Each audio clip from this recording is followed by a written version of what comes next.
So oil prices down by 2.9%. So we'll look for that to really cross pretty strongly into London and other markets. Shipping in focus, the likes of Hapag-Lloyd and Maersk. If we're not going to be sending stuff around the world quite so much, then is that going to have an impact on their businesses? We'll watch that. And Siemens doing a deal transatlantic. Is it a good time or is it hard to price a transatlantic deal right now, Guy? Yep. There's a lot of things to talk about this morning. Deal timing is probably one of them. But let's talk about the opening trade. Here we go. This could be one for the ages. Thursday the 3rd, European markets are opening. We are anticipating that they will open sharply lower. But as Anna's been pointing out, it could be a moderate move compared with what we see over in the United States. And that is what we are getting. The 600 is down by 0.8%. London is down by 1%. Remember, the UK only hit with 10% tariffs. The rest of the European Union hit by 20%. The IBEX is therefore down by 1.6%. A bigger reaction. The CAC opens down. The luxury stocks are certainly, I would expect, taking a hit this morning. That is down by over 2%. 2.2% is the drop that we are seeing on the CAC 40. I suspect we may have to wait a little while for Germany to get going this morning. Switzerland, remember, hit very hard overnight by this tariff story. We'll wait and see what happens with the SMI. How are the pharmaceutical stocks going to be affected by all of this? So we are down. The stock 600 is down by 1.3%, Critty, at the moment. The CAC is taking a bigger hit. The sector story is going to be interesting this morning. It absolutely is. I'm already seeing some interesting individual movers, but let's start with the downside and what's driving this market lower. If you're looking for that cyclical exposure, that growth exposure, that's where you're getting hit the hardest. So I'll give you some examples here. The stock 600's biggest weight this morning is ASML. So that chip story, perhaps out of Asia, is going to be crucial. Of course, you know, Taiwan's chips has been exempted, but of course the supply chains that are sending into Japan, South Korea, and arguably even China as well is going to be having an effect on the likes of ASML. But then all the cyclicals in terms of things like commodities, in terms of things like the miners, that's where you see pain. Even some of the banks are taking a big hit. In the green, though, and I think this is interesting, utilities from a sector basis, I'm seeing plenty of pharmaceuticals, Anna, in the green this morning. Yeah, absolutely. And some of those drinks and food companies also not doing too badly. So if you look at things on a percentage basis, Diageo and Danone, the best performers on the stock 600. Down at the bottom end of the scale, though, Guy, you'll be interested in this one. I'm seeing a lot of aviation and defence names. So Dassault Aviation down by 7%. We've got Airbus down by 5%. Keeps moving around. Can't quite pin it down, but 5% down on Airbus. So this is a sector that obviously has, well, not all of those names, but some of them have benefited from that defence, that big move into the European defence stocks. But we're seeing certainly that sector under pressure this morning. It's going to be interesting to see how Airbus manages the tariff story. We talked about this yesterday, and just how intertwined the supply chain story is for the big aviation companies and how it's going to be affected. They do have a plant in Alabama. Will that insulate them to a certain extent? But just give you a breadth story, just to give you an idea of what is happening. At the moment, we have 73 stocks in Europe in the stock 600 that are higher. We have 470 stocks are lower. So the breadth is very negative, and it goes across a number of sectors. There are 55 stocks that are currently unchanged at the moment, but the breadth is negative. Europe is off its lows. The stock 600 is down by 1.53% this morning. But it is interesting to see once again that we are seeing a better picture, and I appreciate this is a relative trade. We are seeing a better picture emerging in Europe than we are seeing over in the United States in terms of what the futures are signaling there. Absolutely, and still a little bit of a defensive trade based in there. If you're looking at some sort of like safety trade, the grids, the utilities, I'm looking at National Grid and moving higher, Nestle, Unilever, the consumer staples coming to your rescue. So there is this element of finding safety somewhere. Let's go back to kind of what the major reaction has been, of course, in the last 24 hours. Take a listen to what Bloomberg TV guests had to say. It's the perfect entree to let's make a deal. He's ran on this for the last 4 years, really, is that he needs to make sure that the other countries are paying what they deserve. There was nothing truly consistent about this rollout. Each country truly is affected differently and to a higher degree than what I think many were factoring in. I would advise none of the countries to panic. I wouldn't try to retaliate, because as long as you don't retaliate, this is the high end of the number. It's going to be a very, very bumpy road, and we may well look back on this as sort of a knife edge of the economic prosperity of the United States for some time to come. Joining us now, Karen Ward, Chief Market Strategist for EMEA over at JP Morgan Asset Management, joins us around the table. All right, Karen, we're seeing this massive sell-off. It feels like people are panicking, but we were all bracing for a bigger reaction. What are the markets telling you this morning?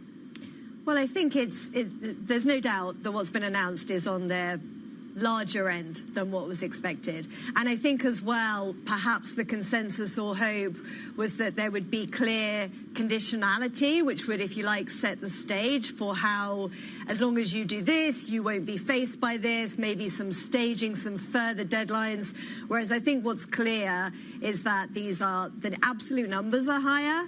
They're coming in faster, and there's not that sort of obvious conditionality which sets the stage for the deal. And therefore, pulling this back, it isn't quite so obvious how that process will happen. And I think it's just teaching us all a lot about what this administration's vision is, who they're speaking to in that U.S. economy, and what they're willing to go through in the interim to get to that vision. It's not a secret here that uncertainty is plaguing everybody, from equity investors to bond markets to currency investors as well. Even around the table, we're scratching our heads about what comes next. What do the markets need to rally from here?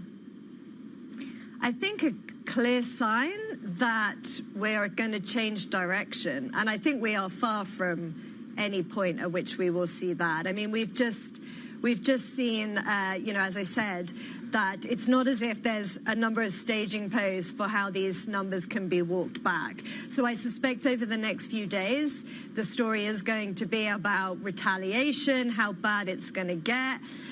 But maybe what we should, as we take a longer-term view on this, there are reasons to keep your chips on the table. And I think that they are, how if it is becoming increasingly damaging, if there are signs that that pain is perhaps not worth that end goal, whether that's market pain or economic pain, we would expect to perhaps see a change of direction. But also what the other stimulus levers are that will be pulled, I think is really important for thinking about how you trade this.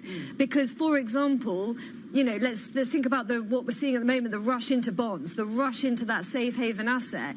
If the next chapter in the story is mass fiscal everywhere as everybody's trying to revive their domestic economy, maybe that's not where you want to be. So I think that's the process we need to be thinking through. And maybe just, what I'm doing increasingly is just stepping back and thinking, okay, well, what is happening here? What I think is increasingly clear to me is the president is speaking to this part of our population that we know did not benefit from globalization. The IMF has been talking about those left behind for decades, and we haven't really seen anything to speak to that part of the population. That's who President Trump is speaking to. But we in Europe, we're seeing the same thing. We're just a few years behind. That part of the population who were left behind are voting, they're speaking. And this is going to unpick a lot of the fabric of the economy that we have seen for the last 20 years. So for me as an investor, it's really thinking about, right, if we had 20 years of globalization that created winners and losers, who were they? And if this is going into reverse, maybe the past losers will be the winners, and maybe the past winners will be the losers. And that creates you a longer-term investment strategy. Okay, I was going to ask you, taking a step back, how big a rethink for the global economy is this? But it seems as if you've done the work for for me there, Karen, because you've been answering that question. So let me go to the markets then, because we're seeing big response in some really interesting places. On the one hand, bond markets factoring in more cuts from the ECB. On the other hand, the euro rallies. Where does this leave Europe? Well, I think we've seen Europe rising to the challenge. I've always said Europe is actually best in a crisis.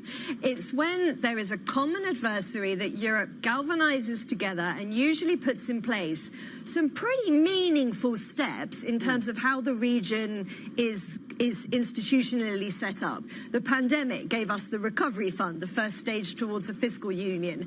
This, I think, will move us towards Eurobonds. We will see common issuance of a much greater scale in order to provide that defense funding, in order to provide money for supporting the domestic economy. So I think that is why we are seeing what at face value, and it comes back to this point, as we're investing, we've got to think about, okay, well, that's the first move. What's the counter stimulus? Europe will keep stepping up with domestic stimulus, and that is why, and part of the stimulus is ECB. So what we're seeing from Europe is monetary, fiscal, and regulatory stimulus. Don't forget all three. That is why you're seeing European assets relatively outperform, the euro outperforming, even though rates are coming down. Are you actively looking at anti-globalization trades then? From what you've described, this isn't just a US phenomenon, this is something that will go wider. Yeah. And so if we've seen this huge turning point in globalization, how do you invest into that? I mean, we could be here for a couple of hours, but let's give you a few headlines. Because I do think, we have to read the room of what the electorate are saying across the West. And that is that the benefits of globalization haven't been felt by all. Rising inequality is very clear. And everyone, the politics is making everybody turn inward, whether that's through migration, whether that's through trade policies. To me, it's the direction of travel. So it is partly about thinking about winners and losers. Okay, well, you're going to have significant onshoring. You're going to have much more protection of domestic industry and its pricing power. So there are going to be winners there. At the same time, there are going to be losers of those who particularly have relied on that external. But the biggest one, Anna, is thinking about inflation. Thinking about how that 2 decades, because globalization gave us that massive fall in prices. In the UK, our goods prices did not increase for 30 years. Our basket of goods was the same price in 1990 as it was in 2020. That's all going to reverse. So how do I protect my portfolio from inflation is the absolute most critical. What bond yield am I going to ask for in a higher inflation world? How do I use alternatives? There's lots to be doing to get away from the noise, but setting yourself up for the future. Yes, and perhaps the electorate that you're referencing, Karen, maybe not thinking enough about the inflation side of things and thinking more about the jobs and the growth side of things. Well, let's talk about the growth side of things, Karen. Is this a zero-sum game? You talk about a redistribution. Is the redistribution symmetrical, i.e. from the winners to the losers, or is the net effect of all of this a smaller economy? I would think the latter. Right. I mean, most of the evidence has suggested that on aggregate, globalization has really benefited a large part of the population, has developed productivity and competitiveness that's raised total income. So this, I think, brings us back into this question of over the next few months, how does this story play out? And do policymakers have a rethink about the direction of travel? Because in essence, what you could say President Trump is doing is speaking to that part of the election that elected him, that want the factory job that their father had. Sure. But maybe that's going to be at the expense of the other 80% of the population who are going to experience the higher prices. So how does it then interact with, how the policies play through the economy? If it is weaker, aggregate growth, if it is rising unemployment, if it is rising prices, maybe he can't do this to even speak to that 15%. Those factory jobs kind of existed in the 1950s. Before that, we had the 1930s. Yeah. Tariffs, the last time we had tariffs like this, I think Smoot-Hawley was cleared by the House in 1929 in May, before the October crash came through. The economy starts reacting quite violently. You get into the 1930s, you get the Great Depression. How big a risk is it that we see that kind of a growth hit as a result of the sort of tearing asunder of what has been a post-war economic framework that has produced higher GDP. Why can't that go into reverse? Why won't that go into reverse as we work our way through this process? Is that a useful model to think about what we are about to see in terms of global economic growth? That is a useful model for analyzing policy error. So what happened back then was not only political policy error, but then monetary policy error. Sure. And so that, I think, is useful for us thinking about if we take economics out of the equation and things are operating purely on political will, those are the risks. Now, I would hope, as an economist, the lessons have been learned, and therefore I still put the risk on that kind of outcome pretty low.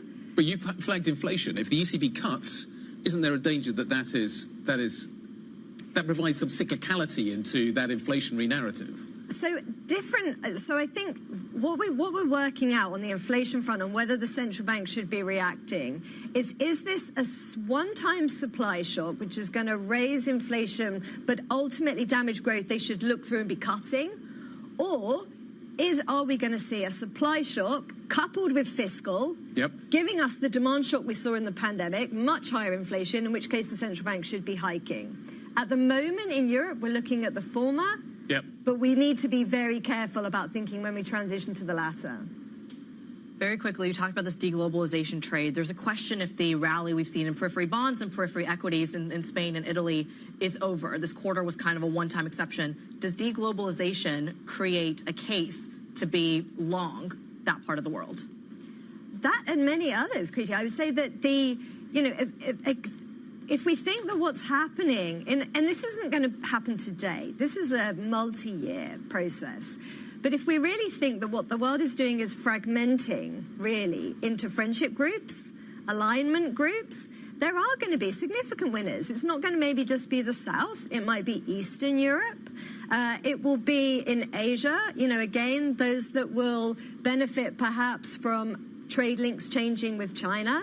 There's going to be significant winners alongside the losers. And that's the work to be done today, is not to panic, not to sell everything, but to think about these reshufflings, think about how the fabric's changing, and find the winners now, because over the next 48 hours, we're probably going to have great opportunities to pick those up.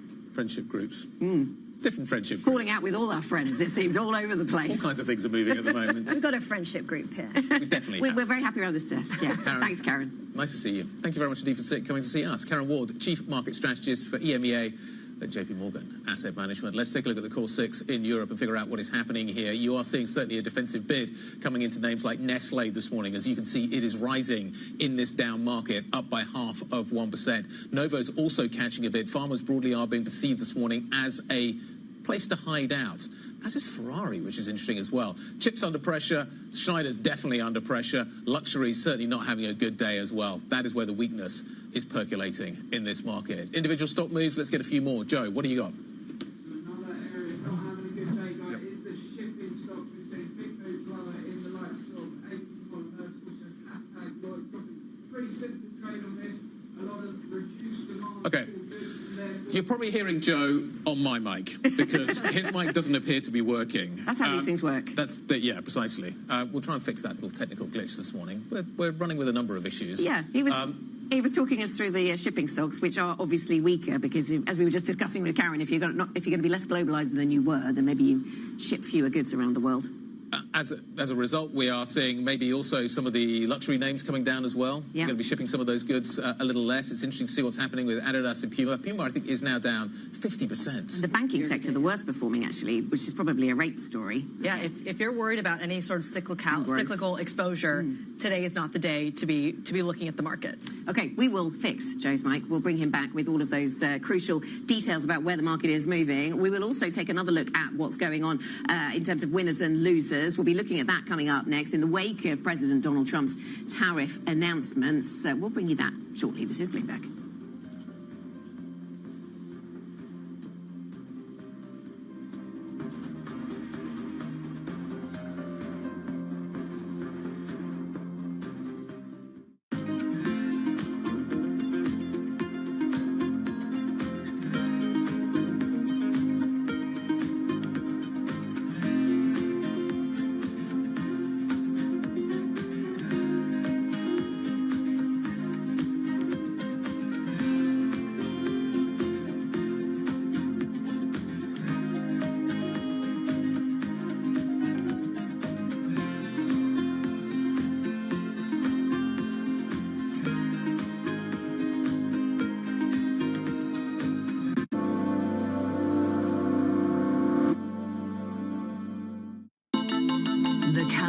is on. Everything you need to get the edge at the end of the market day.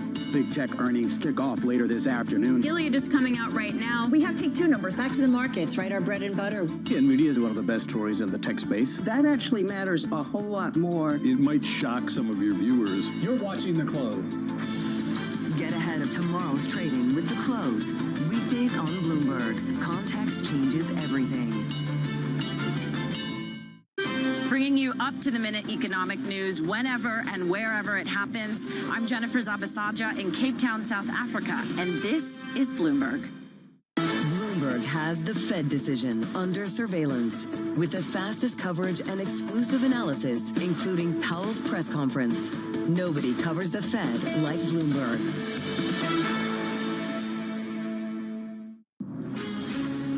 From the beating heart of global finance, economics, and politics, and wherever newsmakers are moving markets, Bloomberg brings you conversations that allow for deep discussions and important insights. What do you think the future is for inflation? Is this new normal? Are markets too optimistic? How do you worry about the things that are outside your control? How does the current fighting completely stop?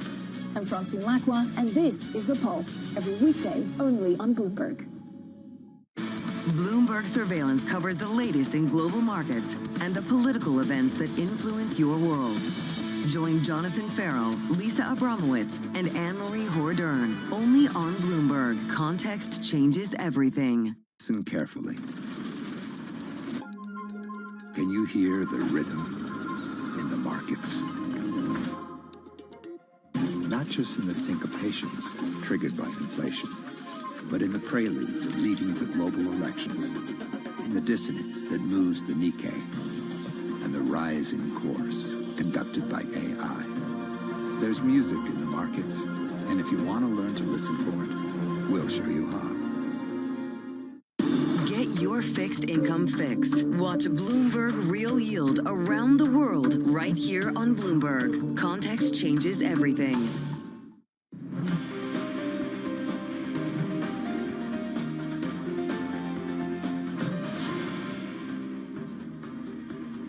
Welcome back to the opening trade. 21 minutes into a European session that is under pressure, down by 1.7%. We see the German market in particular under pressure, down by 2.1%. Actually, there's not much between them now, the German and the French market. So both under pressure, down by 2%. US futures, it is worth us keeping saying, though, are under even more pressure. E-minis and NASDAQ futures down 3%.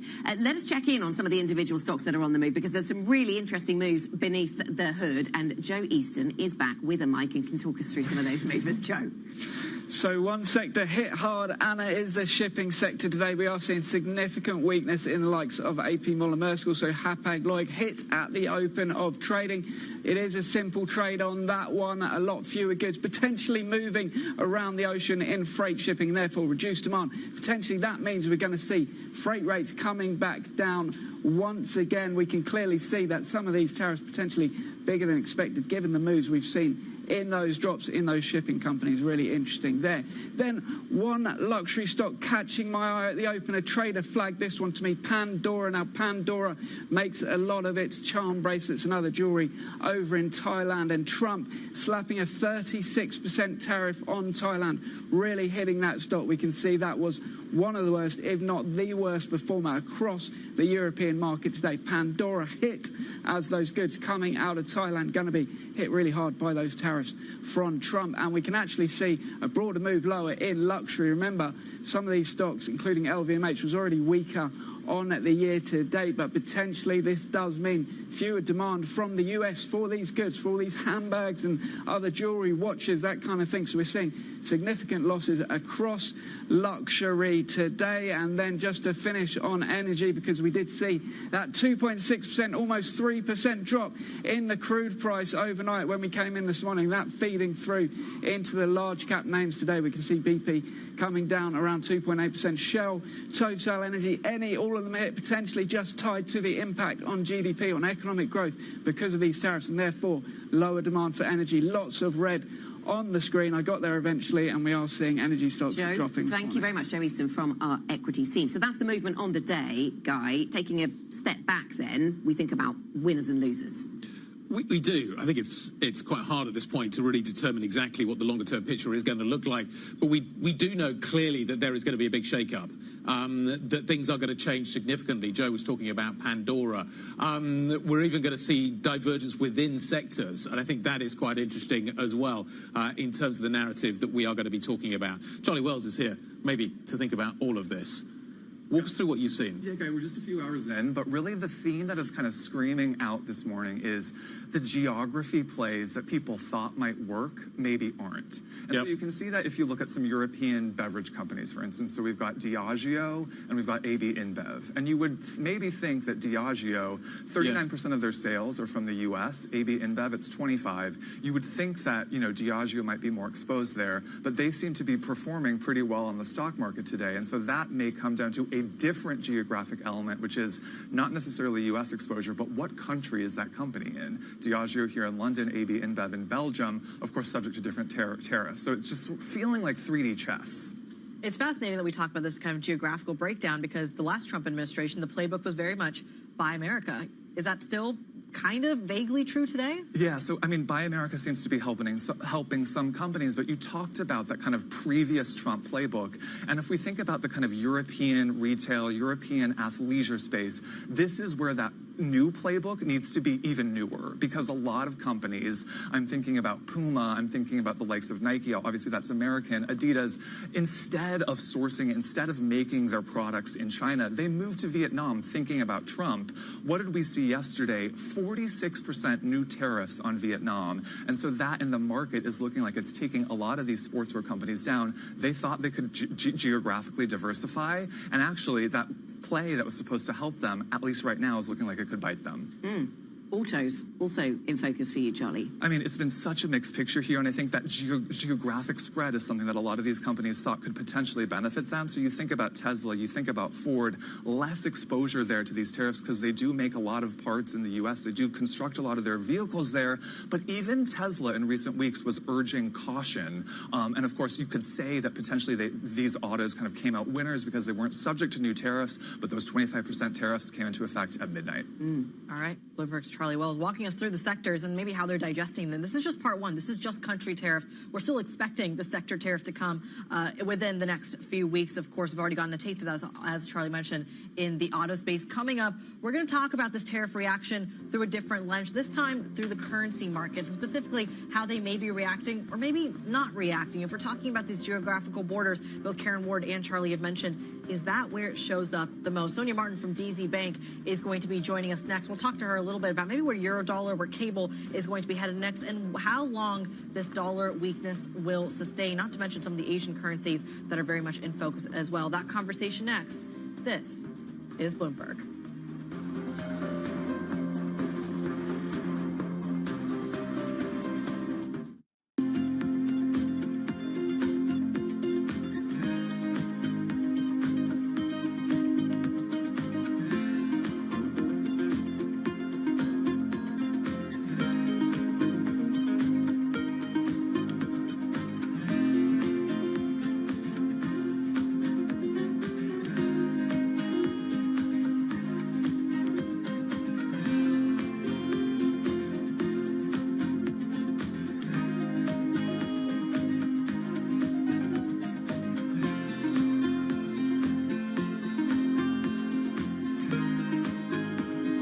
Today's CFOs are reshaping the C-suite. Bloomberg's chief future officer shines a spotlight on these dynamic leaders. What's the hardest part of being a CFO?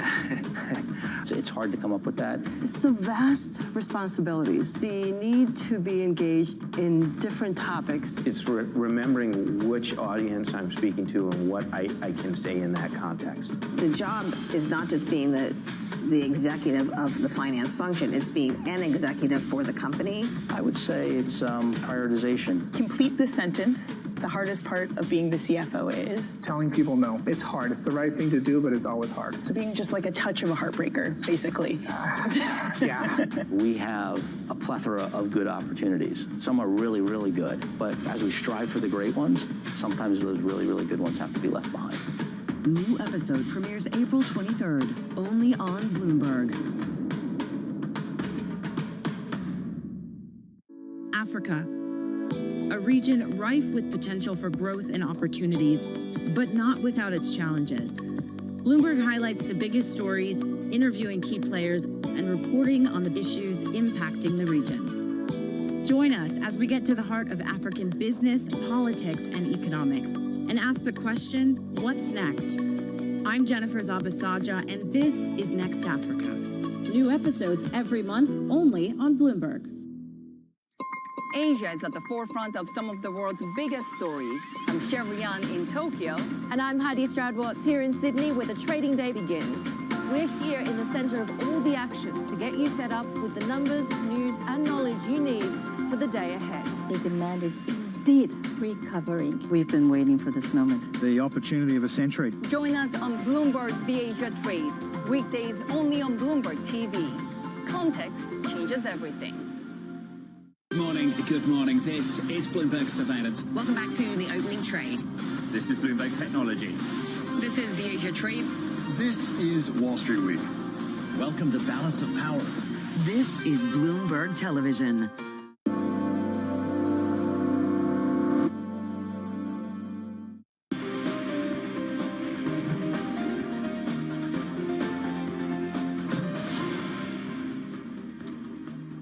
This is the opening trader at 30 minutes into today's session, seeing red across the screen. Although off the losses we saw at the market open just 30 minutes ago, you're looking at the stock 600 down by about 1.2%.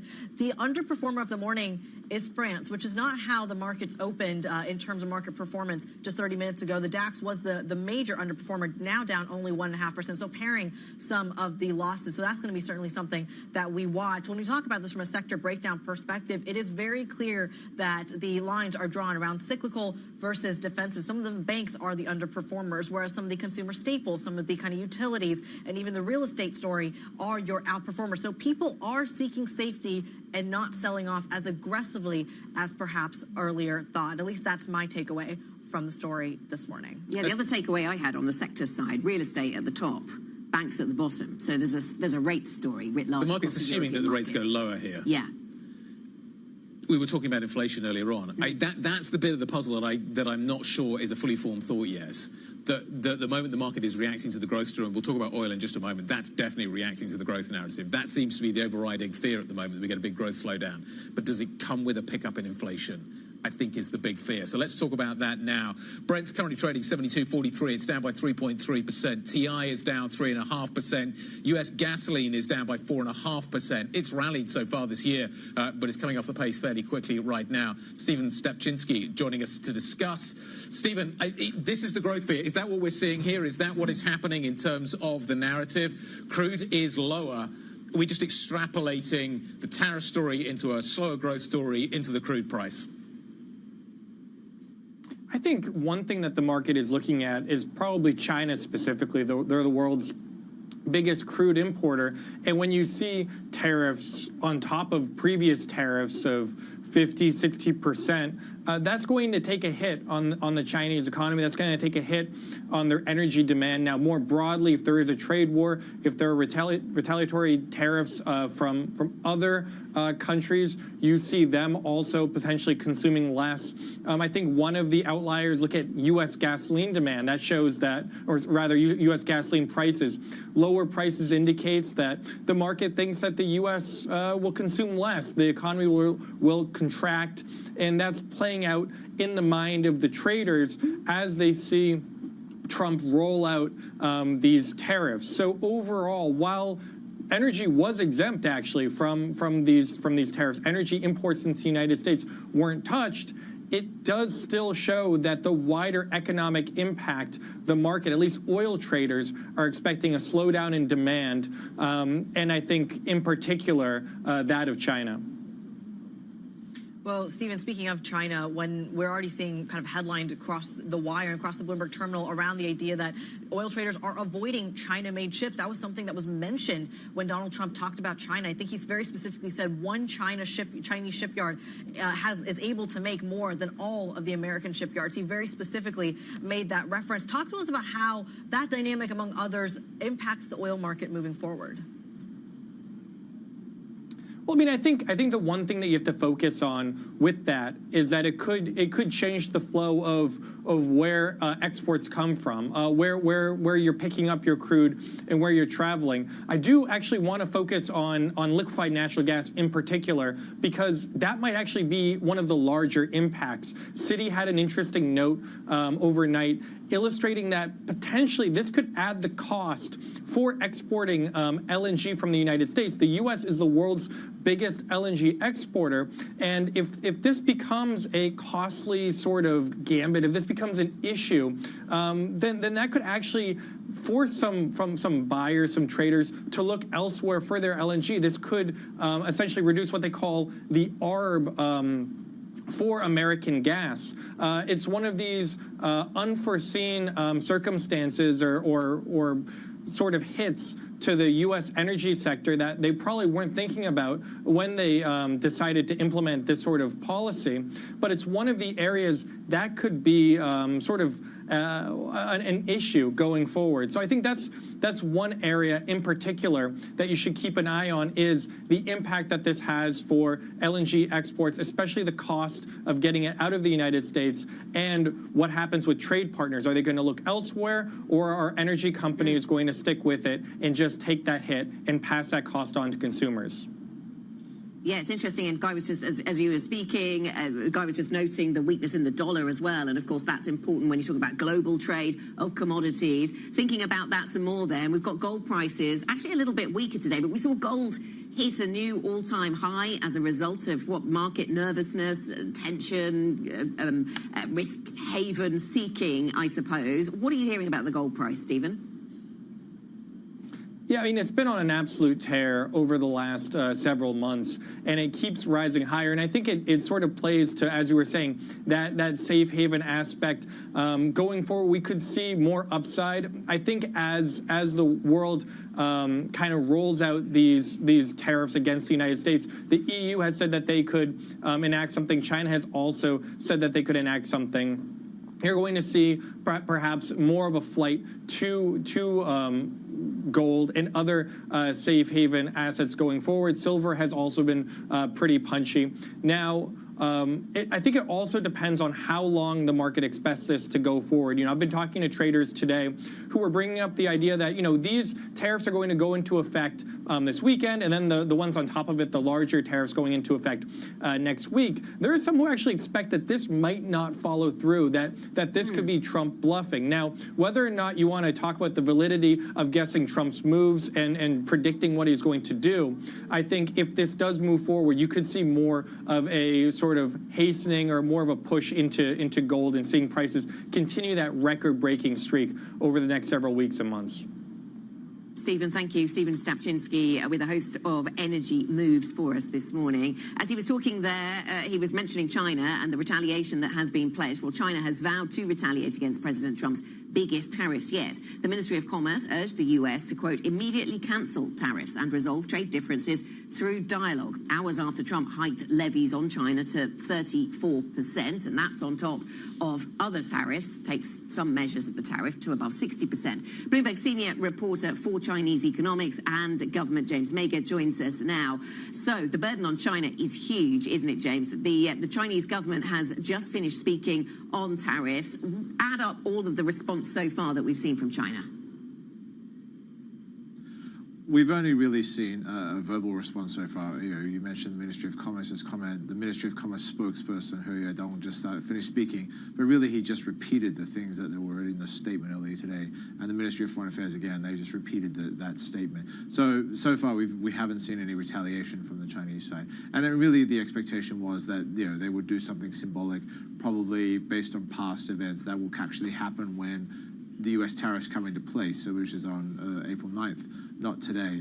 But, you know, obviously these tariffs, if they are actually implemented and they do go into force, which is, you know, I think is likely, is going to be very damaging for Chinese exports. Not just because there are tariffs on China, but because there are tariffs on Vietnam, there are tariffs on Thailand, there are tariffs on, you know, many other countries that buy goods from China and then put those into other products which are then exported to the US. So, for example, Samsung phones, which are produced in Vietnam, use a lot of parts from China, and then those are then exported to America. And so that trade will also be all damaged as well. So it's not just about the bilateral trade between the US and China, but these regional sort of supply chains that have been built up over decades across Asia are all going to be affected by these massive new hikes in tariffs that were announced earlier today.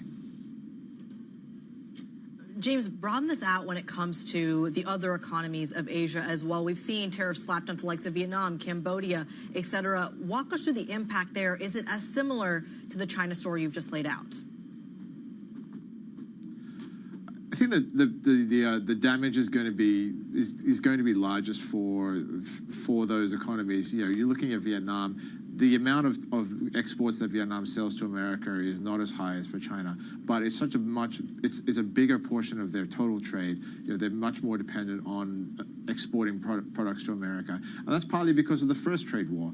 Under the first trade war in 2018, 2019, a lot of companies moved their production from China to Vietnam. They moved from China to Thailand, to Malaysia, to other places to get away from the tariffs that Donald Trump put on China in the first trade war. And now those companies, you know, which are suppliers for Apple, which are suppliers for, you know, for various different companies, Lululemon, you know, Nike, they're all making their products in those Southeast Asian countries and then selling it onto the US and also selling it onto Europe and other markets as well. But, you know, the tariffs are going to be very damaging for China's economy, and they're going to push down prices in China. They're going to make, you know, the already difficult economic situation in China more difficult, but they're going to be even more damaging for those poorer countries, for those Southeast Asian countries, which are much more dependent on that trade with the US.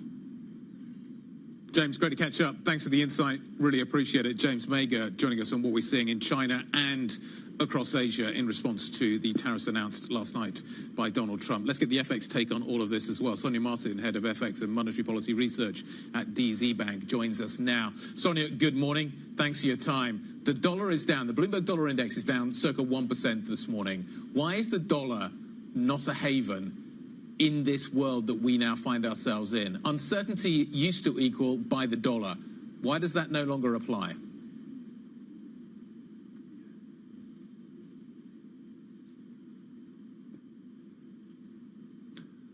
I'm slightly concerned that we're having more technical issues.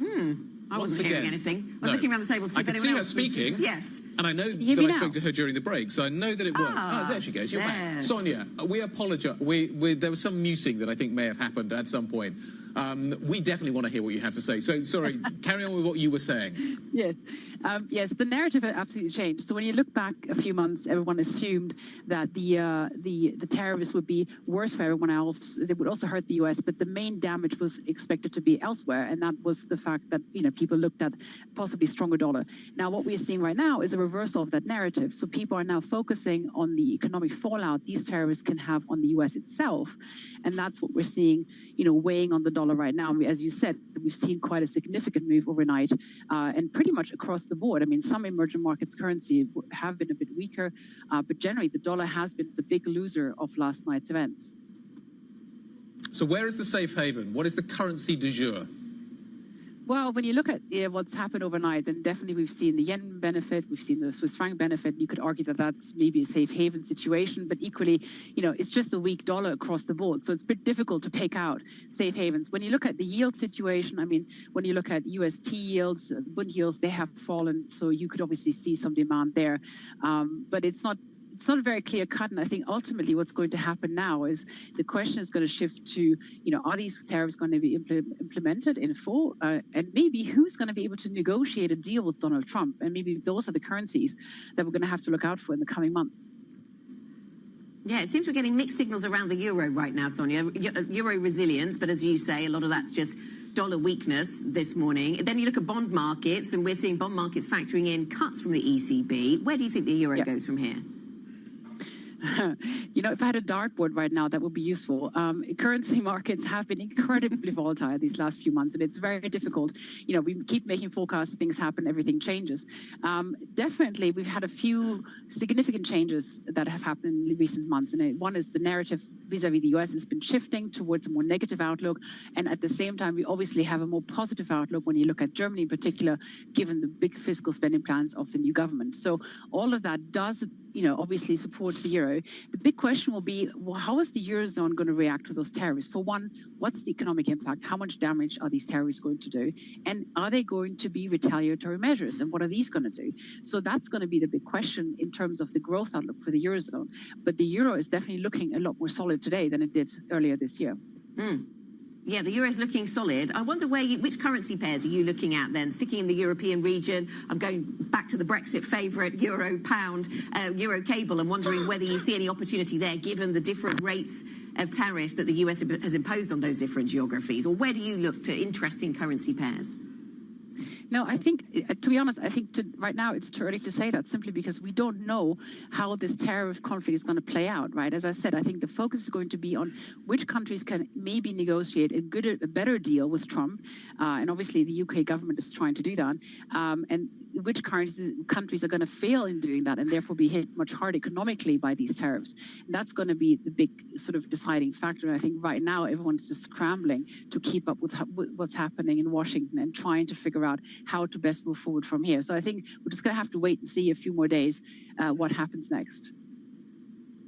So, Sonia, let's continue our tour around the world. Guy asked about the United States and asked about Europe. I'd like to circle right back to Asia. There has been this dynamic that's really based on trade flows between the Chinese yuan, the Japanese yen, and the Korean won specifically, where they all kind of trade off based on the trade flows with the United States at the expense of each other.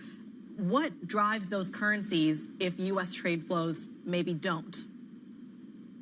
Well, I think there are very different cases. I mean, obviously, China has been very hard hit by this latest round of tariffs, and we have to get to see how the Chinese government plans to deal with this and what measures they will take in turn.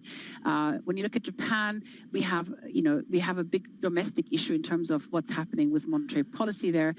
That's playing a big role. I mean, maybe right now people aren't so focused on that, but that is definitely a domestic factor that plays a major role here as well. And we have, as we've seen this morning, some safe haven interest there as well. So I think these are factors that have to be taken into consideration. We're definitely looking at a weaker Chinese currency simply because, growth-wise, China is not looking particularly attractive, and we're looking at a stronger yen. But that's also partially, at least, the result of the expected shift in monetary policy, or the continued shift, should I say, in monetary policy.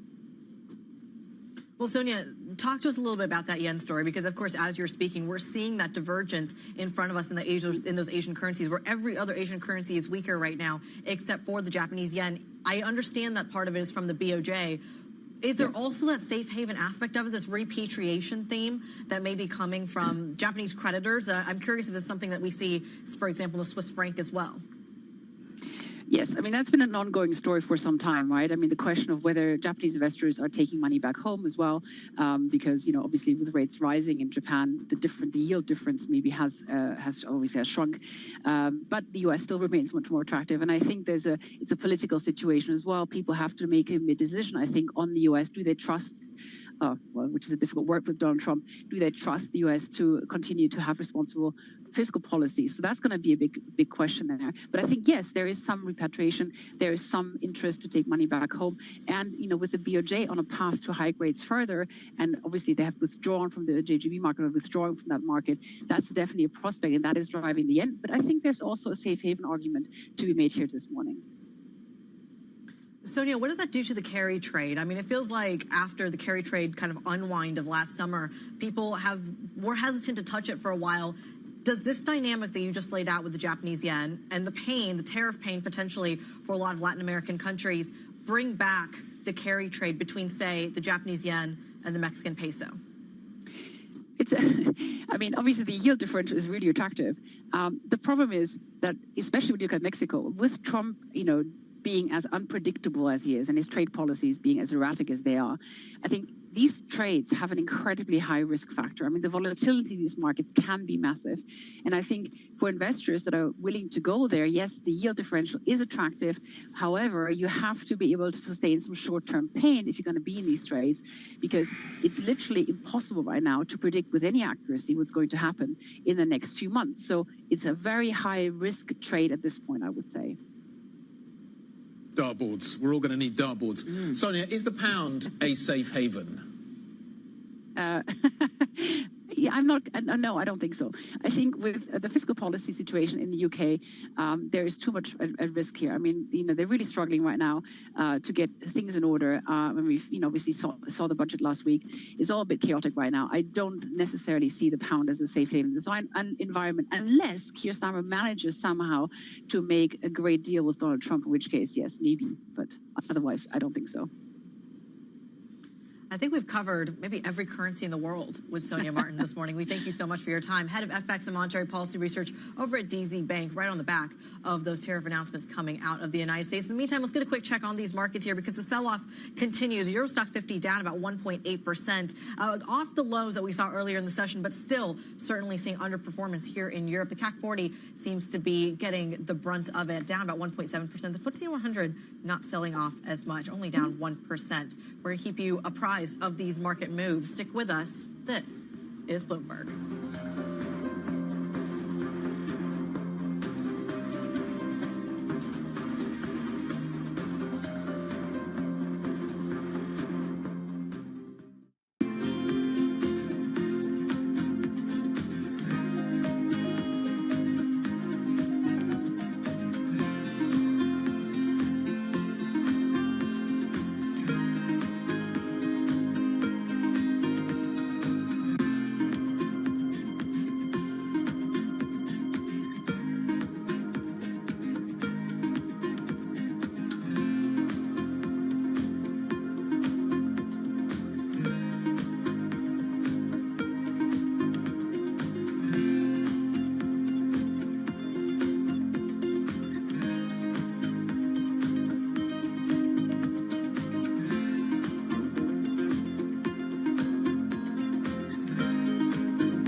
What about quantum computing? People talk about that. Is that something that I should be looking at investing in? I've made a lot of mistakes, betting on these new technologies like AR, VR turns out to be not so big, 3D printing turns out to be not so big.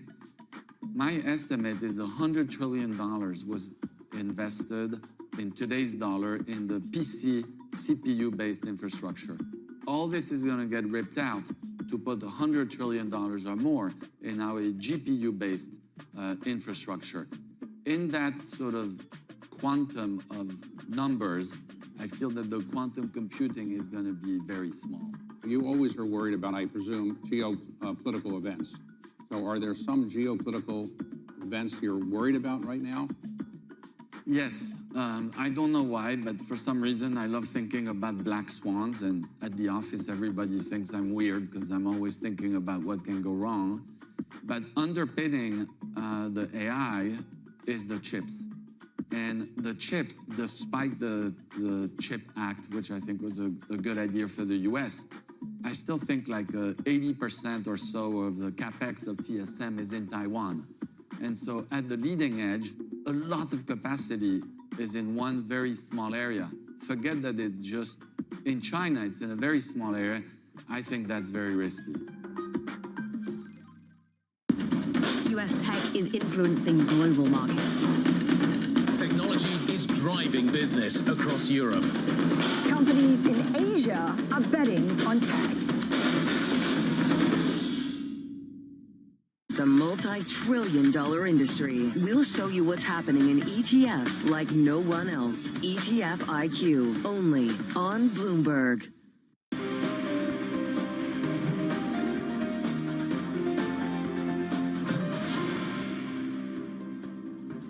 Welcome back to the opening trade. It is, well, we're 52 minutes into what feels like a lot longer of the European market session this morning. We're down by 1.5% on European equities as a whole, down by almost 2% on some of them. As you can see, the CAC 40 are certainly under pressure. Let's show you some of the interesting sector stories that are evolving here. There's a rate story developing across these sectors. Real estate is the best performing sector this morning. Banks are the worst. More on that in a moment. But in terms of some of the sportswear makers, we were hearing earlier on in the program, if you've produced in China, China, or if you used to produce in China and you move that production to Vietnam or other places around that region, then perhaps you're being caught up in some of this tariff news, and as a result, your stock goes lower. That's what we seem to be seeing in Adidas and in Puma.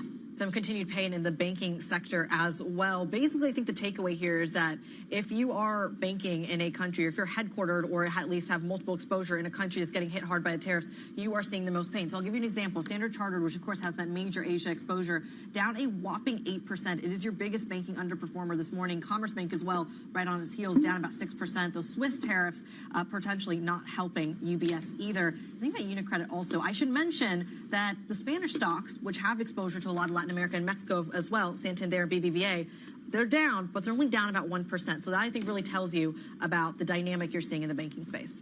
E-minis are down by 3.1. This almost feels like the calm before the storm. We're waiting to see what's going to happen on Wall Street a little bit later on. Let's talk about also what is happening in the bond market. Front end of the German curve, front end of the US curve, telling really different stories this morning. Not completely different stories, but there's a notable divergence, which I think is fascinating. The front end of the US curve down by 4.9 right now. So let's call that 5. So we're down by 5 on the US 2-year. The German 2-year is down by nearly 10. There is a huge divergence. To your point about what is happening in the banking space as well, huge divergence in terms of the rate story this morning, and that's telling us a lot about thinking around the ECB and the Fed. Val's got that story. There's so many elements that get folded into this story, but the basic takeaway is the Fed is going to be later than the ECB in cutting. Yeah, and I think that's why we're seeing such an outperformance in euro-dollar this morning, maybe in a perverse way. The ECB is cutting more, but that's just going to help growth in Europe, and hence we see this euro-dollar outperformance on this risk-off move. Now, it's interesting to see the fact that now for the April meeting, when it comes to the ECB, we're pricing a 90% chance of a cut. But if you look at the next meeting for the Fed, that really has not budged. The market still believes that this is a Fed who needs to wait for evidence of the economic slowdown in the hard data before they pivot to cut. And why is that? We're all worried about the impact of inflation on the U.S. economy. Very interesting analysis. You have to take a look at Anna Wong's piece, saying that, yes, inflation could be transitory in her model, but it might take 3 years to return to baseline. That's not transitory. That doesn't sound very transitory to me, but that is the pickle, what we're seeing right now. So maybe assets in Europe are the haven you want to be in because the ECB is more likely to be there. But that's because they're perhaps not eyeing the inflationary impact, whereas the United States very much is. What are the markets trading off of, growth or inflation? Oh, it's all about growth this morning. But I want to note, we did have an ECB member this morning saying that this changes the growth picture for Europe, but it doesn't change their path of inflation here for Europe. And that's just a hint that there's going to be more ECB cuts to come. But remember, for Europe, we not only have the fiscal stimulus, we now might have the monetary stimulus. And I heard someone else talking on TV just a few moments ago talking about regulatory stimulus as well. Europe seems to be the haven. In a very odd way. It does, doesn't it? And we just have time for a little flashback to the financial crisis, Val. We're checking the iTraxx crossover index. This is the risk of default on European junk, and it's rising. Yeah, it's rising. It's taking one of the biggest one-day jumps in almost 7 months. I want to say, though, that European credit spreads are widening as well as U.S. credit spreads. So there seems to be a global worry about an economic slowdown taking place across the credit market. Thanks, Val. Great stuff. Look at the markets. We have Howard Lutnick joining us a little bit later on. A look from the US side. We've also got Jonathan Reynolds from the UK side joining us a little bit later on as well. Some great guests coming up on Bloomberg. This is Bloomberg.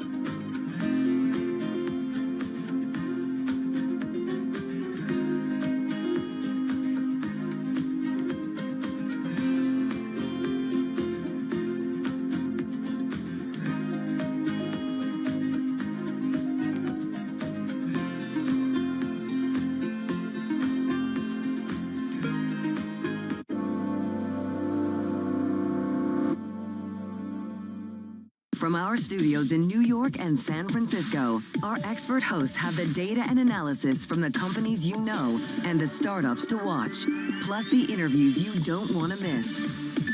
Watch Caroline Hyde and Ed Ludlow on Bloomberg Technology, the only daily business show dedicated to tech, right in the middle of the trading action.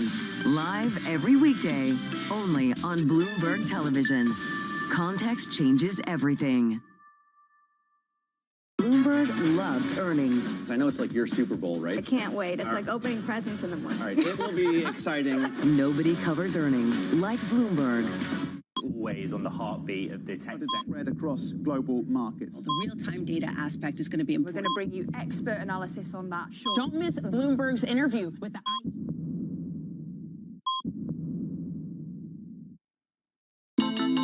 The countdown is on. Everything you need to get the edge at the end of the market day.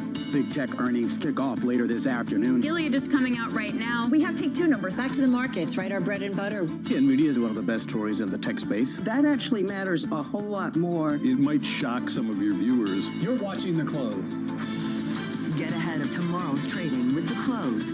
Weekdays on Bloomberg. Context changes everything.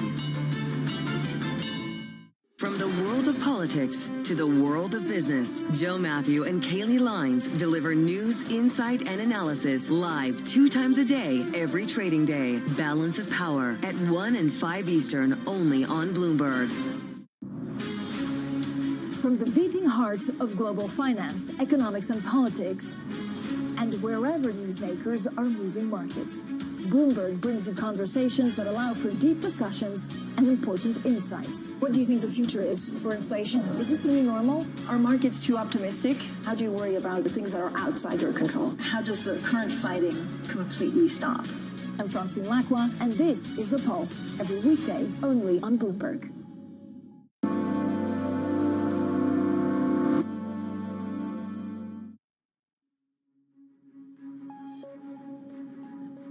Markets sell off around the world as Donald Trump announces harsher than expected tariffs, including over 50% on China. Beijing promises countermeasures while the EU says it will retaliate if negotiations to lift the tariffs fail. And the UK is hit with 10% tariffs, but says it's still pushing for a trade deal with the US. We'll be speaking to the Business and Trade Secretary Jonathan Reynolds shortly. So the markets are not liking what they heard in the last 24 hours. I know we're all glued to the screen from the Rose Garden to try to understand what was going on, what was being announced, and how countries would retaliate. Now, stocks are definitely tumbling on these bigger than expected Trump trade tariffs. The S&P futures down some 3%, NASDAQ futures down 3.3%. Again, this comes on the back of quite a little bit of a correction, actually, over the last 3 to 4 trading days. An update probably on the state of play of commodities. Again, a lot of folks on the markets and on the trading floors just trying to understand the implication of this new phase in the global trade war, which looks set to get a great deal worse. A couple of things we also need to watch out for is probably euro dollar, but also gold. Now, gold has definitely been the haven par excellence. You can see gold at 3128, euro dollar 109.77, then Brent crude again at 72.79. European markets also getting not the brunt of it, because I have to say there's not a lot of discrimination. Just like if you were a friend or a foe, you'd get hit by a lot of the tariffs. It feels like there's a bit of discrimination on the sell-off of the CAC 40 down 1.2%, similar moves for the DAX and the FTSE MIB. So for the conversations that matter and the insights you need, let's get started.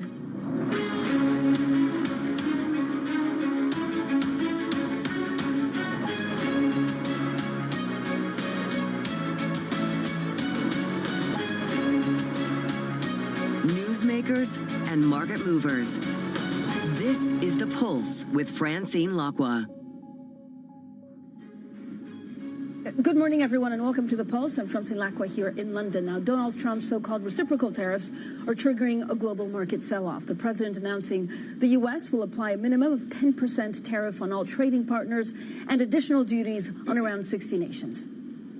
China, 67%. That's tariffs charged to the USA. So we're going to be charging a discounted reciprocal tariff of 34%. European Union, they're very tough. We're going to charge them 20%. Taiwan, we're going to charge them 32%. Japan, we're charging them 24%.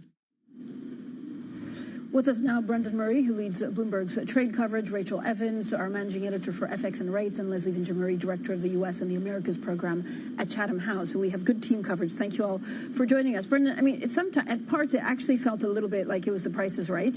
But is this a negotiating tactic, or is this it? Is he just trying to get manufacturing back, and this is as good as it gets? There might be some room for negotiation here further down the road, but this is Donald Trump's.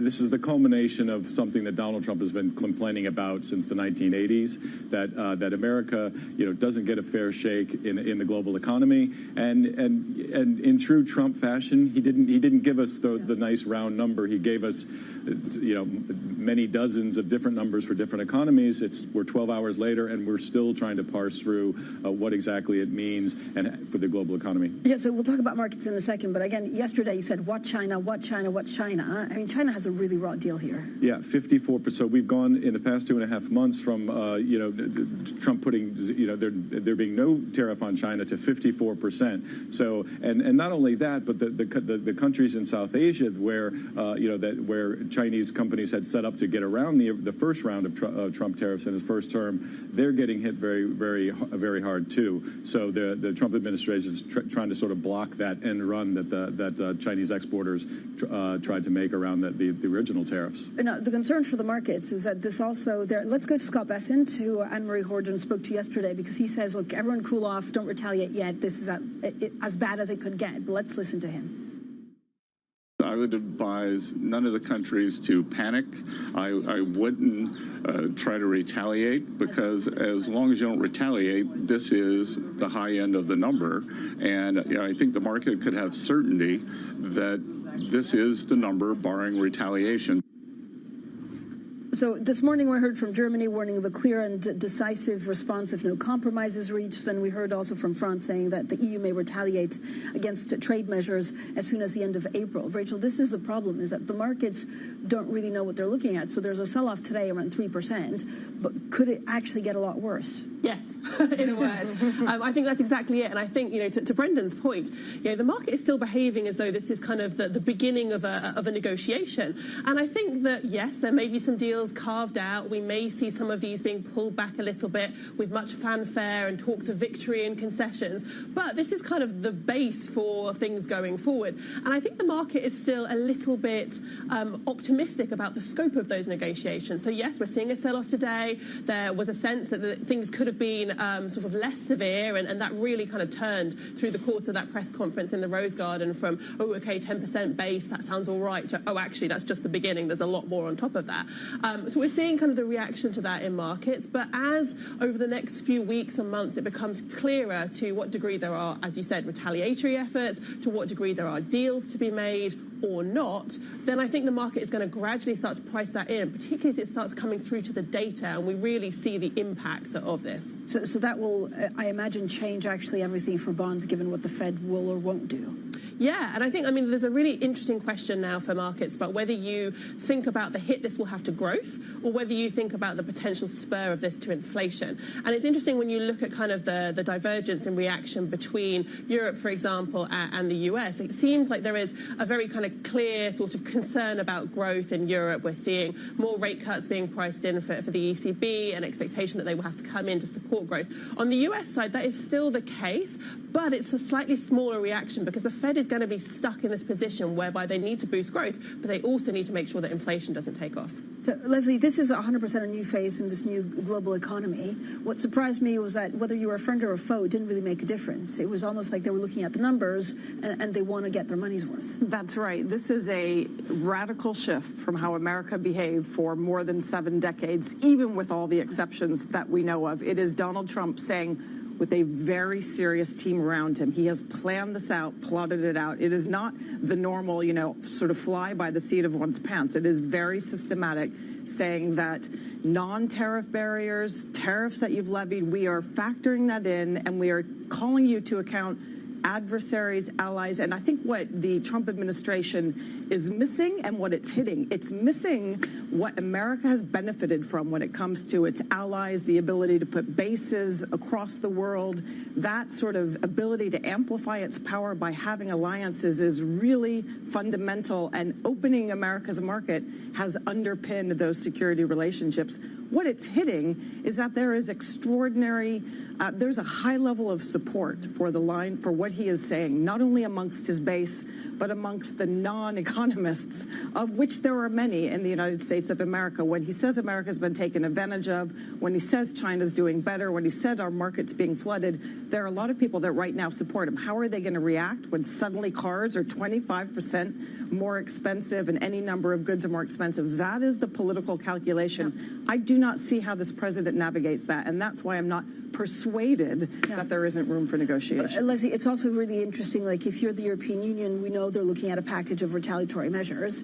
I don't know whether they give it 2-3 weeks to see how it goes, but will each country retaliate back? Because then it can get really, really ugly. I mean, we could talk like tariffs at 67% if this is to and fro in the next couple of months. Yeah, I think that the trick now is to recognize that we're in a different moment. We're no longer in a world where it's you give me this, I give you that. It's more of a long-term play. I think there probably is some room for negotiation, but sort of mass retaliation just strikes me as very likely to escalate and to lead to very damaging effects for people around. It's the people who are going to pay the price, as we know. Bernard, what's the killer question that you want answered now? I know I really enjoyed your quick take, trying to explain why he's doing this now and when he'll get out of it. But if there's one thing that you want answered now, which one is it? Well, I'll give you two. One is, why is Russia not on the list and Israel is? Explain that one, the geopolitics of that. But also, how does this drive the ultimate goal that the Trump administration would want, and that's a deal with China or some sort of way to rebalance that relationship. If you go after Canada, Mexico, the European Union, the UK, you as Leslie was saying, you undermine those alliances where you could find common ground to combat the overcapacity problems that all these countries face with China. Rachel, are we pretty much not immune to China, but does that inflation, is there a second round effect of what basically the 50% tariff on China that comes back to hurt the U.S.? Yeah, I mean, potentially. Yeah, I mean, I think that's going to be something that the market's going to be watching for, is exactly how this ripples through. I mean, like, trade links are very complex, right? I mean, it's tricky to kind of plot this out. And if you're an analyst or an investor now, you've just been faced with all of this different maths to play with, all of these different tariffs, which you need to now project onto kind of the imports and exports from various places, figure out how that impacts GDP, figure out how that impacts inflation. Yeah, there's a potential for this to have a lot of different effects that we just don't really know about yet. So I think there's going to be, there's always a lot of attention paid in markets to all these different data points. But as these tariffs come in very, very quickly, over the next couple of months, people are going to be starting to look for those signs. And we're going to read a lot of headlines about whether this is a sign of tariffs passing through into the data, how much worse could it get. And I think, to Leslie's point about whether there's room for negotiation or not, some of this may actually come down to what that data starts to show and the degree to which the market keeps reacting. Because if we take the point that Brendan was making, that this is an ideological kind of sort of case, that they want kind of tariffs there for sort of ideological reasons, that suggests less room for negotiation. But to Leslie's point, if things start to get really bad and we see this kind of coming through, then maybe that's the sort of thing that starts to move the administration. Okay, very quickly to the both of you, because we're just about to speak to Jonathan Reynolds, the UK business secretary. I mean, could the UK benefit in this? I mean, 10% tariffs, they seem to have been getting off quite lightly. The UK is playing its cards very, very well. That's been the case throughout. It is going to put it in a slightly more difficult position with Europe, but nonetheless, it's been wise. I do think that obviously, we're going to hear that there's more movement towards a US-UK trade deal. But the other thing that's key here is that Donald Trump also has wins that he wants to be able to deliver on the geopolitical side, whether it's Russia, Ukraine, whether it's in the Middle East. I think the UK is also important in that space, clearly. And so there are going to be questions when it comes to Russia. Why is Russia not there? Because he wants a deal still. Potentially, that may well be the argument. So I think we're going to see linkage of the kind that we're not used to seeing. It used to be the case that you play by the rules on maintaining an open trading order and you have your alliances. But now I think there is going to be, what can you do for us on the security side? What can we get from you on the trade side? And there will be connections made. Okay, thank you so much, all of you, for joining us. Of course, we talked about the UK, Leslie Fincher-Murray, Brendan Murray, and Rachel Evans. We talked about the UK because we're delighted to be joined by the UK Business and Trade Secretary, Jonathan Reynolds. Secretary Reynolds, thank you so much for joining us. Now, it does appear that the UK, at first brush, got off quite lightly, 10% tariff from Donald Trump, half the rate coming on EU goods, but that's also equal level of cost that the US says we apply to their exports. Where's Britain's discount? Well, first of all, you're right to say we're in a more favourable category than some countries, but of course, we're disappointed still this morning. We don't think there is an argument for these tariffs to be imposed on UK goods entering the US. We think we already have a very strong and fair, balanced trading relationship, mutually beneficial. None of the big deficit in goods on the US side that the president is particularly animated about. So, obviously, we're pleased with the favourable side of the basket of countries that we are in, but we will continue our work on a trade deal to remove the need for these tariffs and actually to deepen the existing relationship that we have, and that will remain the focus of our work here in the UK. Do you believe the 10% tariffs will ever come off?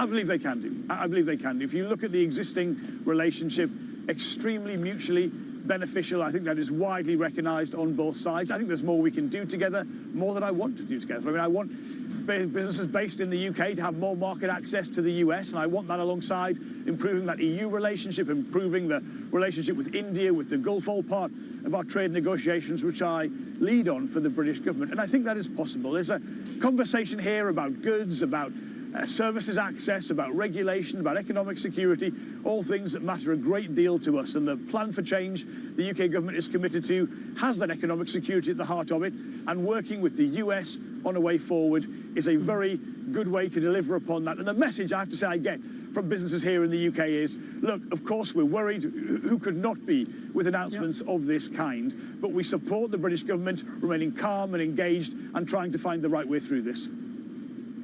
I mean, one effect of this move is to drive a wedge between the EU and the UK. Some are actually calling it a benefit of Brexit. But how do you build a relationship or build a closer partnership with Europe while heading in different directions?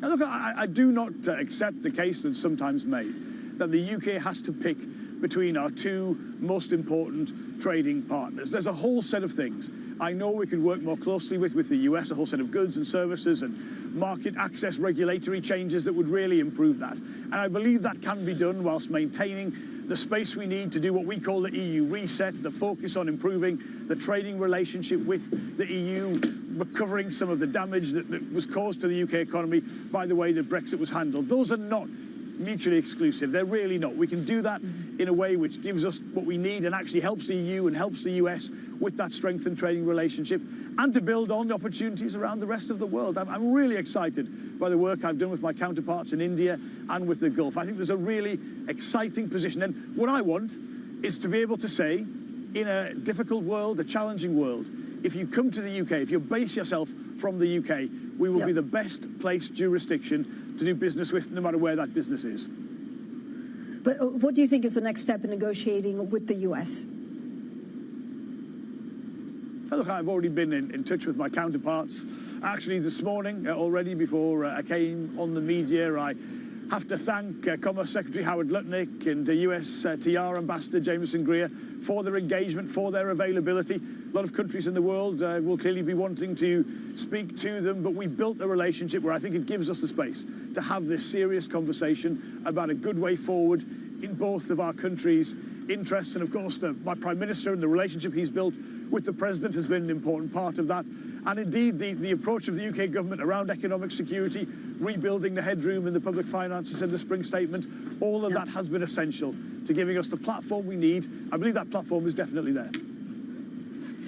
Secretary Reynolds, we know that the Vice President, J.D. Vance, has spoken about no trade deal without free speech. Has any of that come up in the conversations between the UK and, of course, the US? Has the topic of free speech, of the UK's online harms bill come up in negotiations or even just conversations? Look, those issues have been raised by the US diplomatically more widely, those references that you have given, but they haven't been a material part of the trade negotiations that we have been having. I will obviously say, and I think I can defend this pretty strongly, the UK is a place that has always had a proud record on free speech. We can point to our long history in that area. We're very proud of our history in that area. So I don't believe there are material concerns that would prevent a really strong, productive, effective trading relationship going forward, and indeed a trade deal that would make that even more opportune for businesses in the UK and the US. I know at the start of the interview you talked about forging stronger ties with other countries or other economic blocs. How is the progress on the Gulf free trade deal or even the India free trade deal going? Oh, look, I'm very excited by both of those. I was in India recently to formally restart our talks with India and actually to progress them with my formidable counterpart, Piyush Goyal, a really enjoyable relationship that we have and a conversation that we're able to take forward. I think there are real opportunities there for both our economies. A deal between the 5th and 6th largest economies in the world would be such a positive story right now. And again, the same is true of the Gulf. It's not quite at the same stage. Now, you know, with these deals, nothing is agreed till everything is agreed. And so we've made some fantastic progress so far. I do believe, by the way, the change of government in the UK, the political stability that has brought to the UK, has made it easier for the UK to engage in these conversations and do these deals. That's something the other side, the counterparts, will always want to see. We have that now. We have a commitment in the UK to use the big majority Labour government has here in the House of Commons to push through pro-business reforms, to regulation, to planning, to things that really will make a difference. So it's a good place to be, and I'm excited about the future, notwithstanding some of these pressures we're talking about today more widely. Yeah, and it's really put the spotlight on actually getting a bigger industrial base, on focusing on, you know, defense, on industrial plans, and aerospace. There are reports this morning that the government is also talking to Rolls-Royce about developing a next generation engine. Could you confirm those reports? Is that something that would be welcome news and that the UK actually needs? I can't confirm any specific reports I've not yet seen, but I would say the commitment in the UK to have an industrial strategy, which we'll publish just before the spending review in broadly about 10, 11 weeks' time, is a crucial part of making the UK more competitive. We've got to do that. We've got to address some issues. Some of them are regulatory, some of them are fiscal, some of them are long-standing pressures that haven't been addressed in the past. This global situation we're talking about today, obviously we've got to get trade policy right, but that doesn't detract from our ambitions on domestic competitiveness, whether that's in services, advanced manufacturing, creatives, clean energy, a whole range of things which we're very proud of in the UK, but we know we can do better. We had a great life sciences discussion yesterday with the Bio-Pharma Conference CEOs we had here in the UK across government. So that's our commitment across the piece, and we know we can deliver upon that, and how important that is to how people see the UK and choose to invest in the UK. Secretary, just one last final quick question. What do you worry about the most at this economic juncture, given the tariffs and what we heard from President Trump yesterday? Well, look, any trade minister, any business minister is going to be concerned by some of the disruption, the impact of what has been announced yesterday. But we are, in the UK, focused on what we can do to make a difference, what we can do to put the UK in the best possible position, what we can do with friends and allies across the board. And that is our commitment from the Prime Minister to everyone in the British government. Obviously, I lead on a lot of that work, but I have great support from my colleagues to make sure we're in a position to not just resolve some of the pressures that we have upon us, but get to a much better, stronger position, and I'm sure we can do that. What a great pleasure to speak to you. Thank you so much, Jonathan Reynolds, there, the UK Business and Trade Secretary. Now let's get more analysis of Trump's tariffs with Rosalind Matheson, Bloomberg's EMEA News Director, and Beata Manthi, Head of European Equity Strategy at Citi. So thank you both for joining us. Beata, we were just hearing there from the Business Secretary of the UK, but overall the market is reacting it's not reacting well to what they heard about the tariff, but there also seem to be pricing in a wait-and-see negotiation phase. Are they wrong? Is there a lot more of a correction to come? Well, definitely the market has not priced 20% for Europe, right? Our assumptions, our models were suggesting around 10%, perhaps a little bit more. 20% by no means is priced in. If the market was taking it seriously, that this is 20% that is going to stay with us for meaningful periods of time, it would be lower, right? So what's your main takeaway from yesterday in terms of equities in Europe? Because again, there's a lot going on in what we'll see in tariffs, but the market reaction seems, I don't know, it seems a bit off. So in terms of takeaways for Europe, UK clearly relative winner. We've been saying that for quite some time, right? Some carve-outs for particular sectors like semis and healthcare, although there are still question marks about what could happen next with them. But overall, for me, when I put this 20% and individual sector different tariffs that have been announced, I get around 3% EPS impact for Europe. That sounds little, probably, right? Because this is just the tariffs in isolation. So the consensus EPS growth for Europe from this year of 7% would go down to around 4%. Our assumption was 5% from top-down perspective, right?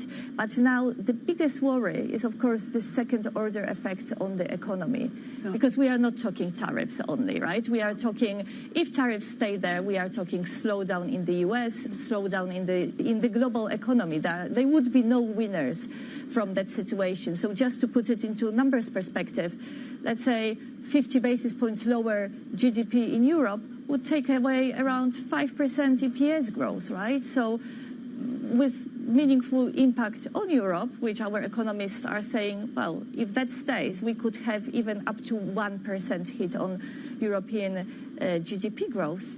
That's EPS growth going to zero, below zero, right? That's by no means in the price. Yeah, and the problem, Ross, is that these models are constantly changing because it's difficult to see whether this is a starting point. We had, Donald Trump with that chart saying this is exactly what will happen. Then we spoke to Scott Bessent, who says, he's urging countries not to retaliate. So do things settle from here, or do they get worse?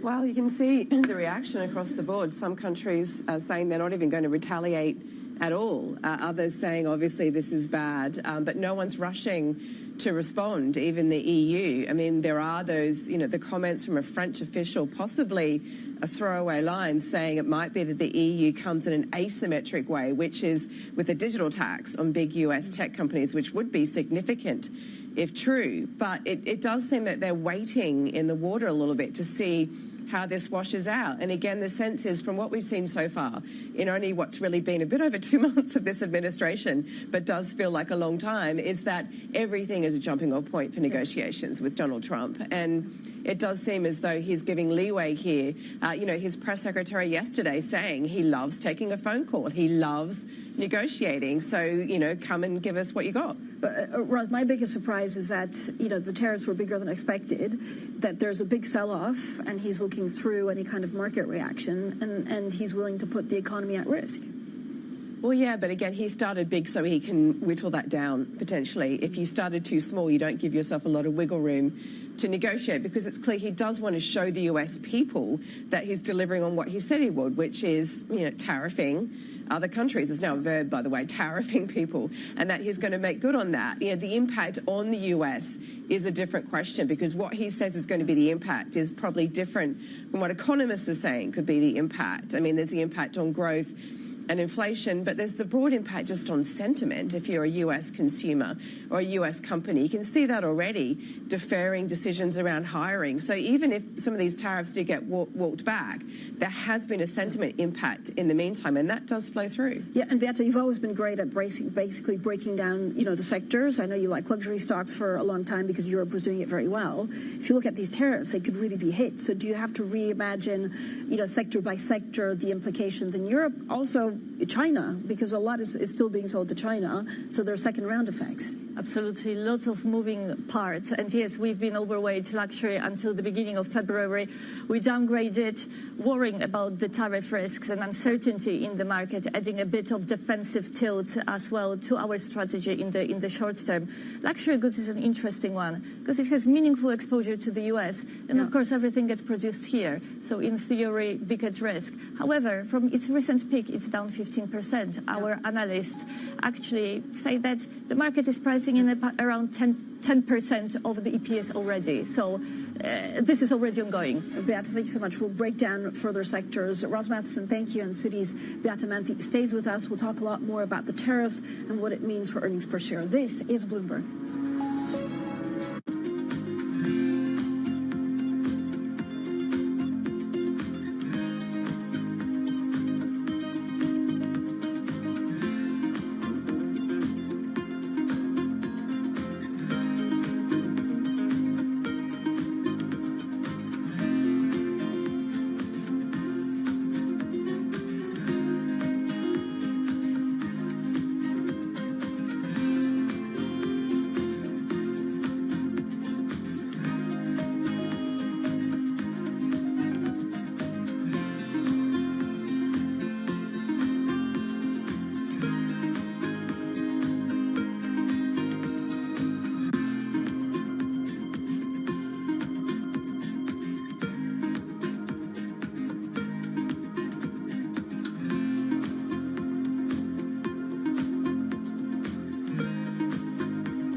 case you missed it, on Bloomberg Crypto.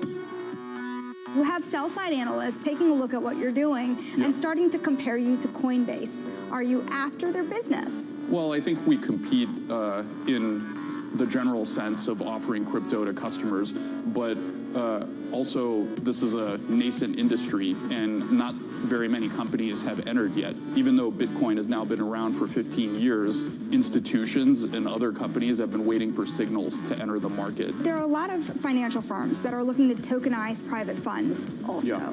Are you in talks with any of them? We're generally in conversations with anyone trying to do interesting things in the space. If I had to pick the biggest pain point, AI is like transforming everything. So I think it's tough right now if you want to be in the AI sector as a retail investor. There's relatively few options that you can actually invest in. Don't miss Bloomberg Crypto live Tuesdays.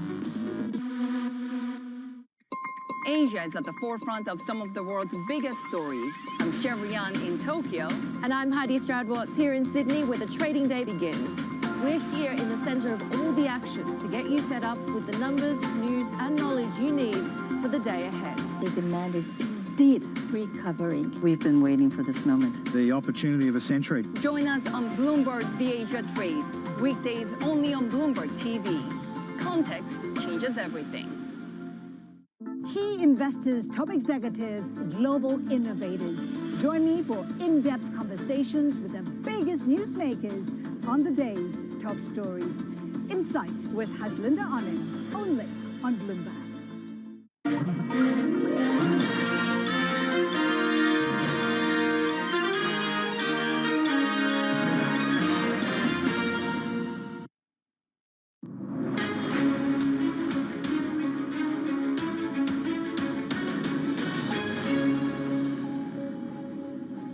Good morning, everyone, and welcome to The Pulse. I'm Francine Lacroix here in London, and these are your top stories. Markets sell off around the world as Donald Trump announces harsher-than-expected tariffs, including over 50% on China. Beijing promises countermeasures, while the EU says it will retaliate if negotiations to lift the tariffs fail. And the UK is hit with 10% tariffs, but says it's still pushing for a trade deal with the US. Earlier this hour, the UK business secretary told us he thinks the tariffs can be removed. Now, still with us, Beata Manti, head of European equity strategy at Citi. Beata, thank you so much for sticking around. We're talking about some of the market pricing around it, some of the quirks, but also because this feels like the start of a negotiation, it's unclear where we end up. When you look at earnings per share, I know you started doing the modeling and the calculations. Is the US or Europe worse off? So it depends how you look at it, right? If we only look at the tariff impact, US would be worse off. So our US strategists estimate around 10-11% EPS impact from the tariffs announced yesterday. For us, it's around 3%, because of course 20% of revenue, European revenue, is exposed to the US, and a big part of it is already produced there that would be exempt from tariffs, right? So the number is smaller. However, Europe is cyclical, so second-order effects are going to be more important. Is the global economy going into recession or not? So if, for example, I mean, the tariffs on Vietnam are huge. I think they're some of the biggest. Does Europe benefit if they don't have tariffs? I mean, how complicated actually is it to get a clear picture of how a lot of these companies will have to deal with their supply chain, and if there are any benefits for Europe? I think from broad assumption, what has been announced yesterday, there'll be no winners from that, right? Perhaps on a relative basis in Europe, you have the UK. But again, if we have global slowdown, if these tariffs persist, it's going to be problematic for cyclical markets overall and consumer demand.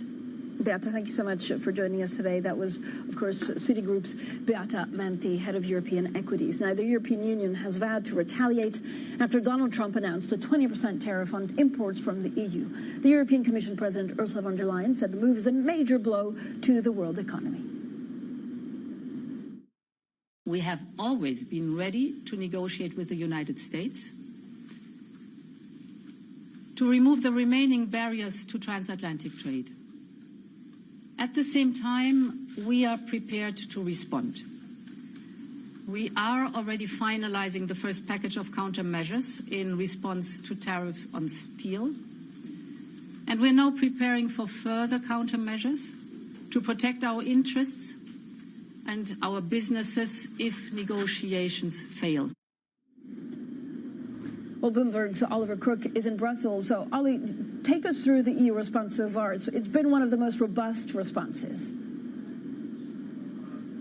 Yeah, Francine, I think the key line there from Ursula von der Leyen is if negotiations fail. The EU does not want to impose countermeasures. They are preparing them. We've known that they're going to prepare to respond very sort of powerfully to some of these trade impositions that the United States has put forward. That being said, that is not their base case. That is not what they would like. What we found that is interesting is that we should just remind people that 20% level for that has been imposed on the EU by Donald Trump, that is on the higher end of the range of what they were anticipating here out of the EU. They were expecting between 10 and 25%. They got 20%. Now what becomes interesting, Francine, is basically finding a way, a path to lower those tariffs by the sort of 10 percentage points that they could go down to hit that sort of minimum tariff level of 10%. Because when you look at the actual tariff levels between the EU and the United States before yesterday, there was only about a 0.5 percentage difference between the two of them. So what the EU now needs to do is to go to the Trump administration with non-tariff measures, these so-called non-monetary trade barriers that the Trump administration has been talking about for the last few days, and try to find a way in order to reduce that level. Whether or not they're going to be able to do that, and of course, Francine, you can't really calculate that very easily. A tariff rate versus a tariff rate is very easy to calculate. A tariff rate versus a food regulation versus a digital tax is not as easy and as straightforward to figure out. You're also, of course, at NATO foreign ministers meeting. You're at NATO headquarters, and Marco Rubio's meant to attend. Will he talk about trade and tariffs? I'm not sure that he'll certainly be asked about it, and I'm sure it'll come up in the meetings. But here, sort of formally, the conversation is going to be about NATO, it's going to be about defense, it's going to be about Ukraine, and it's really an opportunity for these European foreign ministers to try to get on the same page as the U.S. administration. This is not a meeting where we're going to get a lot of concrete outcomes. This is a meeting that is really about messaging from the United States to the Europeans. As we know, the Trump administration wants the Europeans to take more of a greater hand in their own sort of defense, on a greater hand in the sort of future arrangements with Ukraine. But really, when we get to the bottom of it, at the situation here for the foreign ministers, is they don't want to have any surprise from the United States. They don't want the United States to turn around one day and say, listen, we're going to be withdrawing some of our troops from the bases here in Europe. We are not going to be as committed. We've got that sort of broad messaging from the United States, but what they really need is to understand what is inside the mind of President Donald Trump and Secretary of State Marco Rubio, and that is what these meetings for the next 2 days will be all about. Ollie, thanks so much. Oliver Crook there with the very latest, of course, from Brussels. Now, Beijing vowing to retaliate after President Trump hiked levies on China to more than 50%. Let's also go to Bloomberg's Jill Dices in Hong Kong. So, Jill, what's the latest on the Chinese response so far? Well, so far, Francine, we've heard from the China's Foreign Ministry of Affairs looking at, just they plan on having a response. They do vow these countermeasures. We don't know exactly what those are going to look like. But as we've been discussing, Francine, I mean, China was really hit with some of the highest tariff rates that we're really seeing in this package here. We've had some economists calculate that if you take what was just announced by Trump in combination with everything else that's been announced in China so far, you're looking at tariff rates of as high as 65-70% on Chinese goods. So I think, what you probably want to look for in a China response is something that's actually more likely to come either this weekend, at that April 5th deadline, or on April 9th when those additional tariffs go into effect. What we've seen in the past from China is that they like to wait until the tariffs actually go into effect, and then they announce countermeasures. We've seen in the past them hit things like, U.S. agricultural products with their own countermeasures. We've seen them launch probes into different types of American companies, particularly technology companies. So I'm sure there's some calculations here that China is considering at this point. We're still, though, again, waiting to see what that more decisive action is ultimately going to be. Mm-hmm. Jill, how big a boost could this be to President Xi on the global stage? Well, I mean, Francine, one thing that I'd really look at here is, the other types of countries that have really been affected by these tariffs. I mean, you're looking particularly at Southeast Asia, where you're seeing, places like Vietnam be hit with a 46% tariff increase involved in this big global package. You're looking at other places like Bangladesh, like Sri Lanka. I mean, I think that if you're China right now, you're probably looking at places within region where you might be interested in developing closer geopolitical and economic ties, and how you can sort sort of take advantage of the fact that, are these tariffs going to lead to fraying relationships between these types of nations and the United States? So again, if you're Xi, obviously you're focused on, protecting your own country. I'm sure China's considering some types of measures, perhaps stimulus, in order to shore up its own domestic economy. But you have to imagine they're also looking for opportunities there to sort of take advantage in particular economies where maybe there's that fraying of relations between those places and the United States. Jill, thank you so much. Jill Deesis there in Hong Kong with the very latest on China. Now, President Donald Trump slapped India with some of the highest tariff rates imposed on any major U.S. trading partner, imposing a 26% tariff on imports from India. Now, Indian telecoms giant Tata Communications says they're still examining the impact of the tariffs, but the company has huge exposure to the U.S. Well, I'm delighted today to be joined by the Chief Executive Officer of Tata Communications. He's Amur Lakshmi Narayanan. Thank you so much, Amur, for joining us. It's a big day as, markets and I think a lot of chief executives are trying to figure out what the tariffs mean for their companies. Yes. How are you modeling and thinking about it? I think we can look at it from two perspectives. One is what is the impact in the short term. Short term is pretty uncertain, to say the least. We, as a global communication provider, we move data around the world, and we have investments in the U.S. We just acquired 2 large companies in the U.S. Last year. But our customers are going to face a much bigger impact as a result of that. Every segment that we talk to is going to have an impact. So in the short term, the customers are going to be more cautious, thinking about how to save costs, where to invest, and how much of CapEx and all of that. For me, the more interesting thing is about the long term. We just had, as a result of geopolitical issues, people think about the supply chain, and the whole supply chain was restructured, and China plus one became a famous topic for everyone to think about. This is going to influence a lot bigger movement on what the long term holds for businesses and where should they invest and how much they should invest. But that you mean geopolitically, so that allies, because what surprised me the most is that whether you're a friend or a foe, frankly, of the U.S. or of Donald Trump specifically, it made no difference yesterday. Made no difference, yes, it's hard to speculate. Nobody expected this. We all thought that it was going to be more selective, but this seems to be across the board carpet bombing.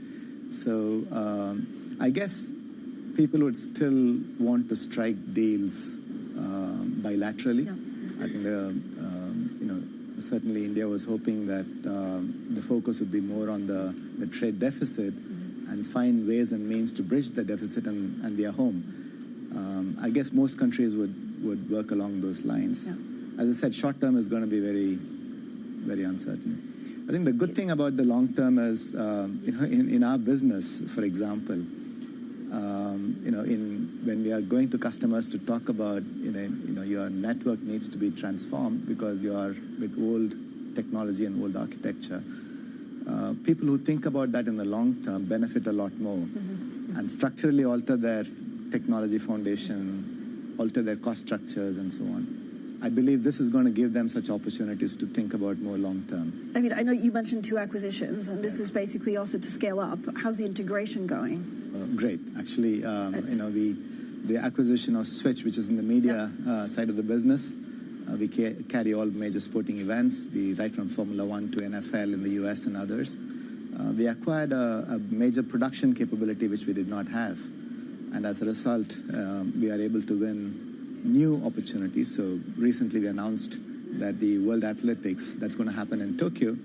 So we are going to be not just carrying the signals from Tokyo to around the world, but we're also going to be producing that. So these acquisitions have enabled us to bring a lot more capability to Tata Comm. So that was on the media side of the business. We had another acquisition called Kalera, which was a listed entity in the US. And that brings us enormous capability on all the enterprises wishing to interact with their consumers. And the hypothesis there was, these interactions are very fragmented in SMS, voice, and we are building a software that converges all of these and makes the interactions more intelligent with AI. I mean, I think you're also building an AI studio Yes. in the U.S. So how quickly can that come? And again, you know, how much of your revenue is internationally now, and how much is it changed because of the tariffs? No, it's about 50-50. Our international business is about 50% of our overall revenues, and we are growing faster in the international business. You know, I think because we have such an attractive proposition for customers, and we call ourselves the digital fabric. You know, how do you manage the infrastructure, the digital infrastructure? We are getting great response from our customers, but the impact on tariff is going to be interesting. As I said before, those customers who think about their long term and how can they fundamentally alter their cost structures. So you know, I was in an earlier meeting this week with JLR, with whom we announced a very large deal. They told us that last time they transitioned the network, it took them more than 3 years, 3.5 years. And this time we're going to do that in less than 16 months. And they're going to be saving millions of dollars and pounds. So this will have a long-term implication for them where they have altered their cost structures fundamentally. So that's the opportunity we see. People are more worried about short-term. We'll have to see how to help them. But we are more interested in the long-term, how we can help. When are you expecting to open the AI studio? The AI studio is part of our AI cloud, which we launched. It's called Vayu. So we say data is the new oxygen. And if data is the new oxygen, Vayu in Sanskrit means it's the air and the environment. So we want to have a fresh breath of air and inject that into the data. So that's what we launched. But this AI studio is available for global markets. And interestingly, there are very many new use cases that we are allowing and helping customers to develop on top of this AI studio. And I know you mentioned some of the sports streaming, but in general, when you look at global live streaming, how is that going, and how much bigger do you want to be in that part of the universe? Oh, I think the potential is enormous. So today, if you look at all the major sporting events, Tata.com will have a touch at some point in time, right? So whether it's the Formula One or the cricket matches or the ATP tennis, as I said, the World Athletics. So we have a major share in all the global sporting events. And we are now beginning to help the broadcasters. We just signed a deal in Latin America with one of the broadcasters who wanted to change their technology completely. Right. And we are a major partner for them to change their technology landscape. It's a long-term deal. So we are very bullish about helping broadcasters, the federations of sporting events, and we are trying to move into the gaming world where, again, technology is going to be crucial for them to do this. What's been the biggest? I mean, I was going to ask you actually how many more deals are you expecting to sign like this? But what's been your biggest surprise in terms of, a sport or an event that's really kicked off and given you lots of revenue? Well, all of the names that I said, the Formula One, the Formula E, MotoGP, all of these. Massive revival. We've been partners for them for more than 10 years. And it's just not us delivering every match, every race without a black screen, a technology that performs, a team that works closely with these federations to deliver a compelling and immersive experience for customers. But we also help them to transform fundamentally. So if you look at Formula One, they used to send 2 Boeing full of equipment and people to every race. And today we have been able to shift all of that to what is called as remote production. So they bring all the 23, 24 races happening around the world. We carry all the signals back to London. It happens here. And then we take it to all the broadcasters around the world for millions of viewers to view it. And so it's a big transformation, helping them to reduce cost and significant reductions in carbon emissions for them as well. So it's a huge major shift, and we're very happy to be part of this transformation journey with our customers. What a journey. Thank you so much for joining us. That was, of course, the Chief Executive Officer of Tata Communications, Amur Lakshmanarayanan. Now, coming up, we discuss the tariffs fallout with the chair of the EU Parliament's International Trade Committee. I couldn't think of a better interview to talk about trade than with him. This is Bloomberg.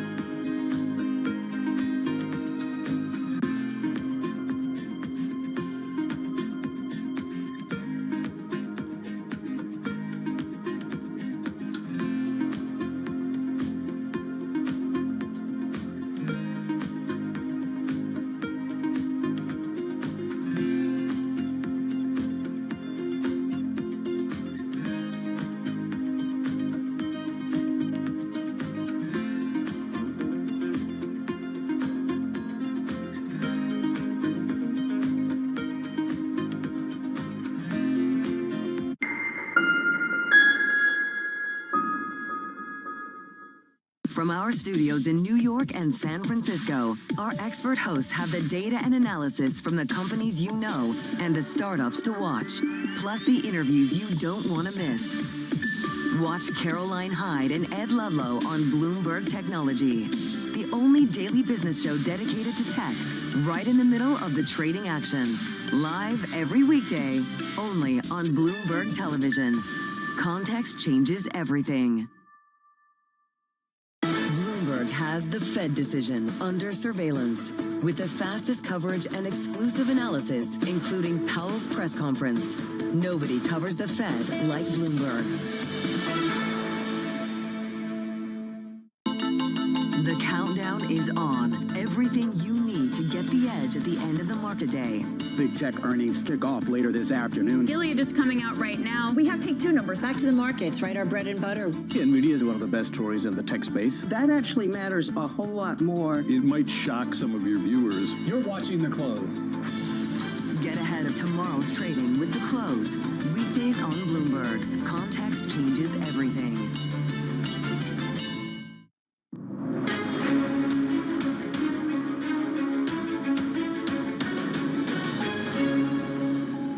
It's the perfect entree to let's make a deal. He's ran on this for the last 4 years, really, is that he needs to make sure that the other countries are paying what they deserve. There was nothing truly consistent about this rollout. Each country truly is affected differently and to a higher degree than what I think many were factoring in. I would advise none of the countries to panic. I wouldn't try to retaliate, because as long as you don't retaliate, this is the high end of the number. It's going to be a very, very bumpy road, and we may well look back on this as sort of a knife edge of the economic prosperity of the United States for some time to come. Some of the voices there we've had on Bloomberg reacting to Donald Trump's latest round of tariffs. Now let's bring in Bernd Lange, the chair of the EU Parliament International Trade Committee. Mr. Lange, thank you so much for joining us. These tariffs seem to be much worse for Europe than probably expected. What is the way forward? Does Europe need to retaliate? Does the EU need to, threaten now, or wait and see? No, of course, we see these tariffs as unfair, unjustified, because we are sticking to the international trade rules, to the rule book of the WTO. And therefore, we have the right, and we will retaliate. And the first tranche will be on the steel tariffs, which are in force since the 12th of March. And this will come, I guess, to the table on the 14th, 15th of April. And regarding the 20% on all, we will have a concrete investigation what the damage will be. And as you know, we are reacting always proportional, not really try to escalate. And then we will have a second tranche, perhaps in 1 month.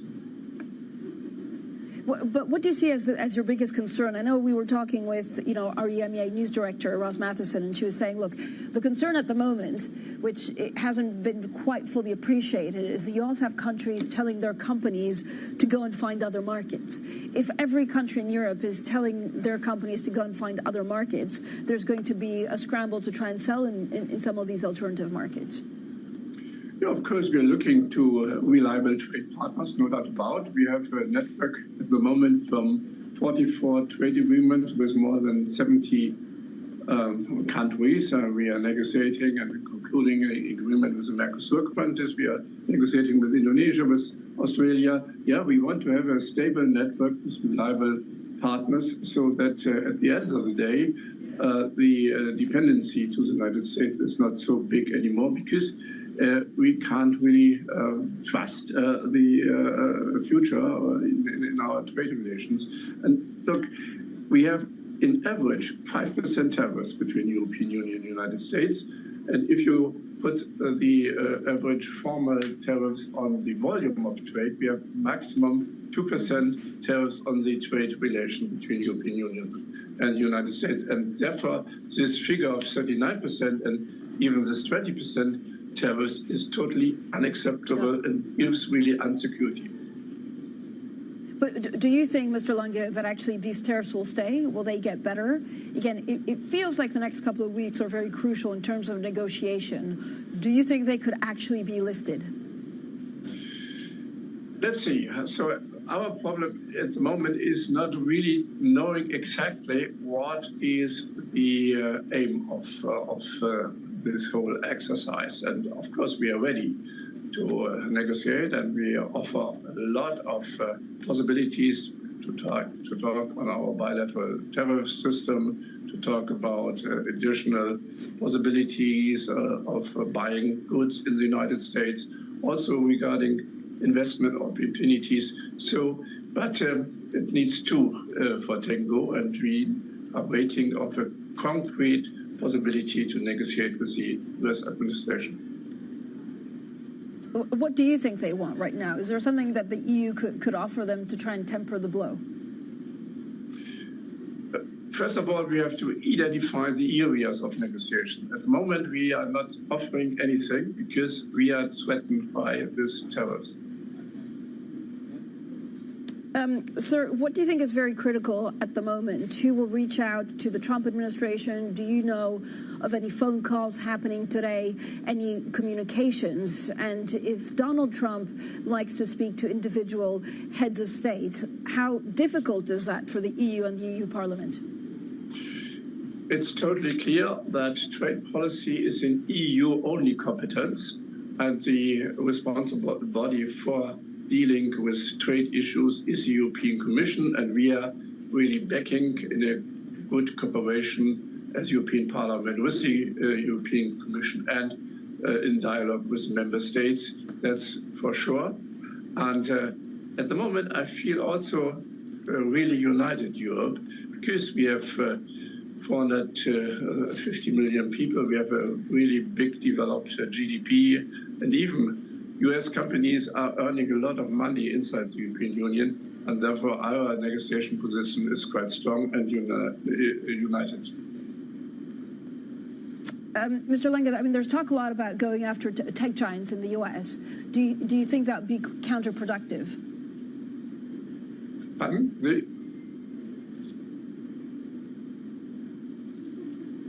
Can you repeat the question? Can you hear me, Mr. Lange? Yeah. Yeah, the question is there's talk about the EU talking tough and being tough on US tech in a way to retaliate. Would that be counterproductive?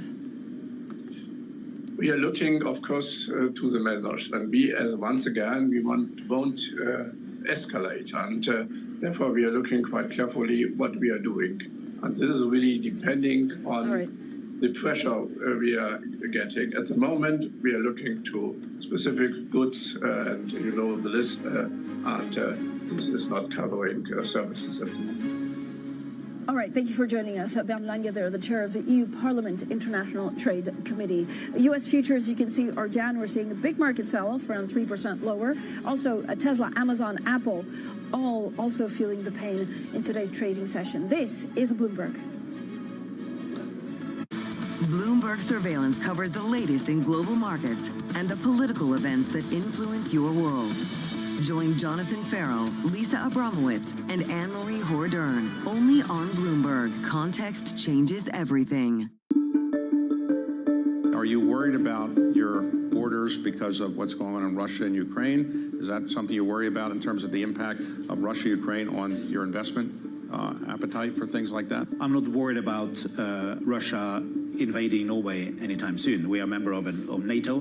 We do border to Russia, but now, since Finland and Sweden joined NATO, we feel stronger than before. So today, what would you say your biggest investment concerns are? You're running $1.7 trillion fund. For the average person to not manage that much money, what should they be worrying about, and what are you worrying about? No, I think you've got two things. One, you have the known unknowns, right? So, and there at the top of my list would be two things. One is inflation, because I think there is an argument in a tight labor market when you potentially decline the supply or reduce the supply of labor. In the US, you put on tariffs. These things can be inflationary, and there could be a moment where, given the high level of government debt, that the investors suddenly decide, you know what, we want a much higher coupon to lend to, to governments.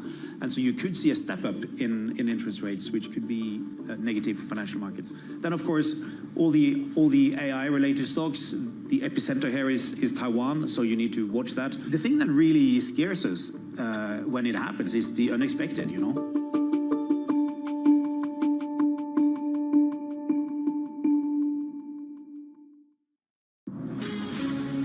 From the beating heart of global finance, economics, and politics, and wherever newsmakers are moving markets, Bloomberg brings you conversations that allow for deep discussions and important insights. What do you think the future is for inflation? Is this a new normal? Are markets too optimistic? How do you worry about the things that are outside your control? How does the current fighting completely stop? I'm Francine Lacroix, and this is The Pulse, every weekday only on Bloomberg. Good morning. This is Bloomberg Surveillance. Welcome back to the opening trade. This is Bloomberg Technology. This is the Asia trade. This is Wall Street Week. Welcome to Balance of Power. This is Bloomberg Television. Reciprocal. That means they do it to us and we do it to them. Very simple. Can't get any simpler than that. This is one of the most important days, in my opinion, in American history.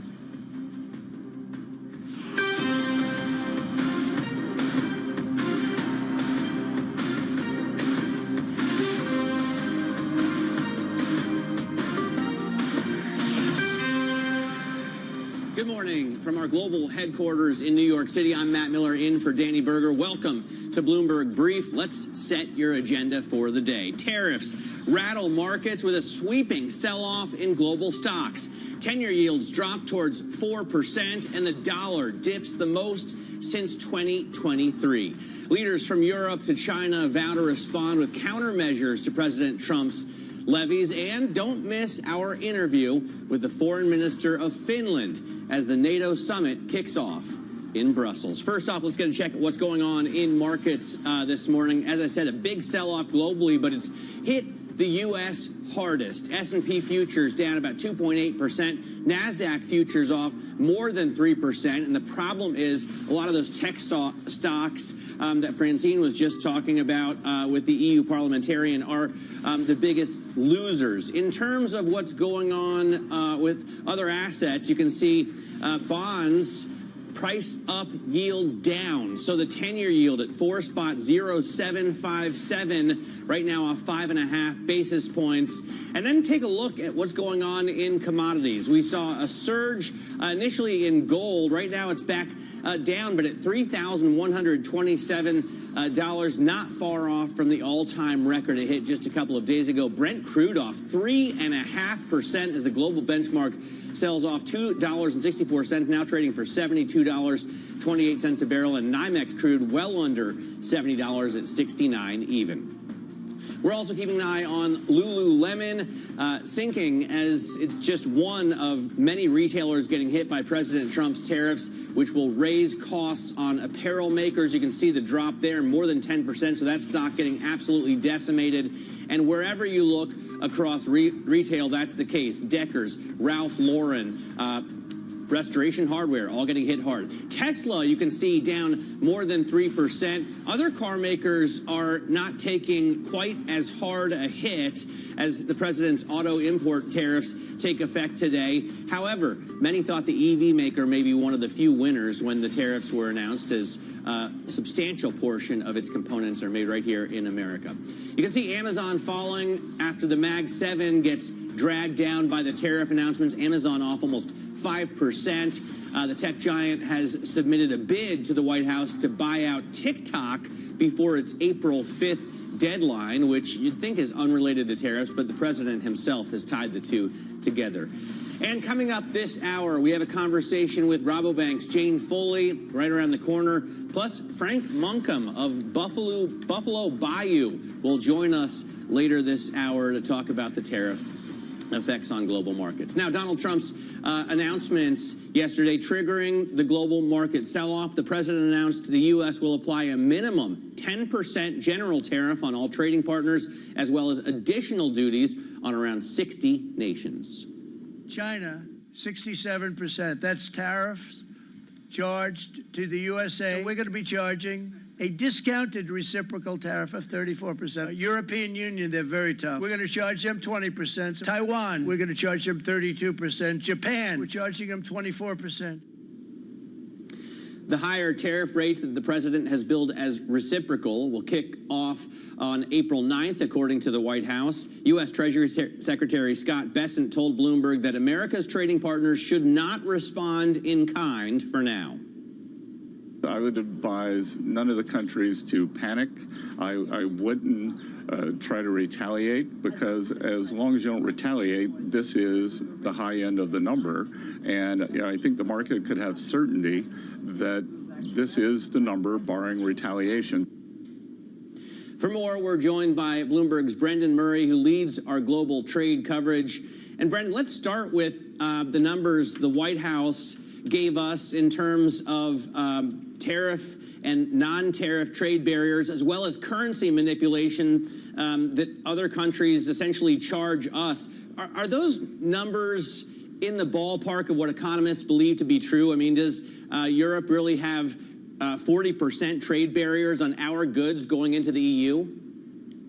Yeah, well, we're still trying to parse the numbers and look at the formulas that the U.S. trade representatives, their office, use to come up with these calculations. But essentially, they're going after, not just countries that have big trade imbalances with the U.S., but pretty much all countries. We have the 10% baseline, and then the 60 or so countries that get a number that's above that, ranging from, China gets 34%, Vietnam 46%. And countries other countries in Southeast Asia get something north of 40%. So we're still trying to understand how they arrived at these numbers. It's a bit of a shotgun approach and some targeted measures, but for the most part, there isn't a country of any size that that emerged unscathed in yesterday's announcement.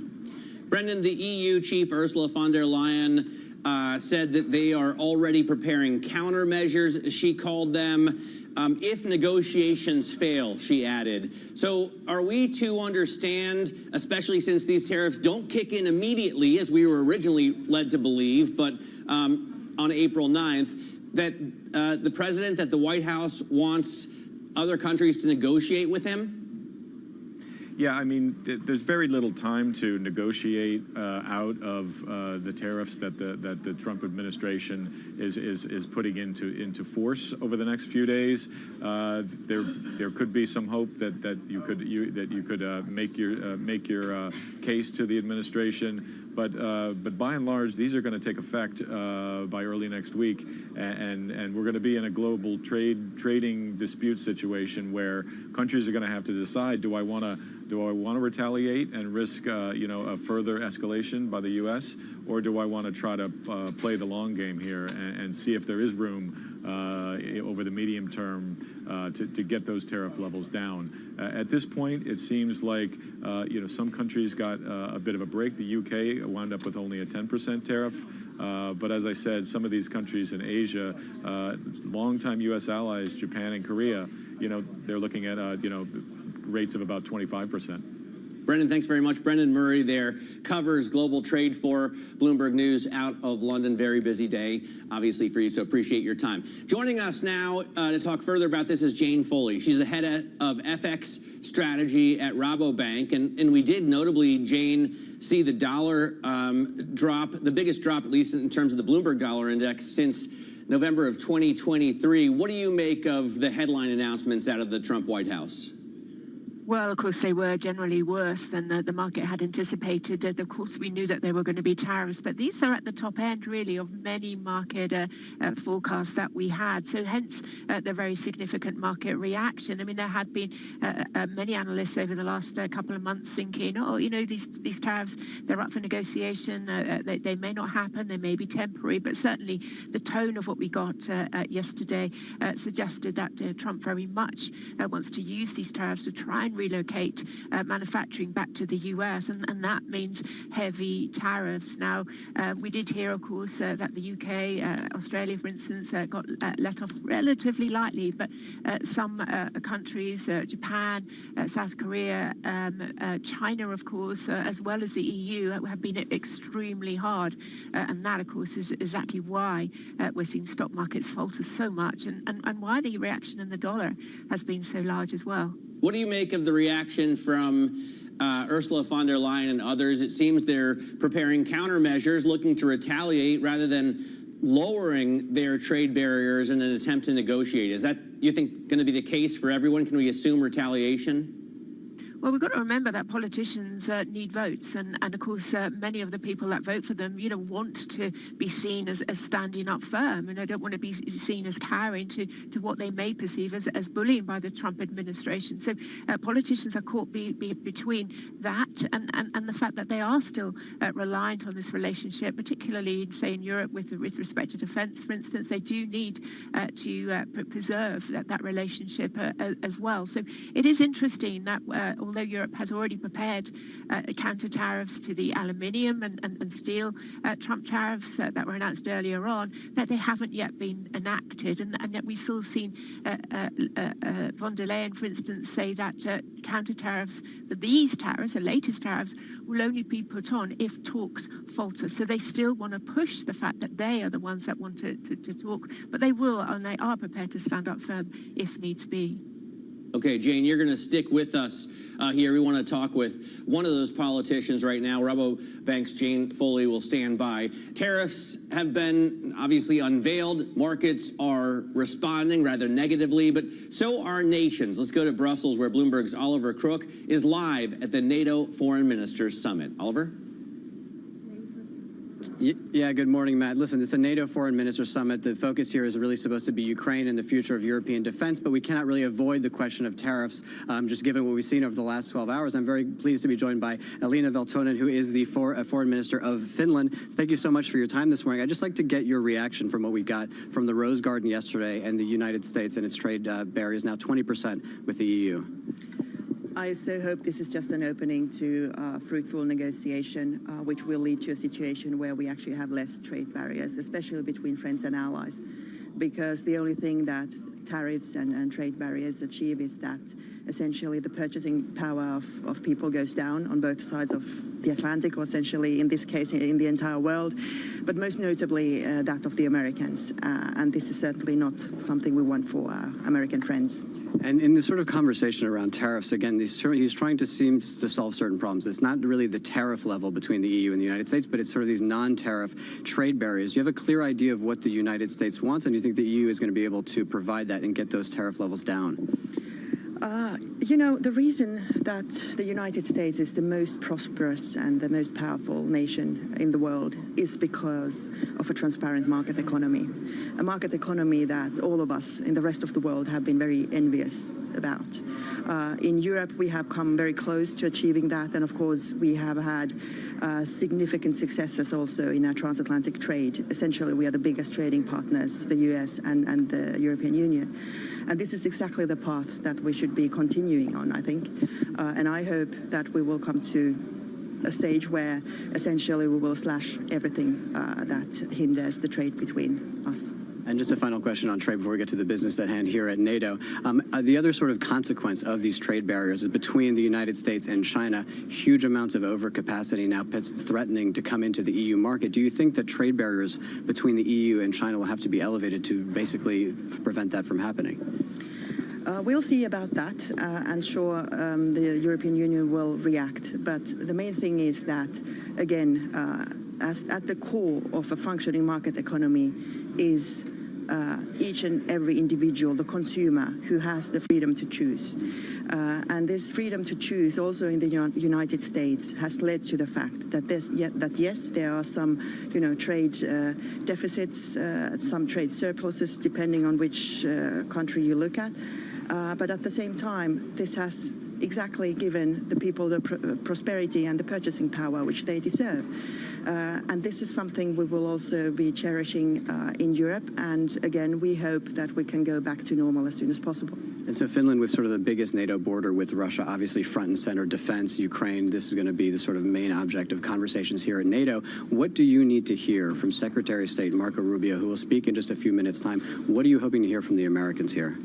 First of all, I'm happy to welcome Secretary Rubio to his first NATO meeting. I'm sure that this will be a very fruitful meeting, also committing strongly to the transatlantic alliance and also committing to the fact that we essentially share the same threat landscape. And the threat is coming from not just Russia, but also the rest of the autocrats in this world. And together, we have to be defending the free world. And how do you make that case to him? Because, you know, this is the point that has been made by Europeans for a very long time. It is not necessarily cutting through to the Trump administration. Do you think enough has been done in terms of the targets for NATO? Do you think that we're going to have to look at getting that target higher overall in order to persuade the Americans of the European commitment? What the Americans have observed over the course of the past weeks and months, I hope, is that Europe really is taking this seriously, that we need to be better taking care of our defense and deterrence. And this is certainly what Finland has been doing all along. This week we announced that we will be spending at least 3% of our GDP into defense, and this doesn't even count our conscription-based army. We have one of the strongest armies in Europe, and we just hope that each and every European member state will follow course, and so many have.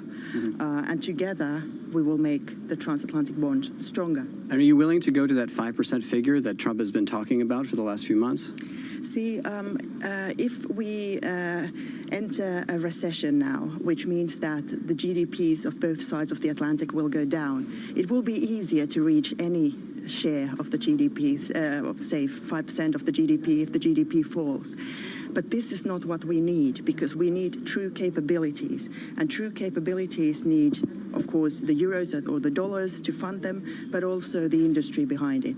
And now should be the time that we work together to really ramp up our defense industries, our defense and deterrence together.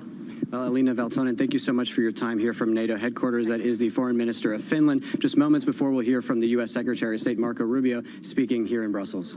All right, Oliver, thanks very much. Oliver Crook there in Brussels at the NATO summit. Taking a look at what's going on in markets right now, you just saw Russell 2000 futures down more than 4%. NASDAQ 100 futures off 3.3%. We do see some of the biggest tech stocks in America getting hit incredibly hard, including Apple. And S&P futures right now down more than 3%. In terms of treasuries, investors are buying those, so price up, yield down. You can see that's true in the middle of the board there. The 10-year off about 6 basis points right now at 4.0719. And then commodities are interesting because we have had gold run up to an all-time high recently, and we're not far off that at 3,127. But the reaction in oil is especially stark, with NYMEX crude falling below $70 off $2.65 to $69.06, and Brent down to $72.32. Of course, the dollar reaction has been significant as well, and I want to get back to Jane Foley, head of FX strategy over at Rabobank. Currency manipulation was one of the big complaints of the Trump White House yesterday, Jane. They lumped that together with non-tariff barriers and tariffs to come up with numbers that were eye-poppingly high, saying that China charges essentially 67% on U.S. imports, that Europe charges essentially 39% on U.S. imports. Do those numbers ring true to you?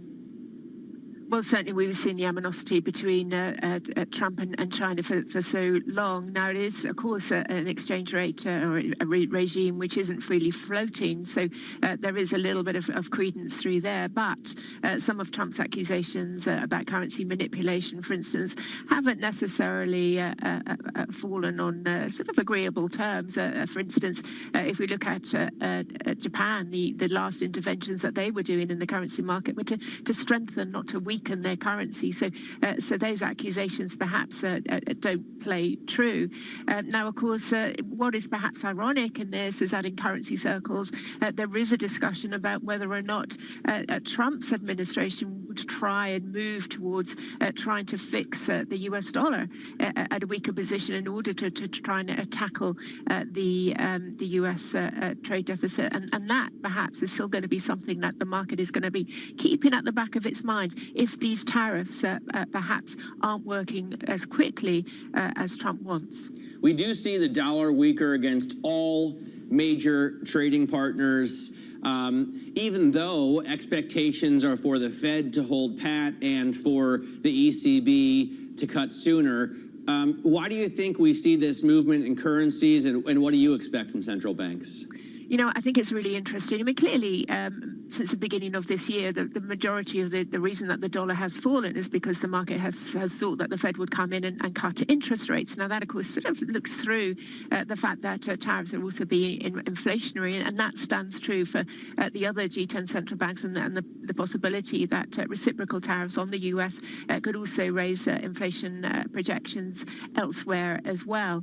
So we have right now, you know, this growth concern that is seems to be the predominant focus of the markets. But I think for the dollar, the fact that we haven't seen today the safe haven flow into the dollar, we've seen it into the Swiss franc, we've certainly seen it into the yen, but we haven't seen it into the dollar. And I wonder if this is because the market is wondering whether or not, A, there's going to be an acceleration of de-dollarization, perhaps because of the isolationist policies that Trump is backing. If so, perhaps that's a little bit premature. But the other reason, you know, is the market wondering whether or not Trump will try and push for some sort of accord to weaken the dollar, you know, to tie in with these tariffs. And if so, could that happen relatively quickly? Could that happen this year? So I think there's a couple of ideas, excuse me, kicking around, but I think the major reason that the dollar has fallen is this perception that the terminal rate of interest from the Fed could be lower than it was perceived before. And for that reason, what Powell has to say tomorrow is going to be very interesting. Jane, what are the most interesting pairs you're watching, and what are you advising clients right now on FX? Well, you know, euro-dollar has to be the most interesting pair. We've seen such a big move in that over the last 6 or so weeks.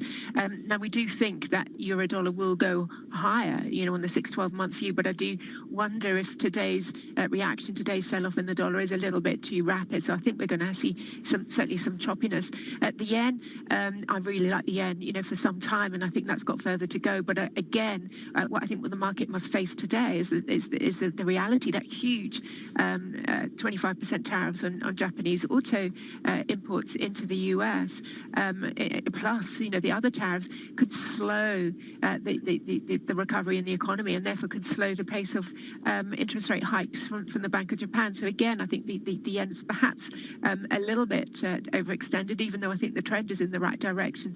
But generally, you know, sterling, there's so much out there right now that has moved so much in the last 12 hours or so, and I think it's really fascinating. All right. Well, it's great to get some time with you this morning. Thank you so much for spending it with us, Jane. Rabobank's Jane Foley, who runs FX coverage there. Coming up, we've got to look at what else is making headlines around the world as futures fall 3% and more here in the U.S. U.S. stock market getting hit harder than the rest of the world, and we're watching especially retailers this morning as Lululemon, Ralph Lauren, Nike, Walmart, Amazon all get hit. Tech stocks down, especially Apple in the pre-market, and financials taking a big hit as well. This is Bloomberg.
Behind the bright lights and adrenaline of pro sports is an equally exciting world of negotiations and deal-making.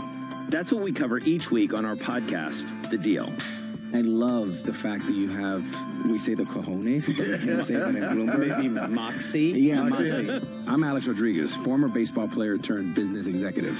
And I'm Jason Kelly, a journalist at Bloomberg. Over the next couple months, we'll hear from all-stars like Billie Jean King. Well, what should I learn? What should I do? I said, learn the business. Jay Williams. You're the asset, but how do you become the principal? Paul Rabel. We're going to be the league of digital, and that's why you're going to invest. Adina Friedman. I definitely am competitive. David Rubenstein. People don't come up to me on the street and say, let's talk about this private equity deal you did recently. Nobody does that. They say, let's talk about the team. And so many more. Do you need a clap? Go. U.S. tech is influencing global markets. Technology is driving business across Europe. Companies in Asia are betting on tech. Welcome to the world of decentralized finance. Massive outperformance from Bitcoin. Bloomberg is covering all things crypto, the people. The tectonic shift emanating from Washington. All we're looking for is clear rules and an ability to build in the United States. Crypto shouldn't be partisan. The transactions. Really a record-breaking moment. Crypto VC is back. And the technology. It's really the beginning of a global on-chain economy. And if America doesn't embrace it, we're going to be left behind. Bloomberg Crypto, only on Bloomberg.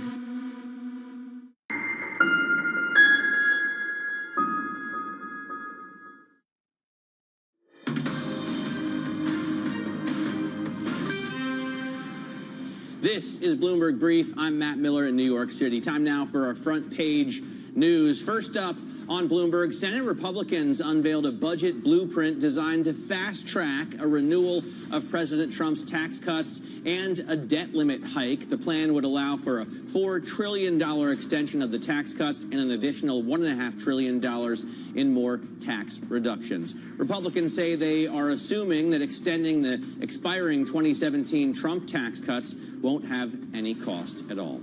Next up on the Wall Street Journal, Volkswagen is adding an import fee to the stickers on its cars that are affected by the 25% vehicle tariff. The company told dealers it would give more details by mid-April on pricing strategies for tariff-affected vehicles. The German automaker said it would work with logistics companies to optimize vehicle movement once the tariff situation stabilizes. And on the Financial Times, Apple is one of the many tech companies hit as President Trump targets suppliers. It will hit the company's manufacturing centers in China, India, Vietnam, Malaysia, and other countries as well. This is Bloomberg.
In 2000, post-Napster, generally everybody wrote off the recorded music industry, including the investment community.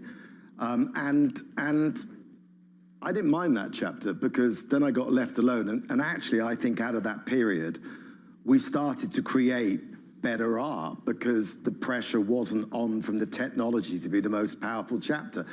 And then iTunes came in, and iTunes, to Apple's credit, did have a boutique taste mentality about the store, which meant that I think they understood. I can tell you from that period that the artists that came through were of a very high quality because it was encouraged to be boutique. Now, ironically, this chapter has made us more money times 5 than the iTunes chapter and the post-Napster chapter. But an algorithm tells you what you want, not what you might like.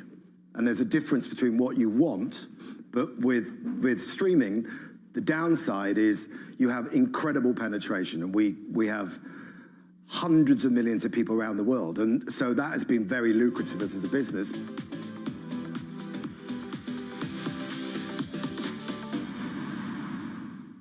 From the world of politics to the world of business, Joe Matthew and Kaylee Lines deliver news, insight, and analysis live 2 times a day, every trading day. Balance of Power at 1 and 5 Eastern, only on Bloomberg. It's a multi-trillion-dollar industry. We'll show you what's happening in ETFs like no one else. ETF IQ, only on Bloomberg.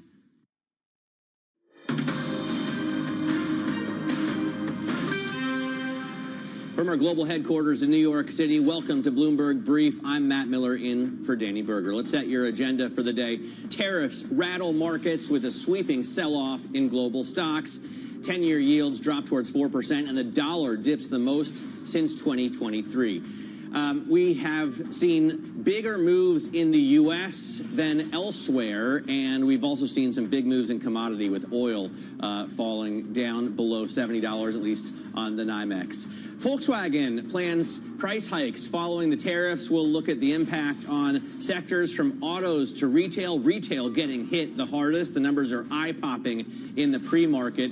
And here you can see futures down 3% on the S&P, more than that actually now. NASDAQ 100 futures down about 3.5%, and Russell 2000, the small cap futures, falling 4.5%. In terms of treasuries, investors are buying there, so price up, yield down. The 10-year yield at 4.06% right now, so falling a full 7 basis points, getting closer and closer to that 4% level as the 2-year falls down below 3.80, the 30-year under 4.5%. In terms of commodities, I mentioned oil, NYMEX crude falling further now, almost 4%, or $2.80 a barrel to 68.91. Brent crude down to 72.19, and gold, it's off a little bit, but still close to its all-time high at $3,125 a troy ounce.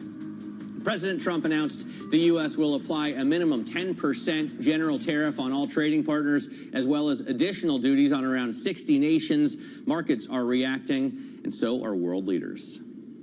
Tariffs and a trade war is not good for global economics. We're going to fight these tariffs with countermeasures. The impact is not so much the impact in our trading relationship with the US. It's more about what this means for global economics and global headwinds. We will not join a race to the bottom that leads to higher prices and slower growth. We're now preparing for further countermeasures to protect our interests and our businesses if negotiations fail. Joining us now to unpack the new global trade regime is Bloomberg's Joshua Gallo, Oliver Crook, and James Mager. And Josh, let's talk first of all about the tariffs themselves. How severe are they, and are they here to stay? It's a great question. That's what many countries are asking right now. So the basic way to think about these tariffs, you know, we've seen some come out of the administration already, some that were leveled on national security grounds, like on metals.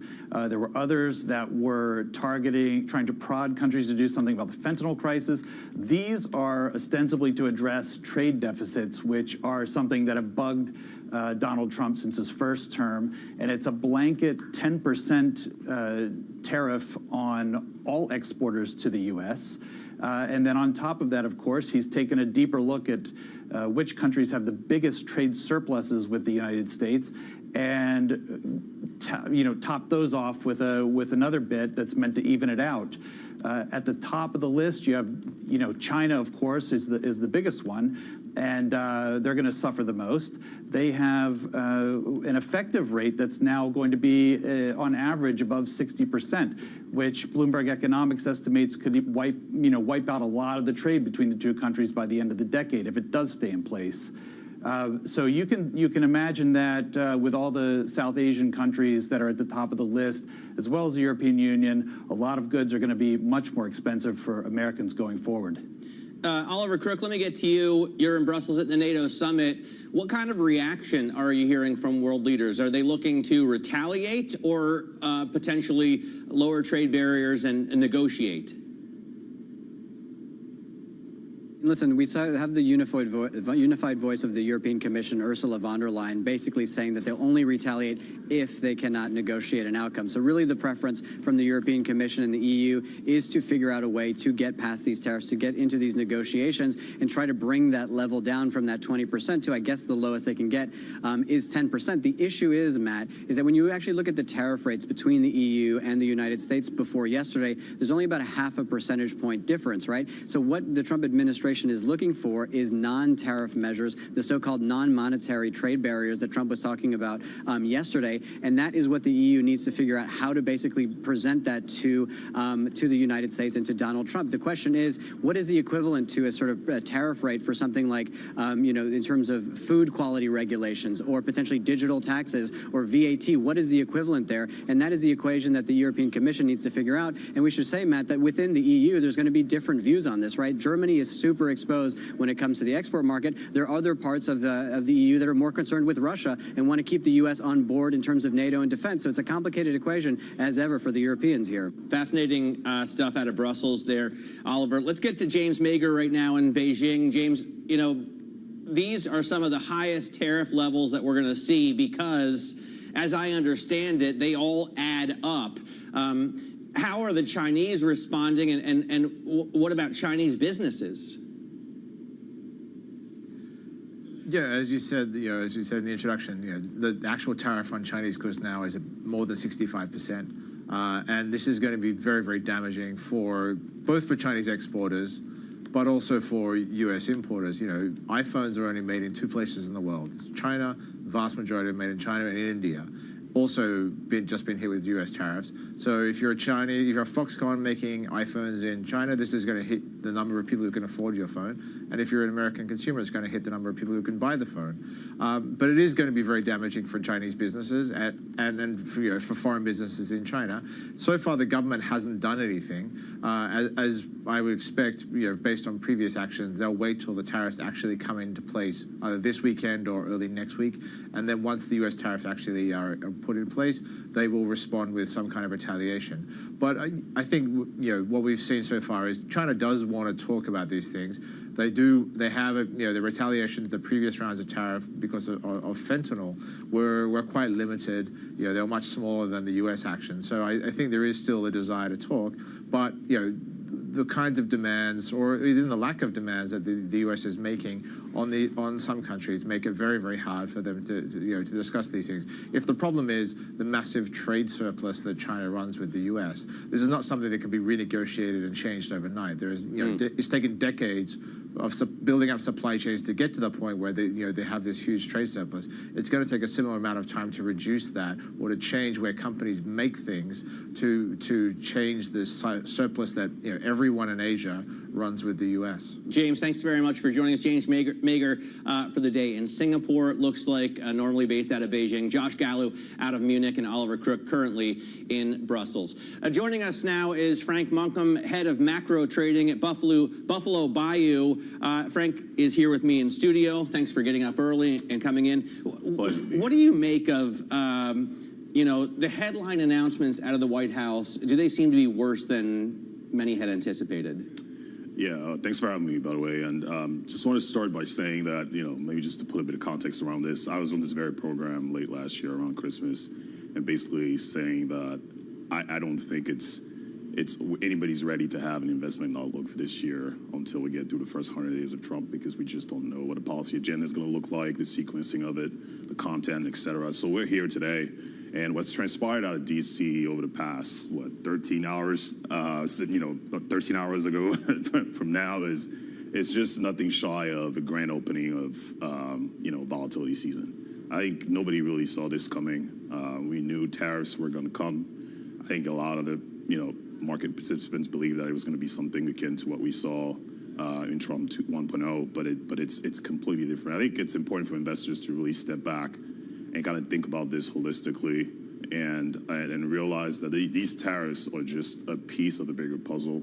And the bigger puzzle here is the so-called reset theory, that comes from sort of the Mar-a-Lago Accord, right? Which is fiscal austerity, trade protectionism, weakening the dollar, perhaps get into some debt swaps. They're really concerned about the debt, right? And we've talked about this before. I mean, I think everybody kind of knows this already. There's Trump put out there. There's a best and put on treasuries. And what investors need to think about is really ask themselves one question. Do you believe in the reset theory or not? And if the answer is yes, then you need to have a game plan accordingly. And that game plan means that we're probably going to be in the market that's very similar to 2022. It's going to be 2022 2.0, no pun intended. And the only difference really is you've got a policy-driven bearish pressure on this market. But in 2022, it was really driven by monetary policy. Now we have a situation where it's going to be driven by fiscal policy and trade policy. Can we assume, Frank, stability here? I mean, do we now know and we can operate on this set of circumstances and make an investment plan moving forward, or do we continue to get changes from this White House? Well, I think it's fair to say that we should brace ourselves for having more changes, more flip-flopping. I mean, we've seen so far, I mean, the track record has been, there hasn't really been any definitive goalposts with these things. I mean, there's still, tariffs are here to stay. I 100% believe that, but I also think that it's a moving target because it's still using it as a negotiation tool. And you also got to remember, when you're talking about tariffs, it's part of, a broader foreign policy agenda, right? You're not just dealing with domestic policy where you control all the parameters around you. This is a trade war, so you have an opponent in front of you, so if two parties are at war, I was telling my team this the other day, and it's kind of funny to think about. It's like, if you and I are at war, I can't just get up tomorrow morning and say war is over, right? You have to agree to a ceasefire. Yeah. So we say we have all the cards. Maybe we do, maybe we don't. But I think that you don't have full control on what's going on because China is going to retaliate. The EU is going to retaliate. They have to. That's just part of their prerogative as elected officials. You have to do your job. So they're not just going to sit here and just take this. So it's going to be tit for tat. And we're in, like I said, it's the grand opening of volatility season. This is just the beginning. How do you invest around that? I mean, you say that we have to wait for the first 100 days of Trump to see what it brings us. Yeah. But you can't just do nothing. Yes, right? Absolutely. I think that here's what I said when I made the comparison to 2022. If you look at the way, let's say, take the equities market, for instance, we had obviously a bear market in 2022, but that bear market was basically saw a lot of pretty strong rallies off of oversold levels. I think it's going to be very, very similar. I think the way to trade in a market like this, say in the equities market, for instance, to remind yourself of one thing. 2022, don't fight the Fed. I think 2025 is don't fight the Treasury. I think there's a put on yields. They want to bring yields down. There is a maturity wall coming in the fall, and they want yields to be the 10-year to be in the 3 handle, somewhere maybe 350. And so, you want to be cognizant of that. And until there's a policy pivot, again, similar to 2022, like as long as the Fed remains hawkish or remain hawkish in 2022, you had to respect the Fed. I think it's going to be very similar this year, where you have to respect the fact that they want to bring yields down. And I think their strategy, in my view, is based upon the fact that this is, if you're ever going to do this kind of fiscal restructuring and trying to bring debt levels down, and not just for the federal government, for the broad economy. I mean, we see in delinquency rates skyrocketing and all that. So for them to be able to do that, there's technically, I mean, that's their view. I'm not saying necessarily that I agree with that, but their view is that the best way to do this is now, because you have equities are at all-time highs. I mean, yes, we drew down about 10, 12%, maybe 15 today. But in a grand scheme of things, if you zoom out, equities have done really well over the last 4 or 5 years, right? So if that's the pain that we need to take to bring debt levels down, I think they're willing to do that. Frank, so we have to keep that in mind. Great to have you on this morning. Thanks so much for coming in. We'll talk to you again soon. Frank Munkham there of Buffalo Bayou. Coming up, 25% tariffs on U.S. auto imports are kicking in today. We'll take a closer look at the impact on cars and individual sectors next. This is Bloomberg.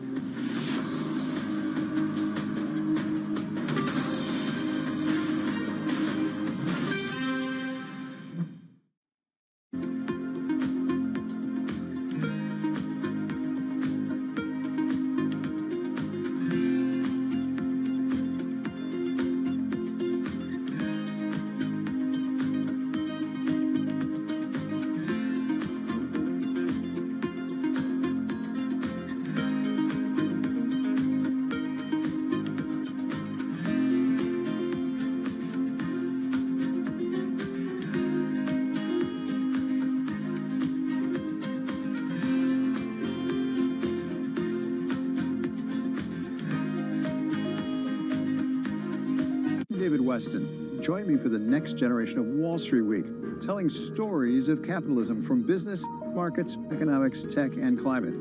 Each week, we'll go on the road for a look at what lies behind the headlines of today and what will likely be the headlines tomorrow. Above all else, it's a mission.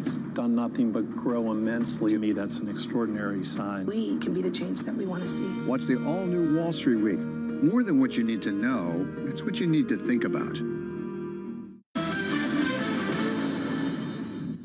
What is the issue between the type of information that's being collected by investors and the marking issue that you're describing? What mark-to-market assets do is it forces honesty into the situation. We're talking right after the DeepSeek model surprised everybody in its efficiency. It took hundreds of billions off of market caps because it legitimately raised concerns that maybe the future of AI was different.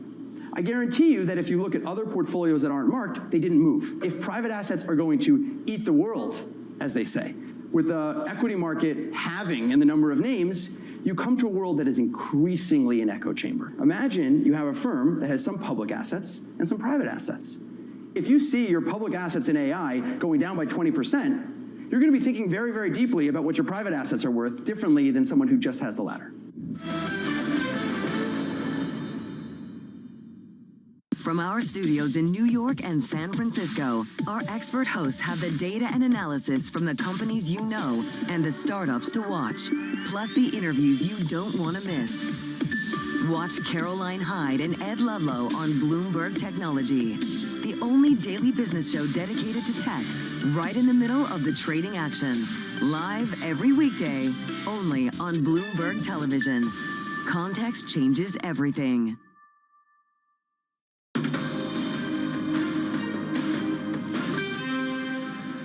Former presidents and past leaders who weren't doing their job. They let it happen, and they let it happen to an extent that nobody can even believe. That's why, effective at midnight, we will impose a 25% tariff on all foreign-made automobiles. President Trump reiterating the tariffs on autos are effective today. That 25% levy expected to upend supply chains and increase costs for car makers, well, costs for consumers, I should say, as well. Let's bring in Bloomberg's Craig Trudell, our global car czar, for more. And Craig, you know, it's interesting. In one sense, there was a little bit of relief yesterday because there weren't additional tariffs on Canada and Mexico. And as long as you are within the parameters of the USMC, you can continue to get sort of carve-outs. Is that good for the North American auto market? I do think that it is likely to be the case that we'll see some incremental production shift to the U.S. as a result of these tariffs. I mean, these are just not not feasible for car makers to just sort of take it on the chin and continue on. They don't. This is an industry that doesn't have 25% to give, and not many do. But this one in particular, margins are quite thin. And, you're going to see companies look to try and shift, some models, perhaps look at new plants. Although I think one of the challenges that you're going to find, too, is that, we also know that the U.S. labor market is quite tight. And so, you'll already hear from some of the manufacturers that as they're trying to build new factories, Ford, for example, is building one in the Memphis area. It's difficult to find labor for these new plants, and so how much sort of ability will these companies have to staff these new factories, especially with the changes to immigration. That will be something that will be, really difficult for these companies to sort of sort out as they make these decisions. What are you hearing, Craig, from European automakers? Volkswagen seems to be leaving its ships in port, those that are bound for the U.S., and planning an additional, I guess, import fee for sales in the U.S. Yeah, I think that's probably the most interesting initial move that we're seeing from a major manufacturer, for them to put it right on the sticker for consumers to see. This is how much more it's going to cost you for the fact that we have to import these vehicles.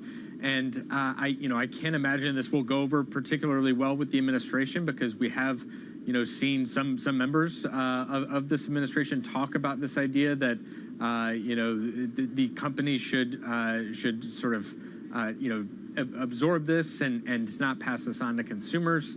We've also heard Trump himself say he could care less about auto prices going up, but I think we certainly will see that happening at showrooms where it's just not feasible for these companies to be able to absorb that level of an increase. All right, Craig, thanks so much for joining us. Craig Trudell there covers transportation for us globally out of London, leads our coverage there. I want to quickly bring you some headlines on Microsoft, and this follows on a couple of reports from Cowen that the company had pushed back against, but Microsoft now looks to be pulling back on data centers from Chicago to Jakarta. This is something we've been talking about for weeks, if not months now, but it does look like Microsoft is taking a harder look at its plans to build server farms powering the artificial intelligence wave and the cloud. The company has recently halted talks for or delayed development of sites in Indonesia, the UK, Australia, Illinois, North Dakota, and Wisconsin, according to people familiar with that situation. Shares of Microsoft and NVIDIA both down in the pre-market. Let's take a look at another sector that was particularly hard hit. Retailers are down big after the tariff announcements yesterday at the White House, some more than expected. Here's the CEO of Restoration Hardware, Gary Friedman, on the earnings call yesterday as the president made his announcement in real time. We're just really well positioned right now. I think that's the headline. Like, if you're going to bet on somebody in this race, and I don't know how, where's our stock now? I mean, I guess the stock went down, based on some of the numbers we reported, and then it got killed because of oh, really? Oh, okay. I just looked at the screen. I hadn't looked at it. It got hit when I think the tariff came out. We had to beep out the S word because of all the children watching Bloomberg television at 5:50 a.m. Joining us now out of London is Bloomberg Opinion's Andrea Felstead. Andrea, we've seen such big moves in the pre-market. I look at Deckers, I look at Lululemon, Ralph Lauren, Nike, all getting hit so hard. Is this just because their production base is in Southeast Asia? Yes. What has happened is over the past sort of 10, 15 years, companies have been moving away from China to other Asian nations. And one of the big beneficiaries of that has been Vietnam. And obviously we didn't have any tariffs on Vietnam up to now from the Trump administration. Now it's been hit with a big tariff as well as other Asian nations. But Vietnam really is the big one. In terms of the reaction from companies, what are you hearing? I mean, in the car segment, Volkswagen has said they may slap an import fee on sales in the U.S. Are you hearing anything similar from other manufacturers? Retailers haven't sort of talked about that. So far, they've really tried to put pressure on suppliers to share some of the burden. Now, I think the problem is these tariffs are so big, they're not going to be able to offset them from, passing things on to suppliers or re-engineering products. It's inevitable that consumers are going to have to bear this pain. All right, Andrea, looking forward to what you have to say today. Bloomberg Opinion's Andrea Felstead. You can find her work on the terminal by typing OPIN GO. Coming up, we're going to get you set up for your trading day, and it's going to be a big down day. Futures off 3 to 4 to 5% on U.S. stocks, getting hit harder than stocks the rest of the world. This is Bloomberg.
The countdown is on. Everything you need to get the edge at the end of the market day.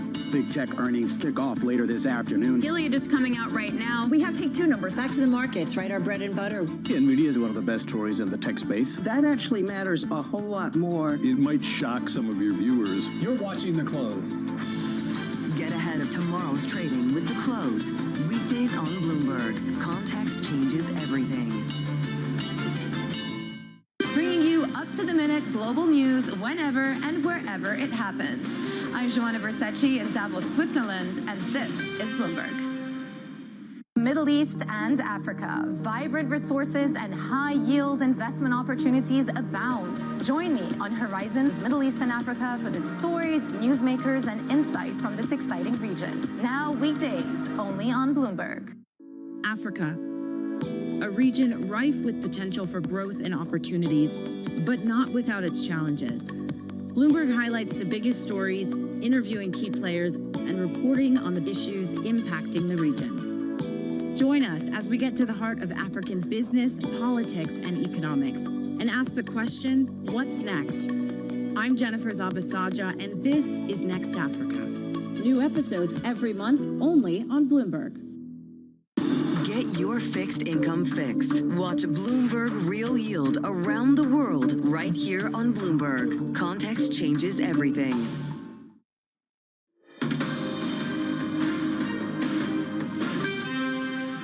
Let's get a look at what's ahead today. We start with initial jobless claims at 8:30 a.m. Eastern Time, then ISM services, PMI data at 10 a.m., plus more Fed speak with Vice Chair Philip Jefferson at 12:30 p.m. and Governor Lisa Cook at 2:30 p.m. But of course, the biggest news of today was yesterday at 4 o'clock out of the Rose Garden in the White House. Those tariffs driving down futures now 3.25% on the S&P 500.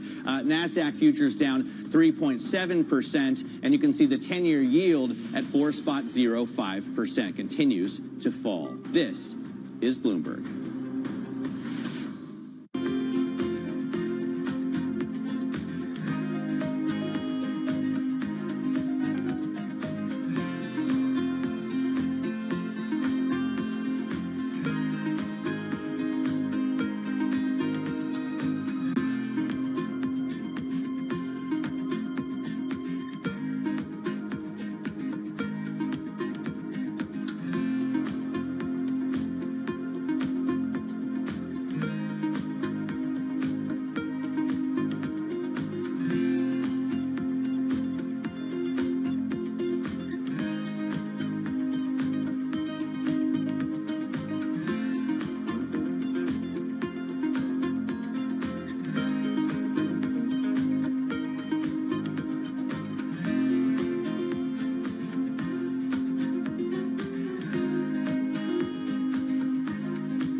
number of games overseas in recent years.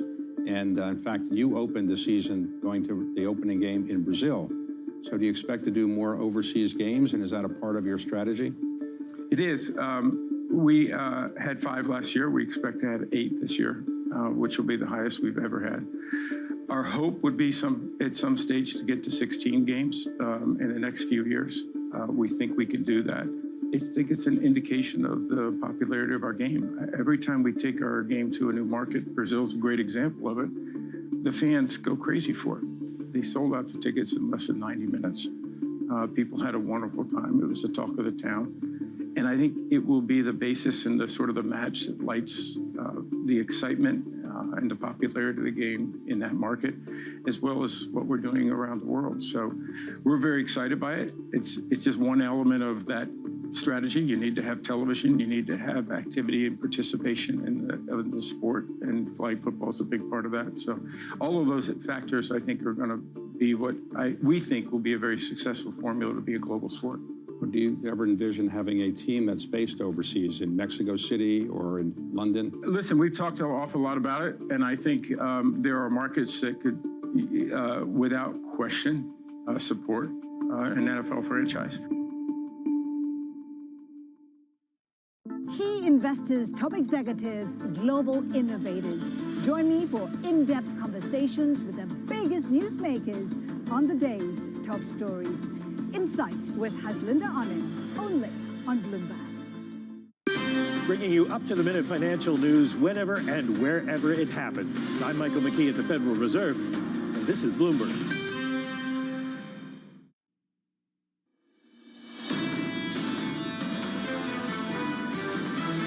It's in the incentive of the U.S.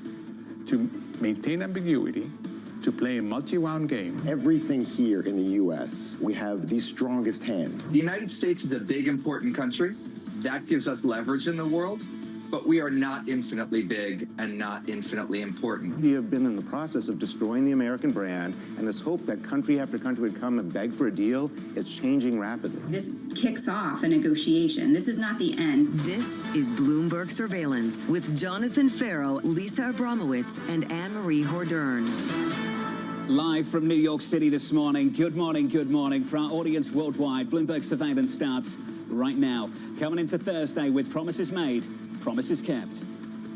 This is Liberation Day. I will sign a historic executive order instituting reciprocal tariffs. China, 67%. We're going to be charging a discounted reciprocal tariff of 34%. European Union, they're very tough. We're going to charge them 20%. Taiwan, we're going to charge them 32%. Japan, we're charging them 24%. We will impose a 25% tariff on all foreign-made automobiles. We will establish a minimum baseline tariff of 10%. Promises made, promises kept.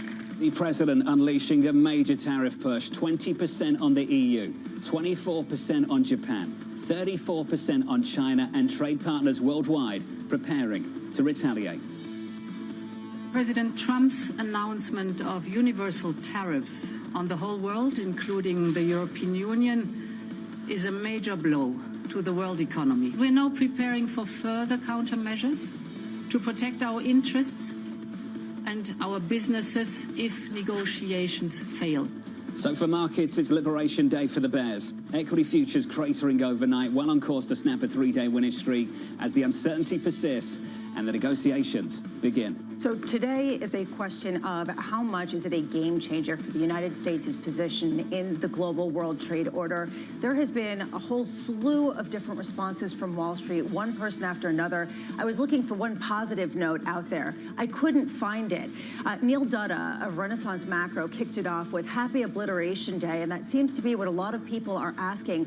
Why aren't stocks down more? And the answer is because there still isn't until April 9th to possibly negotiate. Let's go through those dates, and you're right to point them out. So the higher tariffs start April 9th. The new baseline tariff of 10% starts April 5th. So there's space and time to negotiate here. But where it's a problem, it's unclear what the metrics are to get these tariffs removed. And hopefully later on this morning, we'll explore that with the Commerce Secretary, Howard Lutnick. Secretary Lutnick joining us at 8:30 Eastern Time. And that's got to be one of the #1 questions for him. What are the metrics Have you communicated them to trade partners? This is the reason why a lot of people are talking about a worst-case scenario and other superlatives, not just because of the numbers, but because of the lack of detail, the lack of complexity, the sense that really it's trade balances and an overall look, a blanket look at all trade partners, regardless of the trade relationship the United States has with them. Where are the areas of negotiation? How do we get to an off-ramp at a time where Scott Bessent, Treasury Secretary, said to Anne-Marie last night, look, don't retaliate. If you don't retaliate, this is going to be the high mark, and we could possibly go down from there. When he was asked, are you open for negotiations, he said, not my bag. Check out President Trump. Let's get to the price section. Equity futures cratering this morning, worldwide, not just stateside, but underperformance is here in the United States. In the bond market, 2-year, 10-year, 30-year, down by 8 or 9 basis points. But it's in foreign exchange where I think we really have to look. Coming into 2025, we thought higher tariffs meant a stronger dollar. This morning, higher tariffs, a much, much weaker dollar.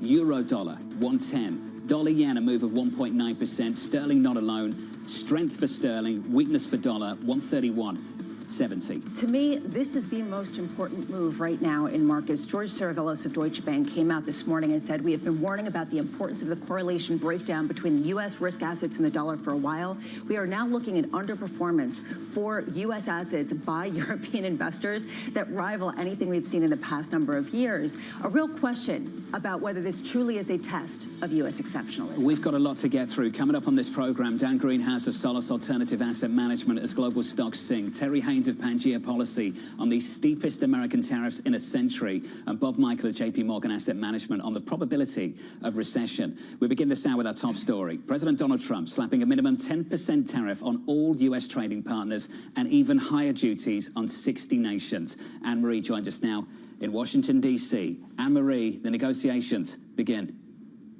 The negotiations begin. You brought up a great point, Jonathan, talking about the fact that when it comes to the 10% baseline universal around the world tariff that is levied on all of these countries, that will kick in April 5th. And then if you're a country that is on this list, this chart the president brought out yesterday, those tariffs, the European Union, 20%, Vietnam, 46%, China, 34%, and cumulative, when it comes to China, we're looking at a tariff more than 50%.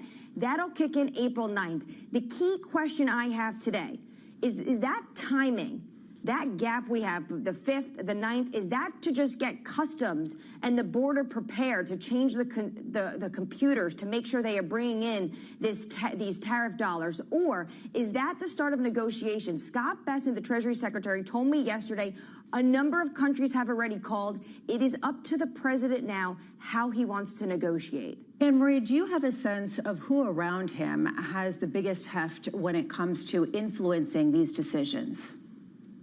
Well, I would say this is a team decision. You had a number of voices in the room, Scott Bessent being one of them. But one thing was very clear after my interview, something I took away after I spoke to the Treasury Secretary after that Rose Garden event, is that this is not exactly something he is going to be intricately involved in when it comes to negotiations. This is going to be run out of the Commerce Department with Howard Lutnick, who we'll be speaking to later today, the Trade Ambassador out of USTR, Jameson Greer, and of course, the most hawkish individual around the president that I felt like really had a leading role into what we are seeing today is Peter Navarro. Anne-Marie with the latest. Much more from Anne-Marie. Down in the nation's capital through the next 3 hours of programming or so.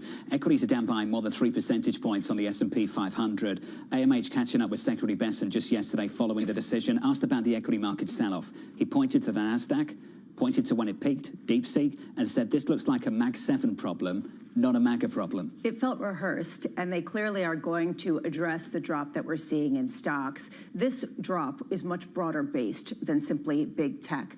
This is the ultimate question. Is there a Trump put or isn't there? And have we reached, at least approached, some of that call level? Let's get you a take from Dan Greenhouse of Solis Alternative Asset Management, who writes the following. This isn't great, and it's more onerous than thought, meaning more upside to inflation, more downside to growth. Assuming countries don't retaliate, this is as bad as it gets. Dan joins us now for more. Dan, good morning.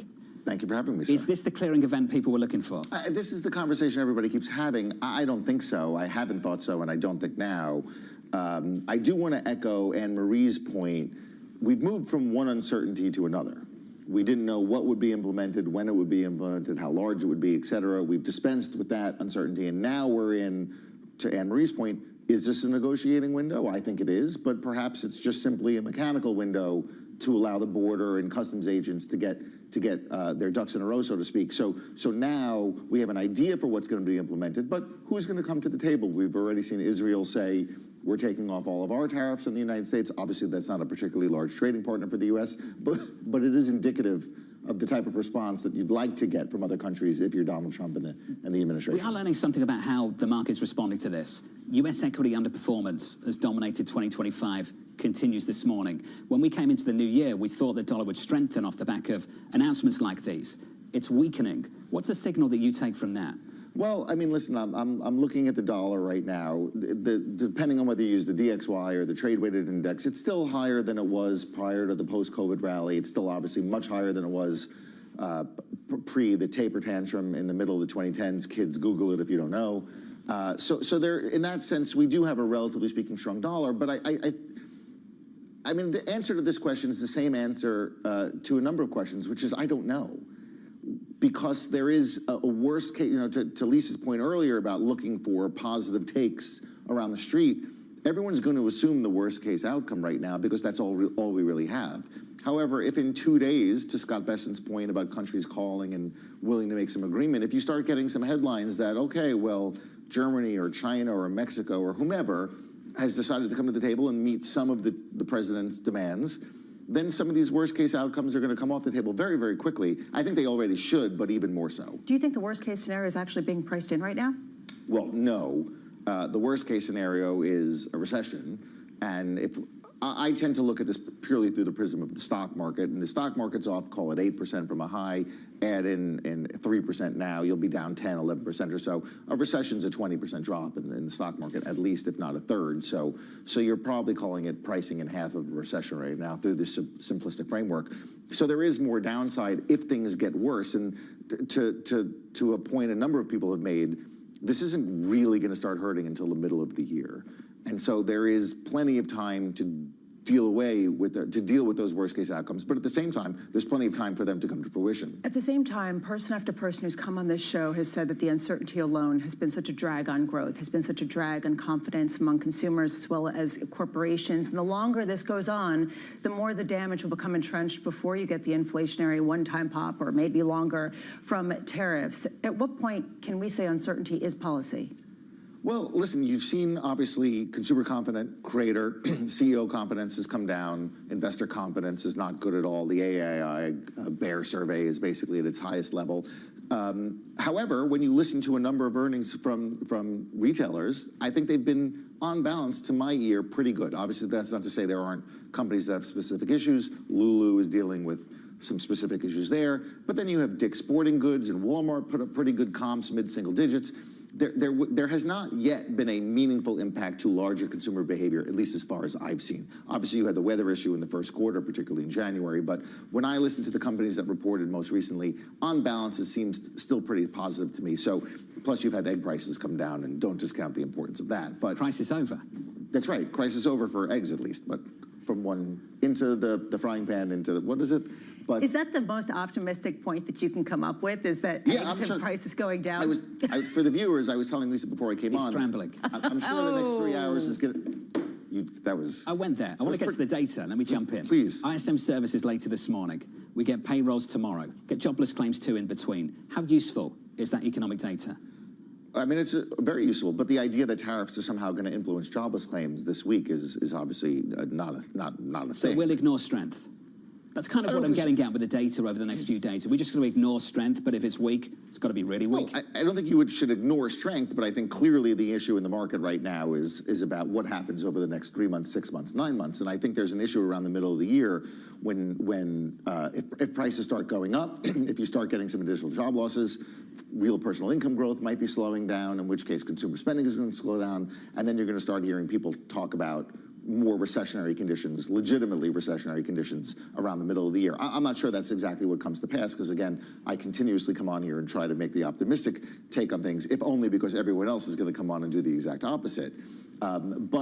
But no, I don't think you should ignore strength, because I also think the economy is doing okay. I know the first quarter is not going to be a great number, but there were some one-offs that affected that.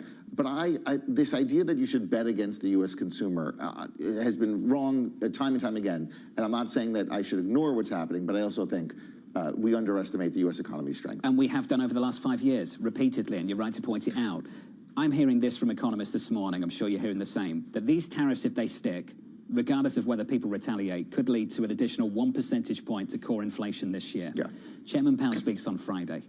How does he step in on potential weakness with core PCE pushing 4% by year end? This is the big debate in the economics community. If a lot of this comes to pass, how does the Fed respond? I think I'm in the camp that thinks they probably respond more to the weakness. I mean, he used the word transitory to describe tariffs in the press conference the other day. I think, gun to the head, I think that they're likely to say, okay, these price increases are going to be temporary, and I care more about the economic and labor market weakness that would commensurately be unfolding. And so in that scenario, you'd be talking about 2 to 3, 3 to 4 rate cuts as opposed to 1 to 2, let's say. So I think that's where I come down on that topic. Not everybody watching has a time horizon of 5 minutes. A lot more people are watching programs like this morning, trying to work out what's going on with financial markets and what's happening with their retirement accounts. Is this an opportunity for them to buy? When you look out 12 months, 24 months, 36 months, will you look back at this moment and say, that was a good entry point?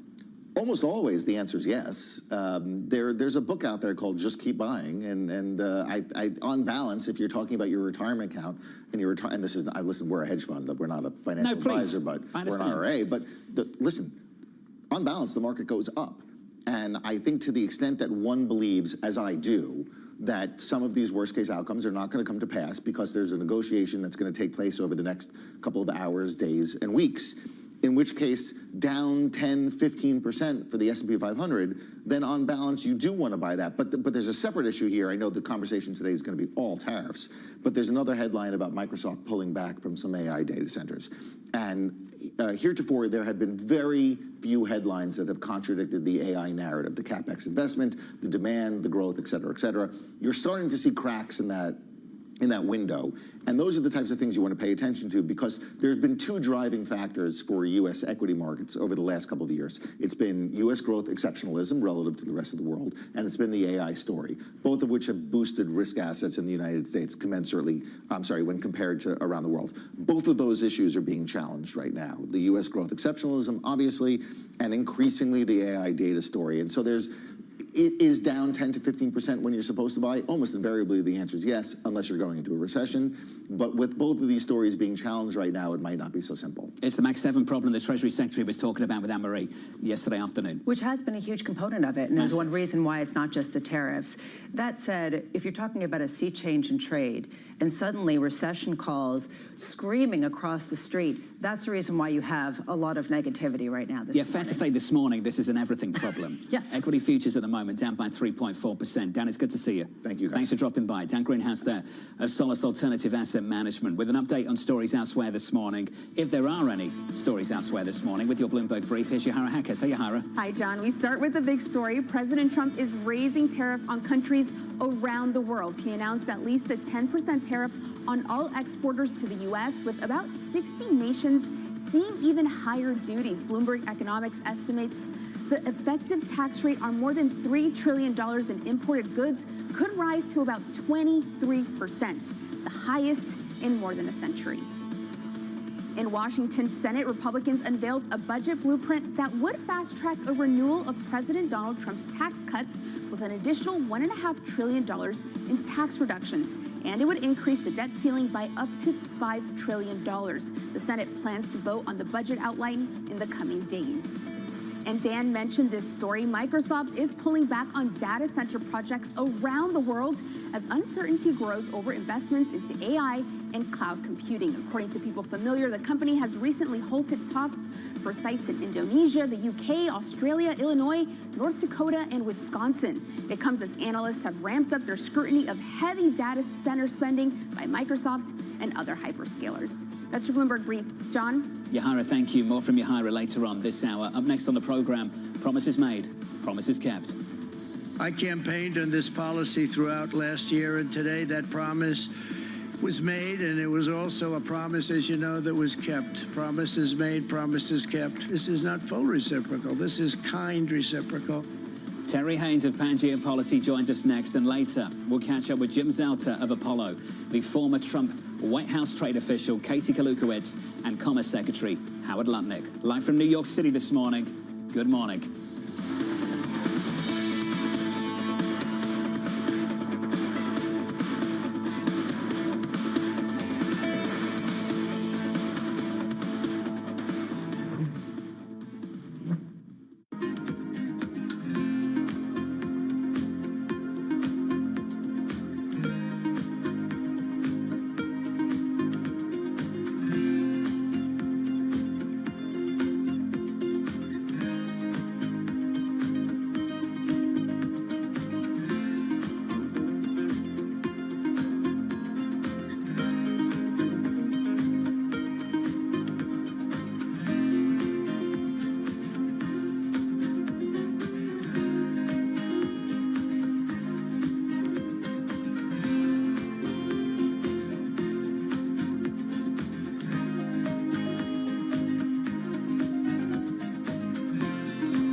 Good morning. This is Bloomberg Surveillance. Welcome back to the opening trade.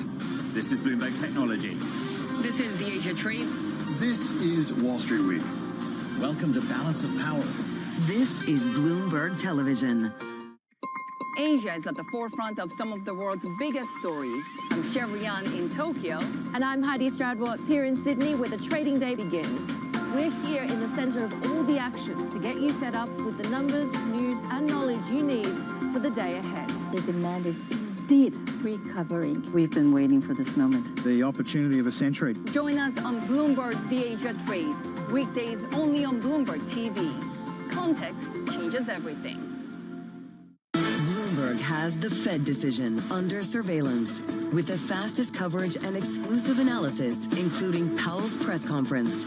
Nobody covers the Fed like Bloomberg.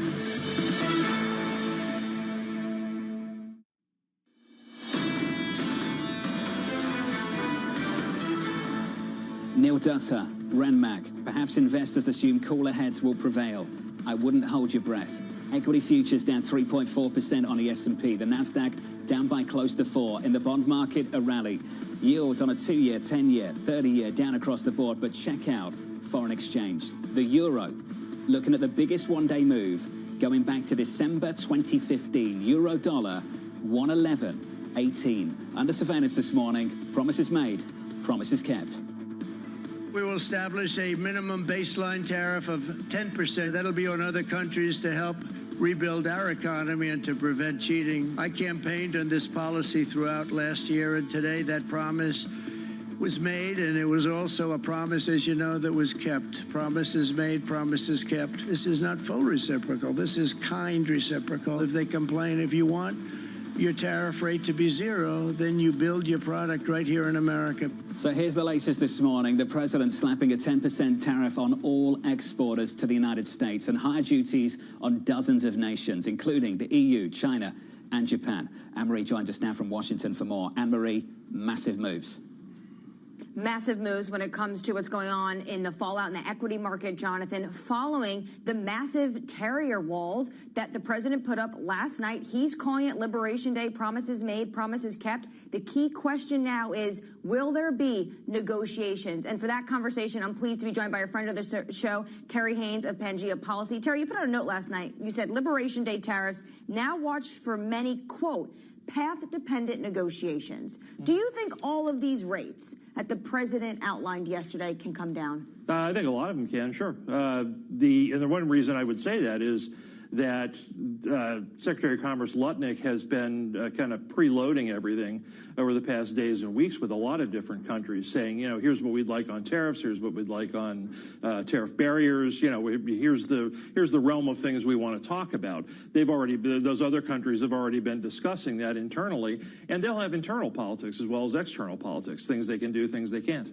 Commerce Secretary Harold Lutnick has been in touch with his counterparts. A few times he's been on our program even saying he was going to talk to, say, his European counterpart that day when Trump came out with a 200% tariff on wine, champagne, and cheese. Why not then just do the deal? Why have this destructive, what some would call in the market, moment right now to get to that point? I think the administration wagers that trade negotiations of those kind never end, and they'd get bogged down in not being able to finish them. I think they think that there's more value in kind of a shock and awe approach that brings people to the table and incents them to do things and actually get something done. April 5th is when the 10% baseline goes into effect, and then April 9th for if you're one of those countries that has a higher level like the European Union at 20%. Right. Do you think we get a deal before April 9th? I doubt that. Some places will probably have that happen, yeah, but I think the big places won't. There's too much complexity internally in a very large country to be able to check off with stakeholders, figure out how you want to change things, go through the legislative or regulatory process. I think that's all very unlikely. Trump's entire economic agenda is a three-legged stool: deregulation, tariffs, and tax cuts. If one of these stools collapses, the entire agenda might collapse. How quickly do they need to get the tax cuts to make sure they keep this economy afloat? I have it at 80% by the end of this calendar year because of that's the way the congressional process will work. Third quarter is largely screwed up because of the need to deal with spending bills. But at the same time, can they do it faster? Sure. And that's exactly what Besson told you yesterday, is that... That's why they're including the debt ceiling into this reconciliation Well, exactly. package. But he's going to now turn, he's told you, he's now going to turn his attention to dealing with the tax cuts. I joked on your radio side this morning that Besson's going to be the Gary Cohn of 2025. And that's largely the way I think markets should look at it. But Lutnick's going to be the guy who deals with the tariff issue. Okay, but when it comes to those tax cuts and how quickly they need to get it done, we're just talking about an extension of current policy. The sweeteners, no tax on tips, no tax on Social Security, does that actually get done? The Treasury Secretary seems to think so. I'm not so sure when I speak to sources on Congress. Do I think it gets done? Yeah, I do. Certainly by the end of the year. The extras? Yeah, I think so. You think all of them, this economy, the budget hawks, the deficit hawks, are willing to sign up for that? They eventually will be, yeah, because one of the many reasons why there's Trump urgency is because Trump understands that his biggest leverage points politically with members, particularly deficit hawks, come up in the midterms. All right. And I think that's where you'll see a lot of that. Terry, thank you so much for your time this morning. Jonathan, of course, Terry Haynes of Pangea Policy, a friend of the show. He thinks it's a shock and awe moment to get negotiators to the table, but doesn't sound like we'll get deals before April 9th. A lot of people hope he's right, that's for sure. Anne-Marie, appreciate it, thank you. The #1 strategic anchor for the equity market bulls, the belief that when you take a step back, take a big picture view of the complete policy platform from this administration, it is still pro-risk, pro-growth. Are they rethinking that this morning after yesterday's announcement? Up next, Bob Michael of JP Morgan Asset Management on the probability of a recession. From New York, this is Bloomberg.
Today's CFOs are reshaping the C-suite. Bloomberg's chief future officer shines a spotlight on these dynamic leaders. What's the hardest part of being a CFO? It's hard to come up with that. It's the vast responsibilities, the need to be engaged in different topics. It's remembering which audience I'm speaking to and what I can say in that context. The job is not just being the executive of the finance function, it's being an executive for the company. I would say it's prioritization. Complete the sentence. The hardest part of being the CFO is? Telling people no. It's hard. It's the right thing to do, but it's always hard. So being just like a touch of a heartbreaker, basically. Yeah. We have a plethora of good opportunities. Some are really, really good, but as we strive for the great ones, sometimes those really, really good ones have to be left behind. New episode premieres April 23rd, only on Bloomberg.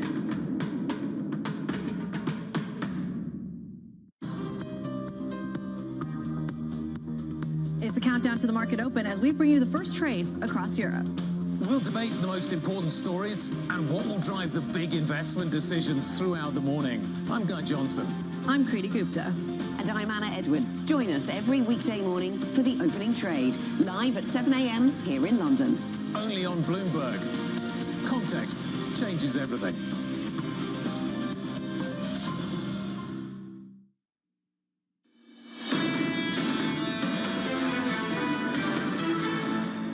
One line from Eric Robertson over at Stan Chart. Stagflation looms large. Andrew Honhorst of Citi suggesting if these tariffs stick, we're talking about an additional 1 percentage point on top of core PCE by year end. So that takes us to about 4%. If you get to about 4% year end and this economy weakens, can this Fed respond? That's a conversation we'll have in a moment. Equity futures are down by more than 3% on the S&P. On the Nasdaq, we're lower by 3.9. In the bond market, yields are down and down hard, down 9 basis points at the front end of the curve. On 10s, we're down 8. New lows for 2025, just north of 4% on a 10-year maturity. And in foreign exchange, some of the biggest moves we've seen in the FX market in the best part of a decade. Euro dollar, a 2 percentage point move. Euro dollar this morning, 110.86. With 3 hours until the cash open, let's get you some morning movers. Here's Yahara Hacker. Say, Yahara. Hi, John. We start with big tech taking a major hit here. Some of that having to do with the Microsoft data center story, but it's these tariffs that are really stinging. And Apple definitely has it the worst. And that's because Trump's tariffs on China and elsewhere are much higher than anticipated. So even though the iPhone maker has begun diversifying away from China, the tariffs are poised to hit it in the exact places it shifted toward, like Vietnam and India.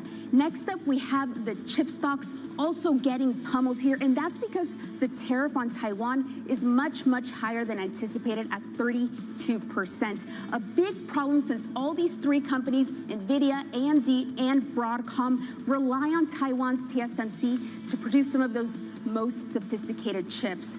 And last up, we have the shoemakers and apparel stocks. They are getting hit as well, and that's because of the massive 46% tariff on Vietnam, where a lot of them had diverted production to in order to avoid U.S.-China trade tensions. But now, there is nowhere to hide, John. Yahara, thank you. Appreciate the update. I'm pleased you finished on that story. Lisa, think about it. Trump, volume 1, goes after China. You move all your supply chains away. You try and insulate yourself. You think, I'm going to Vietnam. Go to Vietnam. You move everything there. And then all of a sudden yesterday, 46% tariff on Vietnam. This is actually exactly the point, that President Trump is going after the connector countries that have picked up the slack and hidden some of the Chinese exports that have been heading to the United States.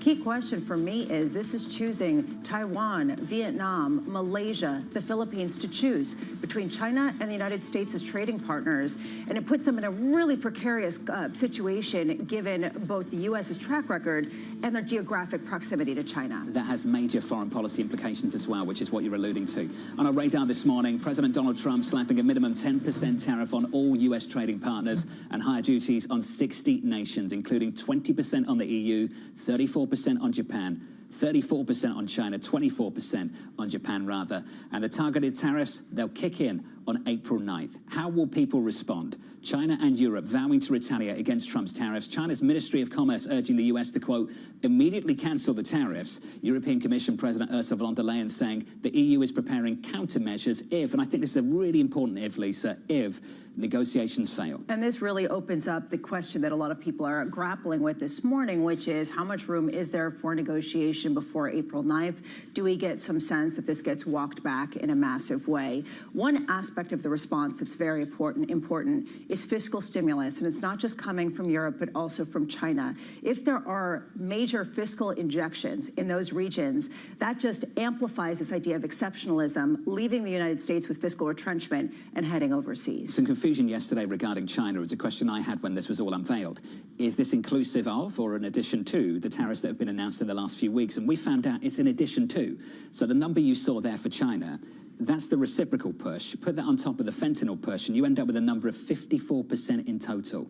Brutal. Yeah, or possibly 67%. Bloomberg Economics looking at some of the ideas of what else has been implemented on aluminum and everything else. That is how much they estimate the tariff rate on Chinese goods will go up. Again, how plausible is this? And then you throw in some of the other potential areas, whether it's fentanyl, whether it's TikTok, et cetera. Where are the off-ramps here? You mentioned fiscal policy, so this is the next big push down in Washington, D.C. The Senate unveiling plans to fast-track tax cuts and a debt limit hike. The plan allowing for a $4 trillion extension of Trump's tax cuts and additional reductions of $1.5 trillion. This coming ahead of a planned vote on the resolution later on this week. Anne-Marie catching up with Secretary Bessent just yesterday.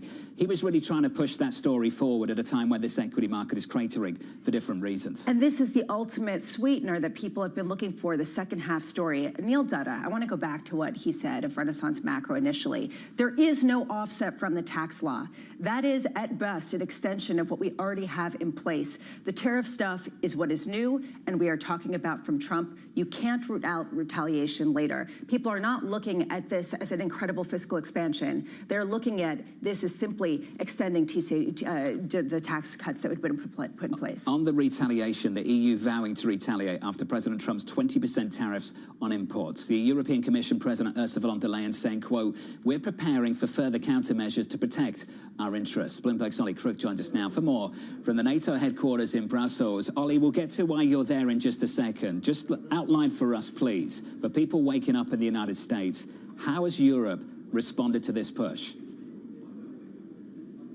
Yeah, Jonathan, a couple of points here. I would say that 20% rate that the United States has imposed on the European Union, first of all, is on the higher end of what European officials were expecting. They're expecting something between 10 and 25%. They got 20%. That is a huge number, that goes without saying. And for the Europeans now, it is a question of sort of appraising how they're going to respond. We heard there from Ursula von der Leyen saying that they will have countermeasures. They're going to draw them up if, and that's the key if, John, if negotiations fail to be able to get the barrier a little bit lower in terms of negotiating this tariff down. But the other question, I think, for most of the European policymakers here, and some of them that I've spoken to this morning, is how do you even go about negotiating this, right? When we think about the difference in tariff rates before yesterday between the EU and the United States, it was about 1/2 of a percentage point. Now you've got 20%, and you're trying to bring that down by offering what? Offering potentially non-tariff trade barriers. This is what Trump was talking about yesterday. He made reference to sort of EU poultry and chicken, saying that you basically can't get it into the market from the United States because of these non-tariff barriers. How do you negotiate that? How do you sort of present those things? What is a 1% tariff equal to in other sorts of domains like VAT and those sorts of things? That is going to be the big sort of question for European officials here, who really do not want to respond, who do not want to engage into a trade war, but they need to come up with something and present it to the Trump administration. Oliver, how much clout do they have politically to really negotiate, given the anger in Europe toward the United States in the sense of, really, are we really going to cave? I think it's going to be very difficult, but at the end of the day, I think that for the Europeans, the reality of the situation, and this is how we know the United States arrived at their tariff level, there is a big imbalance in terms of trade. There's a $1 trillion relationship, so for both parties, this is immensely valuable, but there's a trade deficit of about $250 billion in the sort of, in the favor of the Europeans. So at the end of the day, this is always going to hurt the Europeans more going forward, and we're seeing today already the impact on the private sector. Those auto tariffs, they are live. We have Volkswagen talking to dealerships in the United States, talking about they're having to raise price and add fees. It's already happening. Ollie, just to finish up, you are at NATO. The Secretary of State, Mr. Rubio's over there right now. What's he saying to the Europeans? So really interestingly, John, this morning we heard from Marco Rubio, and I think the messaging from Rubio in terms of the commitment to NATO, that it is still strong, is exactly what the Europeans wanted to hear. And frankly, John, I don't think that they were sort of necessarily expecting to hear, basically saying that the Trump administration is fully committed to NATO. That being said, they are committed to a NATO that takes their own defense more seriously, that is more robust. They reiterated that 5% figure. Trump is not letting that go. He would like to see 5% GDP spend on defense. But the other thing that was really important that we heard from Rubio today is that the U.S. itself seems to be also committing in the long term to hit 5% of its own GDP spend on defense. It's at about 3.8%, and that's the first time we've heard that so explicitly from the U.S. administration. Ollie Krug with the latest. Ollie, appreciate it. The latest from Europe. Bloomberg's Oliver Krug. Bob Michael at JP Morgan weighing in on the impact on the tariffs on the economy. We will watch closely the reaction of corporate America. If they respond aggressively to narrowing margins and reduce top-line growth by scaling back their workforce, then the probability of recession goes up sharply. Bob joins us now for more. Bob, good morning. Good morning. That interaction between the tariffs, margins, and consumer price tolerance is going to be really, really important over the next few months. How do you think it breaks? Well, I've been spending the last 12 hours reading all the output of our economics team, Bruce Kasman, Mike Feroli's team, and Michael Semblist, and they all wind up in the same place, which is, as things stand now, we're headed to recession. And it's very clear that this is a tax on businesses and households. Yes, Bessing can talk about offsetting it with an extension of the Tax Cut and Jobs Act, but right now, a heavy tax has been applied to businesses and to households.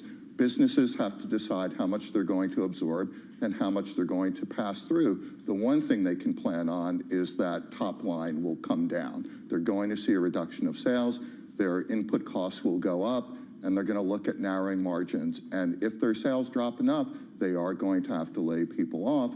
And of course, that will hit consumer confidence. So this is not good at all. At the same time, Citigroup came out, as John mentioned earlier, and said if sustained, these tariffs could add an additional 1 percentage point to core inflation this year, bringing core inflation to 4%. There seems to be this feeling, with hard data not rolling over as quickly as the soft data, that the Fed is destined to be late and not cut rates in response to that expected recession. Do you agree? I hate that line of thinking, and I'll tell you why. I feel like we're supposed to go back and dust off our Econ 101 books. And very clearly in there, it talks about the difference between demand pull, which is what we saw during COVID inflation, and cost push. And cost push inflation cripples businesses and households and ultimately pushes you into recession if it's bad enough. The Fed already told us a couple weeks ago that, yes, it's not pleasant to have this cost push inflation, but they'll look through that. They're more concerned about the downside. They're more concerned about the impact to employment. So I think they're, where's Binky when you need him? Year end is so far away. April 9th is so far away. I enjoyed that yesterday. I love that. April 9th is so far away. A lot can happen. But if these policies stick for the next quarter or so, then you have to start pricing in the Fed brings down rates to 2.25%, 2.5%. You might hate this line of reasoning, but a lot of people are entertaining it on Wall Street. And Morgan Stanley overnight actually took away their call for a June rate cut and looked at potentially no rate cuts for the remainder of this year, because this is a Fed that is coming off a highly inflationary moment. Mohamed El-Erian yesterday saying the same thing, that this is a different kind of moment given what we have just seen post-pandemic. At what point does the Fed not offset growth concerns, but juice inflation concerns on the other side? This is a very different moment than what we went through during COVID. As I said, this is a tax that's applied to the system. Sure, if you're the Fed, you're not going to ignore that inflation is now cruising up above 3% to 4%. What you're going to look at is it temporary? I can't use transitory. Is it temporary, or is this the kind of thing that's going to lead to a wage price spiral? And For now, it doesn't feel like it will. It feels like you'll see a dramatic decline in consumption, and they will respond. And by the way, you go back to when the regional banking system was crashing, the Fed had every opportunity there to let the system wash out.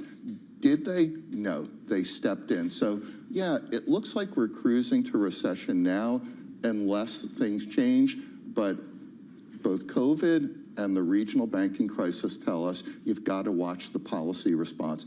And the Fed and other central banks have a lot of dry powder. They stepped in with support, as you know. They also hiked interest rates. Yes, they did. But they created an enormous safety net around the entire system. My point is that, yes, you can model everything for recession. We don't know if there are going to be any negotiations over the next week. True. And if there aren't, then the Fed can bring rates down a lot. Let's say they go to 2.5. Treasuries right now on 10s, just north of 4%. What kind of numbers have you got in mind across the curve? If they're headed to 2.5, the market is going to front run that. You'll get down to 2%. On 10s or at the front end? The whole thing. The whole curve's coming down to 2. Look, they only got to 4 3/8, and the whole curve went down to the low 3s, right? So the market will start pricing in that they'll go a lot lower. I'm not calling for that. I think there's a lot of room for negotiation. I think we'll see, some of these backed off. I don't think the administration wants to crash the economy. All I'm saying is, let's not forget, there are many potential policy responses. An extension of the Tax Cut and Jobs Act and hanging a lot more off of it is one, but central bank policy is another. Bob, we've got some time with you, I'm happy to say. Bob Michael at JP Morgan Asset Management will be sticking with us. We've got some time to negotiate as well. The baseline tariffs start on April 5th. The higher tariffs start on April 9th. Let's give you an update on stories elsewhere this morning with your Bloomberg Brief. Here's Yahara Hackers. Hey, Yahara. Hi, John. Mark Zuckerberg is lobbying President Trump and the White House for a settlement that would prevent Meta platforms from facing an antitrust trial later this month. That's according to the Wall Street Journal. The Federal Trade Commission trial set for April 14th could force Meta to unwind its WhatsApp and Instagram acquisitions. Meanwhile, Amazon is making an 11th hour offer for TikTok. Sources telling us the company submitted a bid to the White House to buy TikTok's U.S. operations from its Chinese owner, ByteDance. President Trump was expected to meet with top aides yesterday to consider proposals ahead of Saturday's deadline for the company to find a buyer or face a U.S. ban. And President Trump said the other day he'd consider running for a third term in office, but The Hill is reporting that J.D. Vance and Kamala Harris are seen as top presidential contenders by their respective parties in the 2028 presidential election. Almost 70% of Republican respondents would consider voting for Vance, while almost 60% of Democrats would consider Harris. That's your Bloomberg Brief. John? Yahara, thank you. Lots more coverage of this market move still to come. Up next, auto tariffs take effect. Toyota sells 1 million foreign-made automobiles into the United States, and General Motors sells almost none. We will impose a 25% tariff on all foreign-made automobiles. Up next on the program, Craig Trudell of Bloomberg and more from Bob Michael of JP Morgan Asset Management, live from New York. You're watching Bloomberg TV.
let's cut right to it. This is Bloomberg's new show, Primer. Technology is a $1 trillion game. Won, lost, won again, just by backing the right science at precisely the right moment. My life has been focused on how can you elicit intelligence from brain cells in a dish. This is the fundamental building block of our fusion technology. We're doing things that have never been done by anybody, ever. Everyone is selling the future. If you want to understand what's coming, you'll want to watch Primer, because details matter. Lasers on? So do lasers. There we go.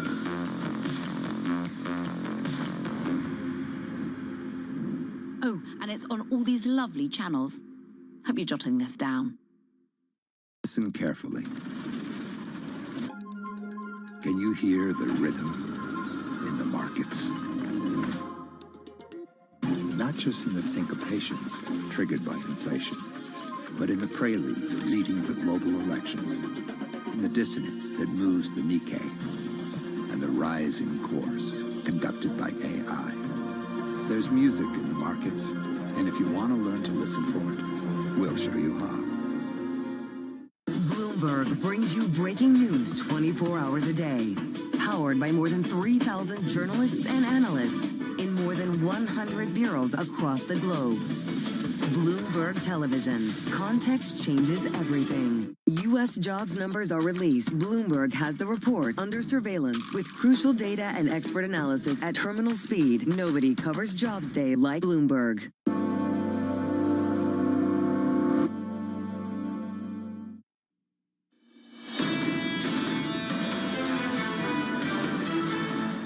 A 10% tariff across the board, 20% on the EU, 24% on Japan, 34% plus on China, and equities sinking. We're down by 3.5% on the S&P. On the Nasdaq, we're down by close to 4. On a Russell, down by 4.7. Under surveillance this morning, auto tariffs take effect.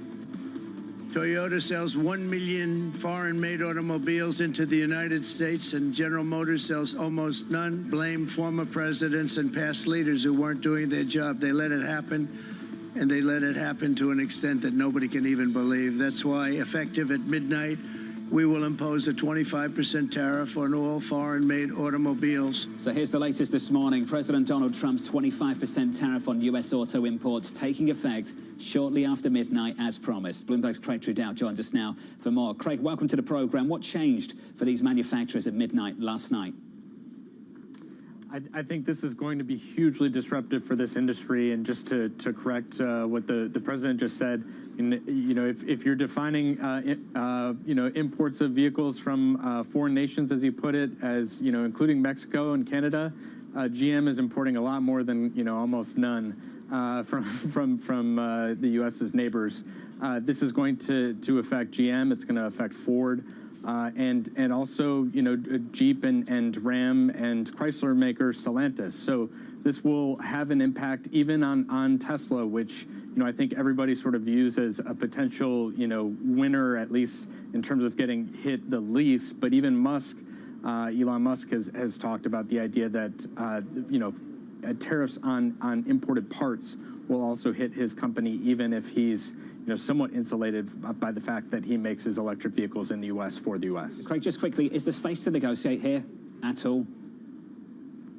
I think, this is going to be difficult for other countries to move Trump off of his view, because we know that this is something that, he's had in his craw for decades, that, he talks about the Mercedes that he sees on Fifth Avenue and the lack of Cadillacs that you see, in Germany or elsewhere. So, this is something that clearly is a firmly held view of his, and it's sort of, front and center when he talks about trade and how the rest of the world in his mind is, and to quote him roughly, is ripping off the U.S. Craig, appreciate the update. Craig Trudeau there out of London this morning. Bob Michael at JP Morgan Asset Management still with us. Bob, let's get to corporate credit. As you look across things right now, is there anything you've been pulling away from, and why? Yeah, we had our investment quarterly 2 weeks ago after the last FOMC meeting, and we were surprised at the complacency across markets, but more especially in corporate America. when our analysts were talking to companies, they were mostly coming back with, well, we have to wait and see what the shape of tariffs looks like. Well, it can probably absorb some, pass some through. What we didn't hear was, we're planning for this. If it's 10%, we're doing this and not that. If it's 20%, then we have to go to plan B and so on.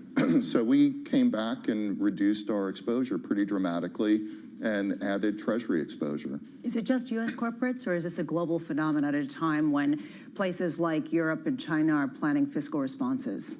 It has to be across the board. You have to pull back and see where things settle out. And we're talking about room for negotiation. The more positive side that could happen over the next week, I think we also have to be aware you could see sectoral tariffs. We could see over the next few days tariffs put on things like pharmaceuticals, like semiconductors. We haven't had any clarity on that yet. So I think this is the time you just pull back and wait it out. And you go into treasuries. You said on this show a number of weeks back that this was the week that U.S. exceptionalism had peaked. And you talked about the dollar and the weaker dollar as part of that. And what we're seeing this morning is weaker dollar pretty much across the board. The euro surging the most going back to 2015. Deutsche Bank's George Saravello saying the safe haven properties of the dollar are being eroded. Do you think that that is fair to say as a theme going out for the remainder of the year? Well, I think currencies are an excellent question. Thank you for bringing that up, because I don't believe that if you're China, if you're Japan, if you're Europe, you're going to let this happen. You're not going to have tariffs put in place and see your currency appreciate. So I wouldn't be surprised to see a coordination of trying to push the dollar back up. And how do you do it? Do you just pick up the phone and call the administration and say, I know you're upset about our tariffs, but we're going to help you out. We're going to buy a lot of treasuries. Do something like that, and that pushes the dollar back up. If you can push the dollar up 10%, that offsets about half of your 20% or so tariff. That is not what's happening right now, that's for sure. It's not, but we, as I said, we haven't seen any responses yet. Bob Michael of JP Morgan Asset Management. Bob, it's good to see you. What kind of retaliation will we see? Headline crossed at a Bloomberg terminal just months ago. This came from the team. Germany and France pushing for a more aggressive tariff response. The latest reporting from the team here at Bloomberg. Yeah, talking about how they should be ready to respond with options such as targeting U.S. tech and services. The French government wants to make sure that the EU responds with all its instruments to defend EU interests. They have come out, and really this, to me, was the quote of the morning. German Vice Chancellor Robert Habeck saying last night's decision is comparable to the war of aggression against Ukraine. The magnitude and determination of the response must be commensurate. That's a shocking comparison. Absolutely shocking. Which gives you a sense of why this is something that could escalate, even if a lot of people are saying, please let cooler heads prevail. This is a hit on some of the national champions of Europe, and you have to imagine that there are a lot of emotions right now. That's certainly not going to help negotiations, that's for sure. Right. Equity futures on the S&P negative by 3.4%. Up next, Jim Zelter of Apollo, Bloomberg's Ollie Crook, Neela Richardson of ADP, and the former Trump White House trade official, Katie Kalukowicz. The second hour of Bloomberg surveillance on the other side.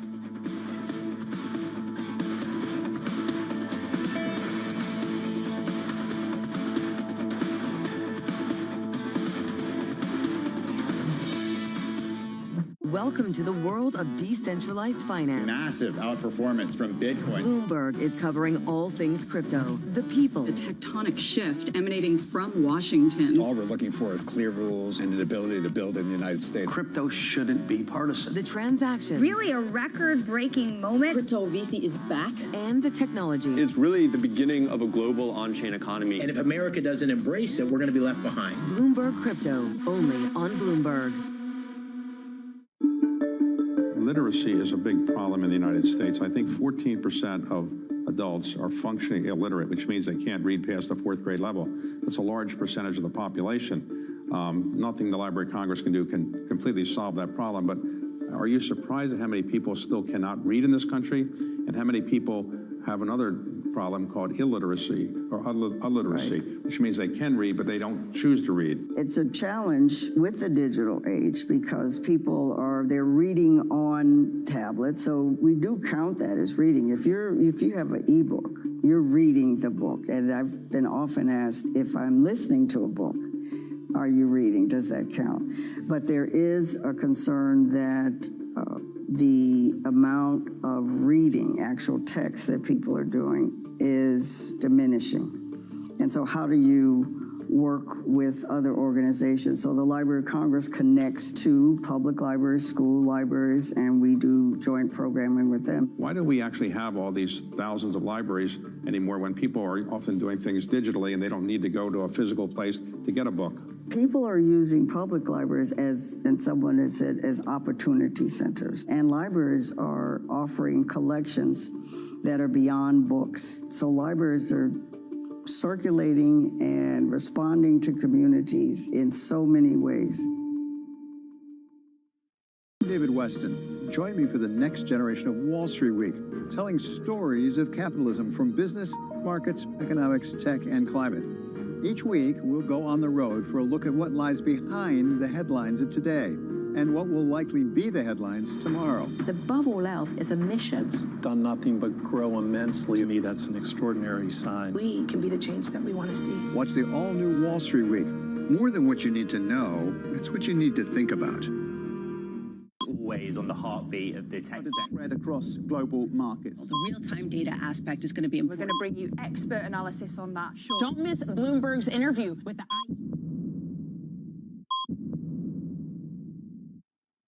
From our studios in New York and San Francisco, our expert hosts have the data and analysis from the companies you know and the startups to watch, plus the interviews you don't want to miss. Watch Caroline Hyde and Ed Ludlow on Bloomberg Technology, the only daily business show dedicated to tech, right in the middle of the trading action. Live every weekday, only on Bloomberg Television. Context changes everything.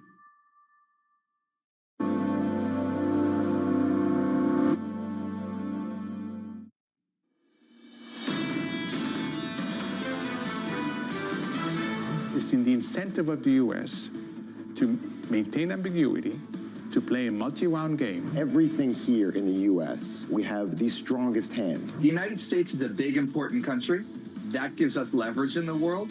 But we are not infinitely big and not infinitely important. We have been in the process of destroying the American brand, and this hope that country after country would come and beg for a deal is changing rapidly. This kicks off a negotiation. This is not the end. This is Bloomberg Surveillance with Jonathan Farrow, Lisa Abramowitz, and Anne-Marie Hordern. The second hour of Bloomberg Surveillance begins right now with equity futures plummeting. We're down by 3.4% on the S&P 500, the Nasdaq lower, the Russell down. The picture of stocks looks a little something like this. The Nasdaq 100 down by 4 percentage points, the Russell down by 4.65. In the bond market, a bid in treasuries, yields lower, down on 2s, 10s, and 30s. We're down 5 on 10s to just north of 4%. New lows for the year in the last 24 hours. But in foreign exchange, earlier on this morning, we saw moves we haven't seen going back to 2015 on euro-dollar. We pair some of that, but this is the takeaway. Coming into 2025 with a big consensus trade, long the US dollar. And if you get additional tariffs, that dollar gets stronger. Well, we got additional tariffs and that dollar is getting weaker. In tandem with the weakening of risk assets, which is raising a question, is this a new paradigm? There was one economist, one professor who came out and said yesterday, the U.S. has been at the center of globalization. Now the U.S., the center, wants to pull away. And there is a question about whether the dollar is a safe haven, or is this the opening salvo to get everybody in a tizzy, and then you come to some deals and we go back to something more akin to what we've known before. So many different variables here. Can you negotiate it? How will others respond? Let's say it sticks. How will the cost be shared? We know by definition the importer pays the tariff. We've got all that. Is it taken on margin? Is it passed on to consumers? Can you put pressure on the exporters to drop their prices? Is it a combination of all of those things? The Federal Reserve has got to sit there and watch this play out for for a number of weeks, a number of months, and wait and hope that it doesn't show up in the hard data anytime soon. At the same time, if it doesn't show up in the hard data and you do get something akin to what Citigroup is looking for, a 4% rate on core inflation, how can they wait? How can they cut rates in response to weakness that hasn't yet occurred? And this is the conundrum. If you get a short-term pop in inflation at the same time that the hard data is lagging behind some of these indicators, it puts the Fed in a bind, and is the reason why Morgan Stanley came out overnight and said they're removing their call for a June Fed rate cut because of this stagflationary type of backdrop. Is the dovish bias constrained? Chairman Powell speaks on Friday going into the weekend. He knows where the tariffs are for now. They've not been implemented yet. He's going to have a decent idea of what the payrolls report looks like. What's the message going to be going into the weekend? The dovish message that would send the market into a place of more comfort would be to repeat the word transitory. The idea that they are willing to look through any kind of short-term pop in inflation. If he says we have a dual mandate and we have to be very concerned that the inflationary pressures of the past can continue through, given some of the tariff pressures, that will set the markets into a very different type of tizzy, one that some people are talking about but is not getting priced. And that address taking place in market hours on Friday morning. Equity futures right now in the S&P negative by 3.4%. Coming up this hour, we'll be catching up with Jim Zelter of Apollo as global stocks tumble. We'll speak to Neela Richardson of ADP on the state of the labor market, and we'll catch up with the former Trump trade official Katie Kalukowicz on Trump's tariff push. We begin this hour with our top story: the steepest American tariffs in a century. Anne-Marie joins us now with the latest from the nation's capital. Anne-Marie, how much of this can be negotiated? Well, that's the big question this morning. Obviously, the hangover from President, what he is calling Liberation Day. Yesterday, I was in the Rose Garden, Jonathan. He's outlining promises made, promises kept. He wants to see a global realignment. And to do that, he is putting a 10% base tariff, universal, or basically a ring around the United States. Key question, can that in itself be negotiated lower for, say, a country like the United Kingdom? That's the only tariff rate that they've received yesterday. Then on top of that, April 9th, you're going to have a more customized approach for a number of countries, including China, 34%. But when you take into account the fentanyl tariffs of 20%, that's more than a 50% rate for Chinese imports coming to the United States. The European Union, 20%. You have Japan, 24%. Can these rates be lowered is a key question. That comes into effect April 9th. Already, Scott Bessent, the Treasury Secretary, told me yesterday after the event that these negotiations almost already started. We have seen a flurry of diplomacy, whether it's the European Union, Japan, reaching out to the administration. Will we get a deal before April 9th, or is this going to take a lot more time? Terry Haynes of Pangea Policy says it may take a lot more time. Anne-Marie, a lot of people on this show this morning are going to come on and have painted worst-case scenarios. They come on and tell us that essentially this prolonged uncertainty increases the chance of recession.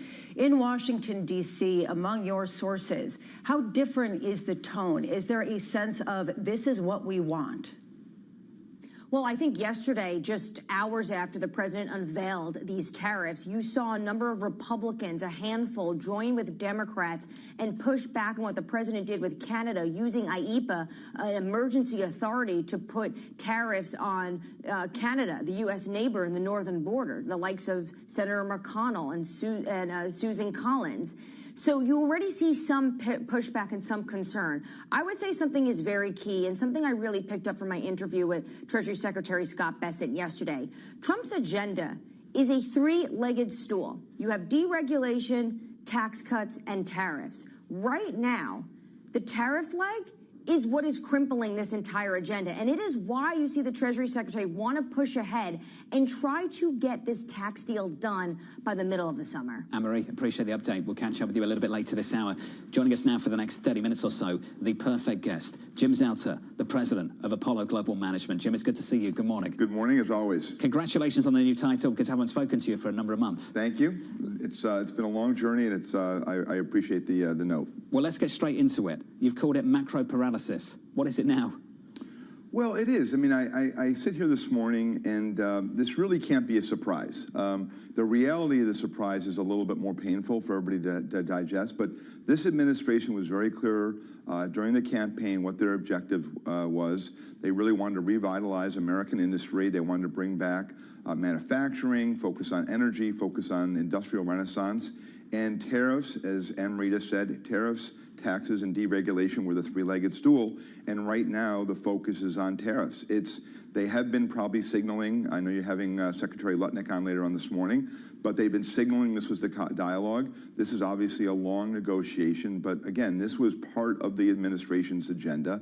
This is what they wanted to accomplish. They've been very clear in the communication. So the pain of the announcement is being felt this morning in the market. But again, I'm not saying preaching patience and perspective, but certainly this should not be a surprise. And I think now, as we think about the big trends of the last 20, 30 years, the first of which is globalization. Globalization is not going to be like we have seen it in the past. It's a new global world order. How the U.S. manufacturing and financial base fits into that is a TBD, but certainly it's going to be one that plays out over the next several months. I can't think of many people outside of you and the team more dialed into the C-suite in corporate America. How are they planning for the changes in the global economy that you and the team are anticipating? Are plans going ahead? Are they on hold? Are they totally derailed? Yeah, listen, I've used the term macro paralysis because I think we came into the year, the busiest folks on Wall Street were supposed to be the M&A bankers and the ECM folks, and that has not taken place. And so the pace of broad activity in the public markets has certainly been muted. And I think this really plays into, and I've been on the show before talking about the role of public markets and the role of private markets, and not just private credit, but overall private markets. And you're going to see this be a turning point where private markets play a larger role for a lot of these corporates that are still, they have long-term plans, whether it's what's going on in technology, energy, mining, a lot of U.S. domestics. Who's going to finance this reshoring that's part of the master plan? So no doubt, I think, in C-suites and in boardrooms, there's vision, there's a desire, but the practical reality is things have come to a stop. And I know you're going to have Torsten on later on today. The soft data, when you see what's going on with consumers, consumer concern, corporate concern, it's really certainly, it's amazing what the president has been able to do in 75 days, what 400 basis points didn't do over 2 or 3 years. As I sat here a couple of years ago, we talked about the tightening of financial conditions. It didn't happen. The U.S. consumer led in a massive rally and a strength in the U.S. economy. In 75 days, talk of today has really slowed down the economy. So the soft data and anecdotes would tell you that we have, the recession went from a 1 in 5 to 1 in 3, that now, depending on who you talk to, it's north of 50%. It's probably 50% going higher, depending on what happens on the 9th. There's a lot to unpack there. I want to go back to something that you said, that this shouldn't have been a surprise to anyone. And maybe the objective shouldn't have been a surprise, but the execution is raising some questions for people about how it is going to be passed through. Is there anything about what you have seen over the past week that makes you materially change some of your strategy about how you go forward, how you advise the C-suite? Sure. Well, let's just go through 2 or 3 things about investing today. And a lot depends on the portfolio or the liabilities you manage. If you run a domestic U.S. long-short fund, this is obviously much more fundamental. We're a long-term, long-duration investor with a lot of investment-grade assets. So when you look around the globe right now, is anything cheap? Not really. Our rates probably going to be, notwithstanding the rate move in the last 24 hours, our rates going to be materially higher over the next few years than they have been because of deglobalization, probably. And then you have to weigh the geopolitics. So certainly your risk parameters and how you want to calibrate risk has certainly gone up the last several months. And the idea of the hurdle of an equity return has certainly gone up the last several months. And with base rates high and getting a coupon, it's all about your calibration of risk. So certainly this has taken a situation where, in terms of what you can get in base rates, in terms of bonds, in terms of fixed income, in terms of fixed income replacement, it certainly made the equity risk premium a lot higher. And certainly for us, we are in the private equity business, we are in the equity business, And for us, as risk premiums have risen, it's a really high hurdle for equity these days. Which raises the question, especially if Apollo has really seen the debt portion of your business grow and exceed what you see in the equity. Is that only set to expand, especially if rates are going to remain structurally higher in this new regime? There's a reason why we positioned our business the way we have over the last 5 to 7 years. Not suspecting a day like this would occur, but the reality is around the globe, you have millions and millions of folks that are ill-prepared, unfortunately, for their retirement and their pension. I was in Asia and Australia last week. Even as well as the superannuation funds have done for Australia, they do not really have a system on post-accumulation and post-retirements.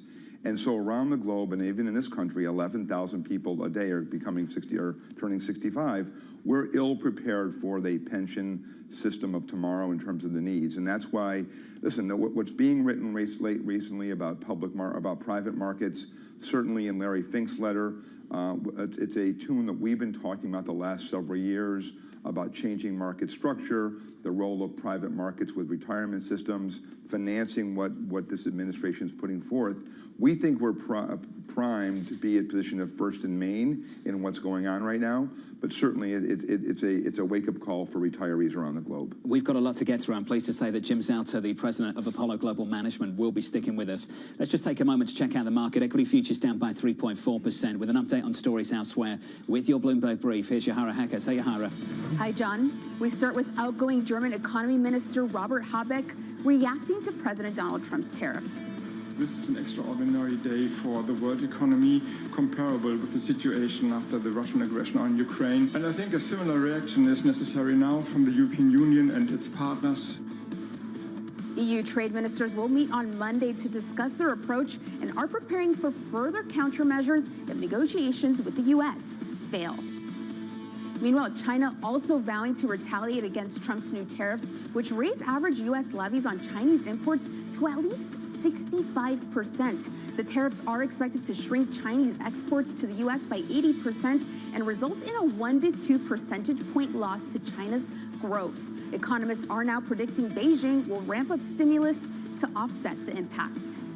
And let's get a check on Apple shares. Those are falling 7% in the pre-market. President Trump's tariffs will hit the company's supply chain and manufacturing centers in a number of countries. CEO Tim Cook had previously persuaded President Trump to exclude some Apple products from tariffs, but the new levies will still have a significant impact on the company. That's your Bloomberg brief. John? Yahara, thank you. More from Yahara later on this hour. Up next on the program, the negotiating begins. We are prepared to respond. We're now preparing for further countermeasures to protect our interests and our businesses if negotiations fail. We'll get you an update on those negotiations in just a moment. We'll catch up with Bloomberg's Ollie Krug on the ground in Europe, and we'll have more from Jim Zelter of Apollo from New York City this morning. Good morning.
Is influencing global markets. Technology is driving business across Europe. Companies in Asia are betting on tech.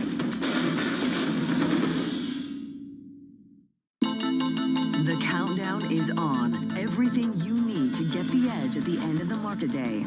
Big tech earnings kick off later this afternoon. Gilead is coming out right now. We have take two numbers. Back to the markets, right? Our bread and butter. NVIDIA is one of the best stories in the tech space. That actually matters a whole lot more. It might shock some of your viewers. You're watching The Close. Get ahead of tomorrow's trading with The Close. Weekdays on Bloomberg. Context changes everything.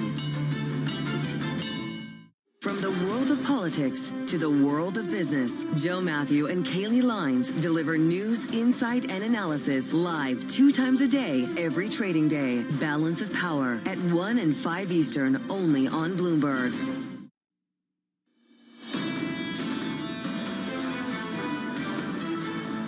Equities down across the board here, negative 3% on the S&P. On the Nasdaq 100, down by even more. We're down by 3.7% on the Russell. We're down by 4.5%. Under surveillance this morning, the negotiating begins. We have always been ready to negotiate with the United States. At the same time, we are prepared to respond. We are already finalizing the first package of countermeasures in response to tariffs on steel. And we're now preparing for further countermeasures to protect our interests and our businesses if negotiations fail. So here's the latest this morning. The European Union vowing to retaliate if negotiations fail after President Trump announced a 20% tariff on EU imports effective April 9th. Bloomberg's Ollie Crook joins us now with more. Ollie, what's the latest? Yeah, Jonathan, we should say that this is the higher end of what we were anticipating here in the EU policymakers. They were expecting something between 10% and 25% tariff. They ended up with 20%. And now the question for policymakers is, how do you respond? We understand that the Trump administration is not just looking for sort of the diminishing of trade barriers just in tariffs. They want to do also the non-tariff barriers, the non-monetary so-called, that Trump talked about a number of times last night. How do you even begin to calculate that? That is going to be the question for policymakers. And Jonathan, already you're getting some disagreement in terms of how to approach this. We've been hearing from the economy minister from Germany, Robert Habeck, who basically likened this these tariff increases to having the same economic impact to the invasion of Ukraine by Russia. That is the rhetoric coming out of Germany. We also understand that the French are wanting to put up a much stronger fight and starting to begin to potentially target U.S. tech companies, services taxes, these sorts of things. That is emphatically not what the administration wants. It's what Scott Bessent has warned against. It's what Howard Lutnick has warned against. And again, we say all of this standing here in the NATO headquarters, where all of these European countries are extremely dependent on the United States being on board, both for their defense and Ukraine. So, Jonathan, a lot of different interests for these European leaders to navigate over these next couple of weeks. Ollie, stay close. More from Ollie Crook later on today on Bloomberg TV and on Bloomberg Radio. Still with us around the table, Jim Zalta, the president of Apollo Global Management. Jim, let's talk about Europe. There's been a major sentiment shift towards the European side of financial markets and a pullback from the United States. For a long time, we talked about so-called US exceptionalism. And one big feature of that, maybe even the secret sauce, I think Jeff Bezos himself said it, is risk-seeking capital, abundant markets, really, really deep markets, tons of liquidity. Is any of that under threat? Well, I think that what you're seeing is maybe not the U.S. Going down, but also parts of the other globe coming up. I mean, the Draghi letter that was put out last September that everybody had in the file, they've quickly pulled it out the last 3 or 4 weeks, because certainly this administration has woken Europe up. And as they wake up, they're saying, how do we create an economic environment where capital can grow, capital be created for growth companies? Think about a securitization market. You got a 23 trillion economy with a nascent securitization market. And I think this administration has woken up Europe in terms of thinking about how they actually fund, finance, and grow in this industrial renaissance that's going around the globe right now. So it's certainly been a massive wake-up call. And I think, again, you're going to see private market solutions for many of these countries, companies, and industries, not only in the U.S., but in Western Europe, as they rise to the challenge. One discussion point has been that U.S. exceptionalism is predicated both on the AI trade as well as fiscal stimulus. That's going into reverse a bit, maybe. At the same time that the fiscal expansion is going on in places like Europe, in places like China, how much do you see that continuing in terms of market performance and something that you're willing to follow? Well, what you're really addressing is mostly on the equity performance and the public equity performance, where public equity dollars go. Certainly there's been a massive amount of global investment in the U.S. equity markets in the S&P, and that's going to be muted as there's a global pullback as investors think about other parts of the globe right now. But the bigger question, which you're really getting at, is if a recession coming into, if I was here 6 months ago, we would have said a recession in 25, 26 was 1 in 5, and now that's certainly 1 in 2, if not higher, with what's going on over the next several weeks. The other scenario is the stagflation scenario. That went from a 1 in 6, 1 in 7 to probably 1 in 5 right now, 1 in 4. And that's the concern. That's got to be the concern of policymakers in the U.S., but also around the globe. Just building on that, before it sounded like you didn't think the Fed could cut rates. You said that this is going to be a permanently higher rate environment, and that happens with both the U.S. as well as Europe. Why? You think that they're destined to allow that kind of scenario? No, but I think they have when you look at the balance of the dual mandate right now, it's certainly much more challenging. Certainly the White House is going to want to see them cut rates, but, and certainly some of the economic data in terms of slower growth would portray that to be the next move. I think the Fed's going to have to practice much more patience in here. Lisa, this is the #1 question in financial markets right now. Is that Fed put constrained because of higher inflation further down the road? Right now, the market is betting that no, it is not, because what you are seeing is more than 3 rate cuts, almost 4 rate cuts being priced into the market by year end, with some like Citi saying that they're going to accelerate them, and others like Morgan Stanley taking away their call. Key question at a time we're coming off a real inflationary bump. Jim, we caught up with the Treasury Secretary yesterday in the immediate aftermath of the announcement from the president, and he was asked by Anne-Marie about the equity market sell-off since February, the highs of the year. And he pointed to the NASDAQ and said it seems like a Mag 7 problem and not a MAGA problem. Now, you can push back against that, pour some cold water over it, but he has kind of got a point. There's something else going on here outside of just trade. Well, that goes back to my point earlier. Like, you know, when you look around, like, what is an investor right now? Are things cheap? No, they've gone down in price. But don't confuse a price move with something being cheap. And it was a marketplace that the Mag 7 took the market up, and now the Mag 7 has taken the market down. But again, this is a very, very complex economy. And again, this is the big theme that we've been talking about for years. And I know we're talking about financial markets and the equity market, but these public markets only reflect a very, very small portion of the U.S. economy. Yes, these are great growth companies, they're global companies, but so much of the U.S. economy, so much of the European economy is private companies. And how do they navigate this? And that's what gives us a great deal of enthusiasm, because what's going on for investors in private markets, but also for companies needing capital, there's a lot more tools in the toolbox than there was a decade ago. Can we just finish, though, on data centers, which has been a major theme, not just in public markets? No doubt. There have been some warnings about overcapacity in the last few weeks. Yeah. How are you and the team navigating that? We've certainly taken on much more as a debt provider to date. Certainly those who've been around for a few decades, you feel like you're seeing a bit of the conversation about dark fiber from 98 to 99 and 2001, 2002. Build it and they will come. Certainly there are economics that still need to be developed in terms of the economic model of the data center business. A lot of capital has been created up front to purchase the land, secure the power, create the facility.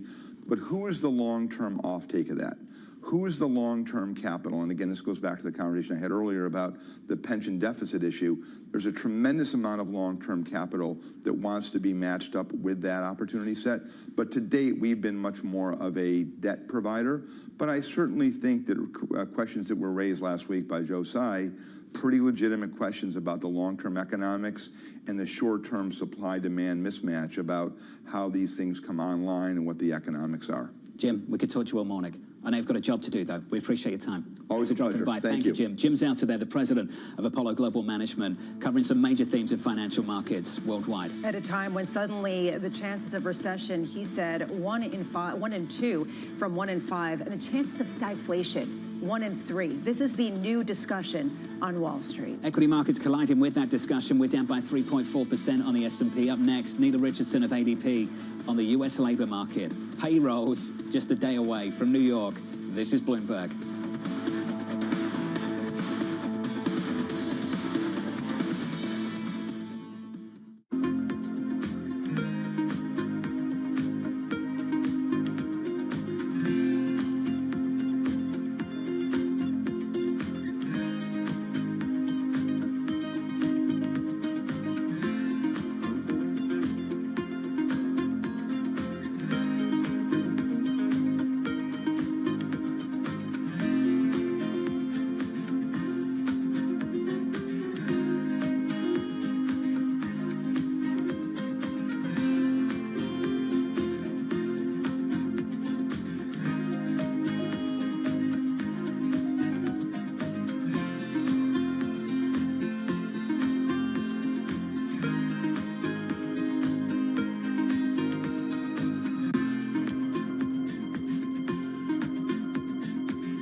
Africa, a region rife with potential for growth and opportunities, but not without its challenges.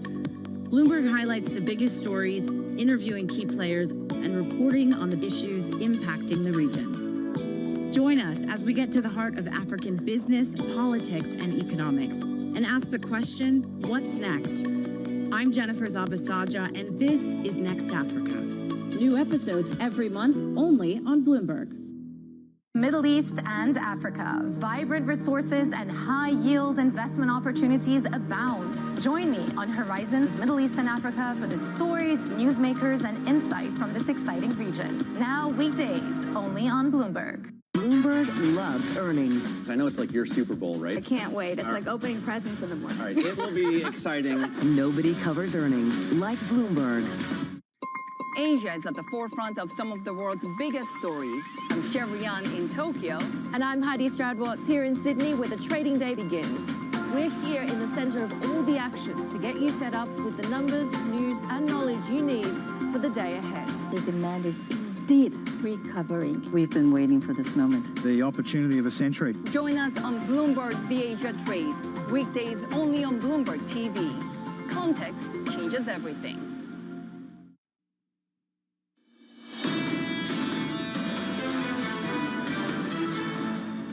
Where do you begin with markets this morning? Let's start with equities. Equity futures down across the board. We're down 3.4% on the S&P. Over in Europe, the DAX is down by more than 2%. In Japan, we close lower by 2.8%. That's the move in the equity market worldwide right now. In the bond market, we look like this. Treasury yields lower on 2s, 10s, and 30s, down by around 5 basis points, which in the grand scheme of things is not a major move. But think about where the highs were. Back at the start of the year, around 480 on 10, so lower by about 72 basis points off those highs. Yields are down by 5 basis points on the session. In foreign exchange, that unlocks more dollar weakness. This was not anticipated. Coming into the year, we thought additional tariffs meant additional dollar strength. That was one of the consensus trades, and that consensus trade is being absolutely shredded. Euro dollar through 110, 110.60 up by 1.9%, dollar yen down to 146.40.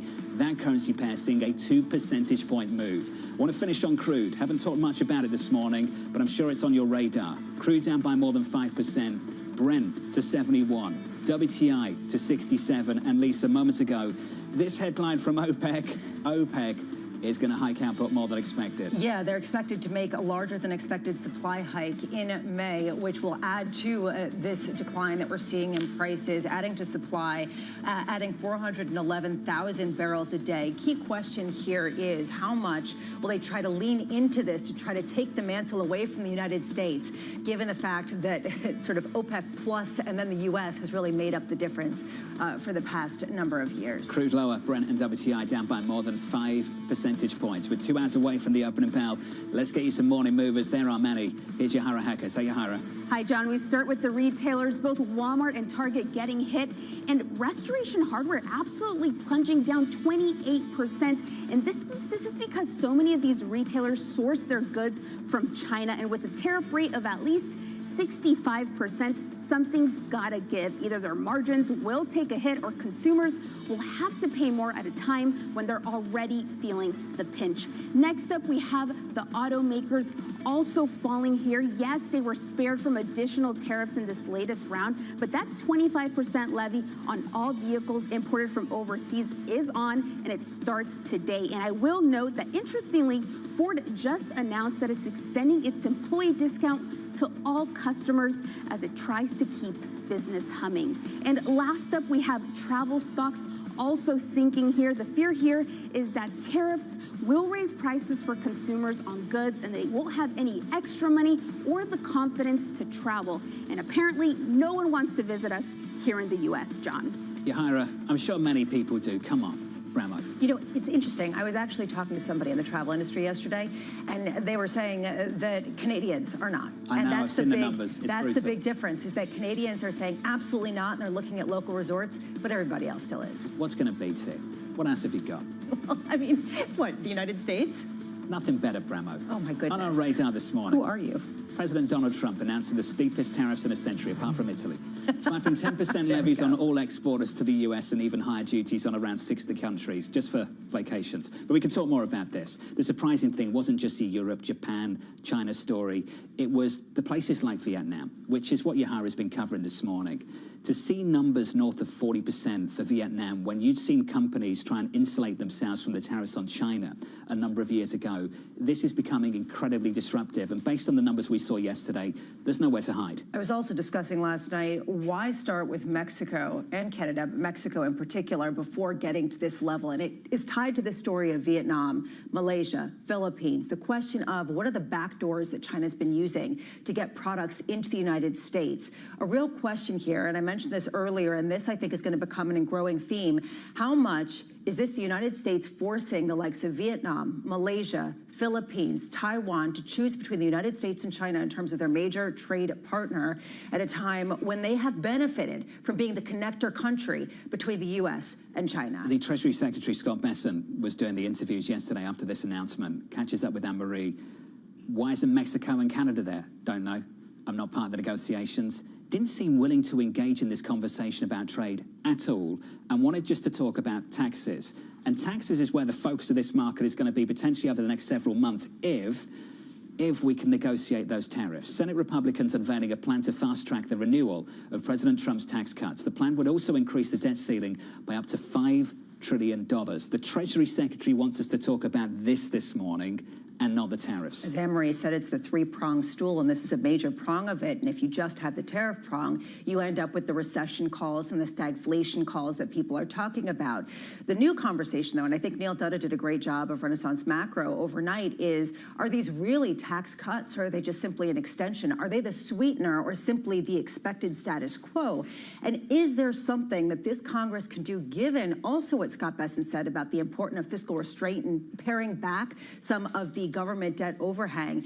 Is there anything this government can do to expand fiscal spending, given that focus and really right now the focus everywhere else of doing the opposite of the United States? In 60 minutes, we'll catch up with the Commerce Secretary, and we need to talk to him about this story as well. The White House is close to approving the sale of TikTok's U.S. unit to investors, and it might not be to Amazon. The Financial Times reporting Andreessen Horowitz, Blackstone, and other large private capital firms would own about half of the company's U.S. business. So the question here is, okay, who's the front runner? What does this process look like? What are the criteria? And then the other question is, how willing is China right now to use this as part of the negotiation tool with potentially lowering some of those tariffs that now are at a rate we are hearing at about 54%, or at least as of April 9th. A real question here about what the parameters are on both sides and whether this deal will be allowed to go through. Who do these companies negotiate with? Who are they talking to? Are they negotiating with TikTok, with the president? Are they negotiating with the Chinese Communist Party? Who do they speak to? Yes. I mean, I would guess that probably it's a several-tier discussion, but this is exactly the point. How does anyone get an idea? You're looking at U.S. Steel as an example. This is that on steroids. At the same time that you have a Chinese government that's trying to figure out how to retaliate against the tariffs that the U.S. just announced. What's the biggest criticism we've seen leveled against TikTok? They don't protect data. What have we just seen cross the Bloomberg terminal? TikTok faces a fine of over 500 million euros for EU data sent to China. This is something that a lot of Congress members and globally people agreed was a national security concern. If this is a national security concern, why are we also talking about carve-outs where the algorithm is still controlled by China, which could allow the sale to go through? A lot of question marks, a lot of not understanding, frankly, what the different levers are that people are pulling. This is one of those very, very busy mornings, so let's get back to it. Equity futures right now down 3.4% on the S&P. Some economic data later on this morning. We'll have jobless claims tomorrow. We'll have payrolls. We had challenger job cuts just moments ago, and Michael McKee has more. Good morning, Mike. Good morning, John. Well, the Doge cuts are finally hitting the economy, at least according to Challenger.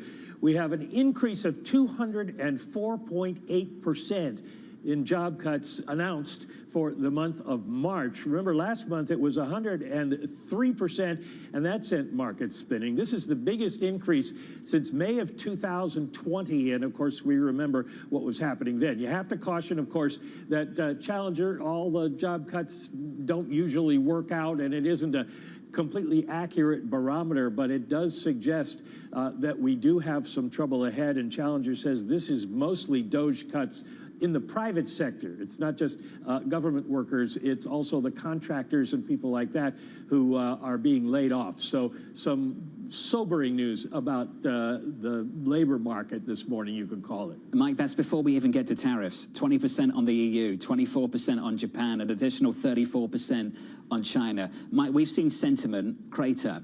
Are we going to see that bleed into the hard data as soon as this week? Well, I don't know if we see it as soon as this week, because this week will largely reflect things that happened last month, but we're going to see it fairly soon. The thing about the whole tariff regime announced yesterday is we didn't get a lot of details about how this will be applied. So there is a range of views on Wall Street. Goldman Sachs thinks the average weighted rate will go to 18%. Capital Economics thinks 33%. You got a lot of people in between, in the 20s, but the point is the Smoot-Hawley tariff rate was 20%. The average weighted tariff. According to a Fed model, in 2018, if you plug these numbers into it, GDP will fall by 2.3% and prices will go up by 1.5%.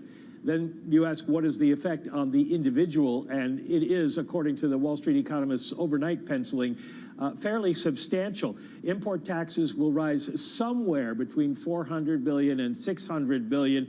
That would be the largest tax increase in decades, and it would take disposable income growth negative, according to J.P. Morgan.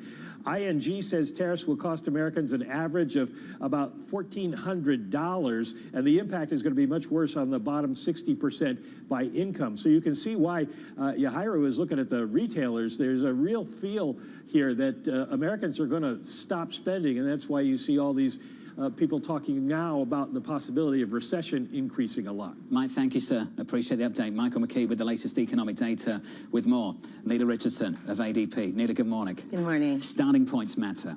Where's this labor market right now? Solid. Someone helpfully left all of the economic releases here on the Bloomberg terminal, so I'm going to use this as well as the ADP data that we reported on Wednesday. We saw 155,000 jobs created in March. That's very good news for the baseline of the labor economy before this tariff announcement. But if you look at where the census for economists, according to Bloomberg, you see that initial jobless claims were low. Now, this Challenger information will give us another data point, but we're still at historical lows when it comes to the expectation of layoffs over the next few months. And all the standards of the labor market have coalesced into a pretty solid number. Now, next week will be the reference week for the ADP number and the new government data. So next week will be important to watch. But for the month of March, we saw solid hiring across all firm sizes in the ADP data. This is the challenge right now for the Federal Reserve. They're looking at the existing data and the existing economy that's showing signs of strength at the same time that the soft data is showing a rapid shift. DataTrek, Neil Colas over at DataTrek said that one feature of the labor market has been that companies have been reluctant to fire people post-pandemic. Have you seen any signs that that is starting to change? You know, in the short term, Main Street can adjust to tariffs as quickly as the markets are adjusting right now. In the short term, production patterns are going to be sticky and consumption patterns are going to be very sticky. And that's what we're seeing broadly in the data. Yes, the headline number is solid. You're not seeing the effects of policy changes or even downbeat consumers in the headline numbers. Where you're seeing it is in the industry-specific channels. So construction hiring was much lower and weaker than we thought. That could be because input prices in terms of housing construction has gone up. It could also be because of labor shortages, which is a big driver of hiring in construction. We actually saw a boost of hiring in manufacturing for the second straight month. That was a surprise. Is this anticipatory hiring, trying to feed production before the tariffs really take hold of the U.S. and global economy? Maybe. We're seeing a slowdown in consumer-facing industries. So this all is to say that we're seeing an uneven effect in the labor market, but the top line number is still very good. You have a lot of discussions with different corporate executives. You go around, you mine the data, both qualitative and quantitative, and I'm wondering what you're hearing about who people expect to absorb the cost, and it's a point that John has brought up. Are companies prepared to absorb it in margins? Are they going to pass it along? Or is it going to come in the way of job cuts and other types of cuts around the edges? To answer this question, it's really important to think short-term and long-term, short, medium, and long-term, and going from the macro policy to the locals. Because what a furniture, for example, manufacturer does in North Carolina will be very different than the response of a farm in California. Every company is going to absorb these impacts very differently, and you're not going to see it immediately in job loss. What you're going to see is a cutback in hours maybe, or a change in the compensation structure.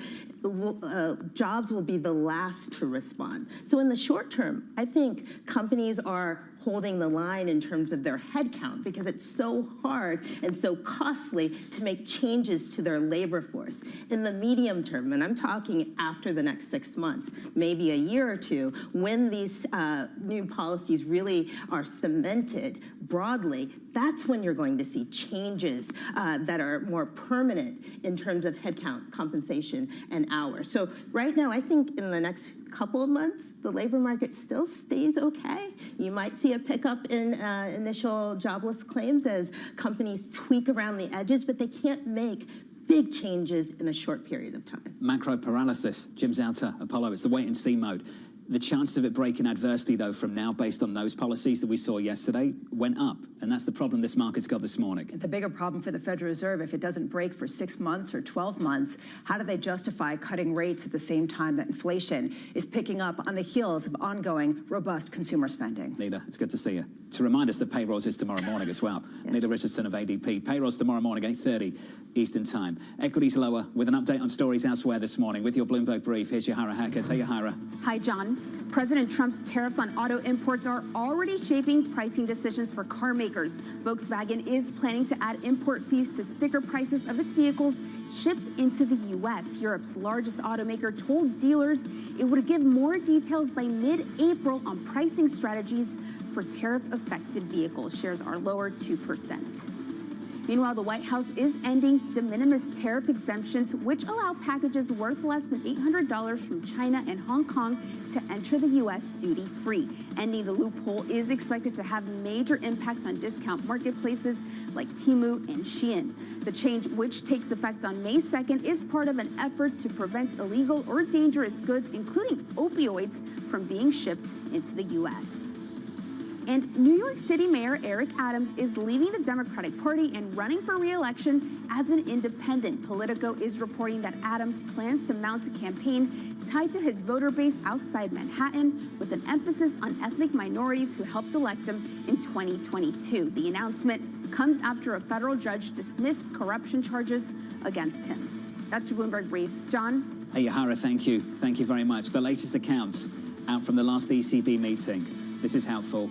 This is where policymakers are right now. Take a listen to this. Both a rate cut and a pause are on the table for April. Do they have to consider something else further down the line if we get bigger tariffs all over the place and more price pressure? If it's an inflationary shock, do they have to respond in a same way that people have in the past that hasn't really done a good job? Stagflation is a very hard call for these central banks, and that could be what they're facing. Inflation uncertainty could unfold either way.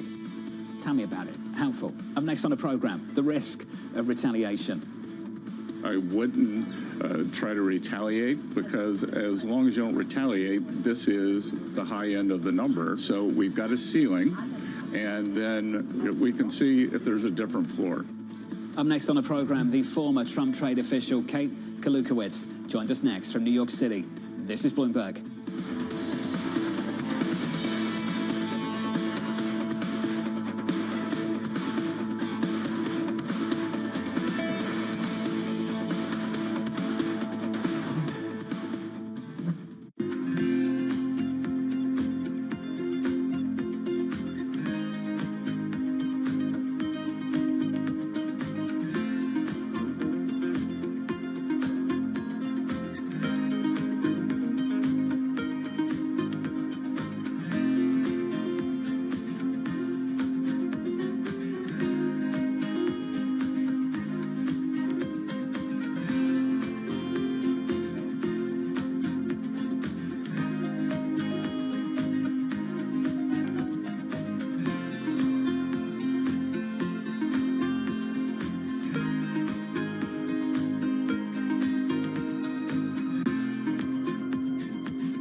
Behind the bright lights and adrenaline of pro sport is an equally exciting world of negotiations and deal making. That's what we cover each week on our podcast, The Deal. I love the fact that you have, we say the cojones, but I can't say that in Bloomberg. Maybe moxie? Yeah, moxie. I'm Alex Rodriguez, former baseball player turned business executive. And I'm Jason Kelly, a journalist at Bloomberg. Over the next couple months, we'll hear from all-stars like Billie Jean King. Well, what should I learn? What should I do? I said, learn the business. Jay Williams. You're the asset, but how do you become the principal? Paul Rabel. We're going to be the league of digital, and that's why you're going to invest. Adina Friedman. I definitely am competitive. David Rubenstein. People don't come up to me on the street and say, let's talk about this private equity deal you did recently. No, nobody does that. They say, let's talk about the team. And so many more. You need a clap? No, I never. Go.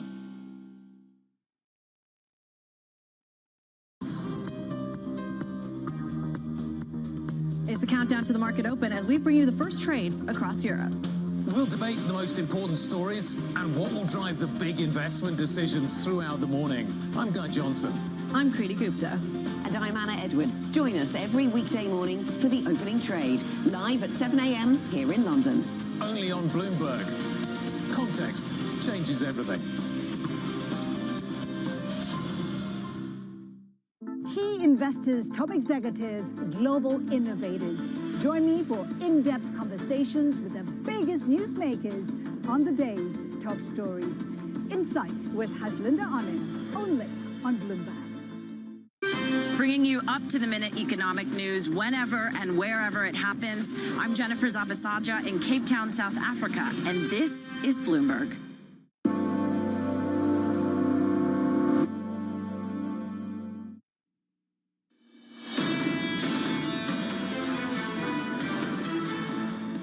Live from New York City, counting you down to the opening bell with equities lower by more than 3% on the S&P, down by more than 4% on the Russell. The Russell 2000 negative by 4.6%. Under surveillance this morning, the risk of retaliation.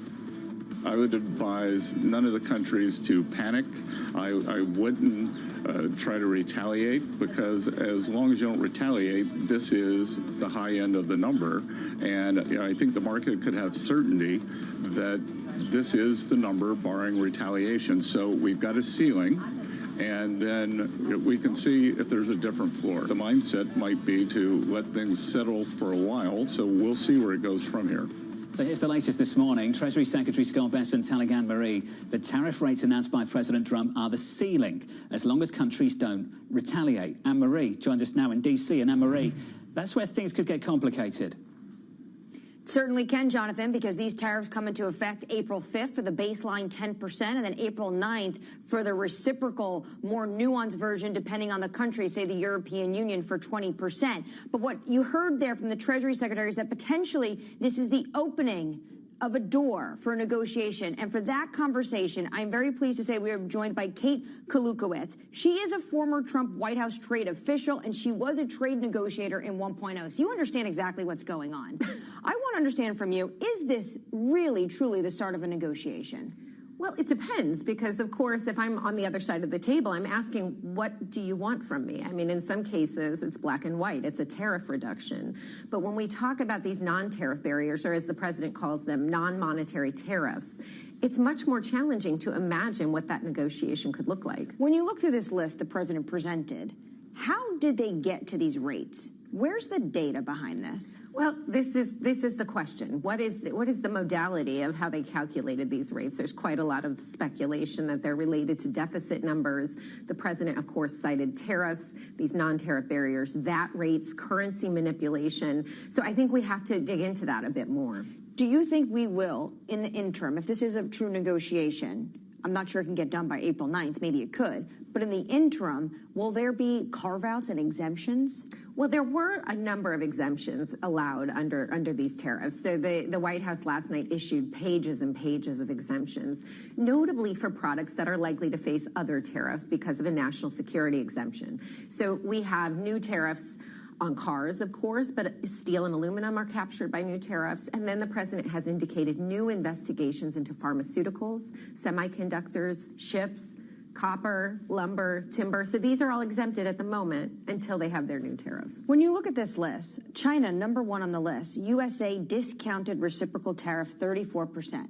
The past few weeks, we saw a 20% levy put on China because of fentanyl. On top of that, Trump 1.0 had around about 20-25% when it came to just phase 1 trade deal and other imbalances.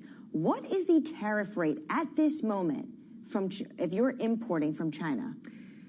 As of April 9th, I mean, as of today, of course, it's 45%. Then we will add in the 10 on Saturday, and then it will jump by 34%. So cumulatively, we're looking at around 79-80% tariffs on all imports from China. Do you think that is negotiable? I think eventually it is. I think the president, I think his legacy goal here is a deal with China. And so I think this is very typically Trump leveraging, right? He wants to come into those negotiations with the most significant leverage. And I think that's what we're seeing. The question is how China will respond. Based on your past experience in the Trump 1.0 administration, how do you think China is going to respond to this? I think they're going to continue to be calculated. We've seen them in each instance of tariff increases take a measured approach. They are showing the Trump administration that they're prepared to defend themselves, but they're not going to go over the top. They have started to reach out as well to allies of the United States, urging them to join together. And this is the interesting piece to me, because of course, if China starts to make friends with our allies around a shared dislike of Trump, this is a bigger concern. Is that a red line this administration you think understands? If you're too aggressive, you might force allies to actually say, we're not going to put up the barriers you're asking for us when it comes to Beijing and then dumping on our markets. Is that a red line you think they understand? I think some do, but I think the president articulated in his comments yesterday that, some of our friendly nations, he kept saying friends are foes and our friends are sometimes the worst. He is looking at this in a very bilateral way. Japan and Korea received fairly high tariffs. And he thinks, I think, that we can negotiate with them away from this.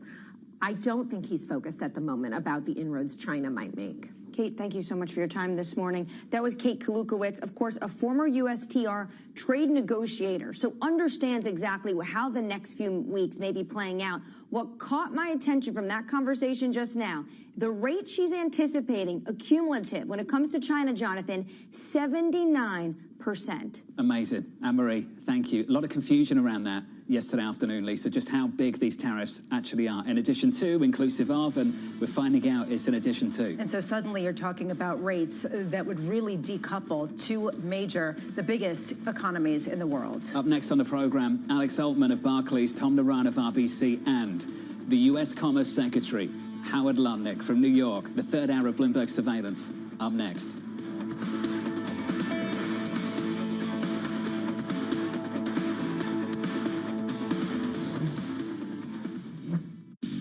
DraftKings hit a milestone in the second quarter of 2024. For the first time as a public company, it turned a profit. Is this a new era for DraftKings? There's an inflection from when you're cash flow negative and you're operating off of equity raises from the past to when you're self-funded and you're cash flow positive and able to control your destiny a lot more. You've had your first quarters of profitability now. Does that take pressure off? Does it increase pressure? I think it increases pressure. I mean, once you start making profits, people expect you to make more, and all of a sudden you're valued on a multiple of those profits as opposed to the theoretical what could be. So very important, I think. When you're cash flow negative, you've sold a vision of what the company should be working on, and you're very focused on working on that and delivering against that. When you've pivoted to profitability, the world of what you can work on is a little bit open, and there's a lot of different ideas, and it requires more focus than ever to make sure that you are prioritizing on the most important things that are going to deliver the most value. DraftKings' solid standing in a booming sector gives them the luxury to play the long game. They're not under pressure to cut costs. When you have really strong revenue growth, you don't need that. If you look at where we are today and where we want to be and where we believe we will be, the vast majority of the incremental EBITDA is not coming from any cost reduction. It's coming from increased revenue. We don't feel like we need to cut costs because we're growing our revenue so much. We want to grow our revenue into our existing cost structure, and there's no need to reduce the cost as long as we're being efficient with what we allow our cost growth to look like. Listen carefully. Can you hear the rhythm in the markets? Not not just in the syncopations triggered by inflation, but in the preludes leading to global elections, in the dissonance that moves the Nikkei, and the rising course conducted by AI. There's music in the markets, and if you want to learn to listen for it, we'll show you how. What is the issue between the type of information that's being collected by investors and the marking issue that you're describing? What mark-to-market assets do is it forces honesty into the situation. We're talking right after the DeepSeek model surprised everybody in its efficiency. It took hundreds of billions off of market caps because it legitimately raised concerns that maybe the future of AI was different. I guarantee you that if you look at other portfolios that aren't marked, they didn't move. If private assets are going to eat the world, as they say, with the equity market halving in the number of names, you come to a world that is increasingly an echo chamber. Imagine you have a firm that has some public assets and some private assets. If you see your public assets in AI going down by 20%, you're going to be thinking very, very deeply about what your private assets are worth differently than someone who just has the latter.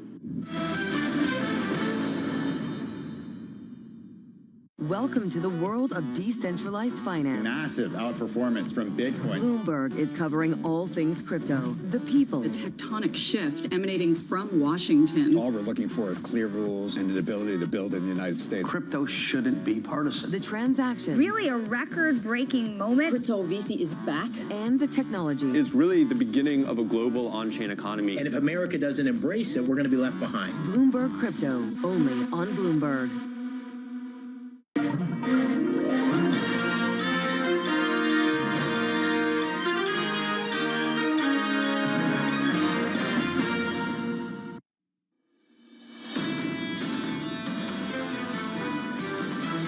We're just focused on tariffs, but there's a whole range of policies that are not growth friendly. The rest of the world's watching mistake after mistake be made. It's not a zero-sum game. It could actually be a net loss for the whole global order. The majority of countries in the world, their main trading partner is China, not the United States. Where is this leading to? One, I call it the Thatcher Reagan. That's option A. Option B is Jimmy Carter on steroids. This is Bloomberg Surveillance with Jonathan Farrow, Lisa Abramowitz, and Anne-Marie Hordern. Smoot Hawley on steroids last night, that's for sure. Live from New York City this morning. Good morning. The third hour of Bloomberg Surveillance begins right now with equity futures cratering on the S&P 500. We are lower. We're down across the board. Your board looks like this, down by 3.4% on the S&P. On the Nasdaq, we're down by 4 full percentage points. In the bond market, we do receive a bit of a bid. 2-year, 10-year, 30-year. Yields are down 6 basis points on 10s to just north of 4%. New lows for 2025 in the last 24 hours. But in foreign exchange, the standout headline at the moment is this dollar weakness. The euro on course potentially for the biggest single day performance going back to December 2015. This is a continuation of what we've seen, which is risk assets in the United States lower at the same time that the dollar, usually a safe haven, is weaker. And this is the reason why George Saravelos of Deutsche Bank came out and said the safe haven properties of the dollar are being eroded. There is a big gut check about how much the world order has shifted overnight with the overlay of tariffs that, as you mentioned, revert us back to pre-Smoot Hawley times in terms of how much they increase the rate of tariffs in the U.S. If you missed the fireworks as they were unfolding yesterday evening, it was messy. The Wall Street Journal came out with a headline and said new baseline tariff on all countries 10%. The market took that as, okay, 10's not 20, good news by stocks. And then all of a sudden the president holds up a board. And on that board there's all these numbers. 20% on the EU, 24% on Japan, 34% on China. The equity market never looked back, cratered. At this point, this is a worst-case scenario. That is what many analysts said in terms of both scope of the tariffs, but also the vagueness of them. It wasn't clear what the off-ramps were for each of those countries to come back and say to the United States, we will meet you where you're at and negotiate. That is the reason why people are having a hard time looking forward.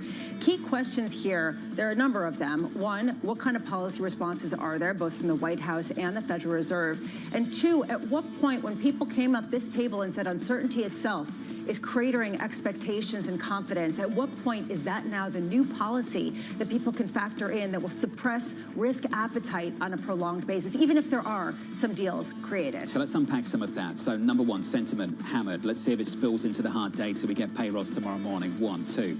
The only ray of light this morning, the tiny little bit of light at the end of a very dark tunnel, von der Leyen of the EU coming out and saying, we will retaliate if negotiations fail. That is someone that's ready to negotiate, is the other side.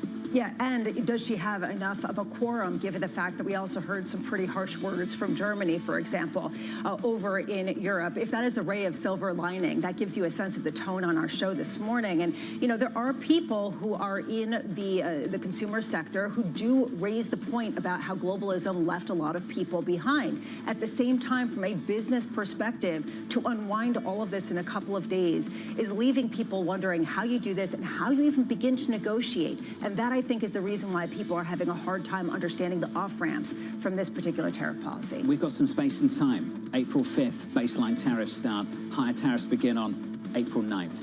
That's the clock. It's ticking. Equity futures down by 3.3% on the S&P. Coming up this hour, Alex Altman of Barclays as global equity markets sink. We'll catch up with Tom Narayan of RBC following 25% tariffs on autos. And later this hour, the U.S. Commerce Secretary, Howard Lutnick, 8:30 Eastern Time. That is a must-watch conversation taking place right here on Bloomberg Surveillance. We begin this hour with global stocks sinking following President Trump's sweeping tariff announcement. Alex Altman of Barclays writing, this is essentially the worst case outcome. Bulls will argue we're at peak uncertainty. I am not convinced. Alex joins us now for more. Alex, good morning. Good morning. What would convince you?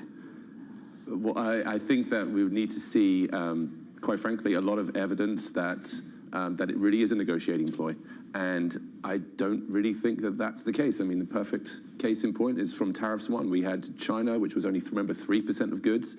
And in that environment, everyone said at the time, oh, this is just a negotiating tactic. And yet all of those tariffs are still here today. So we got through the China story and we got through it okay, but we're in a different position now and the tariffs are higher and there are more countries. A lot of people are running around with this idea that if these tariffs stick, you're talking about an extra 1 percentage point on PCE by the end of the year. Is that the kind of number you're coming up with? Could it be worse than that? I think there's two parts that could be worse.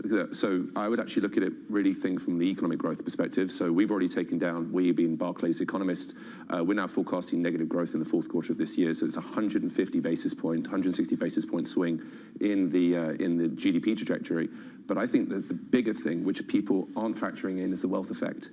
So, you know, you've got half of US households that now own securities. Almost 70% of households have their financial assets tied into equity markets. So the financialization of the US economy is far greater today. So the uncertainty point that you mentioned in terms of the impact that has on the equity market, I think that immediately feeds through the wealth channel, and that accelerates any kind of downturn that we may feel long before that we are factoring anything tariff related. Is that the key point then from yesterday, is that even if some of these tariff rates are negotiated lower, the uncertainty that is going to be prolonged and the lack of predictability with the tariff regime has caused you to grow less optimistic about equity returns, particularly in the United States? Absolutely. And put it really simply, uncertainty, as far as I'm concerned, is the killer of everything. You know, if you're a corporate, if you're a boardroom, uncertainty stops you from making those investment decisions. It stops you from making those hiring decisions.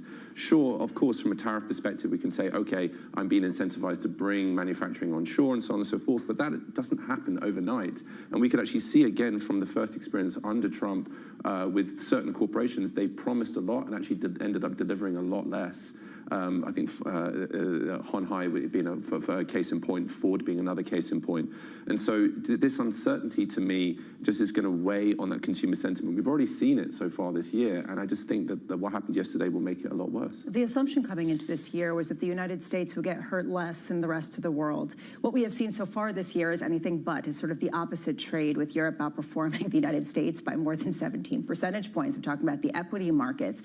Is that a trend that's going to stick? And I say that at a time where the dollar is weakening at the fastest pace versus the euro going back to 2015. I think it's pretty unclear. So we came into the year with a very strong view of US exceptionalism as a tactical short. That was our view, and it was a pretty controversial one. Today, I think that the issue is that I think we need to go back to the old phrase of if the US sneezes, the rest of the world is going to catch a cold.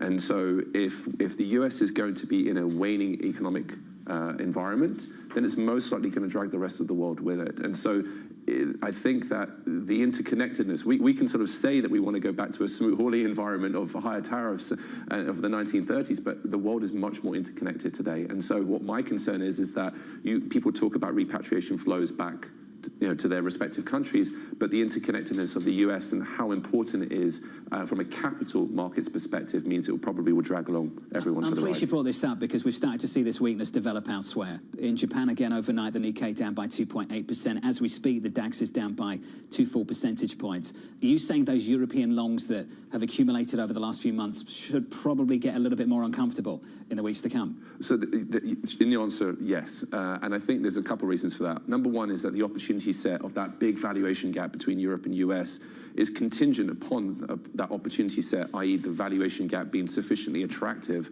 based upon an ROE differential, let's just call it. That gap is largely closed, and it closed in record speed, which leads on to the second point. Why did it close at record speed? It's because if you're trying to move money out of the United States, we've got a $60 trillion market here. You look at any other market globally, it's orders of magnitude smaller and also orders of magnitude harder to trade. So trying to move money also is going to have a profound impact on those respective markets, which just make it less interesting if you're a large financial institution and you're being like, okay, I don't want to be in US equities anymore. You have a problem. Where do you go? So tactically, where do you go? I think within the US, you effectively have to go responsibly within two parts. Number one is you have to go within quality. And I don't think that's anything particularly new. So strong balance sheet versus weak balance sheet, just thinking about the path of if interest rates can't come down as quickly as we would have hoped, then what does that mean for the leveraged loan market? What does it mean for the BDCs and that part of the market as well? So strong versus weak balance sheet, that's a pro-quality trade. The other one is we need to start thinking about value again. So are there parts of the market that already are factoring in a higher degree of recession or providing that, to use Buffett's phrase, margin of safety that other parts of the market are not? So the market writ large is trading on, 21, 22 times, depending on what EPS we're using for these downgrades. There are parts of the market that are still trading very cheap, and there's also international equities trading very cheap. Mexico, for example, 8.5 times. Turkey, also a relatively cheap market. There's esoteric parts of the world which we might have to just dig a little bit deeper to try and find something interesting. Didn't like the Turkey point? Well, it's not what I expected. I'm thinking of all places to go. Turkey, wow. I mean, it just shows that, redefining undervalued. We're searching for the silver lining, Kip. Exactly. Thank you. Alex, let's finish on this. Who do you think blinks first, the White House or the Federal Reserve? I think that's a great question, and I personally think that it's going to have to be the White House. And I think the White House is operating, so the way we're thinking about it is twofold. The Fed are operating under a put driven by the credit market. And the White House is being driven by a put that is time-driven, not strike-driven. So they're operating on the assumption that they need to think about midterms. They need to be thinking about a recovery in the economy and people feeling good for 2026. So they're actually operating under more constrained capacity in terms of like, okay, how do I get that inflection point for next year? So I personally think that it's going to be the White House that comes to the negotiating table first. And the Fed will be operating under the function of, if the credit market bulks, loans, BDCs, so on and so forth, then I suspect that will be when they step in. Smart framing. Alex, it's good to see you. Thanks for dropping by. Thanks very much. Alex Altman of Barclays. Underperformance stateside within the equity market in the United States. Apple down something like 7 or 8%, seeing big moves lower in the likes of Amazon, down by something like 6 percentage points. Likewise for the likes of Meta, down by 4, 5% too, just across the board. Mag 7 stocks getting hammered again this morning. Because they're the ones that have that international footprint. And by the way, if you want retaliation, how much they become the targets, the poster children of America that say China can go after. There's a key question here as you go forward, which is, where does the Trump administration respond if they're trying to cater to this sort of nationalistic feeling and corporate America is viewed as a globalist entity that isn't necessarily the champion that they want to support? I'm serious. It doesn't work with the narrative that they're trying to put out there that we've got your back, you workers. And at a certain point, you wonder how much that's going to stymie how quickly the Trump put is going to come into place. Equity futures this morning recovering just a touch. We're down by 3 full percentage points. The opening bell 1 hour and 17 minutes away with an update on stories elsewhere with your Bloomberg Brief. Here's Yahara Hecker. So, Yahara. Hi, John. TikTok owner ByteDance is facing a fine of over 500 million euros for illegally shipping European users' data to China. The fine comes after a lengthy investigation found TikTok violated the EU's General Data Protection Regulation. Now the regulator will order TikTok to suspend the unlawful data processing in China within a set time frame. Meanwhile, Russia is counting on President Trump to deliver an acceptable peace deal in Ukraine, but according to people familiar, it's prepared to continue the war if talks fail. Those sources also said the Kremlin is unconcerned by Trump's threat to slap punitive secondary sanctions on Russian oil over the lack of progress toward a ceasefire.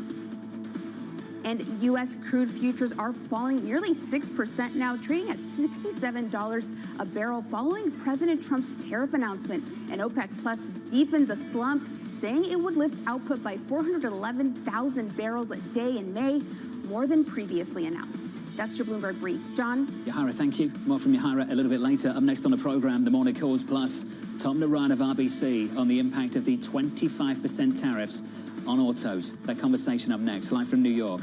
You're watching Bloomberg TV.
Good morning. This is Bloomberg Surveillance. Welcome back to the opening trade. This is Bloomberg Technology. This is the Asia Trade. This is Wall Street Week. Welcome to Balance of Power. This is Bloomberg Television. David Weston. Join me for the next generation of Wall Street Week, telling stories of capitalism from business, markets, economics, tech, and climate. Each week, we'll go on the road for a look at what lies behind the headlines of today and what will likely be the headlines tomorrow. Above all else, it's emissions. Done nothing but grow immensely. To me, that's an extraordinary sign. We can be the change that we want to see. Watch the all-new Wall Street Week. More than what you need to know, it's what you need to think about. Bloomberg has the Fed decision under surveillance with the fastest coverage and exclusive analysis, including Powell's press conference. Nobody covers the Fed like Bloomberg.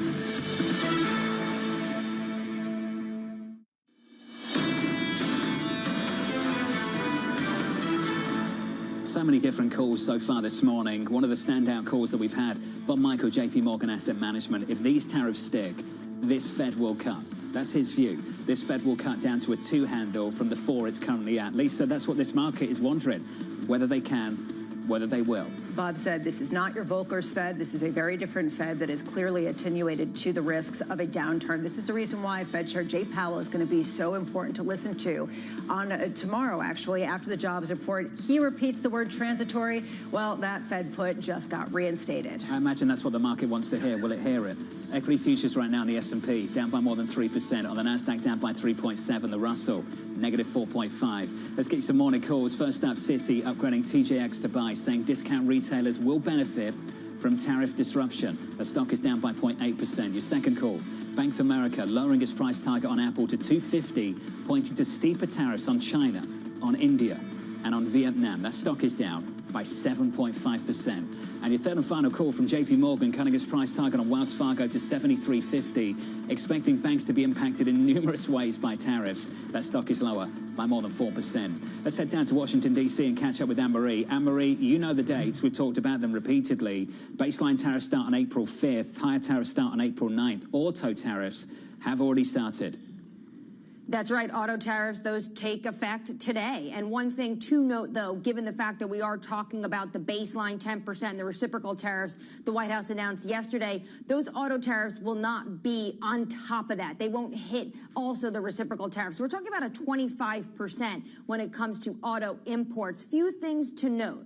One, the European massive giants are already looking at adding import prices to this, so basically passing it immediately on to the consumer. And others, like Mercedes-Benz, is looking at, can they do more in the United States? That will be music to the ears of President Donald Trump, who's been talking about wanting to bring more manufacturing into the United States.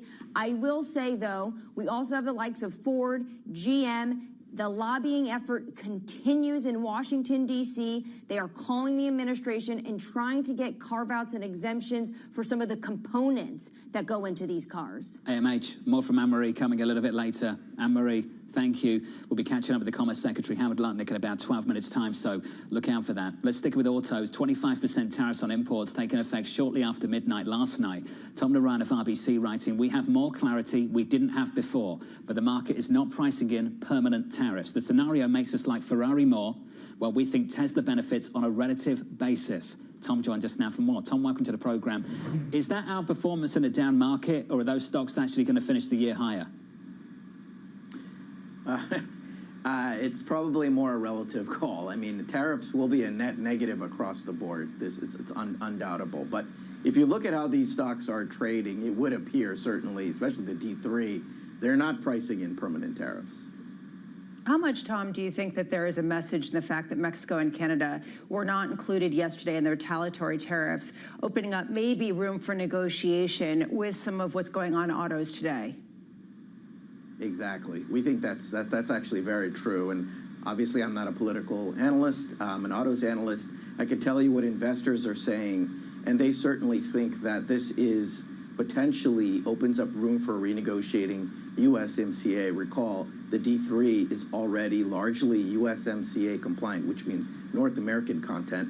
Question is obviously U.S. content, but they're already at about 50% U.S. content. It's just the other 50% that could be tariffed at 25%. If they could negotiate that down, that would be a big boost to them. Yesterday, President Trump was saying that there'll be 0% tariffs if people move their production to the United States. This morning, Mercedes came out, said they were contemplating possibly moving some production to the United States. How feasible is that type of shift, and what is the time frame that you could foresee? Yeah, it really depends on the OEM. Mercedes obviously has their plant in the U.S., so does BMW that makes SUVs. A lot of those get imported to Europe. But certainly you could add shifts, et cetera, to expand that production footprint. That's not as difficult, let's say, as GM. Building a brand new plant in the U.S. would take not months, but several years. We're talking 3 to 4 years. By that time, you could have a new administration that takes office. So less likely for a brand new plant to be built in the U.S., more likely for extra shifts or lines to be built for, let's say, a Mercedes or a BMW. Tom, how many manufacturers do you think will just exit this market? We had this conversation earlier on this week, and we had an analyst, I believe, from Bank of America, John Murphy, wasn't it? Yes. Earlier this week, yeah, long week. John came on the program, and John talked about whether some companies would just exit the low end of the market. And I wonder, Tom, whether you share that opinion and how you think some of these policies will actually reshape the auto market in America in adverse ways. Yeah, I mean, the U.S. market is a big market. It's kind of hard to get out of it completely. It's dominated by the D3 anyway. But yeah, the Japanese and the Korean players, it does beg the question of how big they are in the market longer term. They tend to compete with each other, not with the D3. That is interesting. Also, their imports are predominantly on the premium side. Let's say, you know, like a Lexus for Toyota, et cetera. They compete against each other. So maybe you get less of those. Again, all of this presumes a structural tariff that continues. We're not sure that's really going to happen, but for the most part, if you're already in the U.S., you're going to want to stay there. It's a very important market, especially what's happening in China and Europe. You'll see some stuff on the fringes, but unlikely to see huge changes, I would say. Tom, why does no one believe it?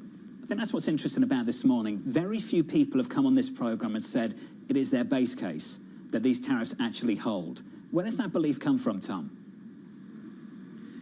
Well, it comes from the fact that, yesterday's news excluded tariffs. And actually, the tariff announcement last week on autos was, in some people's minds, there is a silver lining there. It talked about examining U.S. contenting, right? In the past, we didn't know what happened to a Chevy Equinox, where the battery comes from the U.S., but it's assembled in Mexico, and then it's shipped to the U.S. Now we know that the administration says they're going to calculate how much U.S. content there is. We think, and investors seem to think, that this is potentially a negotiating tool for the future to increase U.S. content, as opposed to an outright 75% tariff. The other thing we know is the automakers are talking about the fact that they'll increase pricing. They won't just simply absorb the tariff altogether. When you run the math on that, it's not as painful as it would be if the OEMs just absorb the tariff entirely. We've been discussing, Tom, what the end game is here, and some people have speculated that it's a true decoupling of the U.S. and China, including removing some of those connecting countries like Vietnam, Malaysia, Thailand, et cetera, that have been doing the production of a whole host of different manufactured bits. I'm just wondering, Tom, given how integrated the supply chain has been, given how much Chinese manufacturers have moved into China, into Vietnam, into Malaysia, how feasible do you think that kind of decoupling is? Very difficult. The supply chain is so global as it is. I mean, you're talking even the supply chain within the supply chain, right? Suppliers even that make, let's say, wire harnesses or seatings, there's components in there that come from different countries. Even companies that potentially benefited in some way on a relative basis from this tariff announcement, who produce entirely domestic, have a ton of parts that are sourced, from overseas. So that decoupling that will take even longer potentially than even setting up plants in the U.S. You may see some suppliers change, let's say instead of Mexico, Honduras, or what have you, maybe in the hopes that that will sweeten the deal, let's say, better with the administration. But there simply isn't the labor force in the U.S. to do some of these jobs. Creating that takes years. So unlikely that will decouple. That's just the world we live in today. It'll be really difficult to go back from that. Hey, Tom, appreciate your input. Busy week for you, I'm sure. Tom Naran there of RBC. Lisa, I wonder what it would take to convince people that this was actually going to happen. The tariffs have gone on overnight, and yet still, analysts in the auto sector don't believe they stay. After a week, after a month, after 2, after 3, at what point do they believe that this is going to hold? It's a great question. Ultimately, at what point do people give up the hope of a Trump put, where there's going to be some response from the administration trying to jawbone markets a little bit higher? That hope takes a beating overnight. Equities are lower by more than 3 full percentage points. Up next, a major player in President Trump's tariff announcement, the Commerce Secretary, Howard Lutnick, live on Bloomberg TV.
From our studios in New York and San Francisco, our expert hosts have the data and analysis from the companies you know and the startups to watch, plus the interviews you don't want to miss.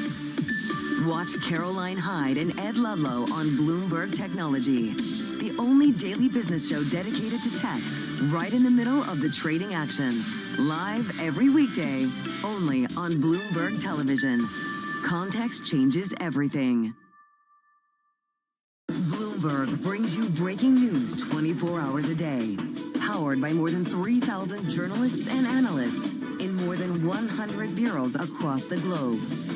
Bloomberg Television. Context changes everything. It's a multi-trillion-dollar industry. We'll show you what's happening in ETFs like no one else. ETF IQ, only on Bloomberg. The countdown is on. Everything you need to get the edge at the end of the market day.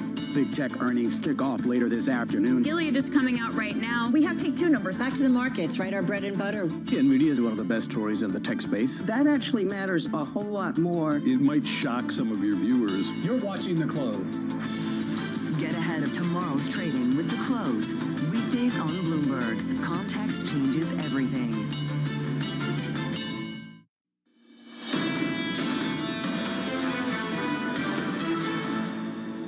Equities right now negative by 3.4% on the S&P 500. On the Nasdaq, we're down by 4 full percentage points. In just a moment, jobless claims data ahead of payrolls data tomorrow morning. Going into that, your bond market looks like this on a 2-year, 10-year, and 30-year. Yields are lower by 8 basis points on 10s, 4.05%, and the euro is cratering for the dollar side of the trade. Euro dollar right now 110.85. Euro stronger, a 2 percentage point move. Let's get to Michael McKee with some economic data. Good morning, Mike. Good morning, John. Well, we're getting the latest jobless claims numbers, and they're still way in line with a strong labor market, 219,000 for the last week, and only 564 federal employees filing for unemployment benefits. Remember, they're in a different category, so we are not seeing the Doge effect yet there. We're also waiting on the U.S. trade balance, which comes in at a negative $122 billion. That's down from $131 billion last time.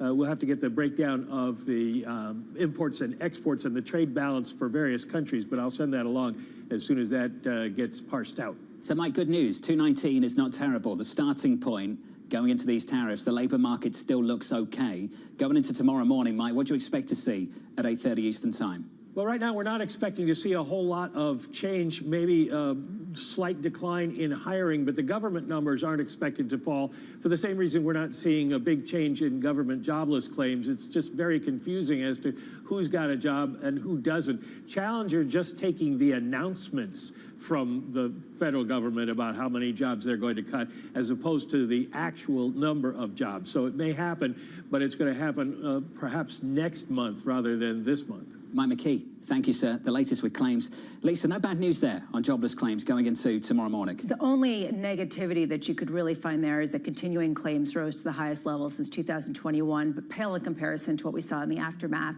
of the pandemic. Look, as Neil Richardson said, you're not going to see those layoffs in the near term. Companies are doing pretty well, and they are passing along that with a strong, robust labor market, raising a question of when the hard data will reflect what we're seeing in the soft data. If you are just joining us, welcome to the program. The opening about 58 minutes away. The equity market down across the board. On the S&P 500 negative by more than 3%. As you know, our top story worldwide, President Donald Trump unleashing a major tariff push, imposing levies on all of America's major trade partners. The Commerce Secretary Howard Lutnick playing a key role in President Trump's tariff announcement just last night. The Commerce Secretary joins us now for more. Mr. Secretary, thank you for making time for us on a busy morning for you and the team. Appreciate it as always. Let's talk about those deadlines, those dates.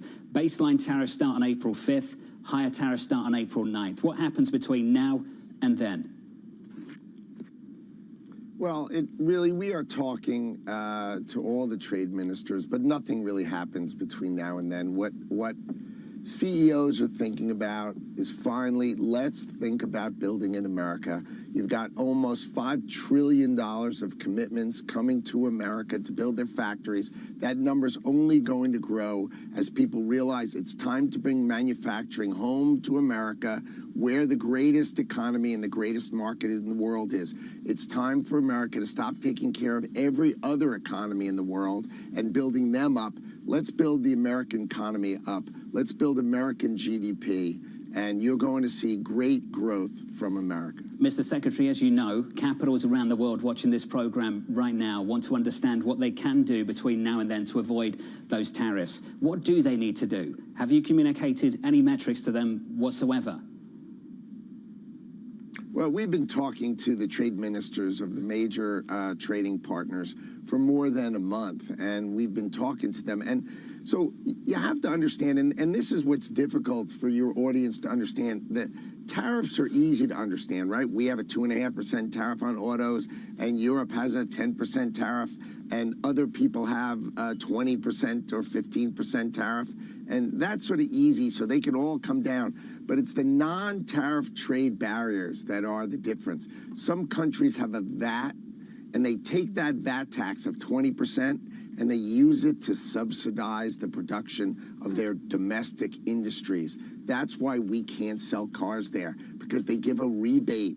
Either they give it directly. One country told me yesterday that they give it directly to their car manufacturer to make their cars cheaper. That's why they sell successfully and we don't. Others take the money and use it and give cheap energy costs to this production. And that's why the steel industry, why is everybody else so good at steel and we're not? It's because their governments subsidize it. So we really need to change the way trade works around the world. It's tariffs, but don't get confused that these non-tariff trade barriers, they are the monster that needs to be slayed. You've been consistent about this argument: subsidized production, manipulated currencies, foreign trade barriers, something the president addressed just last night. Can we just sit on the numbers just for a moment? The EU, 20%, 24% on Japan, 34% on China. Just what exactly was the methodology to go through all those different barriers to entry that you want to knock down? How did you come up with these numbers? Well, the Council of Economic Advisors, you know, the PhD economists of the administration, coupled with USTR, the United States Trade Representative, they publish a book called Trade Barriers, about this thick, right? And they've been analyzing for decades all of these different tools that these other economies use to hurt America, right? They won't take our corn in India. They won't take our beef almost anywhere. It's unbelievable. They won't take our agricultural products. They just treat us badly because we've allowed them to treat us badly.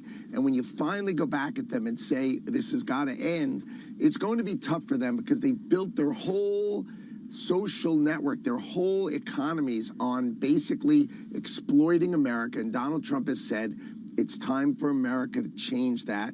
It's going to be difficult for them to change that, but eventually America is going to be treated fairly, and the production of American factories is going to be incredibly strong growth, and you're going to see that growth reverberate through GDP. Remember, people forget the D, gross domestic production. If you buy a foreign-made Toyota, that is not domestic production. Making a car in America, that's domestic production. Mr. Secretary, if we could just sit on the methodology just for a beat longer and address it directly. This is what we understand, what most people understand you did, that essentially you divided the country's trade surplus with the United States by the total exports, and then divided the number by 2 and produced this discounted rate. If you're a trade partner right now, and you've just watched how America has put together that policy, how are you meant to negotiate with that? What are those countries meant to say? What are they meant to do? The countries understand that their trade policies were an exploitation of America. Everybody understands. One country actually said to me, I was amazed that we were able to get away with it for this long. I mean, imagine that. Can you share that country with us? Because they don't say this, they never say this on the record. You've got the potential, the option, the ability right now to share that with us directly. Of course they're not going to say it on the record. Who's saying that to you? No, come on. Oh, stop. I mean, the country, one country told us that they give the subsidy to the car companies. Another country admitted that they give their subsidy to their steel companies. I mean, they're not going to repeat it on here. What's on here is that this is going to change, that it's time for these things to change. And they're going to be more fair. And America is going to do well. And in the middle of that time, all the factories are going to come back to America. You're going to see an enormous number of factories come back to America, or you're going to see incredible change globally. It's going to take time, but the factories are going to be built in America. That's the most important thing. Donald Trump wants to see steel and aluminum made in America so we can defend ourselves. He's going to want to see pharmaceuticals made in America. Who on your audience doesn't want us to make the ingredients for pharmaceuticals? Did anybody ever ask themselves why the ingredients for drugs should be made in China? Why is that? That's not cheap labor. That's high-tech factories in China. Why? Because their government helped create it. They created cheap goods there. They oversupply them. They drive the capitalist American who don't think like this out of business, and then they make it in China. And Donald Trump has said, I've had enough of this. I think, Mr. Secretary, most people would totally agree with you. They would totally agree with you because China is an adversary. It is not a partner for the United States. Europe would make a very different argument. And Europe might be wondering this morning why they're being thrown into the same bucket as the Chinese. What explanation can you give them? Europe does not treat our products fairly. They do not treat our companies fairly. They treat themselves incredibly well to the detriment of the United States of America, right? It is time for them to treat us fairly. And that is the point. It's not free and fair trade. Their tariffs are higher. The non-tariff trade barriers are incredible. Like, I'd ask you, why don't they take our beef? Why don't they take our agricultural products?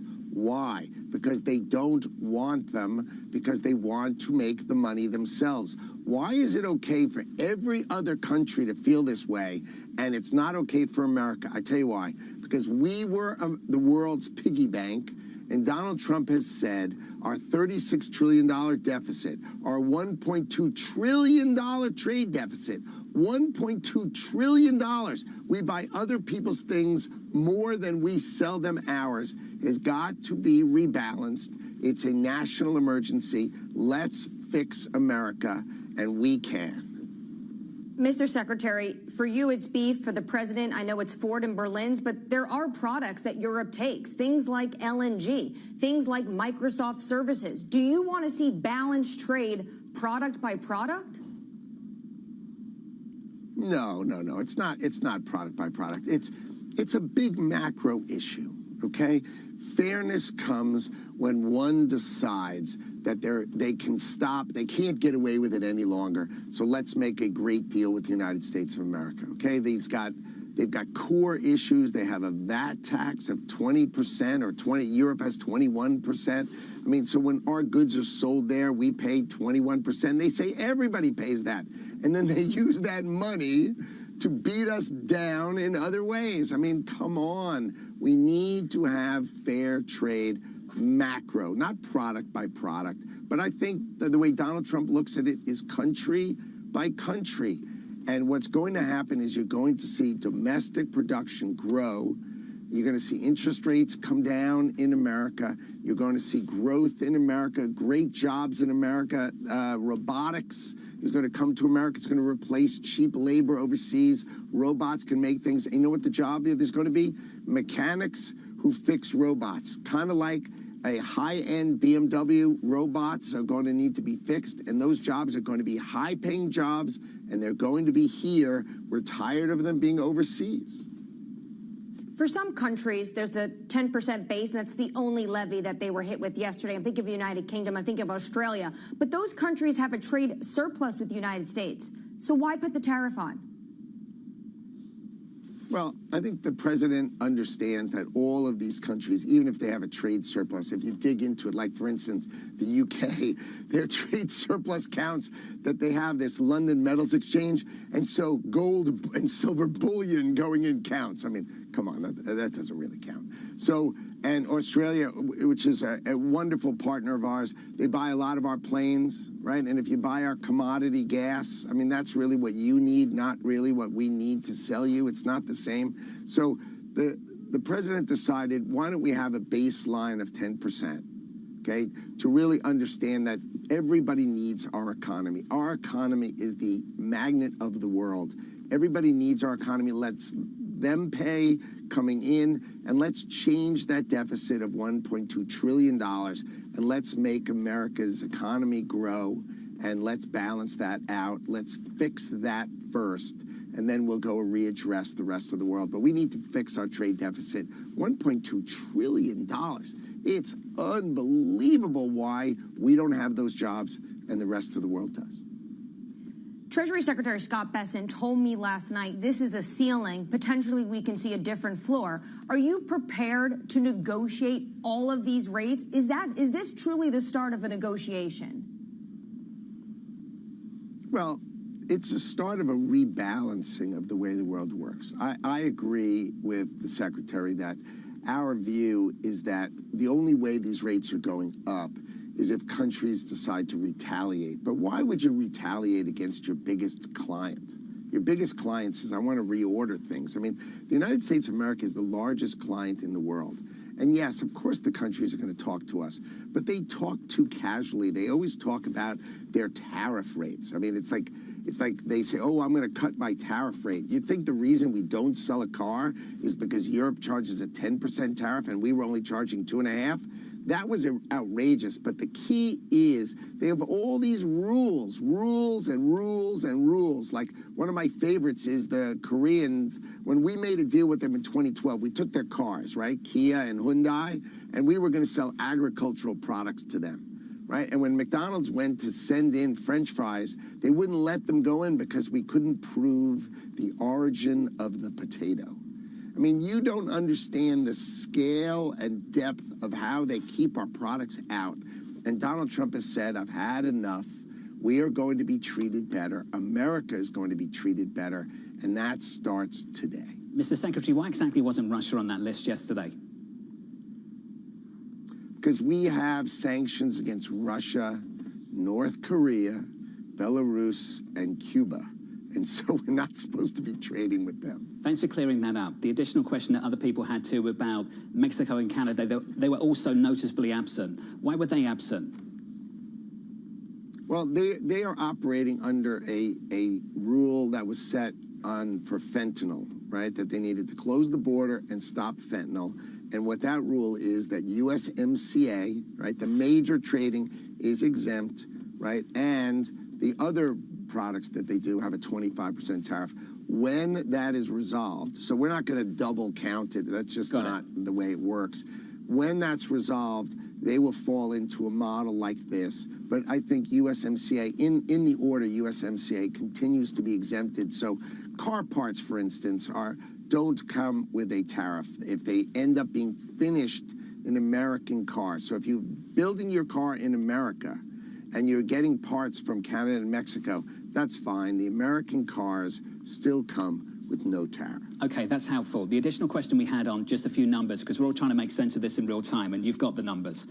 What's the tariff on China now? The complete tariff, including everything. What is that number now? Well, there was a 20% tariff because they continue to make the ingredients for fentanyl and send them out, right? And those ingredients have the highest subsidy rate in China, meaning the Chinese government is paying these factories to make these goods, the ingredients for fentanyl, which is killing Americans, right? So Donald Trump put a 20% tariff on that, and now the regular trade deficit number, right, the analysis by the Council of Economic Advisors and the United States Trade Representative, we have a 34% tariff, so it's 54%. But when they stop making the ingredients for fentanyl, and I want to point out, in 2019, President Xi told President Trump that he would put the death penalty on anyone who made fentanyl. And now he's actually subsidizing them. And that's just so wrong that Donald Trump is just He's not going to stand for it, and he's got to hit them with the only thing he can Secretary hit them Lutnick, with, which is economic on China penalty. as well. On China as well, what about the 301 tariffs that were put in place under Trump 1.0 and then carried on to the Biden administration? That's about 25%. Are those still in place? Do they get added to this cumulative number? They do indeed, but those are on specific product segments, and those still are as well. Autos are not. So we're on talking top about 79. So we're talking about 79% for some imports cumulative. We're talking about a 79% tariff from China. Is that accurate? On certain products, that could be true, sure. But they've got to stop the fentanyl. UAE. All they have to have is a phone call. All they have to have is a phone call from President Xi to President Trump saying, I'm going to end fentanyl production that's killing Americans, and it drops 20%. I mean, that's a pretty inexpensive phone call, but you have to make the decision. You got to stop killing Americans. And so far, they haven't made that decision. Shocking, but they haven't made that decision. And you really got to think about that for a minute. Think about that for a minute. A phone call would save them 20% on all their products, but they'd have to stop making the ingredients of fentanyl, and they refuse. Outrageous. Has your counterpart reached out to set up that phone call between President Trump and Xi Jinping? You know, President Trump and President Xi, they have their own way. They're not going to be, when that phone call gets made, I don't think they're asking me to set it up. I think that's above me. Mr. Secretary, does that tell you something about maybe the leverage you think you have, perhaps you don't have, over the Chinese? The fact that they aren't reaching out, they aren't doing those things, despite the fact you've put tariffs up as much as you have? Well, we'll see. Remember, these tariffs are just going into place. And, you know, I think they will have that phone call, and they will have lots of conversation together. I think, for me, the greatest thing for me is that Donald Trump is sitting behind the Resolute desk in the Oval Office, and he is the greatest deal maker, and he will decide how he wants to play his hand. But the way he's played his hand now is, he's been talking about this for 35 years. He wants to reorder trade, to have the world stop exploiting us, to bring the factories back, to bring employment back. You know, no one thought about what NAFTA, which he called yesterday the worst trade deal ever. What NAFTA did, it gave Canada and Mexico sort of the economic right to be a state of the United States without paying federal tax and without respecting the Constitution. But you could build in Mexico and drive to Texas, and build in Canada and just drive across the border. It was all fine and no, you know, economically equal to being Alabama and Georgia. Yeah. And so what happened is our manufacturing left America and put those Americans out of jobs. And Donald Trump wants to bring back factories, bring back those jobs, and they can come back. $5 trillion worth of commitments to bring back those jobs is pretty unbelievably impressive. And that's what Donald Trump is capable of. Also impressive is the sell-off this morning. And a big question the market's asking, how much pain you're willing to tolerate. The S&P's down by 3.7%. The dollar's being sold quite aggressively. Against the euro, we're seeing one of the biggest moves we've seen in the last decade. Mr. Secretary, how much pain are you willing to tolerate? How much market pain are you willing to tolerate? Donald Trump is focused on the economic pain that the United States of America has suffered over decades. Since NAFTA, 90,000 factories, not jobs, factories, 5 million high-paying jobs gone overseas. He's focused on the U.S. worker and the U.S. economy. And what's going to happen is people are going to realize it is the great American economy that is the winner here. And anyone who doubts it, and anybody who shorts Donald Trump, or anybody who doubts the strength and the power of the American economy, is making a foolish bet. Sure, importers are going to have a tough time figuring out what to do because they went and found the cheapest production in the world. It's time to bring that production home, to have the smart, amazing people who run American companies figure it out, bring robotics back to America. And I would say that United States domestic growth is going to have the greatest resurgence ever under Donald Trump, and that's what he has set in motion yesterday. You'll accept it takes time to engineer a supply-side response, though, sir. And in the meantime, you can see bad things happen. Do you accept that? Well, what I can accept, of course it takes time to build factories, but companies understand how to do it. They will do it. The United States of America is the greatest economy in the world. People have to do business with it. The rest of the world will bring down their trade barriers, and you'll see a great resurgence in our ability to sell agriculture overseas. You'll see factories being built here, and that factory production will be faster. So sure, there will be a rebalancing of those who make things in cheap labor markets, figuring out how to make them here. But ultimately speaking, and I think in much less time than you think, the world will reorder itself, will figure it out, and the United States growth rate will turbocharge compared to the rest of the world. We've been too close to them because we've been, our presidents have been presidents of the world, and Donald Trump ran on the policy that he was going to be the president of the United States, of the workers of the United States, and he was going to place American workers first. And that's what he did yesterday, and that's what everybody's feeling. Those workers have been disrespected, and now they're going to be respected. Mr. Secretary, just a final question, if we may. Any calls scheduled for today with the Europeans? Do those negotiations start this morning, immediately? Can you give us a sense of things? Absolutely. Our teams are talking to all the great trading partners today, and we are available for our great trading partners every day. It is time for them to do deep soul searching of how they treat us poorly and how to make it right. It is time for them to do that. That is going to be difficult for them because they've taken advantage of us for so long. They should just be disappointed that the free ride is over. It's time for them to be realistic and to change the way they look at the United States of America. And I think that's going to happen starting today. I think it's changing in real time, sir, in many ways. Mr. Secretary, appreciate your time. The U.S. Commerce Secretary, Howard Lutnick, on the trade tariffs announced overnight from the United States of America. Anne-Marie, a strong push from President Donald Trump, a strong defense from the Commerce Secretary, and a big round of negotiations coming right up. And I think we ended it right there. The negotiations start today. He said he's getting on calls with his trading partners. He says, though, the trading partners need to do some, quote, soul searching, Jonathan. So it sounds like this is a kickoff to negotiations, but I didn't get a sense that there is any urgency right now to have those deals and those negotiations wrapped up before April 5th when the 10% tariff takes place, and then April 9th for those reciprocal tariffs that are much higher rates on certain countries. Lisa, the clock is ticking. It's only a week to go. Howard Lutnick's response to what happens between now and April 9th, the question you asked him, not a whole lot. It tells you, just to emphasize Anne-Marie's point, it's hard to see the off-ramp here of what exactly could get struck if this is about rejiggering the entire trade system. And there is a key question that seemed to be answered with a bit less urgency than the market feels, which is they're willing to look through quite a bit of Wall Street pain with the idea that ultimately Main Street could benefit. Which is why this market is down and their session lows. We're down by 3.6% on the S&P 500. Coming up tomorrow, payrolls at 8:30 Eastern Time, and here's your guest lineup. We'll catch up with John Stolfus of Oppenheimer, Priya Misra of JP Morgan, Aditya Bharve of Bank of America, Mohammed Al-Erin of Queen's College, Cambridge, and the new U.S. Labor Secretary from New York City this morning. Good morning. Thank you for choosing Bloomberg TV. This was Bloomberg Surveillance.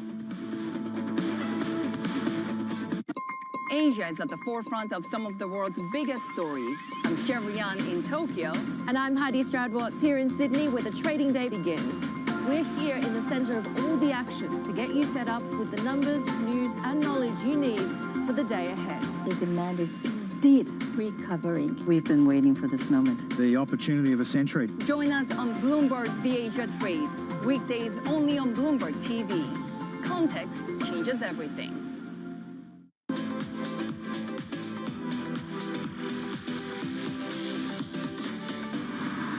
In 2000, post-Napster, generally everybody wrote off the recorded music industry, including the investment community. And I didn't mind that chapter because then I got left alone. And actually, I think out of that period, we started to create better art because the pressure wasn't on from the technology to be the most powerful chapter.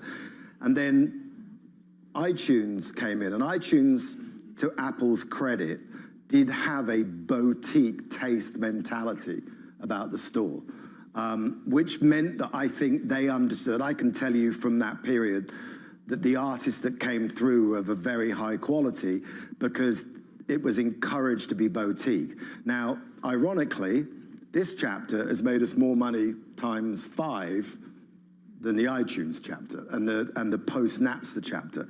But an algorithm tells you what you want, not what you might like. And there's a difference between what you want, but with streaming, the downside is you have incredible penetration, and we have hundreds of millions of people around the world. And so that has been very lucrative as a business.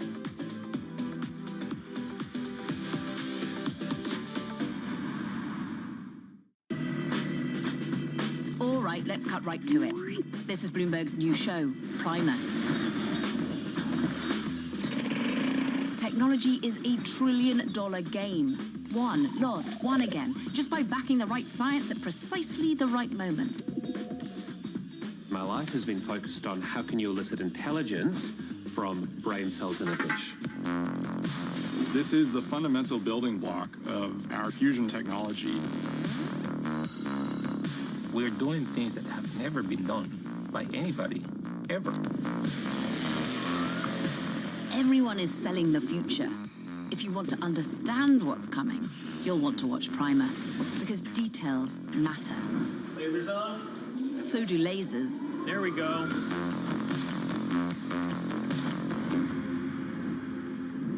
Oh, and it's on all these lovely channels. Watch Bloomberg Real Yield around the world right here on Bloomberg. Context changes everything. This is Liberation Day. I will sign a historic executive order instituting reciprocal tariffs. China, 67%. We're going to be charging a discounted reciprocal tariff of 34%. European Union, they're very tough. We're going to charge them 20%. Taiwan, we're going to charge them 32%. Japan, we're charging them 24%. We will impose a 25% tariff on all foreign-made automobiles. We will establish a minimum baseline tariff of 10%. Promises made, promises kept. And that was President Donald Trump detailing his plan to impose the steepest American tariffs in a century. Stocks set to wipe out nearly $2 trillion in market value with 30 minutes until the start of the official cash trade. Here's the message from markets. Let's go right to the S&P 500, down 3.7%, set to open back in correction territory and then some. It's even worse if you take a look at big tech. Of course, the Magnificent Seven, very exposed to that global manufacturing supply chain. The NASDAQ 100 down 4.5%, and the VIX rising, now trading with a 27 handle. That is the U.S. reaction. Let's take a look cross-asset and globally as well, because you have the stocks down over 2%, the FTSE 100 down about 1.4%. Clearly, it's the American markets that are bearing the brunt of this sell-off. You take a look at what's going on with currencies, and of course, the bond market isn't up here, but I'm telling you right now that yields also dropping as investors seek a haven. So there's a lot of red on this screen behind me, Chanel. I know there's even more red behind you. The 10-year almost at 4%, stunning all around, stunning in the pre-market movers as well. We look at individual stocks. Apple down pre-market to the tune of 7.6%. Remember, they produce all of the iPhone parts in China. They're not even the only ones down. Of course, most of the Magnificent Seven really hurting this morning. Nike also down almost 15% at the market open, and they're just among all the retailers falling after increasing their reliance on factories in Vietnam, Indonesia. We're looking at Restoration Hardware also dropping to the tune of nearly 33% pre-market, because not only did their earnings projections miss estimates, the shares are also plunging on tariff uncertainty. And remember, a lot of the countries where parts are sourced from, where apparel is sourced from, are facing reciprocal tariffs of double-digit percentage points or more. Now, Commerce Secretary Howard Lutnick just joined Bloomberg TV, and he spoke on the importance of bringing American activity back to American soil. CEOs are thinking about is finally, let's think about building in America. You've got almost $5 trillion of commitments coming to America to build their factories. That number's only going to grow as people realize it's time to bring manufacturing home to America, where the greatest economy and the greatest market in the world is. It's time for America to stop taking care of every other economy in the world and building them up Let's build the American economy up. Let's build American GDP, and you're going to see great growth from America. I'm Katie Greifeld alongside Sonali Basak. Matt Miller is off today. Welcome to a special edition of Open Interest. Let's get all those details about the timing and the scope of these tariffs. We'll go to D.C. and Bloomberg's Akayla Gardner. And Akayla, you take a look at the reaction from markets, from strategists, from economists. It seems like the consensus is this is much worse than expected. Yeah, well, these are the worst and steepest tariffs that we've seen the U.S. impose in more than a century. Some of the biggest hit countries were China, the EU, Japan, but we're seeing a 10% baseline going into effect on Saturday. That is notable because they were expected to go into effect today, Wednesday at 12:01 a.m., and now they're being delayed. Certainly leaves room for negotiations, and we just heard Secretary of Commerce Howard Lutnick saying that they're already starting to have these conversations. He said the president is willing to take calls. And we did get a reaction from the president just moments ago. He posted on Truth Social. I'll read it to you. It says, "The operation is over. The patient lived and is healing." Seemingly in reference to the stock market reaction that we're seeing. We saw the White House telegraph before this happened that they knew that there would be a stock market reaction, but they say this is just a moment in time and they're looking long term. Akayla, we thank you so much for the latest. That is Akayla Gardner in D.C. Of course, we're hearing from more members of the administration. Scott Bessent last night, Howard Lutnick this morning. Now, countries outside of the United States, they're, of course, vowing now retaliation for Trump's sudden barrage of tariffs. We're going to bring in Bloomberg's Oliver Kirk, watching closely from Brussels. What are the most immediate reactions and the ones that we are waiting for? Yeah, the first thing to say is that this sort of reaction, the sort of actual figure, the 20% on the EU, is basically at the higher end of the range of what the EU policymakers were expecting. They were expecting something between 10 and 25%. They got 20%. And we heard from Ursula von der Leyen, the president of the European Commission, a little earlier this morning, saying that basically they're going to take a bit of a wait-and-see approach. They're going to sort of assess what this really looks like, and then they're going to talk about it with their trade ministers starting on Monday. That being said, I think that what all of these sort of policymakers here in Europe and probably around the world and scratching their head a little bit is basically how do you equivocate the sort of tariff rate to these non-tariff barriers to trade that the Trump administration keeps talking about. And Howard Lutnick is basically saying is the main thing they're trying to resolve with these tariffs. How do you basically say, 1% tariff rate versus, say, a VAT tax, these sorts of things? These are the things they're going to have to try to equivocate over the next couple of weeks. And we should say that already we have heard from the German economy minister, Robert Habeck, who basically likened these tariff increases to basically having as much economic impact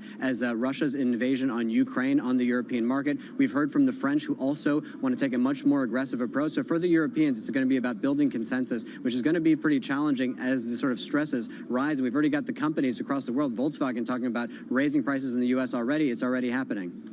Yeah, just to meditate a little bit on what the German vice chancellor said specifically, last night's decision is comparable to the war of aggression against Ukraine, and as such, the magnitude and determination of the response must be commensurate. Oliver Crook, we appreciate your reporting. Joining us at the desk to discuss the market reaction, I'm pleased to say we have Morgan Stanley Chief U.S. Strategist and Chief Investment Officer Mike Wilson. What a day to have you in studio with us. A lot of fun. Let's get into it. So it's interesting. I mean, I take a look at the S&P 500 down nearly 4% in the pre-market, and I've seen a lot of notes to the effect of they're surprised that it's not down even more. Neil Dutta from Renaissance Macro, chief among that chorus, saying that it could be a lot worse. But what do you make of the current drawdown? Because it looks pretty ugly from where I'm sitting. Well, first, let's level set on what was announced. Okay, it was at the kind of more bearish, hawkish end of what we were expecting. So that's a negative surprise. We've been using this 5,500 level all for the first half, and this is the third attempt now. So the question is the third attempt the charm to kind of go through that level? Right now, the market, I think that's why it's not down as much, because the market's testing. It's doing what it always does. It's going back to the old lows, at least at the S&P level. Now, if you look at underneath, like some of these apparel stocks and consumer, I mean, they're going on a lot more. So I think, as usual, the market is trying to be more prescriptive with the impact of which sectors, which stocks are going to hit the worst, and which areas perhaps could be less affected. Quite frankly, I'm a little surprised that areas like Japan or Europe aren't down more, because as the adage goes, if the U.S. is going to have a slowdown, other regions probably are going to be worse. Part of that, I think, is just the story of watch the currencies, right? So there's a little bit of capital flight It has been all year, where money is being repatriated back to those regions, and that's really the offset. But if the dollar and other currencies were to stabilize, then you would probably see more price degradation in the foreign markets. You know, I'm going to go back to your apparel comment, and I'm going to do so by showing the White House statement on how they got to some of these rates. It's a pretty wild equation. We're looking at it right now, and basically what they're doing here is dividing a country's trade surplus and dividing it by the U.S. total exports and dividing that number by 2. So what does that get you to? It gets you to levies of more than 40% and 30% on places like Sri Lanka and Bangladesh, places where all this apparel is coming from. Mike, wasn't that just a factor here of exporting cheap labor to these countries in the first place? I mean, is there something that is going to really tear apart these supply chains by those kinds of levies? Well, first of all, that formula is a bit arbitrary, right? That is probably a little confusion and just, suspect sort of nature of it. But that's the point. They're using that so they could be more aggressive here. I mean, it's crystal clear that what they want to do is they want to be very aggressive with the initial salvo so that countries know that they're serious. And their attempt to get them to come to the table and now have a negotiation. Not all countries are going to engage in that, of course. This is going to be very messy. And that was all part of our thesis this year, which is the first half is going to continue to be this very uncertain, very messy sort of setup. Not to mention all the other things that have been going on in the background, other policy changes, the stuff that's going on with AI CapEx, right? The Fed is no longer being as dovish. These are just as big a factors to me as the tariff announcement. But when you put them all together, boy, that's a lot to digest. Well, I want to go to the daisy chain there because, you mentioned you have all these other factors as well. But you think about the Fed, you think about the economy, it feels like a lot of this is predicated on what happens with the global trade picture. I mean, you think about the Fed, others would argue that they aren't, but there's this idea out there that the Fed is in a bind because, the expectation is that inflation is going to go higher, growth is going to slow, and the Fed is kind of hostage to that. Well, let's talk about that because that, to me, is a relief valve. If the Fed were to get more dovish, that would definitely help asset prices. But to your point, they've been a bit more hawkish around this idea that, hey, tariffs are inflationary in the short term. Maybe it's transitory in the long term, but we have to respect that, okay? In fact, our economists took their rate cut out for June. Now, the market isn't there. I think if the market actually believed that the Fed was on hold for the rest of the year, we would definitely go through 5,500 pretty cleanly. So the market isn't there. The market's pricing in 3.5 cuts this year so far. They believe the Fed will be there if things get worse first. It's interesting. I mean, you mentioned your economist taking out that June rate cut. You had Neil Dutta. I keep bringing him up. 4 cuts. 4 cuts this year that the Fed is going to basically care more about the growth picture than inflation. One thing, Mike, a rival of yours this morning was telling me that what they are worried now about is what they believe is the most nightmare scenario. You had the same comment from Jim Zelter this morning at Apollo, stagflation. Yeah. Do you think that's the scenario we're looking at now? I don't think we're looking at stagflation. I mean, first we have to define stagflation. When the problem is when you use that word, they think, oh my God, 1970s, And we're not going to have double-digit inflation with negative growth. I mean, I don't think that's where we're going. But is it in the directionally? Yes. So higher inflation, stickier inflation, and worse growth. That was actually our view coming into this year. I think we've priced a good chunk of that. Once again, I come back to the Fed. Is this keep the Fed hostage, as Katie was saying? Maybe. And I think if the market starts to believe that they can't act if growth is worse or credit markets or funding markets get unwieldy, then, yeah, I mean, equity prices are wrong. They're going to go lower. Mike, you are sticking with us. That is a good place to kick off the show. Mike Wilson, sticking through the opening bells. Now, coming up, we're going to give you a read on big tech's reaction to the Trump tariffs. We're going to bring in Stefan Slowinski of BNP Paribas Exxon next. Plus, more from Commerce Secretary Howard Lutnick. Let's take a listen. We really need to change the way trade works around the world. It's tariffs, but don't get confused that these non-tariff trade barriers, they are the monster that needs to be slayed.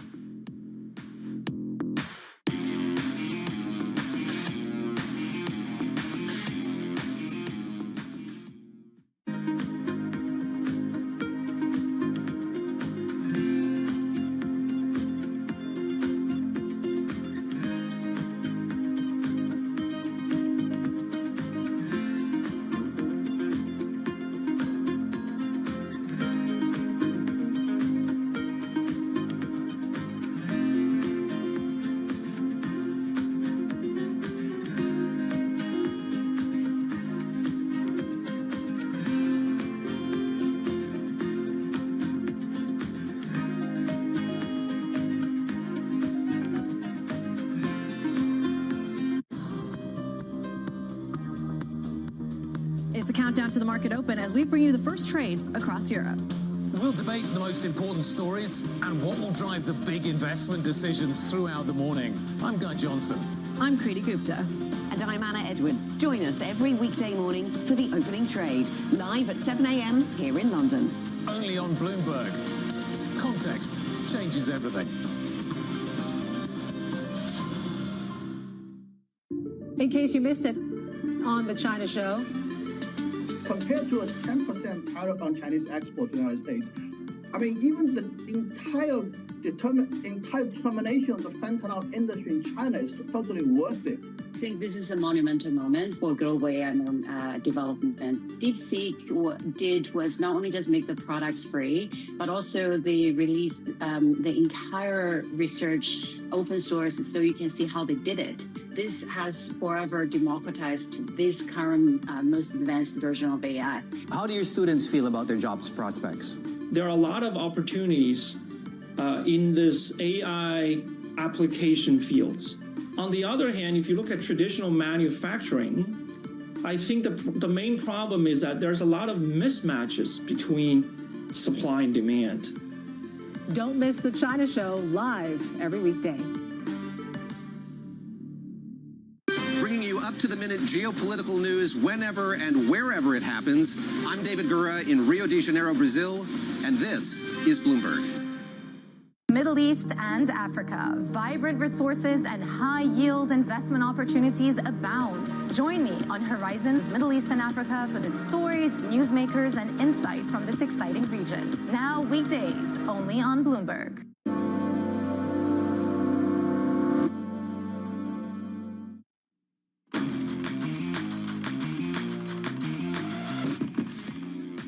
Well, let's take a look at the Magnificent Seven because Microsoft, Meta, Apple, Nvidia, Tesla, Google, and Amazon all in the red this morning. Let's unpack it now with Stefan Slowinski. He is Global Head of Software Research over at BNP Paribas Exane. And I saw this note from Goldman basically laying out that you think about the Magnificent Seven driving nearly half of its revenue from outside the U.S. That makes them among the most exposed to these global growth risks. What does that mean in the context of the decline that we're already seeing in these names? How much worse could it get? Yeah, good morning. Thanks for having me on. You're absolutely right. The Magnificent Seven, the large cap tech names, they are the most mature. They are the most global. They have more than 50% of their revenues from outside of the U.S. Obviously, a weaker dollar helps a bit, but the tariffs will impact them. Obviously, more on the hardware side than the software side, and that's what we're seeing getting reflected today in shares of Apple and other hardware names where those tariffs have more of a direct impact. On the software side, you are more protected. Most of the software companies obviously don't manufacture, they don't import, and they also don't do any business in China, so there's no impact there. But we're seeing more of a pressure there on valuations.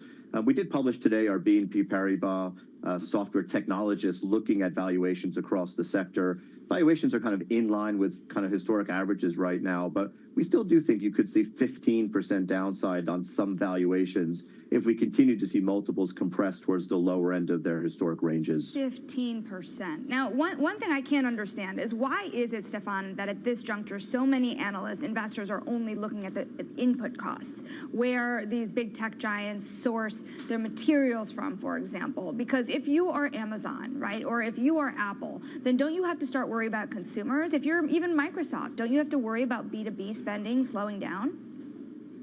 Yeah, absolutely. There's lots of cross currents, right? So you said there's the direct impact in terms of the manufacturing and tariffs. There's the indirect impact of consumers and enterprises slowing their own spend, and that's going to potentially hit earnings. You also have a potential indirect impact from, you could potentially see boycotts of U.S. goods on the consumer side, but we're even seeing on the enterprise side some governments pushing their own companies to shun U.S. technology. Obviously, there's not a lot of other options out there for some of this technology, but all of these things are headwinds that investors are grappling with today. Stefan Slowinski of BNP Paribas Exane, we thank you so much for breaking that down for us. We are back now with Morgan Stanley Chief U.S. Equity Strategist Mike Wilson. Let's marinate on that for a minute, because if you are worried about input costs, that's the first order effect. How worried about the second order effects are you?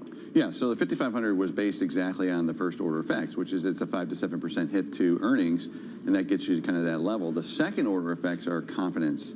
You know, do we get a layoff cycle? Do private companies stop investing completely? Is there a freeze on activity?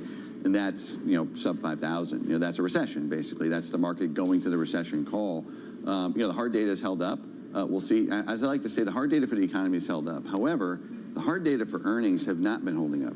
Right? We've been very clear about that. And so, once again, like we've been saying this, we think it's very unlikely you have any chance of making a new high in the first half of the year, as before last night, until revisions turn up. And that is not likely until the second half of the year, even if, let's say, negotiations go well, you know, we kind of work through this tariff issue and maybe the downside is only 5 to 7%. Until we get clarity on that, companies are going to sound probably much more bearish about their outlook, because why not take the bar down?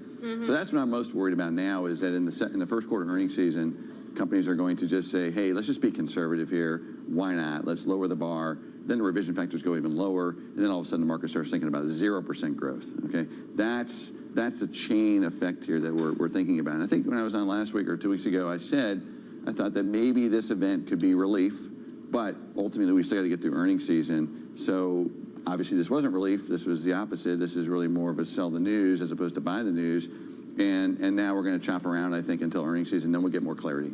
So until we get that clarity, I want to talk a little bit more about input costs, and I want to talk specifically about AI, because AI has been the story, or had been the story, up until you know, we got DeepSeek a couple of months ago at this point. A really interesting note from Peter Cheer over at Academy Securities, saying that you think about the 32% tariffs on Taiwan. Taiwan is where a lot of our most important chips are made, and his view is that AI just got a lot more expensive, at least in the U.S. There were already fears forming over the CapEx story that has been the tailwind to this market, and I feel like it just got a little bit darker.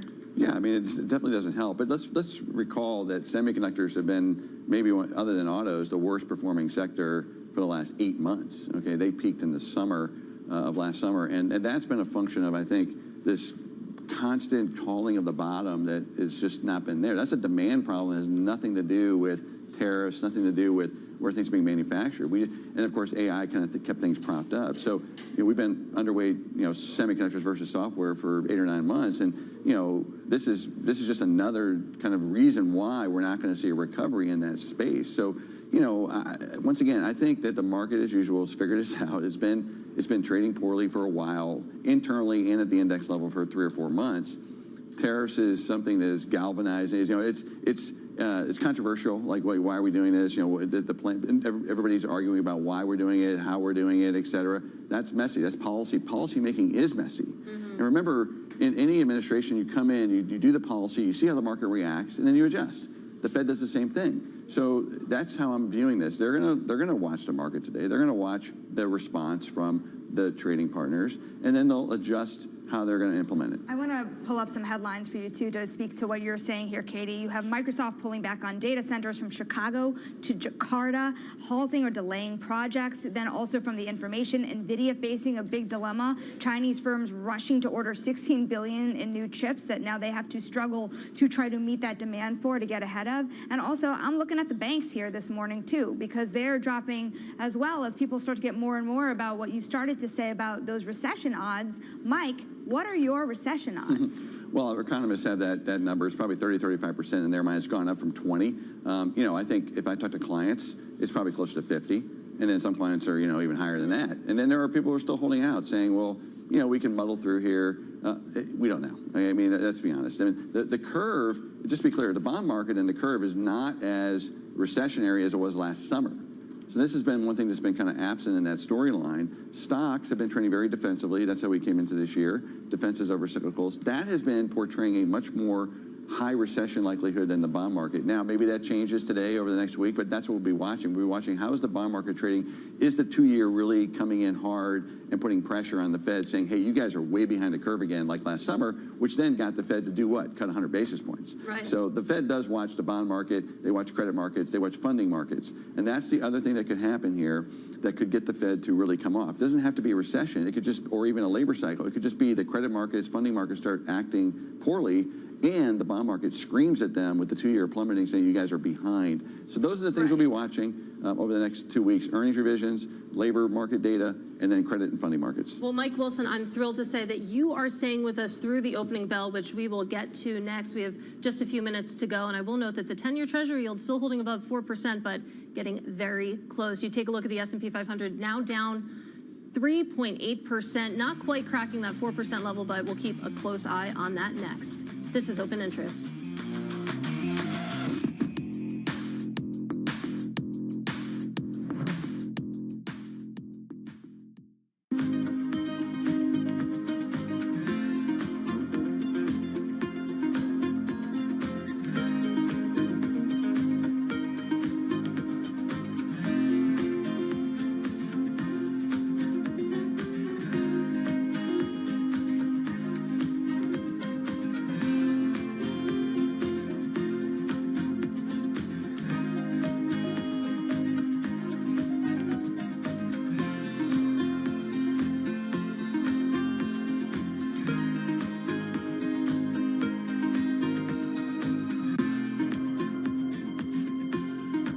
Africa, a region rife with potential for growth and opportunities, but not without its challenges.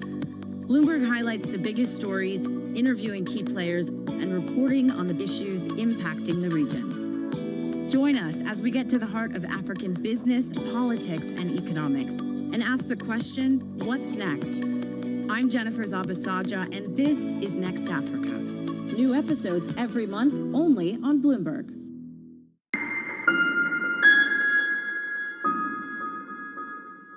Bloomberg loves earnings. I know it's like your Super Bowl, right? I can't wait. It's like opening presents in the morning. All right, it will be exciting. Nobody covers earnings like Bloomberg.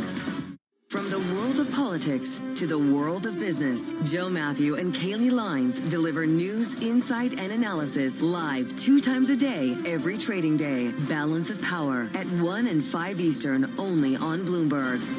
David Weston, join me for the next generation of Wall Street Week, telling stories of capitalism from business, markets, economics, tech, and climate.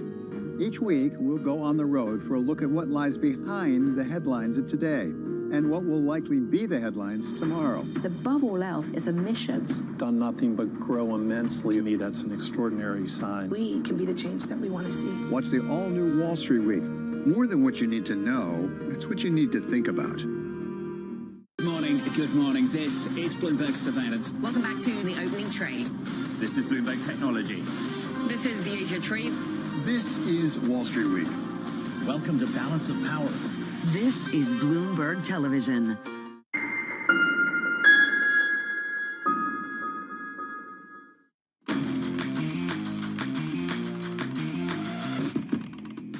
Welcome back to Open Interest, to check on futures ahead of the opening bell. This is your setup. You have the S&P 500 down 3.6% in the pre-market. Where is the pain coming from? Everywhere, but mostly from big tech, because the NASDAQ 100 down about 4.3% right now. The Magnificent Seven really in the hot seat as we consider the input costs heading into our Magnificent Seven. And then the small caps, theoretically less exposed, but still the Russell 2000 down almost 5%. We'll walk you through all of the action coming up next.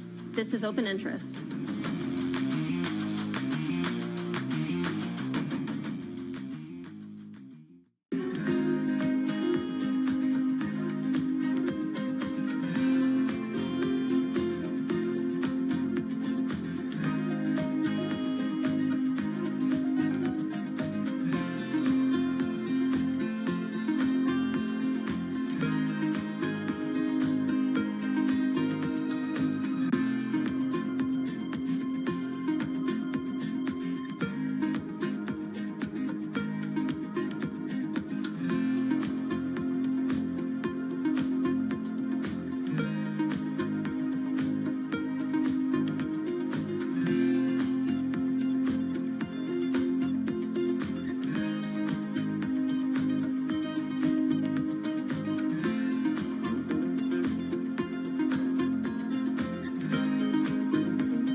another art museum called the Guggenheim. Now, Louvre's big enough. Why do you need a Guggenheim as well, right next door? I think it's a great question. I think the beautiful thing about the UAE and Abu Dhabi is we live with over 200 nationalities. And in doing so, they have become a part of the country's and the city's fabric.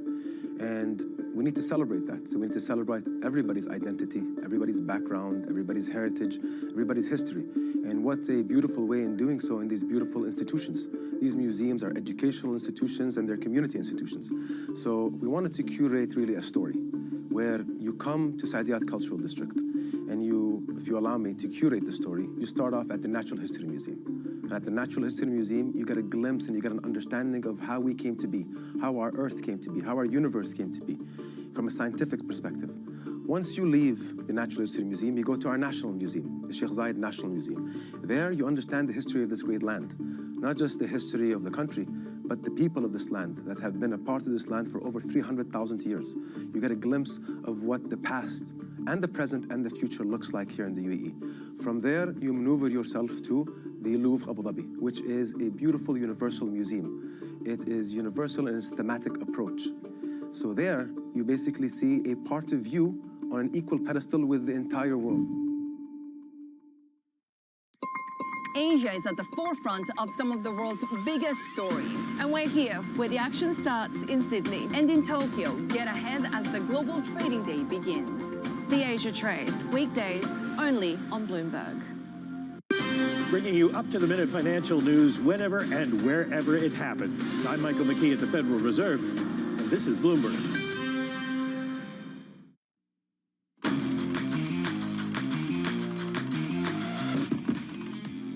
We are moments away from the start of trading on what's shaping up to be a pretty terrible Thursday. Welcome back to Open Interest. I'm Katie Greifeld. You're taking a look at the reaction to President Trump announcing the highest American tariffs in a century. The S&P 500 down about 3.5% in the seconds before the bells officially ring and open this market. Of course, we're going to open, I believe, in correction territory, erasing 3 days of gains. It's a similar story if you take a look at all the other big benchmarks as well. I do want to point out that Newsmax is ringing the bell down at the New York Stock Exchange, closing 77% lower yesterday, down another 14% or so today, but still up several 100% so far. But the focus today, of course, is on the fallout. So we're going to do something special here. Let's break down the movers sector by sector, and we start with big tech, among the hardest hit. Bloomberg's Emily Grafeo is taking a look. That's right, Katie. And within technology, one of the stocks getting hit the hardest is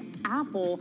Their manufacturing and supply chain seen really getting hit here from the tariffs. The iPhone maker is one of the firms most exposed to that tariff risk. The new reciprocal tariffs will reach 34% for China, bringing the total rate on Chinese goods to 54%. You look at what the street is saying. Bloomberg Intelligence said the new tariffs will likely squeeze Apple's margins, given they don't expect the company to hike prices to offset the effects of the tariffs. Interesting from Jefferies and a couple other names out there saying this, the base case remains Apple will be exempted from the China tariff. So that is something to watch, but nevertheless, that stock down. And other tech names down as well. NVIDIA, Amazon, and Google, everything that was really driving the market higher a couple months ago is now really getting hit. And it brings the year-to-date declines to a pretty significant place. Emily Grafeo, we thank you so very much. Now, the auto sector is already responding to Trump's tariffs with supply chain changes and price changes as well. Bloomberg's Nora Melinda is looking at the sector. Well, Shanali, it's a really brutal day out here as we're looking at auto stocks. I've got eyes on Ford, GM, Stellantis, and Tesla. We're seeing a lot of these German automakers starting to actually figure out what they want to do. Do they need to move to the United States and start doing their production here? But nonetheless, we're hearing a lot of big names in Germany. They're saying that with German automakers being some of the most hardest hit, they're saying that this is just bad for the U.S. consumer. It's going to rise inflation. And so we have a lot of these companies like Volkswagen, Mercedes-Benz, and a few others that are scrambling to figure out what to do here. Tesla, of course, we know this to be a big Mag 7 name. It is one of the biggest decliners today as we're looking at everything here on Wall Street. But not great news here, especially with Tesla seeing a 62% sales plunge in terms of last quarter in Germany. All right, Nora, thank you so much. That is Bloomberg's Nora Melinda with a look at the autos. I do want to point out Nike falling about 11% right now, hitting its lowest level since 2017. Bloomberg's Isabel Lee, tell me about what's going on with those retailers.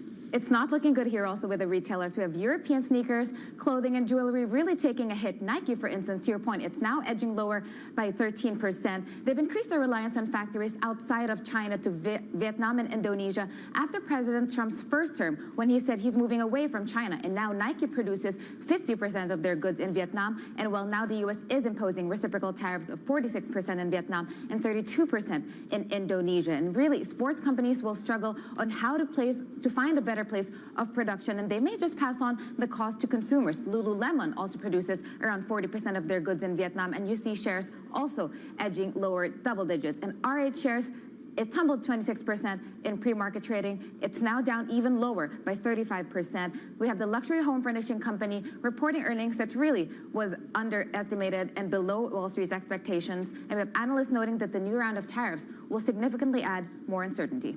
Bloomberg's Isabel Lee, we thank you so very much. And still with us now, Morgan Stanley Chief U.S. Equity Strategist Mike Wilson. We have taken out your low.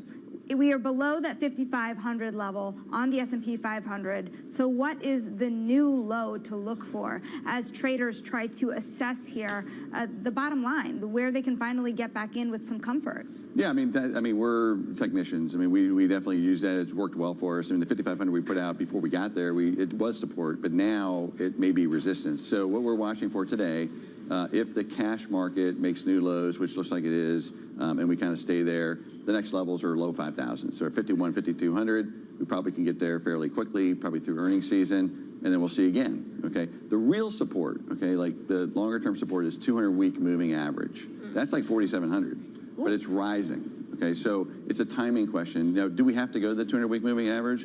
Well, look, if it's a recession, we're definitely going to that level. So I just want to put that in people's minds. That's kind of, if it's a hard landing, we're going to trade between 4,500 and 5,000. I mean, pretty quickly, okay? Yeah. And markets tend to want to go there.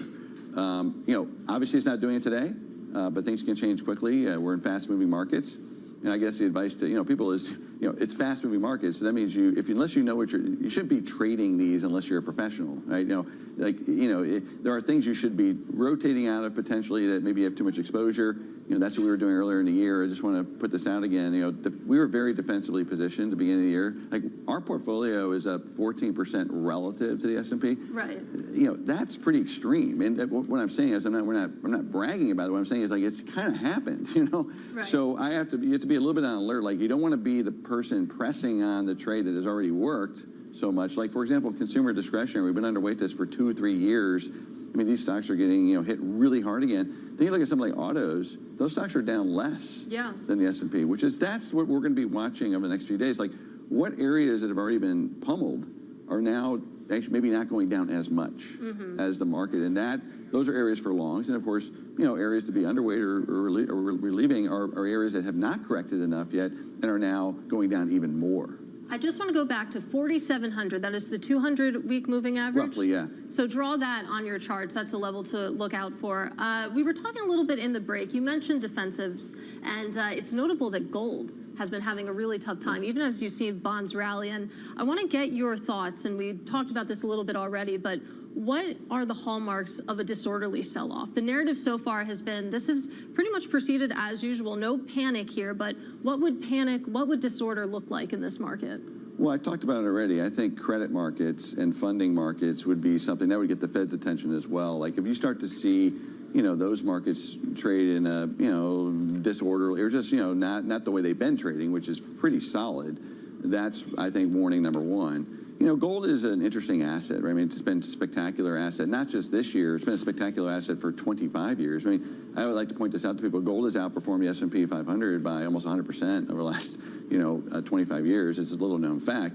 The risk for gold, something like that, which is a safe haven asset, is that's what you sell when you need to sell something, So we're definitely not there. Like, for example, in COVID, if you remember in COVID, when we had the final collapse, gold went down as much as the stock market. Why? Because that's what, you sell what you can, not necessarily what you want to. We're not, that's not where we are, okay? But those are the things you need to be watching for. That would, by the way, that would make me bullish if you saw liquidation like that. Yeah. We're not seeing that action this morning. No, I'll point out, Chanel, you take a look at investment grade credit spreads. You do see measures of risk rising in the corporate credit market, but investment grade spreads are still below 100 basis points. That certainly feels out of step with what we're seeing in the stock market today. Yeah, and I think about like the Mark Lasry trade, the JP Morgan trade going into this was, say, buy Ford bonds because you're not worried about Ford going underwater, but you can buy the bonds cheap. Let's see if that holds. But one thing I'm wondering about is how much volatility is ahead, given the tariffs, and also given, by the way, snuck in there yesterday, you had Treasury Secretary Scott Bessent giving a warning on the X date. We have to remember that those tax negotiations are also going on at the same time we're approaching a debt limit. And if you're worried about credit markets and treasury markets and funding markets, isn't that a problem? Well, this is why they're pushing it now, right? I mean, they're doing a lot at once. I've likened, this administration like to a new CEO coming in and just saying, you know what, let's do all the things that we want to get done fast, restructure things, and then hopefully our plan will then play through into next year. If we were talking about a stock right now, how would we be talking about this? We'd be saying, oh, there's a restructuring, there's a vision. I think people just aren't there yet with the vision, but that's what they're trying to communicate. And I think, the X date is just that's another way for them to get what they really want to do. I mean, Scott Bessent's been very clear. The TCJA extension is critical. Otherwise, you definitely are going to have a recession, right? If you don't get an extension on tax cuts, the fiscal drag on that's going to be dramatic. So that's why they're very focused. They're using some of this tension in markets right now to perhaps get some of their policy done, which requires legislative approval. It's messy. It's policy making, right? This is Washington at its best or whatever, right? Yeah, I love the idea of thinking about basically if this was a stock, what would we be saying? I'd be saying, what does the board think? I can't wait to listen to the earnings call and hear the analyst questions. Mike, we have to leave it there. You've been so generous with your time this morning. Really appreciate it. That is Morgan Stanley's Mike Wilson. Now, coming up, Trump slaps Vietnam with a 46% tariff rate, which could soon impact price tags for many top brands. We'll take a look at the sell-off in retail stocks next. This is Open Interest.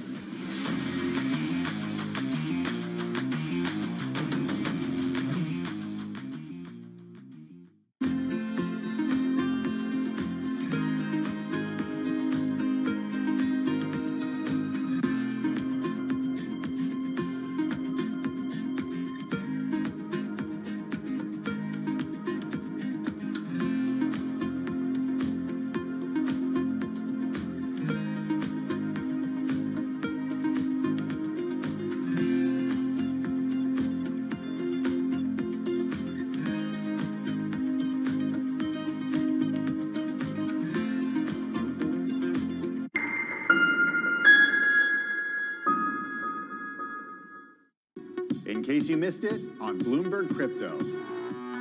You have sell-side analysts taking a look at what you're doing and starting to compare you to Coinbase. Are you after their business? Well, I think we compete in the general sense of offering crypto to customers, but also this is a nascent industry and not very many companies have entered yet. Even though Bitcoin has now been around for 15 years, institutions and other companies have been waiting for signals to enter the market. There are a lot of financial firms that are looking to tokenize private funds also. Yeah.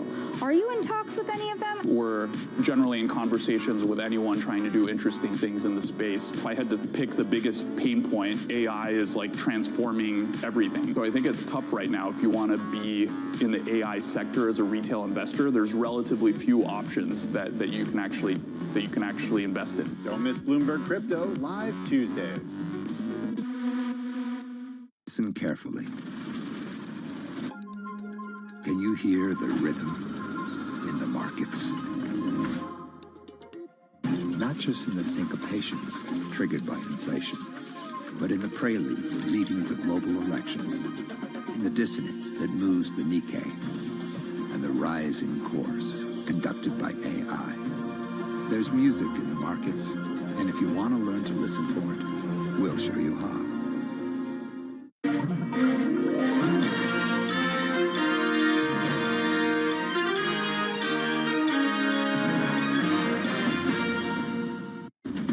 U.S. tech is influencing global markets. Technology is driving business across Europe. Companies in Asia are betting on tech. Good morning. morning. This is Bloomberg Daybreak Europe. I'm Tom McKenzie in London. These are the stories that set your agenda. Taking you from the U.S. market's close to the overnight session in Asia, we'll walk you through what you need to know to kickstart Europe's trading day. Live from our European headquarters, we bring you the day's top market-moving stories, unmatched expert analysis, and on-the-ground reporting from across the continent. Tune in to Daybreak Europe, only on Bloomberg Television. Context changes everything.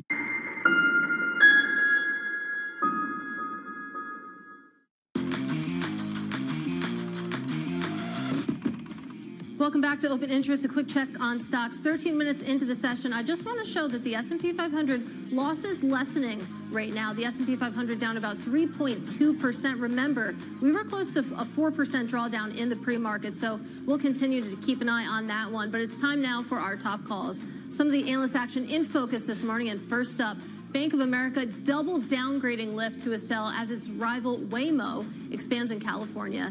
Next up, we have NVIDIA getting cut to a hold over at HSBC, which sees limited upside potential for the AI-focused chip maker. And finally, BJ's Wholesale is getting raised to a buy over at Citi. Analysts say that actually it's a relative winner when it comes to the tariffs. And you also have Citi cutting Best Buy and Restoration Hardware on rising recession risk and slowing consumer spending. Of course, Shanali, we got a real-time reaction to the tariffs from the RH CEO last night, but I don't think I can say that on air.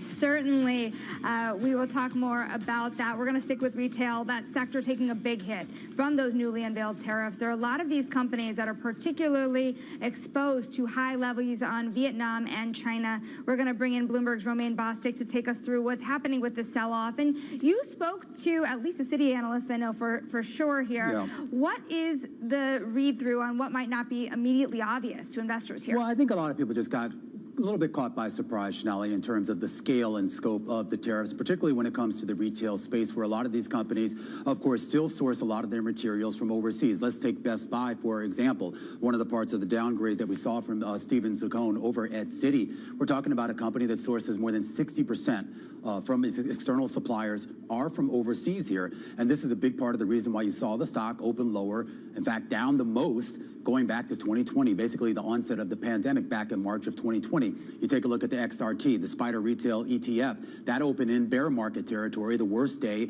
at least so far, going back to 2022. And you can go through the numbers and you look at the exposure. You have companies like Five Below, 44% of their sourcing from suppliers from outside the U.S. Target, 54%. Walmart, 58%. Oxford Industries, that's Tommy Bahama, 64%, Nike 66%, and Contour Brands, that's Wrangler. I know you're a big fan of Wrangler, Shanali. 83% of their suppliers sourced from overseas. Yeah, it's pretty dramatic when you start to calculate all the input costs, but something that we've been talking about, and we had this conversation with Joe Feldman from Telsey yesterday, that it's kind of a double whammy, because you think about how much more expensive it's going to be to source those materials, but then you think about the consumer on the other side who has to buy these things. And this is the big issue, and you mentioned RH. We should just point out, Gary Friedman, CEO, used some very colorful language on the conference call. That was a conference call that was taking place while the president was speaking.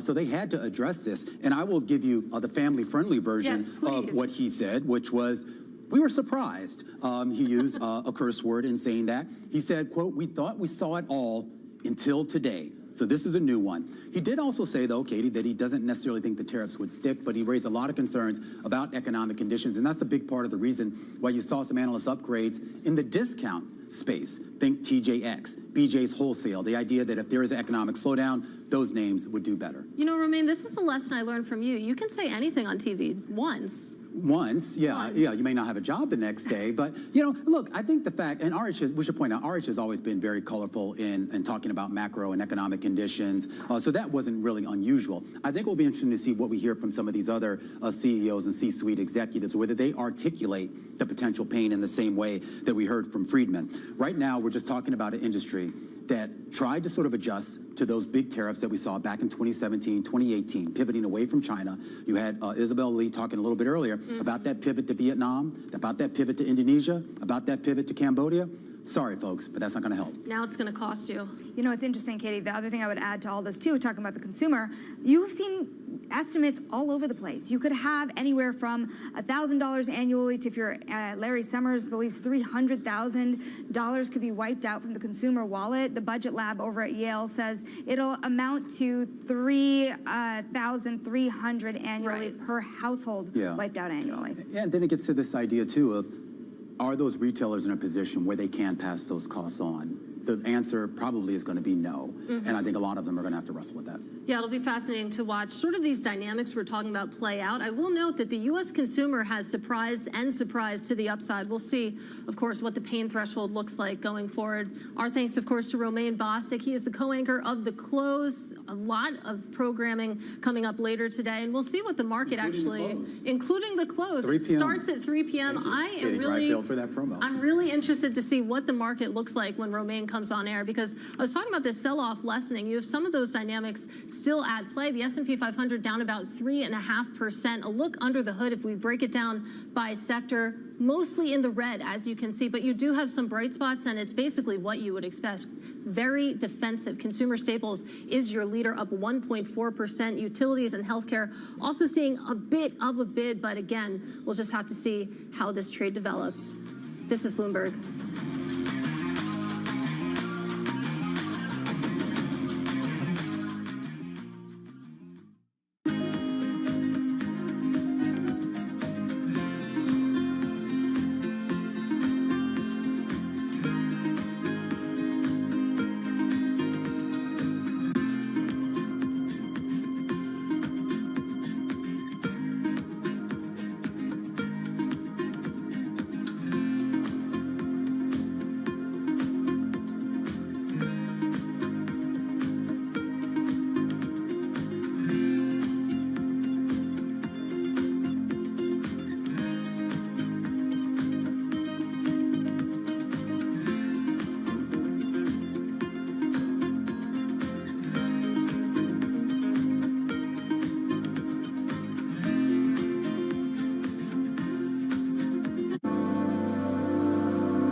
It's a multi-trillion-dollar industry. We'll show you what's happening in ETFs like no one else. ETF IQ, only on Bloomberg.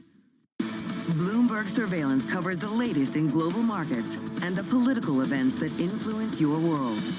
Join Jonathan Farrow, Lisa Abramowitz, and Anne-Marie Hordern, only on Bloomberg. Context changes everything. Jumpstart your trading day on Bloomberg Open Interest. 2 hours of single stock stories that are driving the opening bell action. We'll take you to Wall Street, Main Street, the C-suite, and beyond. These are companies that are growing their market. The great companies in the U.S. are the companies hitting the cutting edge. That's a different story. Get the inside track on what's buzzing in markets. With the players who are shaping the narrative. If you have bad earnings reports, you're going to get punished. They're not buying what the industry is selling. Join us on Bloomberg Open Interest every trading day, only on Bloomberg. Get your fixed income fix. Watch Bloomberg Real Yield around the world right here on Bloomberg. Context changes everything.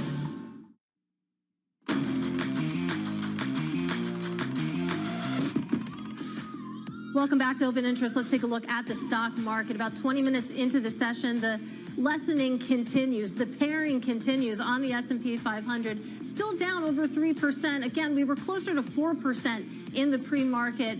We'll have to see how that develops, but it's still the leaders to the downside. Big tech taking the NASDAQ 100 down about 3.8%. I want to get over to some of the individual names. A sea of red behind me. You have NVIDIA, you have Tesla, Apple, what you would expect. Nike, too. We were just talking about the pressure that these retailers are under with Romain Bostic, but you have some energy names as well as Robinhood down. Let's try to break it all down now with Odd Lots co-host Joe Weisenthal. He came to set for us. And Joe, I know that heading into today, or yesterday rather, you published 8 thoughts on Liberation No, just this Day. morning. There's just this morning, yeah. Well, what are your thoughts the morning after? You know, I think yesterday was the most, one of, if not the most surreal days I can recall in like 15 plus years of covering markets. I think, you know, it's like the first time I recall that an administration went into something with a policy that it knew was going to tank the market, and it just didn't care. And I think that's huge, right? This is a huge moment in American life because we're so used to policymakers, both at the White House or the central bank, at least having some sensitivity to the market. And you could say, like, policy shouldn't be geared towards what the market, like, that's a totally reasonable thing, but and yet they tend to be. And this is huge that they're like, well, actually, you know what? We know that everything that we're going to announce is going to hurt the market, and they don't care. I think there's a really big moment. Well, I'm going to steal a question from Jonathan Farrow, who made the point on surveillance this morning. Does the Fed blink first, or does the White House blink first? And it feels like coming into today or yesterday afternoon, there had still been some price and some hope of a Trump put. That's exactly right. And I think the Fed is very plausibly going to cut aggressively. And now, as we saw just several minutes ago, there's more cuts being priced in. But the question to my mind is, when you're doing, like, you know, large-scale restructuring of the global economy, your productive capacity shrinks because you don't have, you know, you have less complexity, you have less trade. So those cuts are going to be cutting into an environment of shrinking economic capacity. And so, like, the headroom you get in terms of growth, or the bump you get in growth before inflation picks up again, is likely to be lower than it otherwise would have been. Right. So I'm not even sure. I mean, like, you know, how like, much Fed cuts can do. Right. It's kind of, they could cut, but what does it do? And then the other question I have from you is, I'm trying to wrap my head around this. Help me understand this. So if you're putting these reciprocal tariffs on countries where we've essentially exported cheap labor to, right? The reason these deficits exist is because we've exported the labor and we're bringing back goods at a cheaper cost. It's not a real deficit. Why It's didn't you just also, I mean, I'll say I'll say two things about that. One is, you know, it's even generous to talk about some of these as, quote, reciprocal tariffs, given the methodology that was actually used, which is essentially not even measuring the tariffs. What it does is sort of back into an implied level of restriction from the amount of deficit. But then you think about what we're importing from some of these countries, and you think, like, well, what are we exactly trying to get back here? And so it's like, okay, you look at, like, Vietnam and Cambodia. Are we trying to get back, you know, sneaker manufacturing? My colleague on the podcast, Tracy, wrote a note this morning about the tariffs on the country of Nauru. Yeah. Like, are we trying to get back, like, phosphates? We actually have way more phosphates here than we have in Nauru that we're not using. Are we trying to bring that back?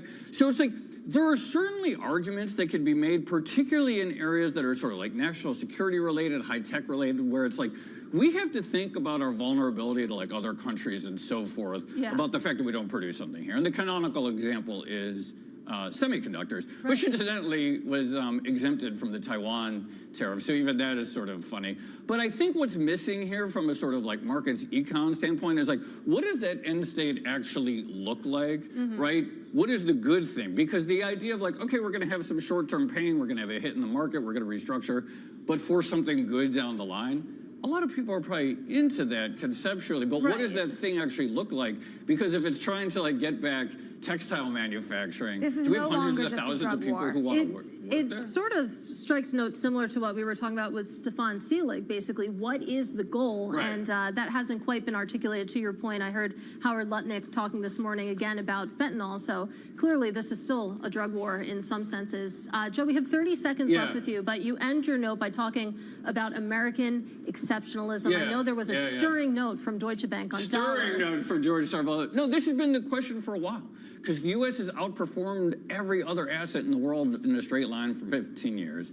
It's changed recently. I got used to that. I know, I thought it's like, yeah, you're a fool if you diversify, right? You'd feel dumb if you diversify. And there's so many people all in on the U.S., and now this is the central question that investors are asking. Although it's crazy, Barclays this morning, even Mike Wilson now questioning the Europe trade that had been taking off this morning. Joe, we thank you so much. Thanks for having me. Anytime. Keep the words flowing. We love reading them. Keep typing away. Yeah, that is I love typing. Joe Weisenthal, the host of the Odd Lots podcast. Don't miss that as well. Some great content there for you to make sense of what's going on. And coming up in the next hour, we're going to give you Citi strategist David Groman, incoming Allspring CEO Kate Burke, and Olivia Landau of The Clear Cut.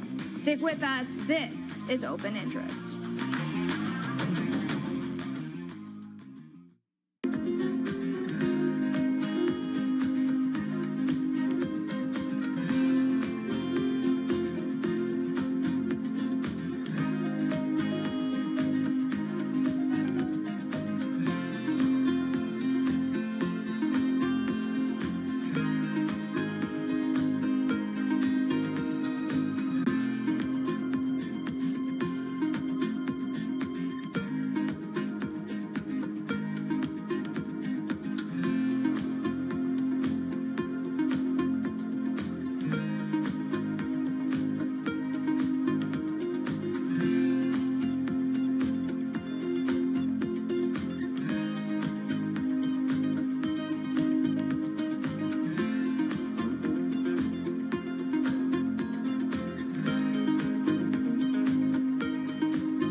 offers before to take over Greyhound, but then in the midst of the pandemic 2.5 years ago, we had this fantastic opportunity to buy the brand and the network. When we took on Greyhound onto the Flix tech platform for network management, revenue management, we saw the highest unit economics in more than 100 years of Greyhound history. My vision is to transform long-distance bus travel in the United States and make it one of the top considerations for anyone planning a long-haul journey. CEO Kai Boyson imagines even more potential if state and local governments recognize the need to support long-distance bus travel with integrated infrastructure. We need to think about the infrastructure in the United States holistically and think about the transportation system as one integrated system. And intercity bus needs to be an integral part of that system. One should be able to connect from one mode of transport to another seamlessly, easily. We have great success models in the United States. For example, Los Angeles Union Station, Boston South Station, or New York Port Authority Bus Terminal, or Washington, D.C. Union Stations. Kai and the team, they are doing a fantastic job. They have really improved the product, they have improved technology, they have really made the production more efficient, that at the moment it's also a profitably growing business. Key investors, top executives, global innovators. Join me for in-depth conversations with the biggest newsmakers on the day's top stories. Insight with Haslinda Anand, only on Bloomberg. U.S. jobs numbers are released. Bloomberg has the report under surveillance with crucial data and expert analysis at terminal speed. Nobody covers Jobs Day like Bloomberg.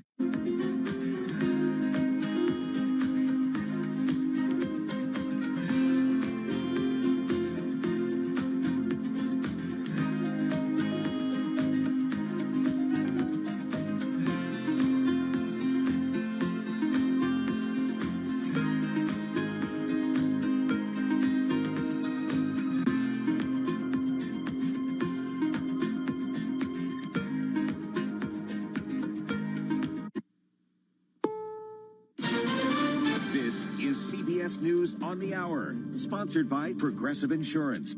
I'm Deborah Rodriguez. President Trump's new tariffs are spooking the markets. A half an hour into the trading day, the Dow is cratering. It's down 1387. Nasdaq's off 813 or 4.5%. The S&P down 202%. 202. U.S. Commerce Secretary Howard Lutnick tells CBS Mornings. Changes in the stock market, while they're initial, long-term, you've got to assume, and medium-term, and employment-based, you're going to see America thrive. Bottom line, as Adam Hirsch sees it at the Economic Policy Institute. Consumers are going to have little choice except to face higher prices that these grossly overinflated tariffs are going to impose on them. There's not really any way around it. Tariffs on cars and trucks kicked in today. Randy Parker, president of Hyundai North America, says they're still figuring out pricing. We haven't made any firm decisions yet, and we continue to evaluate all scenarios in the marketplace. Violent weather tears through the South and Midwest. At least 3 deaths are blamed on storms and tornadoes. Correspondent Omar Villafranca is in Lake City, Arkansas. The violent storm turned homes and businesses into rubble, its residents overnight combing through the destruction left behind. The Craighead County Sheriff's Department says at least 15 people were injured. Several homes were flattened and cars tossed and flipped over, eventually landing on piles of debris. The National Weather Service says severe thunderstorms blowing eastward could bring the risk of potentially deadly flash flooding over the next few days. As for hurricanes on the horizon, Colorado State University scientists believe the 2025 Atlantic hurricane season will have above normal activity. 17 named storms, which include tropical storms and hurricanes, says researcher Phil Klotzbach. Of those 17, 9 becoming hurricanes, and of those 9, 4 becoming major Category 3, 4, 5 hurricanes. But he says it won't be as busy as last year, which saw 5 major hurricanes. Hurricane season begins June 1st. Matt Piper, CBS News. Officials in Costa Rica have just confirmed results of a new toxicology report that finds the 14-year-old son of former Yankees player Brett Gardner died of extraordinarily high levels of carbon monoxide in a hotel room in Costa Rica. Researchers at Northwestern University have developed the world's smallest pacemaker. CBS News Chicago's Audrina Sinclair. Scientists say it can be used to help newborn babies with congenital heart defects or serve as a safer option for adults. Dow now down 1384. This is CBS News.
South Korea's Constitutional Court is expected to rule on the fate of the country's impeached president this hour.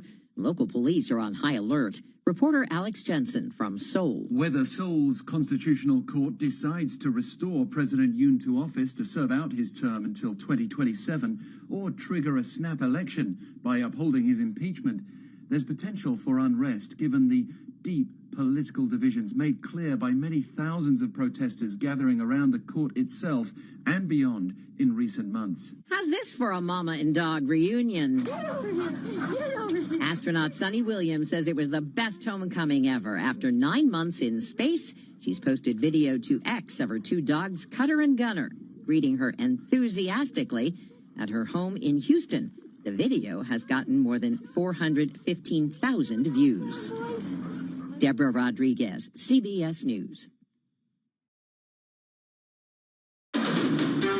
This is Bloomberg Intelligence with Alex Steele and Paul Sweeney. The real outperformance has been the U.S. corporate high yield. Are the companies lean enough? Have they trimmed all the fat? The semiconductor business is a really cyclical business. Breaking market headlines and corporate news from across the globe. Do investors like the M&A that we've seen? These are two big-time blue-chip companies. The window between the peak and cut changing super fast. Bloomberg Intelligence with Alex Steele and Paul Sweeney on Bloomberg Radio. Good Thursday morning from the Bloomberg Interactive Broker Studio in New York City to our worldwide audience. We're streaming live on YouTube as well, so head over to youtube.com and search Bloomberg Podcast Live, and that's where you'll find us. ISM data came in weaker than expected. We're going to get to that in just a moment, but we're going to stay on top of these markets. The S&P is off 3.8%, the NASDAQ's off 4.7%, so we will absolutely stay on top of the markets all day long. But right now, we want to go to that ISM data. The headline number, Alex, came in at 50.8. The consensus was 52.9, and it was 53.5 last period, so certainly a weaker number. Let's dive into that. Steve Miller, chair of the ISM Services PMI, joins us here. Stephen Miller, thanks so much for joining us. Can you talk to us about the data that you guys just released? Sure. I think the headline is the employment number. It dropped 7.7 percentage points from last month's reading. That's the largest drop since the second month of the pandemic. Wow. Now that doesn't say the total number of people coming out of the workforce. It just shows the frequency of companies saying we're going to be reducing or we're not backfilling positions because of uncertainty. And I think tariffs, based on the tariff comments that we got last month, which were across 16 of the 18 industries, I think that's probably the primary driver. So how, I mean, forgive the question, right? But you would think that would impact more the goods sector. How will tariffs impact the service sector employment data? Yeah, so in the services sector, employment tends to be the #1 cost item across all companies. Right. And so when you're looking at inflation, potential inflation impacts, and we just finished the first quarterly reforecasting, for annual reporting, you got to look at, okay, where would you compensate for that?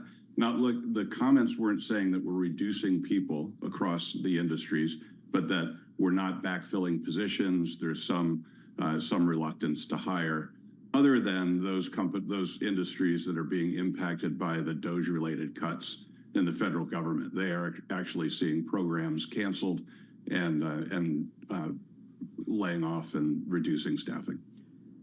New orders, ISM Services new orders, that's kind of a little bit forward-looking to me, at least. It was 52.2 last month. Consensus was for a little bit of a slowdown to 51.9. It came in at 50.4. What does that tell you? So that tells me that the activity level last month was most likely related to risk management around tariffs.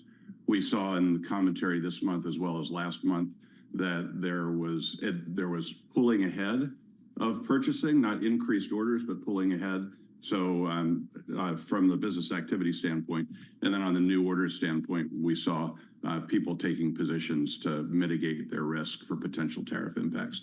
Those people that did a heavy set on that probably are feeling pretty good today.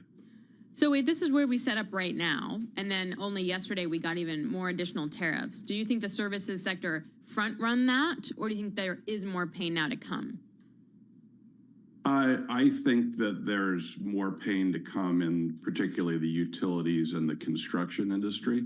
They were already seeing negative impacts due to steel and aluminum pricing with the additional tariffs going into China and a lot of the building type materials, electronic equipment, that type of thing.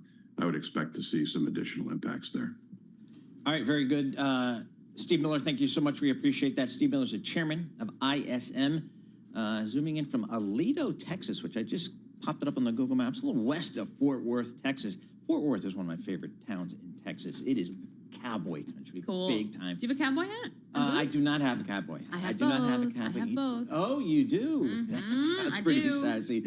All right, we have markets selling off here, the S&P off and the NASDAQ off across the board. Let's go to John Tucker and get a Bloomberg Business Flash for a reset here. All right, this Bloomberg Business Flash being brought to you by IBKR. Will the U.S. Consumer Sentiment Index exceed 70 in April 2025 at IBKR Forecast Trader? The yes was recently at 29%. Start predicting today at ibkr.com/forecast. Last trading day for this contract, May 13th. You heard Steve there mentioning the services employment for ISM. Again, this is down to 46.2, below the 53 that was expected, and that signals contraction. As he said, the lowest drop since the second month of the pandemic.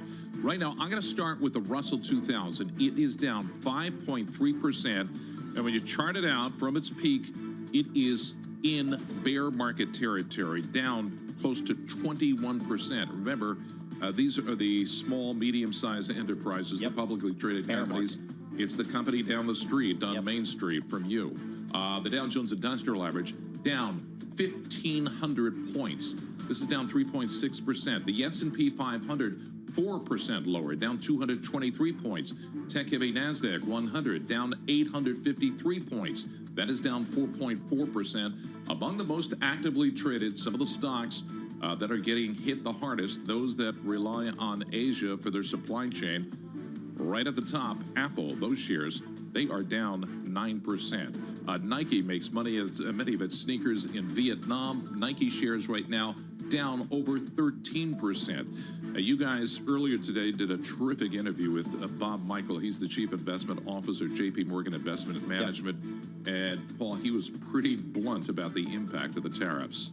Given as how tariffs stand as they were announced, that's going to push the U.S. economy into recession. They're dramatic. It's a tax on businesses and households. It's going to cause them to retrench. It's worse than most expectations. Let's do Treasuries 2-year. This is down 16 basis points for all the wrong reasons. Right now, 370. The 10-year, 11 basis points lower.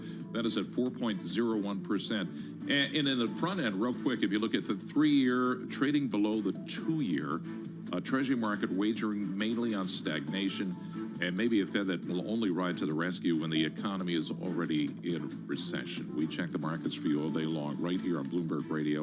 I'm John Tucker. That's your Bloomberg Business Flash. Paul and Alex. All right. Thanks so much, John Tucker. Appreciate that. Alex Steele here alongside Paul Sweeney. The superlatives in most of the stocks in the market are unreal that we are seeing today. So I want to take a look at some stocks on the move. We're joined by Bloomberg's Isabel Lee, Bloomberg Cross Asset Reporter. All right, let's kick it off here with Nike, talking about superlatives. Shares are edging lower by 13%. That's the lowest since November 2017. So really, we have European sneakers, clothing, and just jewelry plunging amid a shock to supply chains. I mean, Nike, for instance, they've increased their reliance in factories in Vietnam and Indonesia. That's after President Trump targeted China with tariffs during his first term as president. And now Nike produces 50% of its goods in Vietnam. And well, now the U.S. is imposing 46% reciprocal tariffs on Vietnam and 32% on Indonesia. And these companies may really just struggle to find a better place for production. I mean, they could either absorb the cost themselves or pass them on to consumers. And I'll throw in one stock there, Lululemon. They produce 40% of their stock in Vietnam. They're also down around 13%. Yeah, and also I should just point out too that the tape is getting a lot worse after those ISM services data here. You have the S&P now at, or S&P futures, I should say, at 54.81, just breaking below that key March support level. So you're going to see some more speed to the downside. What else are you looking at, Isabel? Apple, again, another superlative. The shares are falling by 9%. They're erasing around $300 billion in market value. So their supply chain, as we all know, is also leaning heavily towards China. Shares are slumping. And even after they've really had this years-long effort to insulate themselves from the trade war and the supply chain disruptions, it didn't really work out because they produce other things. Their other manufacturing centers are in Asia. For instance, India is where they build iPhones and AirPods. Vietnam is where they make AirPods, iPads, Apple Watches. Malaysia is where they make Mac computers, and the list goes on. And today, Apple conducts really little to no mass production in the U.S., so they're also one of the biggest hit in this tariff war. What's so interesting to me is that we kind of knew things were coming, and yet still the dramatic slide in some of these stocks is quite staggering. I've never seen my inbox look so pessimistic. I haven't seen one note. Maybe I haven't clicked on them, but really everything is just really gloomy. And let's round it out here with GM. So GM, shares are edging lower by 3%. They were fluctuating between gains and losses, but even Ford. But I think in general, President Trump's 25% tariff on imported cars are really affecting the automakers. In fact, we have Stellantis, which is a Jeep maker. This is the first sign that there's a concrete step made toward this because they temporarily halted their production in Canada and Mexico. And for instance, Ford also began offering steep discounts. So just this whole sector is really just, I would say, jittery. The levies are really just part of a broader trade war. And I feel like autos, it's a big ticket items. Like, I mean, cars cost a lot. This will really increase the cost of all those by double-digit thousands. Yeah. All right, Isabel, thanks a lot. For more conversations like this, listen to our new Stock Movers podcast. Subscribe for 5-minute episodes on the biggest winners and losers in the stock market. Listen to Stock Movers on Apple, Spotify, or anywhere where you get your podcast. Lori Calvasina of RBC was writing this morning that, look, if you break below that March low, you could be looking at the 4,900 to 5,300 range for a, quote, growth scare drawdown of anywhere between 14 and 20% from that February 2025 peak. And we are now sitting at below that 5,500 level. Yeah, I think what's frustrating to a lot of folks is if you just rewind back to January 1st, you know, you had GDP, real GDP was growing. Inflation was moderating. Was it where we or the Fed wanted it? No, but it was moderating. And you had the stock market at all-time high. And the discussion was about American economic exceptionalism, the relative strength of the U.S. economy relative to the rest of the world. That was as recent as January 1st of this year. Fast forward to where we are here. Confidence numbers dramatically, I don't care where you look at it, whether there's the information we got from the ISM today or the University of Michigan data, really declining substantially. Financial markets selling off in terms of the stock market, the U.S. dollar. And you have an American economy that looks to be increasingly isolated vis-a-vis the rest of the world. All of that occurred in the space of 3 months. And taking a look at some of these stocks also, let's take a look at Dell Technologies, for example, off 16%. Morgan Stanley saying that Dell is among the IT hardware names exposed to calamitous, quote, tariffs. Taking a look at SoFi Technology, down 10%. Growing recession worries are hitting most fintechs across the board. Carnival, down 11%. Clearly a cruise liner exposed to the consumer. Banks getting hit hard. Bank of America off by 9%. It really is widespread. Where are you going to go for safety? You got AT&T. AT&T is up by 1%, so go some safety there. Verizon up by 2%, so go to the safeties. Coca-Cola up 2%. You notice a theme here? Yep. Dividend pairs, that kind of thing? Yep. Yeah. We'll break this down through a company levels lens all throughout the next couple hours. Coming up, Duncan Fox, Bloomberg Intelligence Senior Consumer Staples Analyst, will be joining us on the consumer goods companies. And then Peter Cheer of Academy Securities will join us as well. He had a problem with the math yesterday. So did a lot of other people. We'll break that down. This is Bloomberg Intelligence.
Markets, headlines, and breaking news 24 hours a day at Bloomberg.com, Bloomberg Television, and the Bloomberg Business app. This is a Bloomberg Business Flash. And I'm John Tucker in the Bloomberg Newsroom with this Bloomberg Business Flash. It is a market plunge. S&P 500 has slipped into a correction, down over 11%. The NASDAQ 100 edging closer to a bear market, down over 15% from the peak there. The index of small caps, the Russell 2000 is in a bear market. It is down over 20% right now from its peak. And then, of course, you had the data at the top of the hour. That ain't helping. The ISM Services Index, this is the biggest part of the economy, the latest drag, just adding to the lousy sentiment, printing its lowest reading since last June, well below expectations. And the employment components of that saw the largest drop since the second month of the pandemic. S&P 500 is down 229 points. That's a decline of over 4%. The Dow Jones Industrial Average down 1,557 points. That is a decline of 3.7%. The NASDAQ 100 down to 850 points. This is down right now 4.3%. Again, the Russell is down 5.7%. And the yields, you're seeing this flight to safety. The 2-year right now down close to 15 basis points.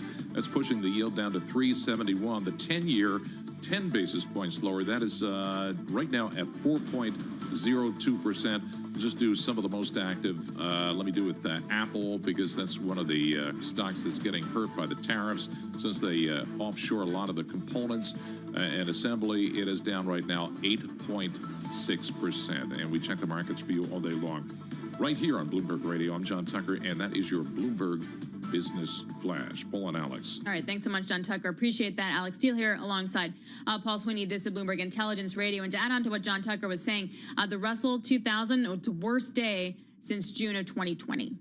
We know what happened back in 2020. One sector that is in the green, and by green I mean slightly green, are consumer staples. And you take a look at some of the names in there. You got Lamb Weston, you got Kroger, Mondelez, Kraft, Philip Morris, the traditional consumer staple stocks. So I wanted to get more on the sector here with Duncan Fox, senior consumer staples analyst for Bloomberg Intelligence. On the downside, you got like a Target, Dollar Tree, Estee Lauder, etc. What is the fate for the consumer staples? Well, it obviously covers the European companies, and it could have been worse. They got a 20% tariff, and the view was 25 at least, and potentially 200% if you go back a couple of weeks. So there's a bit of a relief, I think, that it's not worse. But the problem I've got at the moment is you could see retaliatory tariffs coming through from Europe at some point soon, and we could start this over again. But yeah, consumer, you've got to eat. You don't have to drink or smoke, but these companies generally give good cash flow and can give you dividends. And if you have got your supply chain right, my guess is you getting the majority of the products in the country where the product is made and eaten or consumed. So tariff impact should be reasonably small. There'll be some imported stuff which you should be able to pass through, because frankly, it's going to be a small amount of the total cost. So that's presumably why they're faring a little bit better than. Well, yeah, 200% tariff. A 200% tariff on European wine, that hurts, because we're drinking the Barbaresco these days. So nope, you're not anymore. Or you're going to be doubling that payment. Exactly. Stock up, I would say, just in case. Exactly. So, Duncan, what's the feeling of your European consumer products companies here? Do they feel like this is going to be a long-term economic trade situation that they have to adapt to, or are they kind of taking a wait and see?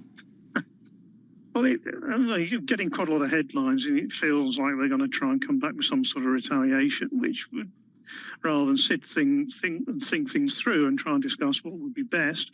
Everyone says that tariffs are not good and they're stupid, but then they go and put them on. So you tell me what's going to happen, but it feels at the moment that there's going to be a bit of ding dong, retaliation coming through before we get some sense at some point later in the year, maybe. But it's quite a fluid market just at this moment, I'm afraid. In terms of how the European consumer staples are valued at this point, I was mentioning sort of the move into some of the traditional ones here in the U.S. How's valuation holding up?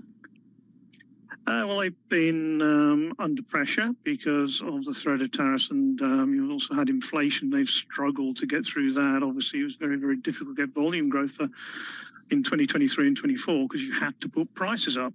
So the threat of inflation coming back has sort of have seen the valuations come under a little bit of pressure. But if you look at the 20-year PEs, a lot of them are now sort of back at the bottom end of the 20-year PEs. So that's taking you through the financial crisis and all sorts of other sort of issues that have happened in the global economy. So, a lot of it is probably now looking to be in the price. But as I say, volatility is never good for these companies, and that's the problem at the moment. It's difficult to nail down an earnings target when you could see tariffs suddenly go up, to 200% on a European wines coming in or something like that. So that's the problem at the moment. We can't nail down the earnings and start to say, well, that dividend is now safe, and off you go. Right. Apart from possibly tobacco, you can see that.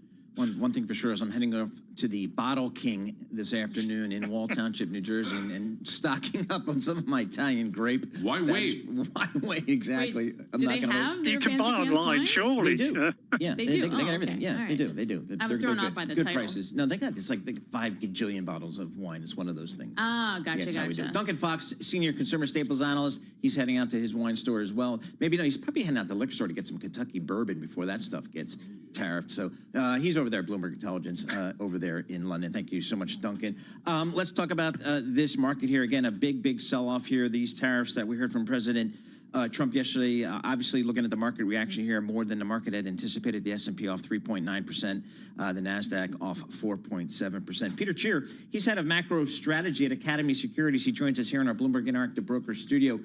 Peter, what did you make of the news we got yesterday afternoon from President Trump on tariffs, and then the market's reaction today? I think the tariff surprised people the way it was done. The calculation's weird. I don't think it leaves a good opening for negotiations. I think the market reaction, if anything, I hate to say it, is probably underdone. I think there should be more selling. I think there's still a lot of belief that somehow the art of the deal is alive and that people are going to come to the table and negotiate. I do not think that's true. Okay, so what do you think will be happening then? I really think the rest of the world is going to sit there and say, well, he's made a few mistakes where he's already had to backtrack on things like potash. He's already had to give emergency funding to farmers. I suspect that we're going to wait and see inflation's going to creep higher because he tariffed everyone, so there's no alternative. So I think you'll see inflation creep higher. We know Americans hate inflation, as does everyone. And I think you're going to see people sit back and wait, not come to the table. He's going to stew. And then instead of coming to the table, they're going to start saying, you know what? We think we should put some service tariffs on you and come attack the U.S. I think $30 trillion GDP has picked a fight with $80 trillion global GDP. And it's not just on the tariff front, right? How we've been behaving geopolitically, whether it's Russia, Ukraine, NATO, Greenland, Canada, Panama. I think there's a lot of angst and concern about the U.S., and he's done a phenomenal job of pushing the world away from us, I think, right now. And that's going to pay, we're going to have to pay the price, and it's going to be through equities. That scenario, well, I guess under that scenario, which is a fairly dire scenario, what is an investor to do here? So I think you're supposed to be very cautious. I do, and this hurts to say, but I think you're supposed to reload up on Chinese stocks so you can buy FXY or KWeb. I just see almost every scenario. People wind up turning to China. They're the one place that has excess capacity. They are desperate to sell their brands globally. They're going to need raw resources. And I think we've turned it away. I think until this administration goes back, they love to talk about you don't have the cards. I think we have to go back and examine our own hand and figure out we do not have the cards we think we do. And we're going to have to go back and play nice a little bit. So when you're looking at Chinese equities, is it domestically focused because we're still anticipating sort of more fiscal stimulus coming in support, or is it going to be those with exposure to overseas I think it's going to be those overseas as well, and I think you can go even in the both. Yeah, the tech companies there, right? Again, they've made some strides already on AI. And again, I'm not sure what all these chip tariffs and things are going to do. I know, Taiwan's been exempted, but that could slow down our own build out of AI. I think this has just been very bad policy, and it's too focused on basic manufacturing. We should have had policy that was designed around chips, really high-tech stuff, biotech, and that's not what's coming across so far.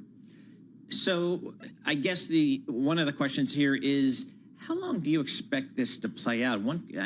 Is there a point where this market feels washed out? Are we at that stage? John Tucker's reporting that the Russell, the small caps, already just hit a bear market contraction.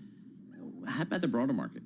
I think it's got a ways to go still. I keep pulling up and looking for where are the outflows in the big ETFs. They just aren't there. I think a lot of people, I think we're actually in a really horrible position where a lot of people are bearish and say they're bearish, but are still positioned bullishly. And so I think there's a lot more room to wipe out. My favorite stock, I will look at TQQQ-SO, so shares outstanding on Bloomberg all the time. That is back to roughly the highs. That's a triple leverage QQQ. I want to see that really shrink back to levels we saw in early February. Then I might believe retail's been washed out. This buy the dip mentality is prevalent. if people are still buying the dip, I don't know where they have that money left unless it's on leverage. So I think we get one really good washout, and maybe it takes us down 5-10% from here. Then maybe I get excited. Now, the buy the dip, okay, might be an insanely dumb question. What is the buy the dip predicated on? And if we've changed the entire global economy, is the buy the dip still something that should be considered? Right, so I think it's something that people have been conditioned to do. It's worked. It has not worked this year, so I don't know how anyone who's been buying the dip still has much capital left. And that's why I think we're close to this washout. And I completely agree with you, Alex. This is a real change to the global economy, to the world order. And although I'm not quite this pessimistic, I keep going back and staring at the Nikkei circa 1989, 1990, right? All-time highs. Was anyone in Japan worried that, oh, this is about to blow up, we're about to be down 60% and not recover for 30 years? I suspect the answer was no, and I'm worried that that's how we're playing our hand. We had Scott Cronert on Bloomberg Surveillance earlier this morning. He's the equity strategist at Citi. He took his S&P forecast from 10% earnings growth to flat for this year. That's something. That's something. How do you kind of feel about the headwinds potentially for earnings? Yeah, I think it's bad too. It's again, somewhere call it 35 to 40% of S&P 500 earnings come from overseas. So one, whatever the tariffs are going to do, and I've got to believe everyone was shocked by the tariffs on India and all. So everyone's got to refigure out their supply chain. And my theme has been that we have been kind of destroying the American brand. Yep. And I do believe that there is an affinity for U.S. brands. People wanted to be associated with U.S. brands. There is an aspirational quality. I'm not sure that that is going to continue throughout Europe. So I think you could see sales problems on top of margin pressures. So yeah, I think this gets worse before better unless there's a change in policy. Well, because now we're talking about eroding the brand of the United States, not just adjusting trade flows. That's a different kind of thing. Right. So I think capital flows are coming. But again, it's... I'll go back, and this is going to sound a bit silly, but if you go back, the Soviet Union, Levi's were a symbol of freedom, right? There was that, but you go back, right? People wanted to own American brands. They want to be seen in American brands. They wanted to be seen holding American brands. I'm not sure that that is the case in the rest of the world, and it's not just the tariffs. Again, the language in and around places like Greenland, the language around NATO, right? That is very off-putting. And I suspect when people go to the store and they look at American brand versus some other brand, that decision is not as easy as it once was to pick up the American brand. So I think you're going to see declining sales. You've already seen it. I think in defense stocks, right? Germany doesn't want to buy a lot of U.S. defense manufacturers. I think that's what we've done. We've broken this kind of view of the U.S. as this benevolent superpower that people wanted to be associated with. Yep. All right, Peter, thank you very much. Wow, thanks for that glimmer and ray of hope, Paul. Peter. Yeah, super. Paul, go ahead. Take it away. Peter Cheer, he's head of macro strategy for Academy Securities, joining us here in our Bloomberg Interactive Broker Studio. The S&P 500 off 3.9%, NASDAQ off 5%. We're going to have more coming up. This is Bloomberg Intelligence. Good morning.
markets, headlines, and breaking news 24 hours a day at Bloomberg.com, Bloomberg Television, and the Bloomberg Business app. This is a Bloomberg Business Flash.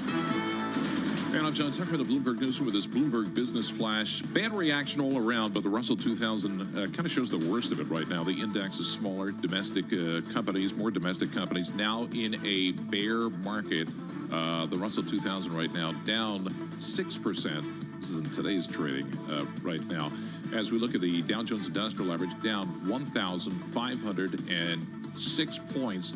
That's a decline of 3.6%. The NASDAQ 100, 4.5% lower, down 882 points.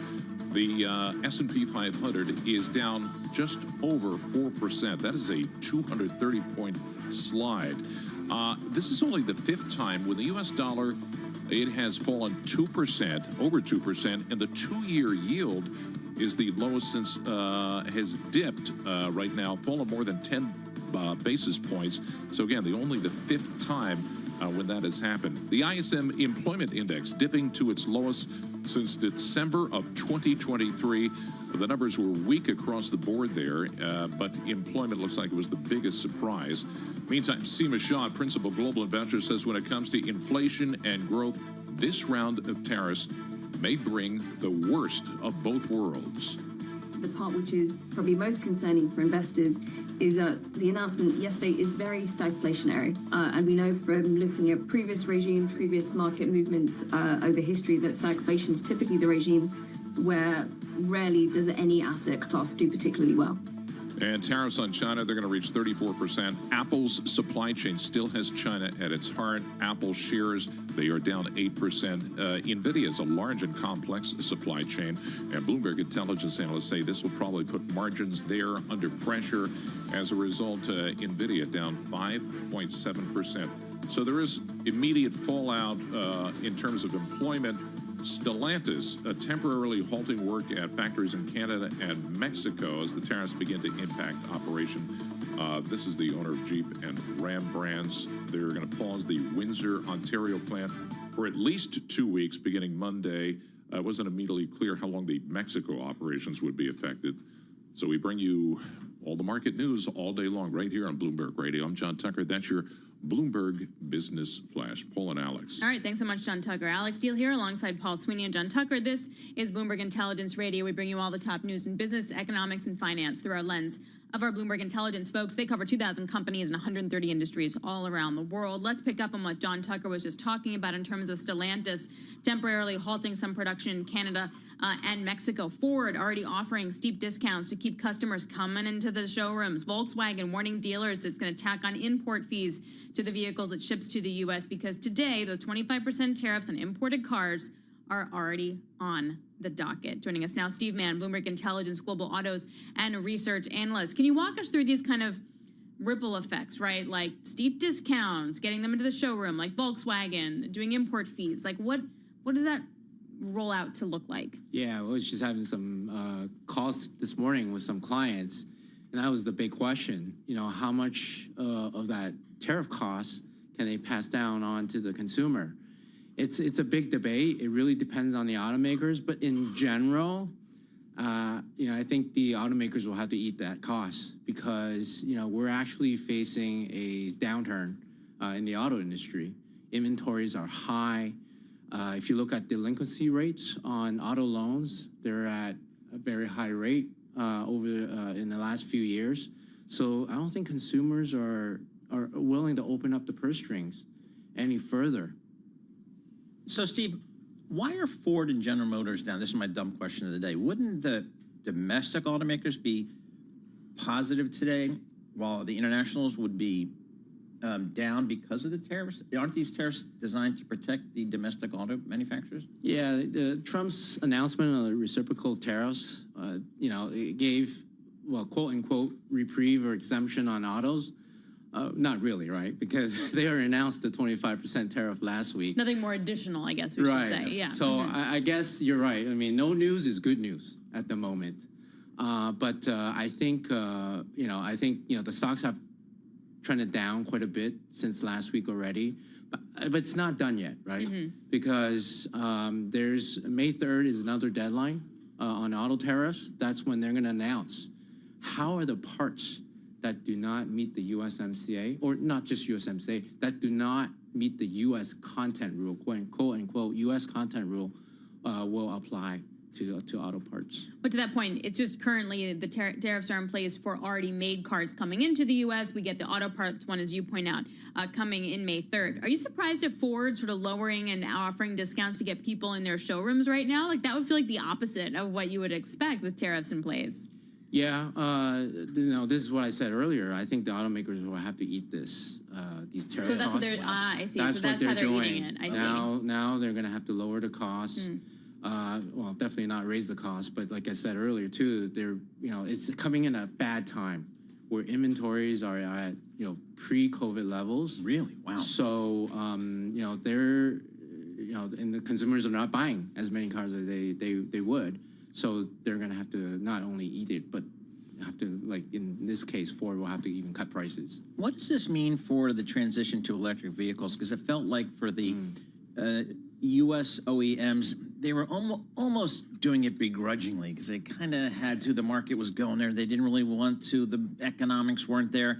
Now I've got pressure on my core business. Yeah. Does that slow down, do you think, or is that going to impact the move towards EVs? There's always been a debate. Right now, battery EVs are about 8-9% penetration in the U.S. market. There's debate in terms of if that's going to grow, but I think that's where, in this segment, that's where we actually will see clearer winner and losers. I actually think the pure plays, the Rivians, the Lucid, and the Tesla will be clear winners.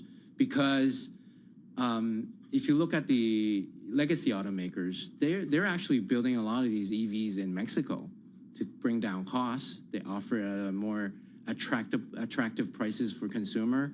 But now with these tariffs, they're going to have to raise prices on EVs, not really cut prices to bring in consumer. And unfortunately, GM was actually on their way to profitability on EVs, and that's gonna, these tariffs are gonna derail that effort. Do you really think that we're gonna see Ford, more like GM, build more auto plants in the U.S.? Is that actually gonna happen?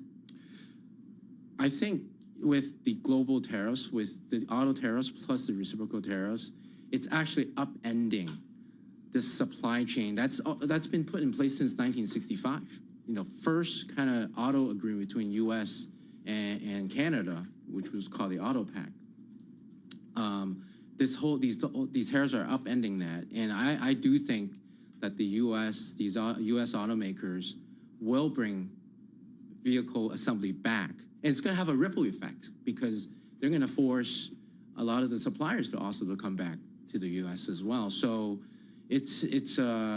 we don't exactly know how much it'll cost. We've made some estimates. It can cost upwards of over $4 billion just to construct a new plant, a greenfield plant one greenfield plant in the U.S. Any of the companies you covered, have they talked about? Have any of the companies that you cover, have they talked about we're willing to make that investment? Have not, but I bet there's going to be a lot of questions during the earnings calls. They're going to talk about it, though. Yes. At this point, they got to talk about it. Which company do you think is best poised to actually do that if they were to pour some billions into that? I still think the U.S. automakers will actually, relatively speaking, will be better off than, say, the Europeans and some of the Asians like South Korean, because the U.S. automakers do have additional capacity in the U.S. that they actually can bring that capacity, shift that production back into the U.S., where the Europeans and some of the Asians will have to build greenfield sites, which could cost about $4 billion for a plant. Wow.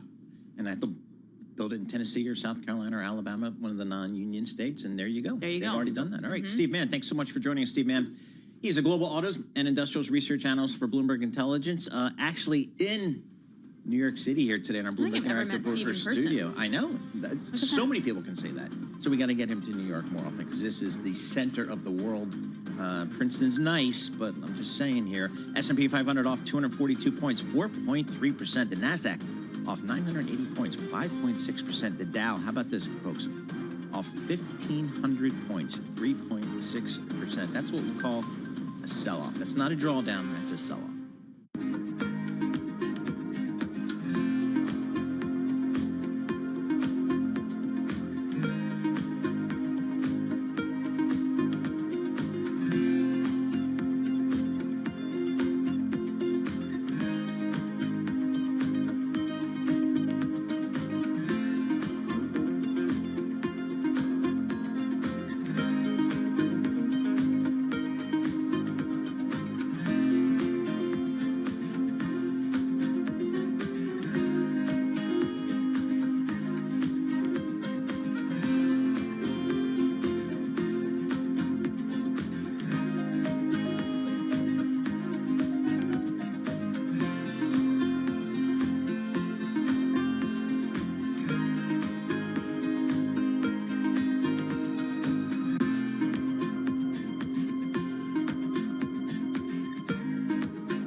This is Bloomberg Intelligence with Alex Steele and Paul Sweeney on Bloomberg Radio. All right, happy Thursday, everybody. Alex Steele here alongside Paul Sweeney. This is Bloomberg Intelligence Radio. We are brought to you right now from Interactive Broker Studio right here in Midtown Manhattan. Also check us out on YouTube as well. All right, let's go to another area and sector that will obviously be quite impacted by tariffs, and that is shipping. Lee Klaskow is Bloomberg Intelligence Senior Transport, Logistics, and Shipping Analyst.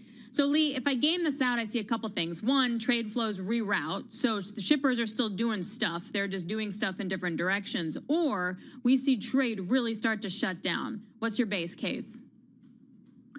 Well, we've been saying for a while that tariffs are not good for the freight markets. And the reason for that is obviously they're inflationary, and the consumer is a big part of the U.S. economy. So it's going to have an impact on things that we import. So it's going to impact companies like Maersk and Hapag-Lloyd and Costco. Those are marine shipping lines, because they'll be hauling less containers from Asia to the United States. It'll impact railroads such as Union Pacific and CSX, because they'll be hauling less freight. It'll impact truckload carriers and LTL carriers, and it also is going to obviously impact the parcel carriers like FedEx and UPS. And we're kind of seeing that in the market right now. The Dow Jones Transport's down, over 7%. Well, the general market's down around 4% right now. So, these are highly cyclical names, and they're really, the demand really goes with where the economy is going. And what this is telling us is that it's going to be a hit to the economy, what was announced yesterday after the close out of the White House. So, Lee, I spoke with one of our favorite transportation analysts earlier this morning, Tony Hatch. Now I get to speak to Lee Klaskow. So this is a good day. I was going to say, ouch, that hurts. Two of my faves. Two of my faves. I worked for Tony way back in the day, and I worked with Lee at BI, so it's all good. Lee, I mean, if you're CSX or Union Pacific, you're kind of just waiting to see what your customers like Ford Motor Company or the farmers are going to tell you about what they need in terms of demand. Are you hearing anything now about bookings or any of that kind of stuff? I mean, what we're seeing, so, obviously what we're seeing in the liner market is a couple of the liners have announced blank sailings. And what that means is that they're either going to, skip a port, or they're just going to discontinue a whole loop of a ship going from Asia to the U.S. and back to Asia. So we're starting to see that now. And we actually saw container rates, trans-Pacific container rates actually spike a little bit this week, and that's really been driven on that and some general rate increases. So we are starting to see that. And then, you have to remember, there was a lot of pull forward demand ahead of these tariffs, right? And so what that's going to do is that means inventories are full right now. And so that's going to create very difficult comps in the second half of the year. And, when we were seeing intermodal volumes up mid to high single digits, you could see that going to declines in the second half. So, and that's, intermodal impacts railroads. So all the railroads, so, we mentioned Union Pacific, and it also impacts Norfolk Southern and Berkshire Hathaway's Burlington Northern, also impacts big players in the intermodal business like Hub Group or JB Hunt or Schneider. So, the impact to the tariffs are really going to be felt for transportation companies. And that's all assuming that these tariffs stick, right? If tomorrow the president wakes up and says, forget about it, then game on, right? It's like that Wayne's World scene, yes. Game off, game on. So, we could be, back to normal, because, what we were really banking on this year was a freight recovery for the truckload sector, and kind of the truckload sector also does impact other aspects of the freight economy. And that recovery really seems now to be pushed out a lot further than what we thought 3 months ago, when President Trump, got into the White House, and, we thought that this was going to release all these animal spirits and, low taxes, low regulation. That's going to be great for the economy. But then now we have the risk of tariffs, and, the end game is going to be interesting. So, like a company like Nike, they manufacture a lot of sneakers in Vietnam. But, an average sneaker worker, I just looked this up on the internet, so hopefully this is right. They make something like $250 a month. I mean, that manufacturing is not going to come to the United States. So what are the goals of these tariffs, right? Because, to bring that to the United States. You know, obviously it's $20 an hour, 40 hours a week. That's a lot more than $250 a month.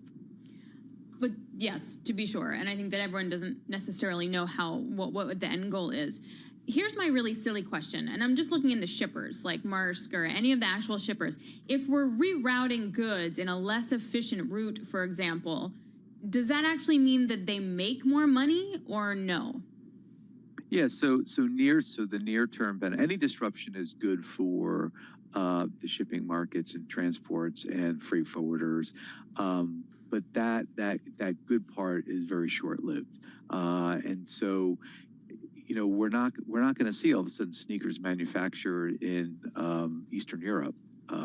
It's just that's where they're manufactured, so they're just going to be coming in, and they're just going to be more expensive, and we're just going to buy less of them. So it's not like we're not talking about like the Red Sea crisis, where the Suez Canal is pretty much shut down to the container liner market, or you know, droughts in the Panama Canal, or a war in Ukraine. Those really impacted trade flows.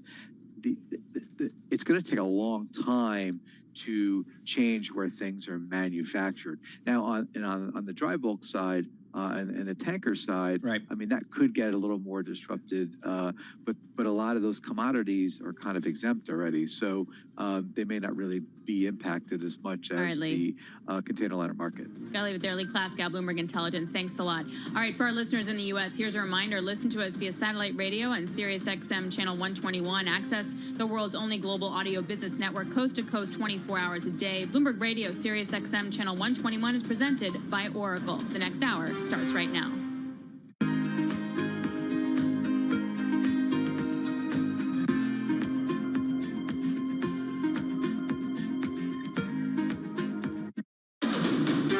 This is Bloomberg Intelligence with Alex Steele and Paul Sweeney. The real outperformance has been in U.S. corporate high yield. Are the companies lean enough? Have they trimmed all the fat? The semiconductor business is a really cyclical business. Breaking market headlines and corporate news from across the globe. Do investors like the M&A that we've seen? These are two big-time blue-chip companies. The window between the peak and cut changing super fast. Bloomberg Intelligence with Alex Steele and Paul Sweeney on Bloomberg Radio. All right, happy Thursday, everybody. I'm Alex Steele alongside Paul Sweeney and John Tucker. This is Bloomberg Intelligence Radio. We have a fast and furious sell-off underway here in the equity market, and we're going to be taking you through it all over the next hour. We're going to break down individual sectors with Mike McGlone, Bloomberg Intelligence commodity strategist, will take us through what we're seeing with oil with a very steep sell-off there.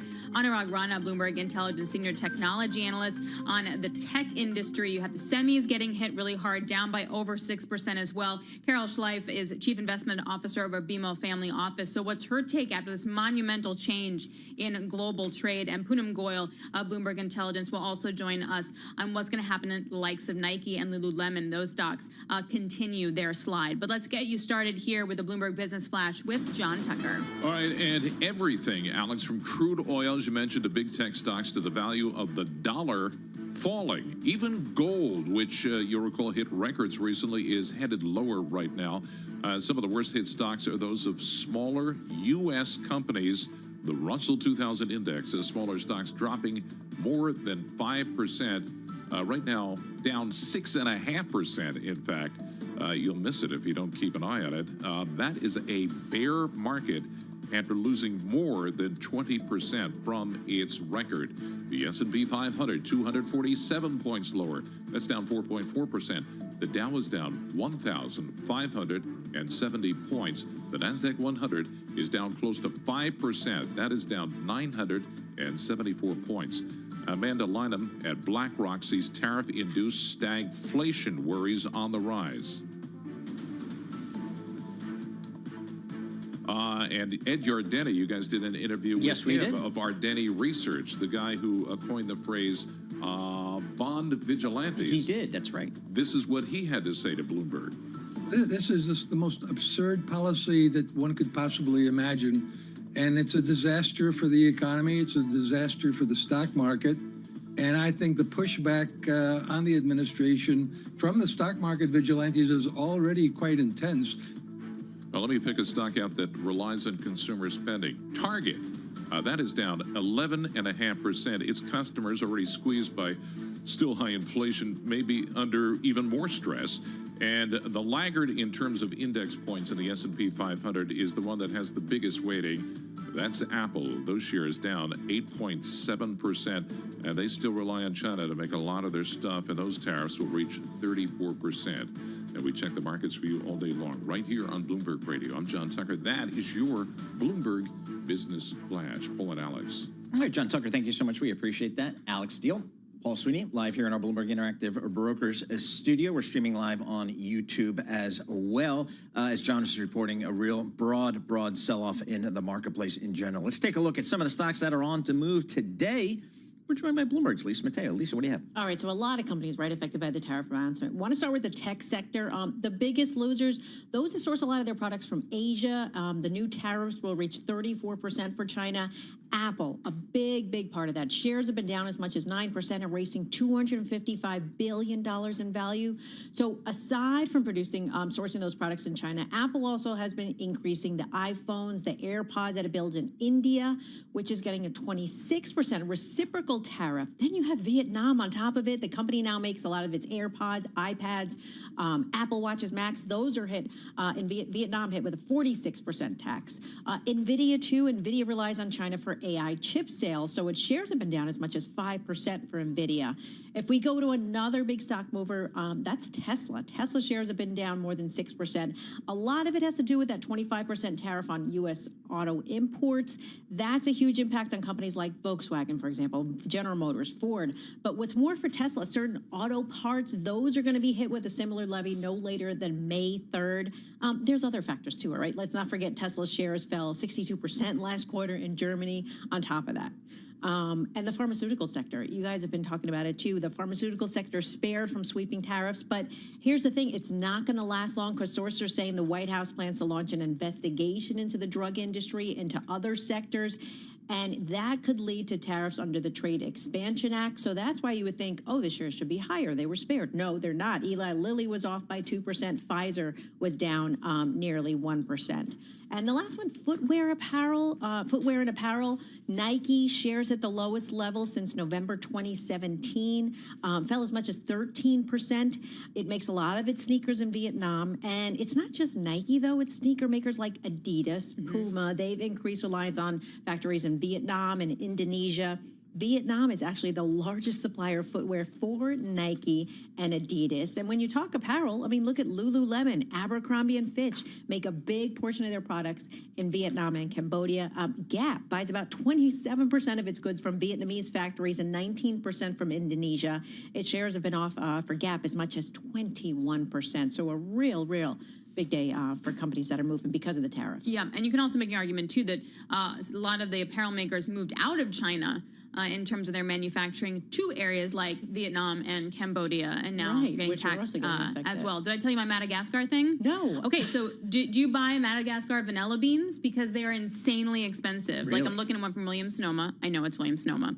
But you get the really good ones, like $25 for like 4 pods. And now we're going to have a 47% tariff increase. Oh my gosh. And the cup of coffee too, because the Robusta beans in, where is it, Vietnam? Yes. Or somewhere, those too. Yeah, but I mean, that's instant coffee. Do you drink instant coffee? No, but I like the espresso. That's Robusta. Yeah. No, but no, that's Arabica. Oh, is it? Yeah. No, well, maybe it depends on what you're getting, but the instant coffee, like Folgers, is... Yeah, no. We don't... Exactly, that's what I'm saying. All right. Thanks so much, Lisa. For more conversations like this, listen to our new Stock Movers podcast. Subscribe for 5-minute episodes on the biggest winners and losers in the stock market. Listen to Stock Movers on Apple, Spotify, and anywhere you get your podcast. So I've been on air for an hour, Paul. You know what I have not mentioned? What? Crude. Go. And what is happening with the oil market, because commodities in general getting taken out.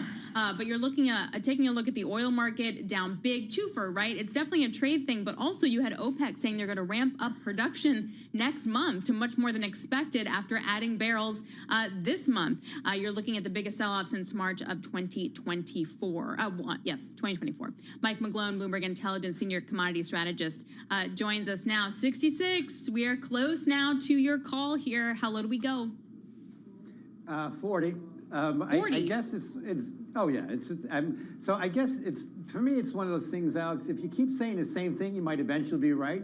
To me, the seeds for where we are at $66 a barrel came on the back of pumping up above 100 upon Russia's invasion of Ukraine. That tilted the whole world towards the elasticity of supply coming on and demand decreasing. Now we're in the downward trajectory, and we have the stock market going down. We've got a good catalyst for crude oil to do what it normally does for the last 20 years. After it goes above 100, it bottoms around 40. So I made the call almost 2 years ago, and I'm sticking with it. And yes, I used to have hair, but that was a long time ago. So, Mike, when you see a move like this here, 7.8%, I can't remember seeing percentage moves like that in the past. I'm sure you have here, but what does that tell you here when you see a move like that? It tells me that what really matters is what's happening in the stock market.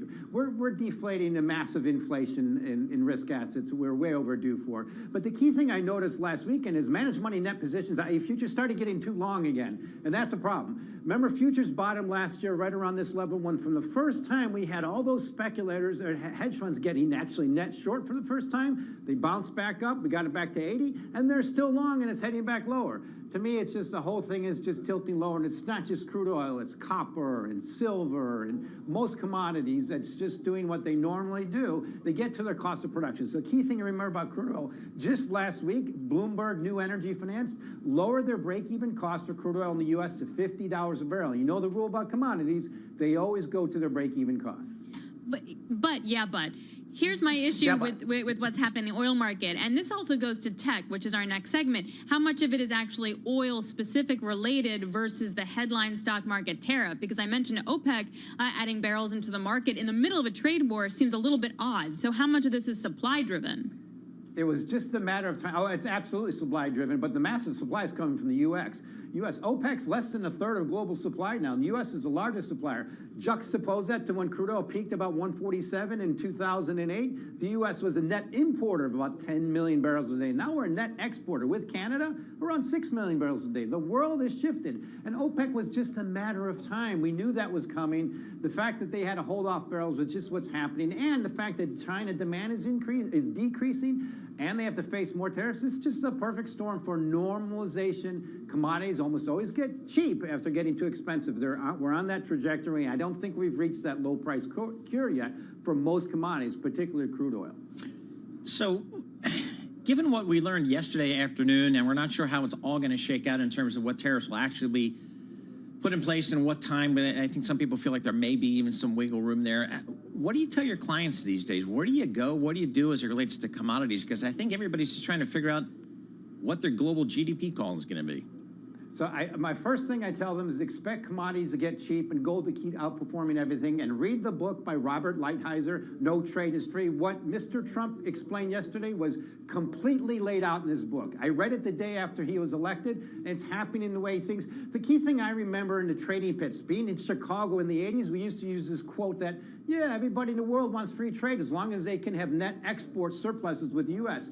That's shifting. So the thing for commodities to think about is deflationary forces from the inflation. That's also from another book, The Price of Time by Mr. Chancellor. It's always what happens when you get massive pumps up in inflation. Commodities are heading lower. The key thing is, I think what's going to be the key next trade is we've had a good rally in gold. The next big trade might be U.S. Treasury yields at about 4%, catching up to China at 1.72. This is what happened in Japan. And remember, I traded JGBs in 1995, and I've seen it before. Oh, okay. Everyone's just bumming me out today. All right, before we let you go, I want to go to ags because ags were pretty much ignored yesterday. There were no exemptions, right? There were exemptions for other commodity products, but not for ags. What is that going to wind up doing to the market? Well, the good news for ags, it doesn't mean as much for ags. In fact, we might increase exports with negotiation. But we have a glut of ags in this country. We have an excess. We have to export. And the key thing is you look at corn, soybeans, and wheat, most notably soybeans, there's massive supply coming out of Brazil. They export almost 100 million tons a year now. That's double what the U.S. exports. And the thing is, we haven't reached that low price cure yet. Our average cost of production for corn in this country, we estimate around $3.70 a bushel. We're still well above that. Unless we have a drought this year, we should head to those lower price levels. This is a normal cycle. You need some kind of surprise to get grain prices and ag prices to go up. How are our farmers doing these days? They're suffering. They're suffering. They're having a hard time, most notably because of low prices, but they crushed it in 2022 and 23 because of those high prices. And what do farmers do? They bring in more supply when prices are up, and that's the problem. It's a good thing, but that's things that we do is we create so much more with less every day. It's a pressure on prices. That's why I always point from a commodity standpoint, most notably in the grains, you're probably better off holding the equities of companies that produce those grains rather than the actual grains. They typically go lower. Interesting. Mike McGlone, thanks so much. Appreciate it. As always, Mike McGlone, Bloomberg Intelligence Senior Commodity Strategist, ensconced down there in the heart of crypto land, Miami Beach, Florida, self-proclaimed center of the crypto world. Let's go a little technology here. You think about some of the big tech names, and how are they going to deal in a world where tariffs are going to be higher on a global scale? You think about some of these big tech firms, and they sell their hardware and software and services everywhere. So they are truly global. Anurag Rana joins us, Bloomberg Intelligence technology analyst. What's the tech call in a higher tariff world, Anurag? Oh, it's so bad right now. I mean, look at Apple. It's really surprising that they they racked up so much on China. Now that's going to have a massive impact on Apple. Most of the products are made there. You can cut it and slice it in any way. They cannot offset the margin risk. The iPhone sales are going to be dramatically impacted in the second half, most likely. It's going to we will see how China reacts to this.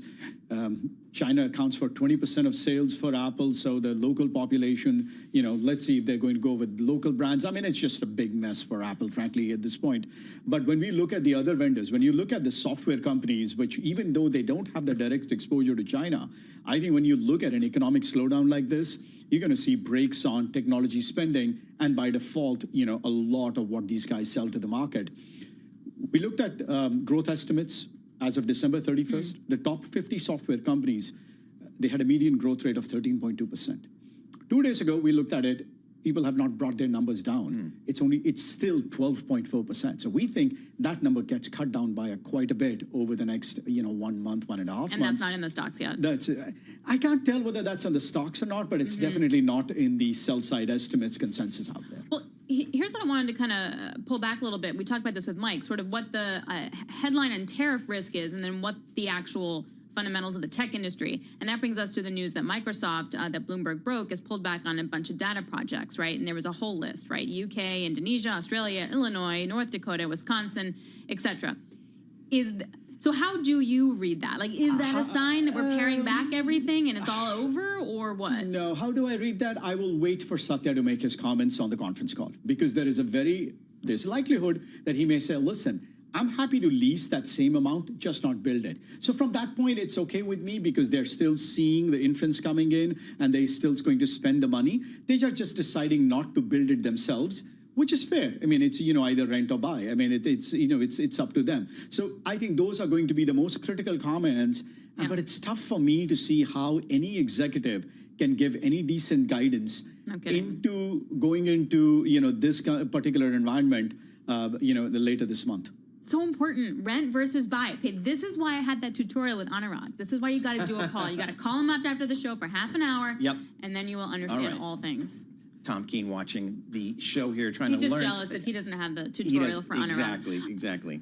Okay, so then if it is just the tariff impact, then if that's really like what is rocking these stocks, which companies are most exposed? Like, which software companies are going to be hurt the hardest? See, I think Apple's the one, we talked about it. But then you have to look at it where the valuations are still higher than pre-pandemic levels. Look at somebody like a Shopify. It's down huge today because their valuation's a bit high. ServiceNow, they have a lot of Doge exposure as well. So there are names out there that are far more, on that value range, where are far more expensive than historical norms. Again, but we're not making a valuation call here, are we? No, not at all. No, we have. Because there's still risk to estimates. Is probably a reason. Massive risk to estimates, and we don't know where the growth is going to be in the second half right now. Yep. And we have seen in the past recessions things dry up very quickly. how's actual demand for iPhones? This might seem like an insanely rudimentary question right now based on all we're dealing with, but what's the underlying move there? If you were to ignore everything on the tariff side, Yes. the demand was just in line with what it has been in the last 2 to 3 years. So we are not seeing a major spike in demand. Although in some Western countries where they have launched Apple Intelligence, they have seen some improvement, but China has still been weak, and that has been the big story with Apple. And what we were hoping by the end of this year, fiscal year, September, October, when they launch the next phone, Apple Intelligence will be in all the major regions, the new phone form factor come out, the slim iPhone 17 that Mark Gurman talks about, and all of that creates a new excitement. But, I mean, everything is fair game at this point. All right, Anurag Ron, appreciate that. Anurag Ron does all the technology stuff for Bloomberg Intelligence in our studio. How big is that? I mean, that's because you had your big AI conference yesterday, which was extraordinarily successful. I stopped by a few times. The room was packed. It was really fun, about actually. Jennifer. I Yeah, learned you stuff. hosted a panel, right? Yeah, exactly. I learned things. Yeah, you learned things, so it's good stuff. So anyway, let's switch gears. Commerce Secretary Howard Lutnick, he said today that in order to secure relief from President Trump's new reciprocal tariffs, foreign nations will need to address a host of policies that are limiting imports of American products. He joined John Farrell on Bloomberg Surveillance and was asked what will be the president's focus after the recent sell-off in equities. Donald Trump is focused on the economic pain that the United States of America has suffered over decades. Since NAFTA, 90,000 factories, not jobs, factories, 5 million high-paying jobs gone overseas. He's focused on the U.S. worker and the U.S. economy. And what's going to happen is people are going to realize it is the great American economy that is the winner here. And anyone who doubts it, and anybody who shorts Donald Trump, or anybody who doubts the strength and the power of the American economy is making a foolish bet. Sure, importers are going to have a tough time figuring out what to do because they went and found the cheapest production in the world. It's time to bring that production home, to have the smart, amazing people who run American companies figure it out, bring robotics back to America. And I would say that United States domestic growth is going to have the greatest resurgence ever under Donald Trump, and that's what he has set in motion yesterday. You'll accept it takes time to engineer a supply-side response, though, sir. And in the meantime, you can see bad things happen. Do you accept that? Well, what I can accept, of course, it takes time to build factories, but companies understand how to do it. They will do it. The United States of America is the greatest economy in the world. People have to do business with it. The rest of the world will bring down their trade barriers, and you'll see a great resurgence in our ability to sell agriculture overseas. You'll see factories being built here, and that factory production will be faster. So sure, there will be a rebalancing of those who make things in cheap labor markets, figuring out how to make them here. But ultimately speaking, and I think in much less time than you think, the world will reorder itself, will figure it out, and the United States growth rate will turbocharge compared to the rest of the world. We've been too close to them because we've been, our presidents have been presidents of the world. And Donald Trump ran on the policy that he was going to be the president of the United States, of the workers of the United States, and he was going to place American workers first. And that's what he did yesterday, and that's what everybody's feeling. Those workers have been disrespected, and now they're going to be respected. Mr. Secretary, just a final question, if we may. Any calls scheduled for today with the Europeans? Do those negotiations start this morning, immediately? Can you give us a sense of things? Absolutely. Our teams are talking to all the great trading partners today, and we are available for our great trading partners every day. It is time for them to do deep soul searching of how they treat us poorly and how to make it right. It is time for them to do that. That is going to be difficult for them because they've taken advantage of us for so long. They should just be disappointed that the free ride is over. It's time for them to be realistic and to change the way they look at the United States of America. All right, that was Commerce Secretary Howard Lutnick speaking with John Farrell and the surveillance team this morning on Bloomberg Television. Mr. Lutnick giving his side of the story, his thoughts on the policy from President Trump on tariffs that was announced yesterday afternoon. Markets are selling off here dramatically here today. Let's get the details with John Tucker in a Bloomberg Business Flash. John. All right, thanks, Paul and Alex. The S&P 500 back in correction territory. The Russell 2000 has entered a bear market. The Russell down 6.3% today. That is down 20%, over 20% from its high. And then the data front, the weaker than expected ISM Services PMI hitting a 9-month low. Just another knock to risk sentiment today. The Bloomberg gauge of the U.S. dollar dropping over 2.2%. This is the sharpest intraday decline since it was launched back in 2005. The fear is the trade tariffs will batter the U.S. economy. You can see that NYMEX crude oil, that is down 7.6%. The bet there, again, is that the demand is going to dry up as the economy starts to fizzle. Right now, big bank stocks headed for their worst daily performance since the regional banking crisis. Right now, you have the Russell 2000, again, down 6.2%. I'll call it right now. The Dow Jones Industrial Average down 1,452. The S&P 500 down 233 points. That's a 4% decline. The NASDAQ 100 down 920 points. That is down 4.7%. And Paul, because somebody asked, the stock market circuit breakers, they're triggered when the S&P 500 drops by specific percentages. The first tier is 7%, so we're not close to that right now. One of my favorite stores, RH, Restoration Hardware. Sure.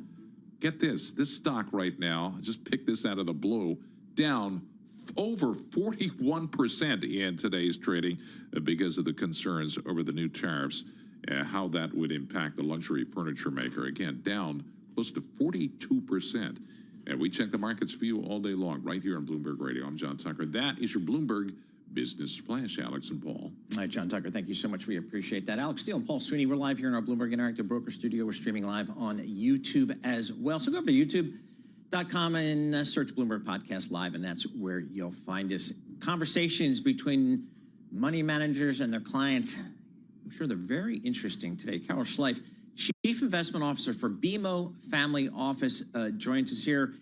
Carol, I'd love to get your view of and the BMO call here coming out of the tariff news from yesterday afternoon and the market's reaction today.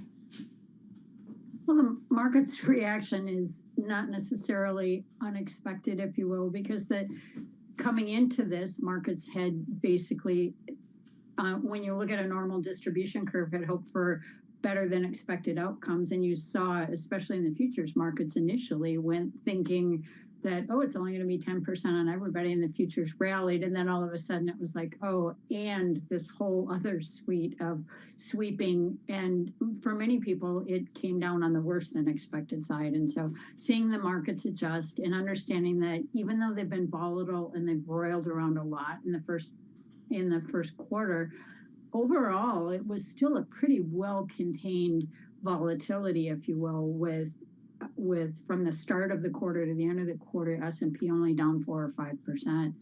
And so seeing this sort of reaction today as people are absorbing new news, it's very reminiscent if you roll back 5 years ago to the start of the pandemic when markets corrected because we didn't know what was on the horizon. There was a brand new thing. We shut the entire globe down. Markets corrected about 30% at that point in 3 weeks, realized they'd overcorrected, and then rallied off the bottom even before the fundamentals clarified. Okay, so is that like a do you buy the dip then? For my very sophisticated question. Not necessarily, and nor is it a prediction that we're going to see 30% this time either. I don't want to put that out there, but I'm just saying that markets have a tendency to go into it trying to get their arms around what the implications might be. This one came out outside of those range of what most people had been expecting. So it'll take a few days. I think some of the positives to pull out of the announcements yesterday, if you will, are that now that they're out there, as you heard, as you all interviewed Scott Bessent right afterwards, and he said this is the ceiling as long as they don't retaliate. And there's some implying that there's some negotiation and wiggle room. So hopefully this is a worst case scenario or more than worst case scenario that markets are pricing in the short run, and that we'll be able to back off from some of that going in the long run. But it's still, there's a lot of sorting through that needs to be done. But it's also really important to remember we entered into this period with the hard data in pretty decent shape and coming off of 3, 4, 5 years of really stabilizing and important economic growth, particularly in the U.S. Carol, so what do we do here? I mean, is this a time to kind of pull in, go to cash, get defensive, or as one of my good friends in my Duke chat says, maybe this is a buying opportunity here? What do you think? I think the important thing to remember is that balanced portfolios that have had some other asset classes in them, particularly globally diversified portfolios, have actually held in much better coming into this period because your bonds have rallied and continue to rally. Being as yields are coming down, your bond prices are going up, so you're getting support, as you should, from the ballast in the portfolio from fixed income. You've got support from other diversifying asset categories. If you've been globally diversified, you've got other areas where you're up for the year as opposed to being in U.S. markets. So I think it's a period where that constant rebalancing that you've hopefully been doing going into this serves you well. And it's a really important period, too, to remind oneself that behaving emotionally or reacting emotionally in days like this are seldom the right thing, seldom if ever the right thing to do. And study after study shows that. What's way more important in here is to take a step back, reassess how things look. It might be a little early to step in a big way. If you do have major amounts of cash on the sidelines, maybe picking away at some of it or setting yourself a plan to put a little in today and then reassess in another week or two as things become as some of the things get sorted out and settled. She was going to say clear, but you were going to say, don't get thinking more. You're like, wait, maybe it's not clear. All right. Yeah, I'm not sure we're getting clarity anytime soon. Details versus clarity. I feel like that's such an important distinction in this market. Hey, Carol, thanks a lot. Really appreciate it. Carol Schleif, Chief Investment Officer at BMO Family Office. Let's get to some of the stocks definitely on the move. That's Nike. I mean, we're off huge here. I mean, this is the lowest level we've seen since November of 2017, the worst sell-off since June of last year. Poonam Goyal is Senior U.S. e-commerce and retail analyst at Bloomberg Intelligence. Poonam, this is a completely unfair question, but where is the bottom or the revaluation for the stock here? I guess it depends on how are they going to pass on these prices, right? So, you know, a 54% tariff on China, 46% on Vietnam, where Nike makes 50% of its footwear. These are big, big numbers. There's no way they can absorb even half of this. These companies have laser thin profit margins, you know, high single digits operating margins, low double digits, maybe at best for some of them. It's just something they can't absorb. So prices will rise to the consumer, and the consumer will pull back. And that's where we struggle because inventory will pile up again. If you talk specifically about Nike, Nike's in a position today where they need to get rid of excess inventory. And that's been the push that they've been pushing for the last 2 quarters. And they were just kind of getting it together. Yes, exactly. So now this happens. So does the problem become worse?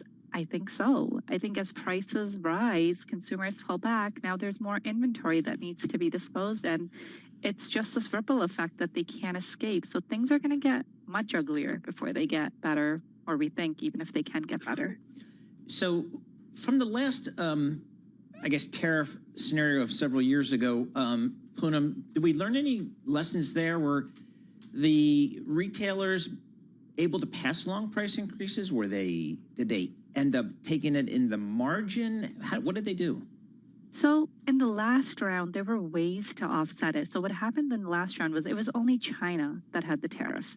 So retailers shifted production out of China into Vietnam, into Cambodia, into Bangladesh, and they were able to diversify that cost exposure, but they didn't bring production to the U.S. Today, there's no place to really diversify it, and bringing it back to the U.S. is I think, impossible. I mean, we don't have the infrastructure, we don't have the skilled labor to do this anytime soon, yet alone in years. Right. So that's the whole point. It's like they already did this.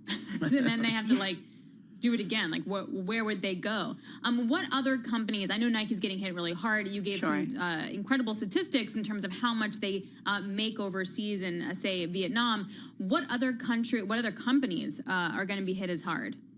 So every company that manufactures in Asia will be hit. There's really no escape here. Allbirds, a very small company, 100% of their footwear is made in Vietnam. Oh my Adidas, gosh. 39%.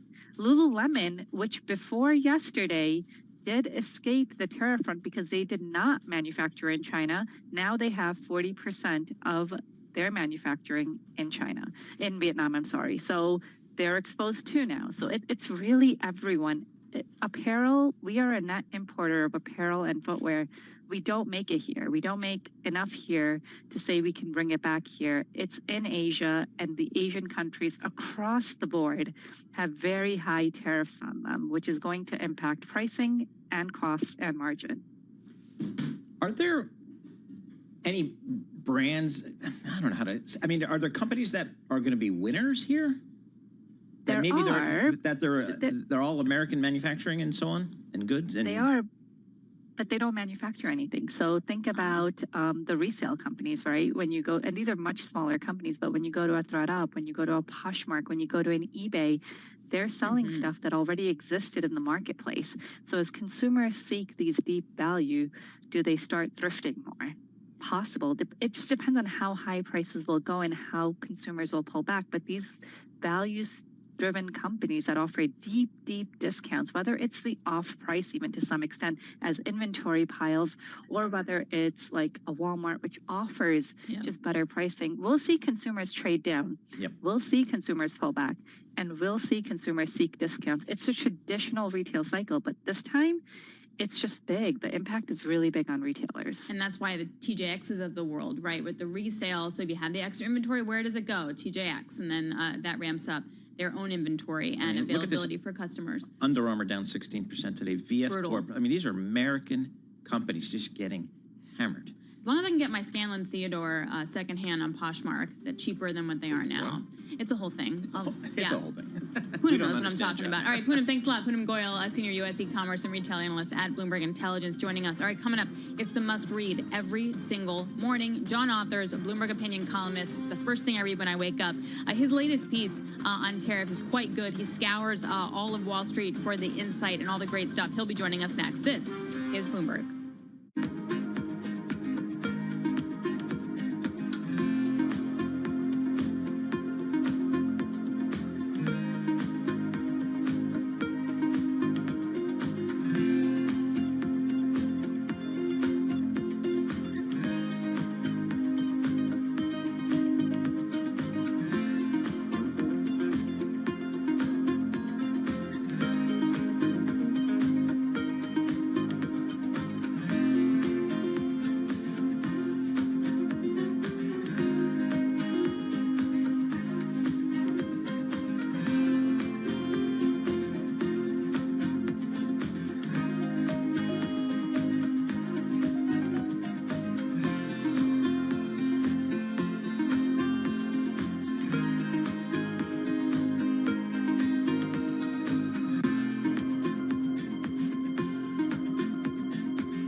markets, headlines, and breaking news 24 hours a day at Bloomberg.com, Bloomberg Television, and the Bloomberg Business app. This is a Bloomberg Business Flash.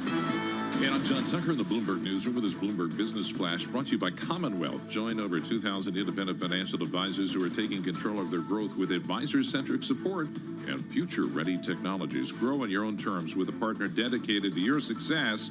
Go to Commonwealth.com to learn how. So let's bring this headline to you, just crossing the Bloomberg. Canada to match U.S. tariffs on passenger vehicles.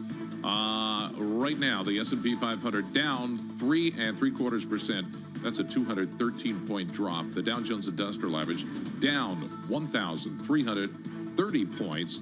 The NASDAQ 100 down 838 points. That's down 4.3%. Right now, the Russell 2000, remember, this is mostly domestic, small and medium-sized stocks. That is down 5.8%. So the Russell 2000 is in a bear market officially. That's the definition of which is down about 20% or more. A gauge of services employment sank by 7.7 points. That is the most in nearly 5 years. Remember, services, that's the biggest part of the U.S. economy. Meantime, Doug Irwin, John French professor at Dartmouth, you guys interviewed him earlier today. He says the idea that tariffs will bring jobs back to the U.S. is just a false hope. Even if we bring back some of the factories to produce these things because the cost of importing is much higher, the jobs probably won't follow. Even with textiles and apparel, a lot can be automated. And so, when we think about the steel industry, which has always been near and dear to the president's heart, in the 1980s, it took 10 worker hours to produce a ton of steel. Now it takes 1. With the companies that source a lot of their materials in Asia being hit the worst, Apple, Nike, two prime examples there. Apple has the biggest weighting in the S&P 500, and Apple shares right now, they are down 8.1%. Nike shares down close to 10%. And we have a quote, Alex and Paul, from the CEO of RH. That's Restoration Hardware. The tariff news has sent their stock. Right now, RH is down over 40%. The CEO, Gary Friedman, said in response, "Oh, shoot." No, you're kidding. Except the word wasn't shoot. Oh, you're serious. Anyway, I'm not going to say. This is a family program. We check the markets for you all day long right here on Bloomberg Radio. I'm John Tucker, and that's your Bloomberg Business Flash. All right, Remember, thanks. Oh, fudge. Yes. From Christmas Story. Did you guys ever watch Battlestar Galactica, the remake? Nerd alert. Nope. Wow. Okay, great. Where are you going I with saw this? the original. I saw the original. Well, they had it was frack. Was the curse word. I see. Yes, guys, I like board games, Catan, and Battlestar Galactica. You're welcome. Okay. John Tucker, thanks a lot. Alex Taylor alongside Paul Sweeney. I'm getting some fist bumps in the control room, so, I mean, there's something there. All right, if there's one column you read in the morning and you only have time for one, the one you got to read is by John Authors, Bloomberg opinion columnist. I've been following his work for decades, ever since he was at the FT and then here, and he really has a definitive take on what you see and what you take, and he also sort of collates all the research and pulls out the most relevant parts to create a story. And luckily, he's right here in the studio and joins us. John, Hi, how Alex. hard was it? First of all, were you up all night? No, I did bump into a few cleaners and stuff on my way out of the office last night. But I was out before midnight. But I heard that midnight. David Gura, people that we Yes. know and respect, they were here late last night working, cranking it out. Yes. Yeah, because you couldn't do anything until you saw the announcement, and then you had to get the research Yes. in to sort of create the story behind all of it. But I did explain to him that we were in the office late enough that Bloomberg would pay for a cab home. Oh, yeah. I cost the Bloomberg a little bit of money there by all right. That's breaking them into that secret. But it's yes. But you I get, think we but deserved it totally is worth it. Yes. Okay, so you kind of laid the land last night. Tell me about your column, and then how are you going to be walking it forward today? Okay, the column is channeling John McEnroe, who was brought up only about a mile away from Donald Trump in Queens. Yep. You cannot be serious. Basically, the biggest point that you can make lots of general arguments about what the U.S. tariffs have been, but the main point about them is that they're not serious, that this is ridiculous. They are not reciprocal in any sensible definition of the term. They are simply a retaliation against any country that happens to sell more stuff to the US than the US sells to it.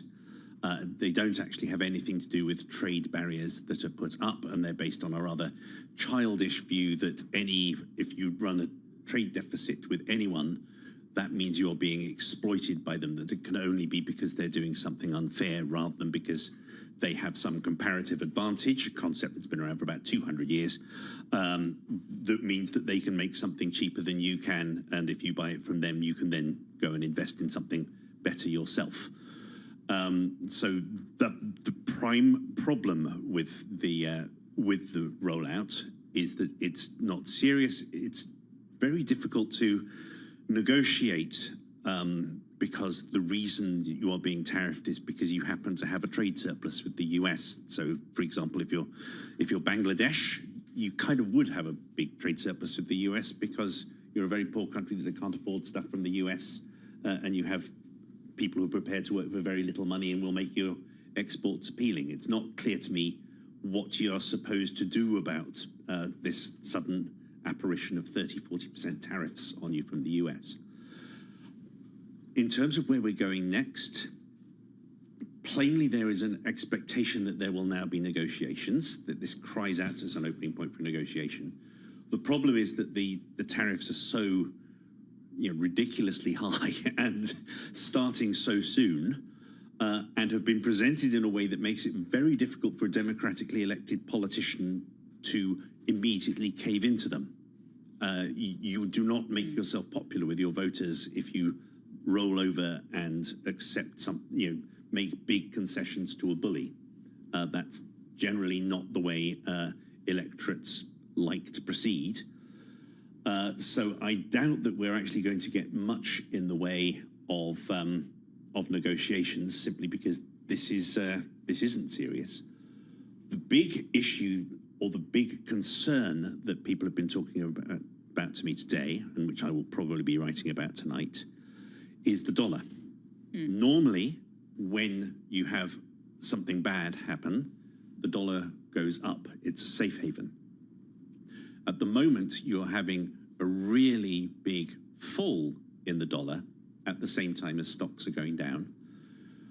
My suspicion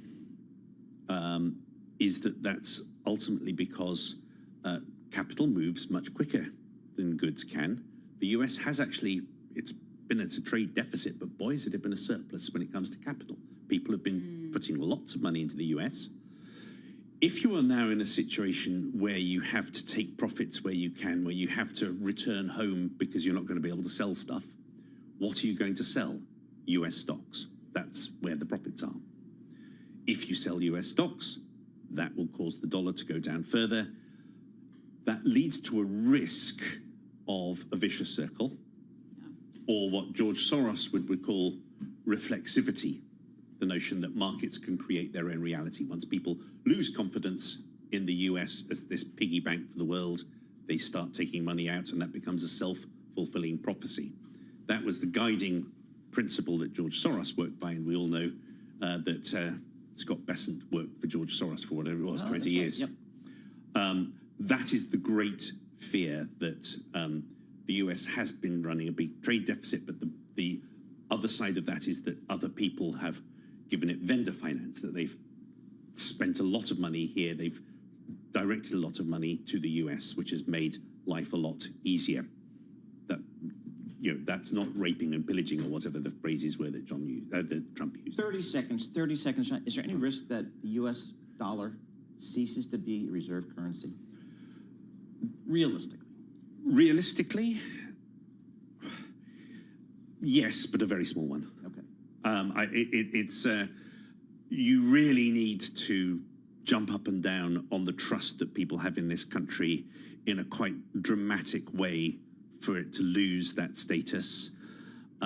It's conceivable at this point that it can happen. I still regard that as very unlikely. There's certainly plenty more moves, more throws of the dice before that happens. All right, John, we got to leave it there. Always a pleasure. Can't wait to read your piece later on today. John Authors, Bloomberg opinion columnist, joining us there. All right, coming up, we're going to turn the lens to the pharmaceutical industry. Sam Fazeli, Bloomberg Intelligence Director of Research for Global Industries and Senior Pharmaceuticals, will be joining us on the impact of tariffs on that sector as well. This is Bloomberg.